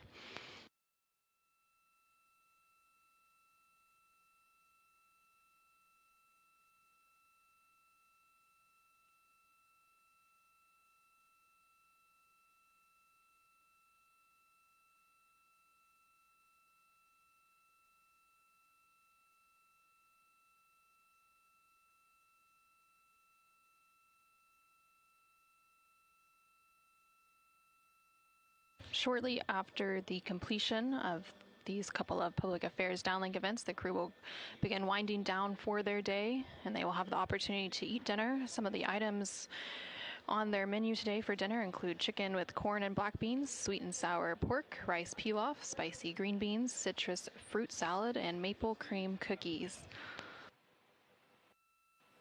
All of the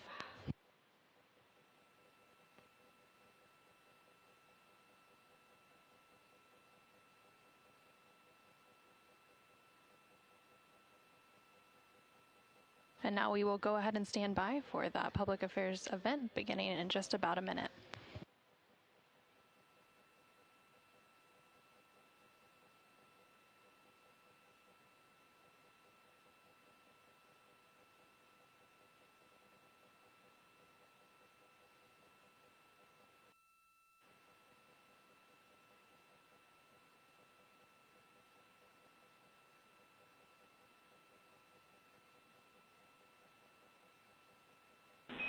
Integrity Houston, no action for the DU-1. Caution, we're taking a look.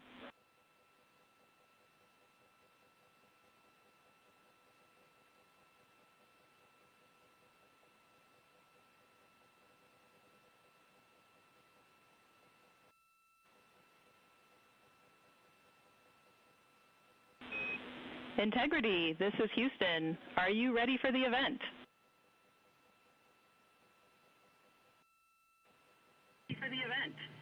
Hello, Houston. Integrity is ready for the event. Administrator Isaacman, this is Mission Control Houston. Please call Integrity for a voice check. Integrity, Jared Isaacman, comm check.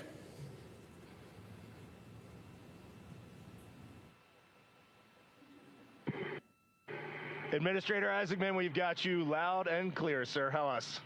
I've got you loud and clear. Artemis II crew, we have a very special guest who wanted to be the first person to greet you after your return from the far side of the moon. Reid, Victor, Christina, and Jeremy, it's my honor to introduce the President of the United States of America, President Donald J. Trump. Over to you, sir. Well, thank you very much, Jared, and you are doing a fantastic job. And hello, very special hello to Artemis II. Today you've made history and made all America really proud, incredibly proud. We have a lot of things to be proud of lately, but this is there's nothing like what you're doing, circling around the moon for the first time in more than a half a century. and breaking the all-time record for the farthest distance from planet Earth. Humans have really never seen anything quite like what you're doing in a manned spacecraft. It's really special. I want to personally salute and congratulate Commander Reid Wiseman, Pilot Victor Glover, Mission Specialist Christina Koch, and Jeremy Hansen. And I also want to thank the entire amazing team at NASA, headed by Jared, who's a very special guy, by the way, and you all made this day possible, and you've really inspired the entire world. Really, everybody's watching. They find it incredible. I just watched you go to the back of the moon, and people haven't been there in a long time, we can say, but it's going to be more and more prevalent because we're going to be doing a lot of traveling, and then you're going to ultimately do the whole big trip to Mars, and that's going to be very exciting. So you look at, we had no astronaut has been to the moon since the days of Apollo program. The Apollo program was also very special, but that was 50 years ago, and at long last, America is back, and America is back in many ways stronger than ever before. We're the hottest country anywhere in the world. The Artemis crew flew in the most powerful rocket NASA has ever made, ever launched, traveled over 250,000 miles, broke the distance record set by the legendary Apollo 13. And America is a frontier nation, and the 4 brave astronauts of Artemis II are a modern day, you really are modern day pioneers, all of you. And one of them happens to be a neighbor. You know who that is, right? You have a special person over there, a neighbor, and we like our neighbor. Your mission paves the way for America's return to the lunar surface very soon. We're going all out. We're doing everything we can, and it's headed up by Jared.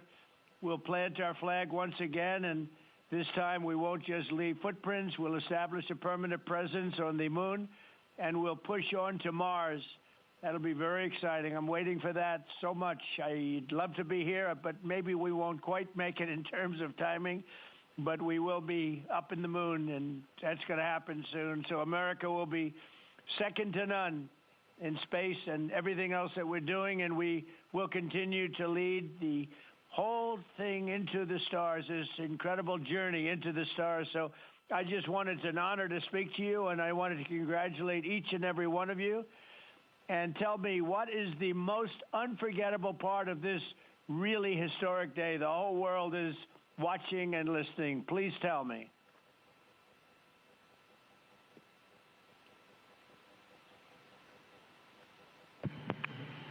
President, this call is certainly special to all of us, and we really have a lot of faith in our administrator, Jared Isaacman, who is with you. We appreciate his leadership in NASA and in the international community. We are doing great things, and we are proud to be a part of it.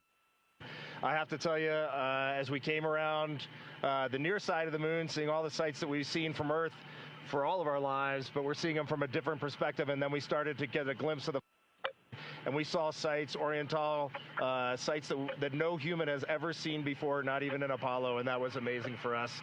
And then the surprise of the day, we just came out of an eclipse where the sun, moon, and the entire dark moon about that big right out the window that we were watching. We could see the corona of the sun, and then we could see the planet train line up, and at Mars, and all of us commented how excited we are to watch this nation and this planet become a 2-planet species.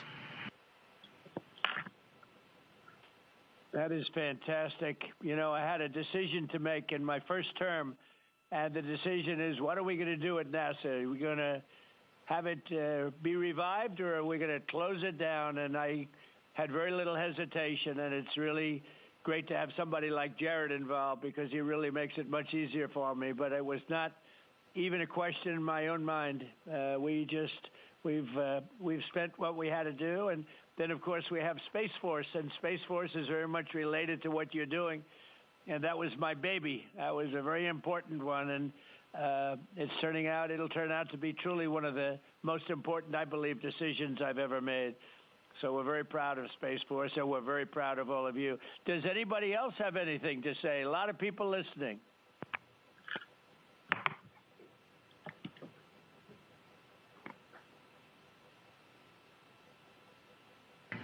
Mr. President, it's a be here with you speaking about our incredible day today. I think one of the biggest highlights was coming back from the far side of the moon and having the first glimpses of planet Earth again after being out of communication for about 45 minutes. It really just reminds you what a special place we have and how important it is for our nation to lead and not follow in exploring deep space.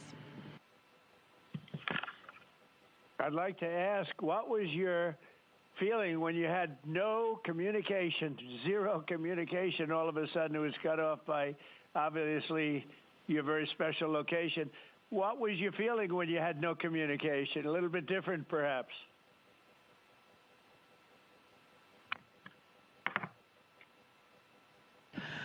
Yes, Mr. President, it was cold. I said a little prayer, but then I had to keep rolling. I was actually recording scientific observations of the far side of the moon. You know, that is actually the time when we were the farthest and the closest to the moon. And so we were really able to make some of our most detailed observations of the far side of the moon up close. And so we were busy up here working really hard. And I must say, it was actually quite nice. Did you see a difference, a big difference, between the far side of the moon and the near side of the moon? Was there a difference in feel or difference in look? What did you see?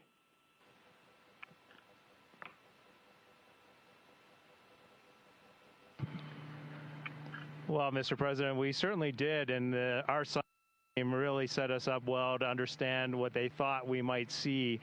And the gravitational pull of the Earth has had a profound effect on the near side of the moon, changing all those dark mares, those dark patches of the moon you see from Earth.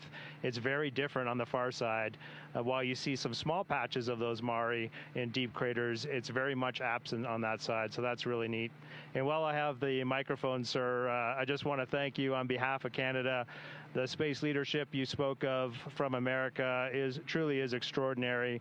I've said this many times before.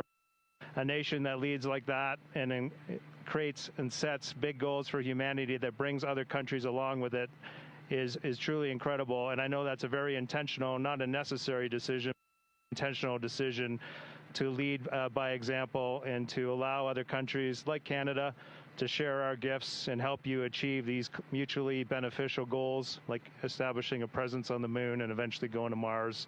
And Canadians are so proud to be a part of this program. Well, I have to say I spoke to a very special person, Wayne Gretzky, who I think you know, the great one. And I spoke to your Prime Minister and many other friends I have in Canada. They are so proud of you. And you have a lot of courage. I'm not sure if they'd want to do that. I'm not even sure if the great one would want to do that, to be honest with you. But you have a lot of courage doing what you're doing, a lot of bravery and a lot of genius. But they're very, very proud of you.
Administrator Wiseman, just get a quick comm check, make sure you guys are still on the line and we didn't have a handover.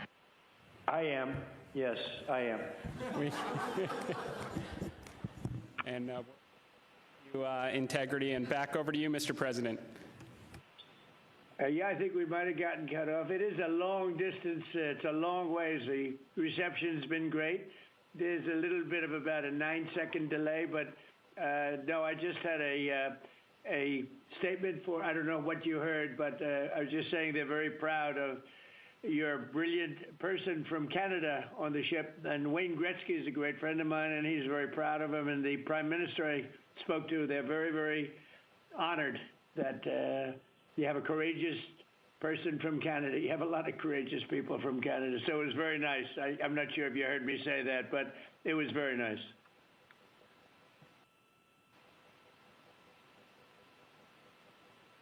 Yes, Mr. President, we heard that, and we do love our Jeremy Hansen. We love all our Canadian astronauts, Jenny Gibbons, Josh Kutrick. They're just great people, and they're such a welcome addition to our Corps.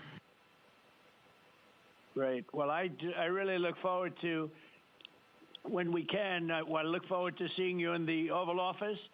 I'll ask Jared to bring you over, and I'll ask for your autograph, because I don't really ask for autographs much, but you deserve that. You really are something. Everybody's talking about this. And I look forward to having you in the Oval Office at the White House, and we will celebrate your incredible achievements and triumphs. This is big. This is really big stuff. The whole world is talking about it. And if you have the time, I will certainly find the time. I've been pretty busy also, as you know, but I will absolutely find the time, and we'll get together, and I'm going to be giving you a big salute on behalf of the American people and beyond that.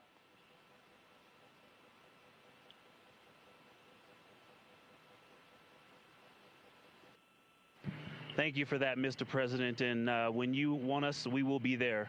And thank you for your leadership. Thank you to Jared for his leadership. Really, thank you for taking the time out today to visit NASA. It's really special for us, but it's really special for the team on the ground. A whole team of people all around the world pulled this off, and we just want to say thank you to all of you for this. It is the thrill and honor of a lifetime to have been on this journey. Today was amazing, but this 3-year journey has been amazing, and it was made possible by the American people and the Canadian people, and we're so grateful to you all. Thank you very much. Well, thank you very much. And Jared, congratulations. We'll see you soon. And I know that you have Mars very much in your mind, so we'll start thinking about that pretty soon, I think. And thank you. Congratulations to everybody. I'll see you at the Oval Office. Thank you for your time, Mr. President. It's been an honor. Thank you very much. Bye. Bye. Integrity. This is Houston ACR. That concludes the event. Thank you.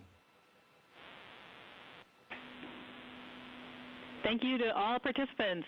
Integrity, we are now resuming operational audio communications.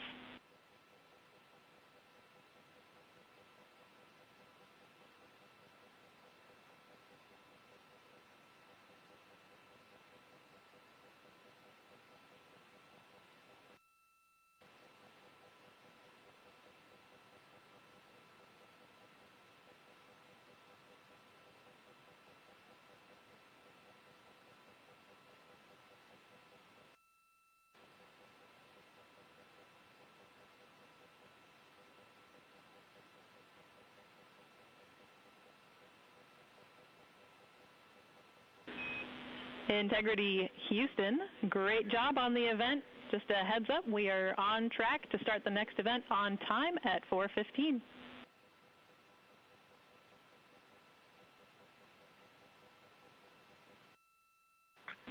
Okay, sounds great. We'll be ready.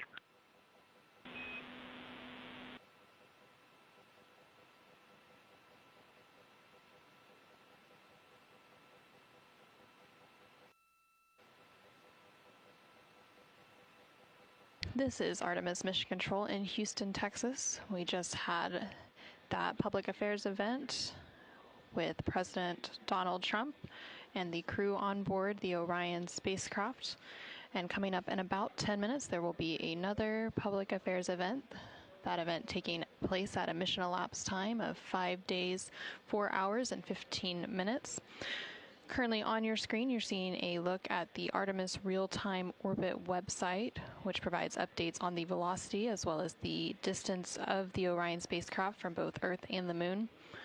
The Orion spacecraft and its crew, that crew including Reid Wiseman, Victor Glover, Christina Koch, and Jeremy Hansen, are currently about 250,000 miles away from the Earth, and that distance is starting to become smaller as they are now on the return leg of their journey. And they are about 9,300 miles away from the Moon. They made their close approach to the Moon. Integrity Houston with a question about fan speed.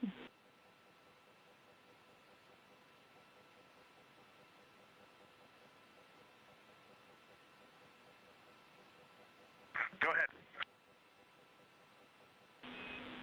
Hey, Hey, Reid, we were wondering if this adjusted fan speed is something that you would like to keep going forward, or if it was just a specific change request for the events this evening.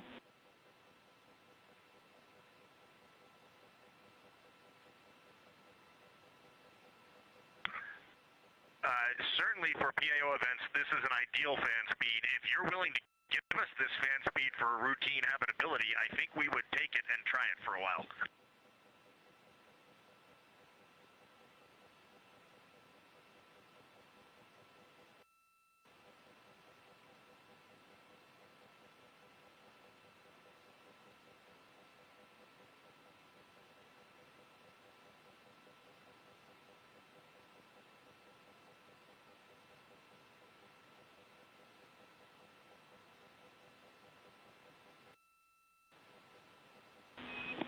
And Reid, we are able to support keeping the fan speed in this config. Happy to keep it here to collect data.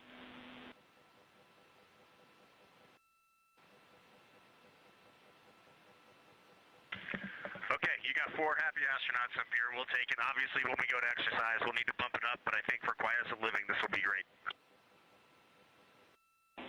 We copy, and we love seeing those smiles.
for docking camera.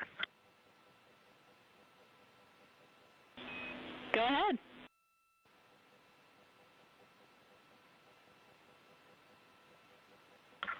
Just want to make sure we have the config you're expecting. I have the dual camera bracket is installed, the window shade is closed, and the docking camera is stowed in its Alpha 3 storage area.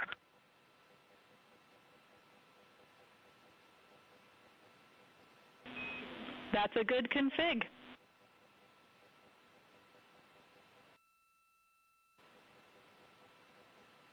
Thank you. And while I've got you, we are 3 minutes out from an on-time start of the next event.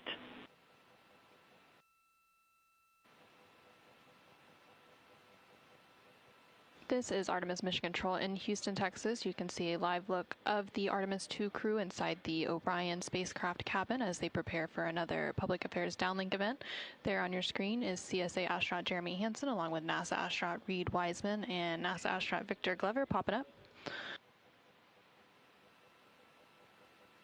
Earlier today, the crew completed their lunar flyby observation period, during which the Orion spacecraft and its crew passed approximately 4,000 to 6,000 miles from the moon and provided the astronauts with a full disk view of the lunar surface. And from that higher vantage point, the astronauts were able to observe both poles and large-scale geological features in a single view. Towards the tail end of that observation period, they also were able to see an eclipse. And that eclipse period lasted about an hour and was when the sun was hidden from view behind the opposite side of the moon from the perspective of Orion.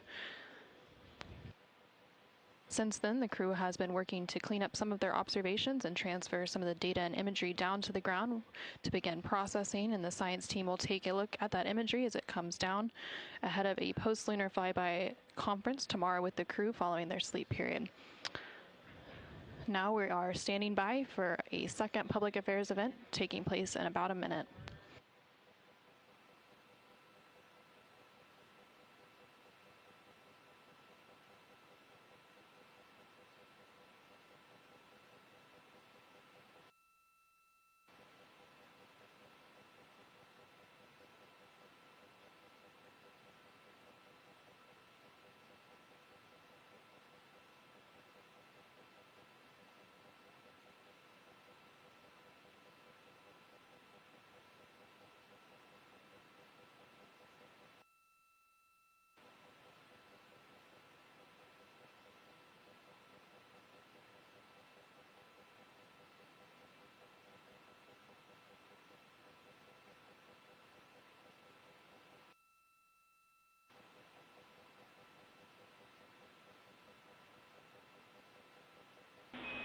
Integrity, this is Houston. Are you ready for the event?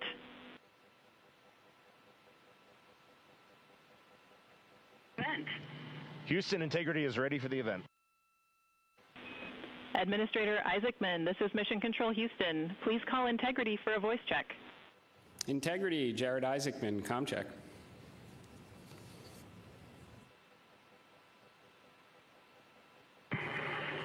Administrator Isaacman, we've got you loud and clear up here. I've got you loud and clear, and let's see if we can top that last PO event. That was pretty special.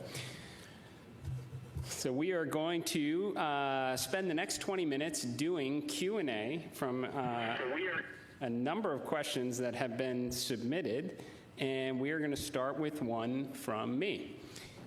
You all have spent years preparing for this moment and imagining what it must be like when you look down at the moon, at the lunar surface.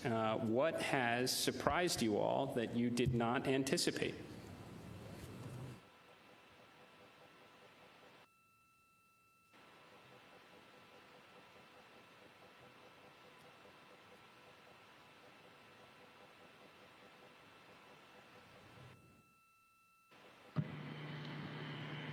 Go ahead. No. It's on. Administrator, great to chat with you. Just something that just shocked me because I'm really using imagery and just the three-dimensionality of it. You know from your experience of seeing the Earth from space how it just seems different, and you look out in depth of things. And when we were on the far side of the moon looking back at Earth, it was just so obvious. You had this sphere out in front of you of the moon in this three-dimensional. You really felt like you weren't in a capsule. You'd been transported to the far side of the moon, and it really just bent your mind. It was an extraordinary human experience. I'm so grateful for it.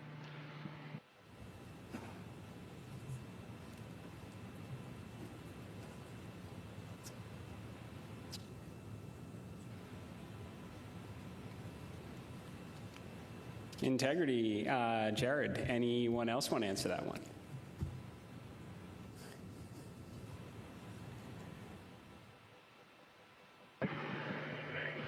You know, we had an amazing launch. The SLS is quite a powerful rocket, and got us into a 1,200 by, eventually a 100-mile orbit, and clearly power and speed, and then we did our translunar injection, and we were going quite fast. And so with all of that speed, though, it still took us days to get here. And so the scope of all of the things to a 321-foot tall rocket was amazing. It just puts the power required to do this in perspective.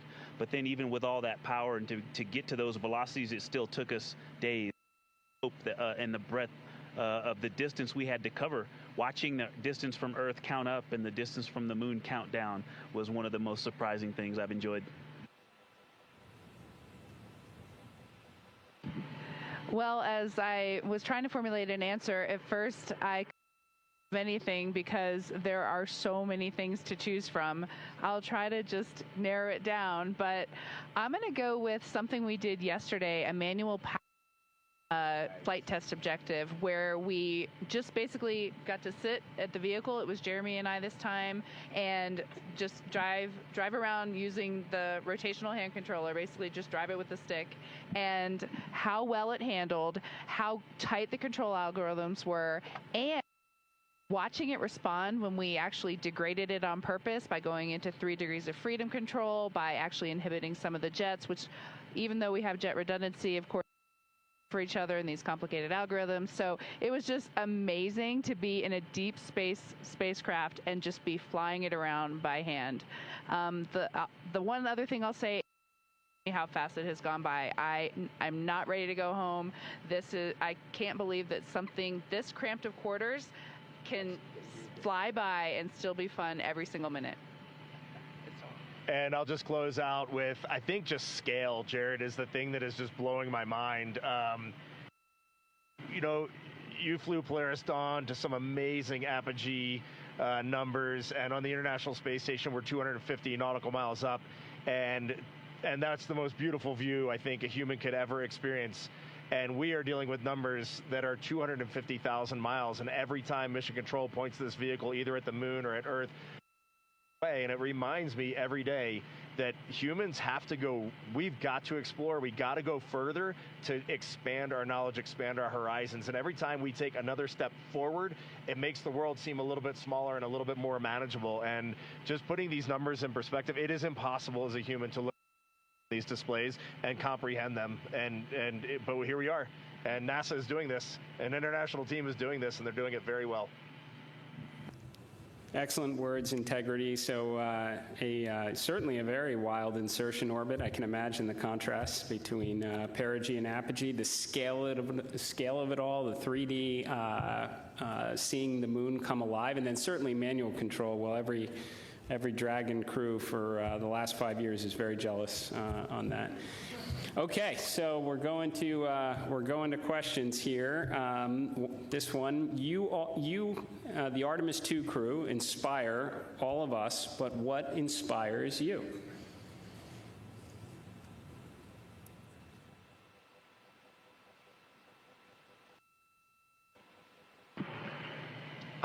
I think as you get older, your answer to that question changes a lot. Certainly when I was a young boy and a young man, just seeing an airplane flying overhead, to me, that really lit a fire in me.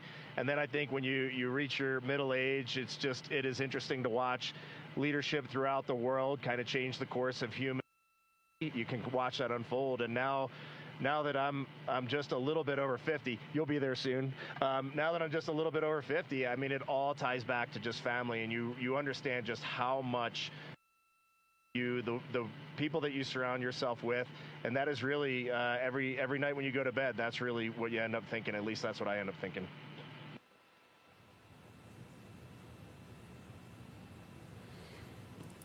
Thank you. All right, so here's a question. It's a good one. So for the Artemis II crew, what is the advice you would pass along for the next astronauts that will go in Orion?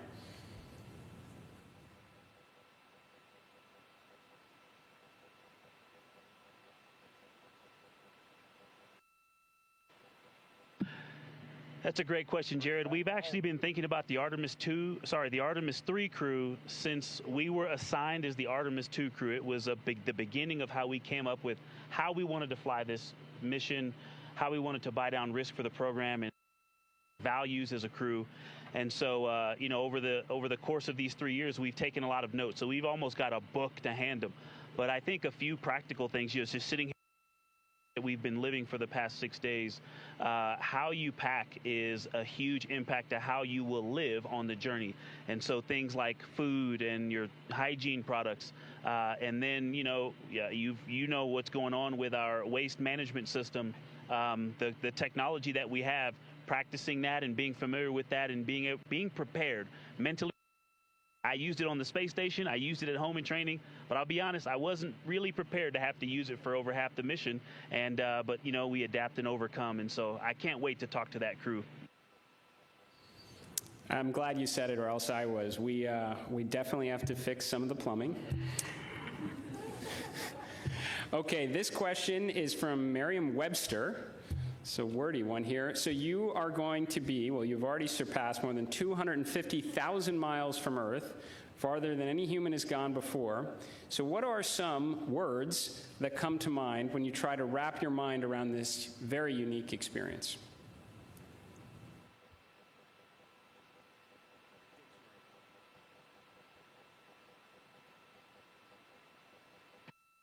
I'll be honest with you, the main word, because superlatives just don't do it justice, is humility. We would never be here if it weren't for so many people that came before us, starting with Neil Armstrong, Katherine Johnson, Dorothy Vaughan, civil rights movement leaders, everyone who worked on this spacecraft. Before we got here in our 3 years of training, we went all over the country and even to our European and Canadian partners to see the people who have put their hands on this hardware, the millions of parts from every valve, to this entire thing, the people that put on harnesses every day to rig it up in the VAB.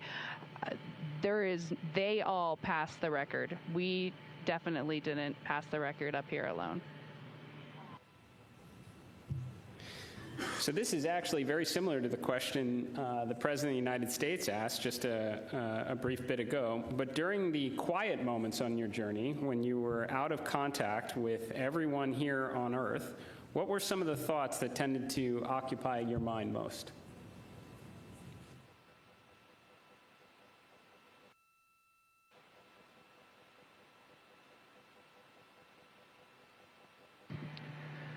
Yeah, as Victor said earlier, when we were on the far side of the moon and out of contact with planet Earth, we all knew it, and it was a milestone. We saw Earth disappear, the Earth set.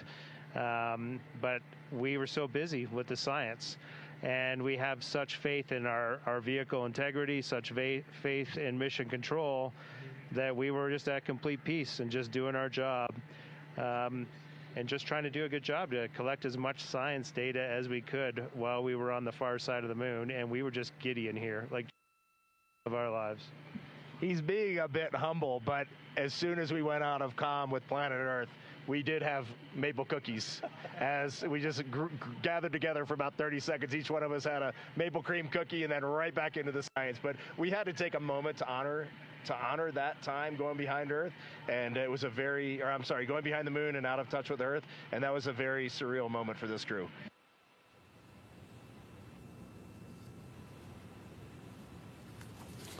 Copy that. Copy. Good maple cookies on the far side. And how has this journey changed? How has this journey already changed the way you see our home planet and humanity's future among the stars?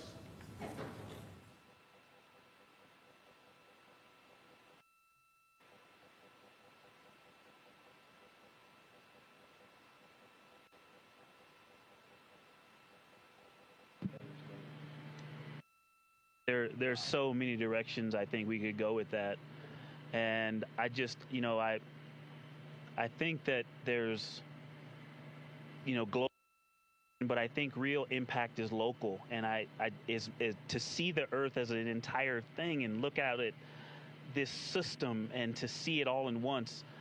But my daughters, and just the things that we can impact directly, the people that I can touch, that I can speak to, hug, and show love and gratitude toward,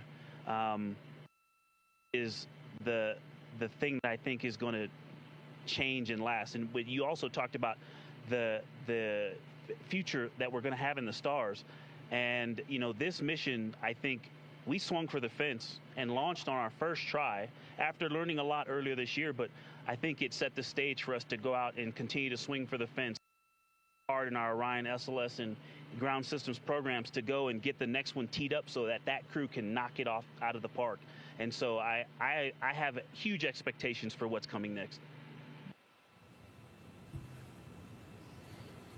Good words. Are you feeling homesick for Earth?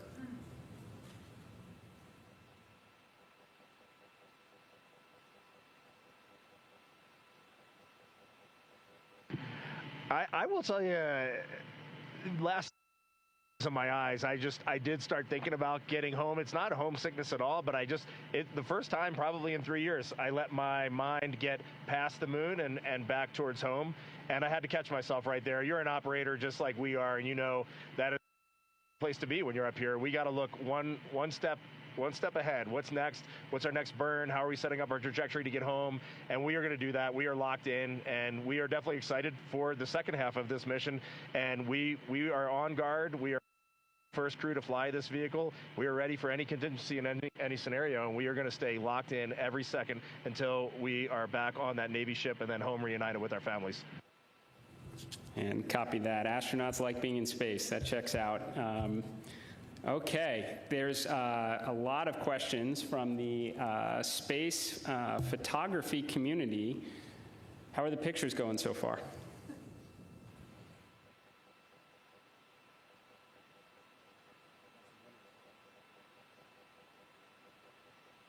Well, we all love getting our hands on cameras and our eyes behind the lens here, because we're just trying to share the incredible things that we're seeing, and that's obviously the best way we can try to do that. I've been into night sky photography for a long time, and so this is really a dream come true for me. I have thought specifically to that community, the time lapses I've been trying to get, those are a little tougher because we have a very dynamic vehicle. It's not like being on ISS where you can get the city lights below and the auroras and the spinning stars around the North Star. There's a lot going on. So, but what we got to matter is out of this world. When we viewed that eclipse, that was the one time we all said, we literally cannot capture this with a camera. Everything else, I think we've really put our hearts and minds into making sure we understand so that we can bring that home to everyone. But having to set the low light features for Earthshine on the moon while it's an eclipse, that was a new one. I had to dig deep in my book for that one. And thanks for the iPhones. They've been working great. Very glad to hear that. And there are a couple billion people back here on Earth that are extremely excited to look at the imagery you've captured up there. So. Okay, well, I want to thank you all. Integrity. So Reid, Victor, Christina, Jeremy, on behalf of NASA and space-loving people across the world, thank you for taking us with you to the moon. Thank you for your courage. all of your beautiful words that we've heard. You represent the absolute best of us. We are proud of you, and we look forward to welcoming you back safely to the good Earth very soon. Godspeed, and go Artemis II.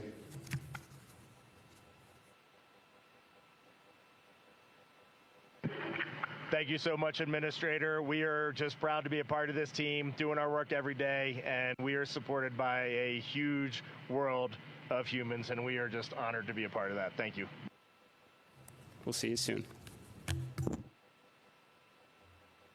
Integrity, this is Houston ACR. That concludes the event. Thank you.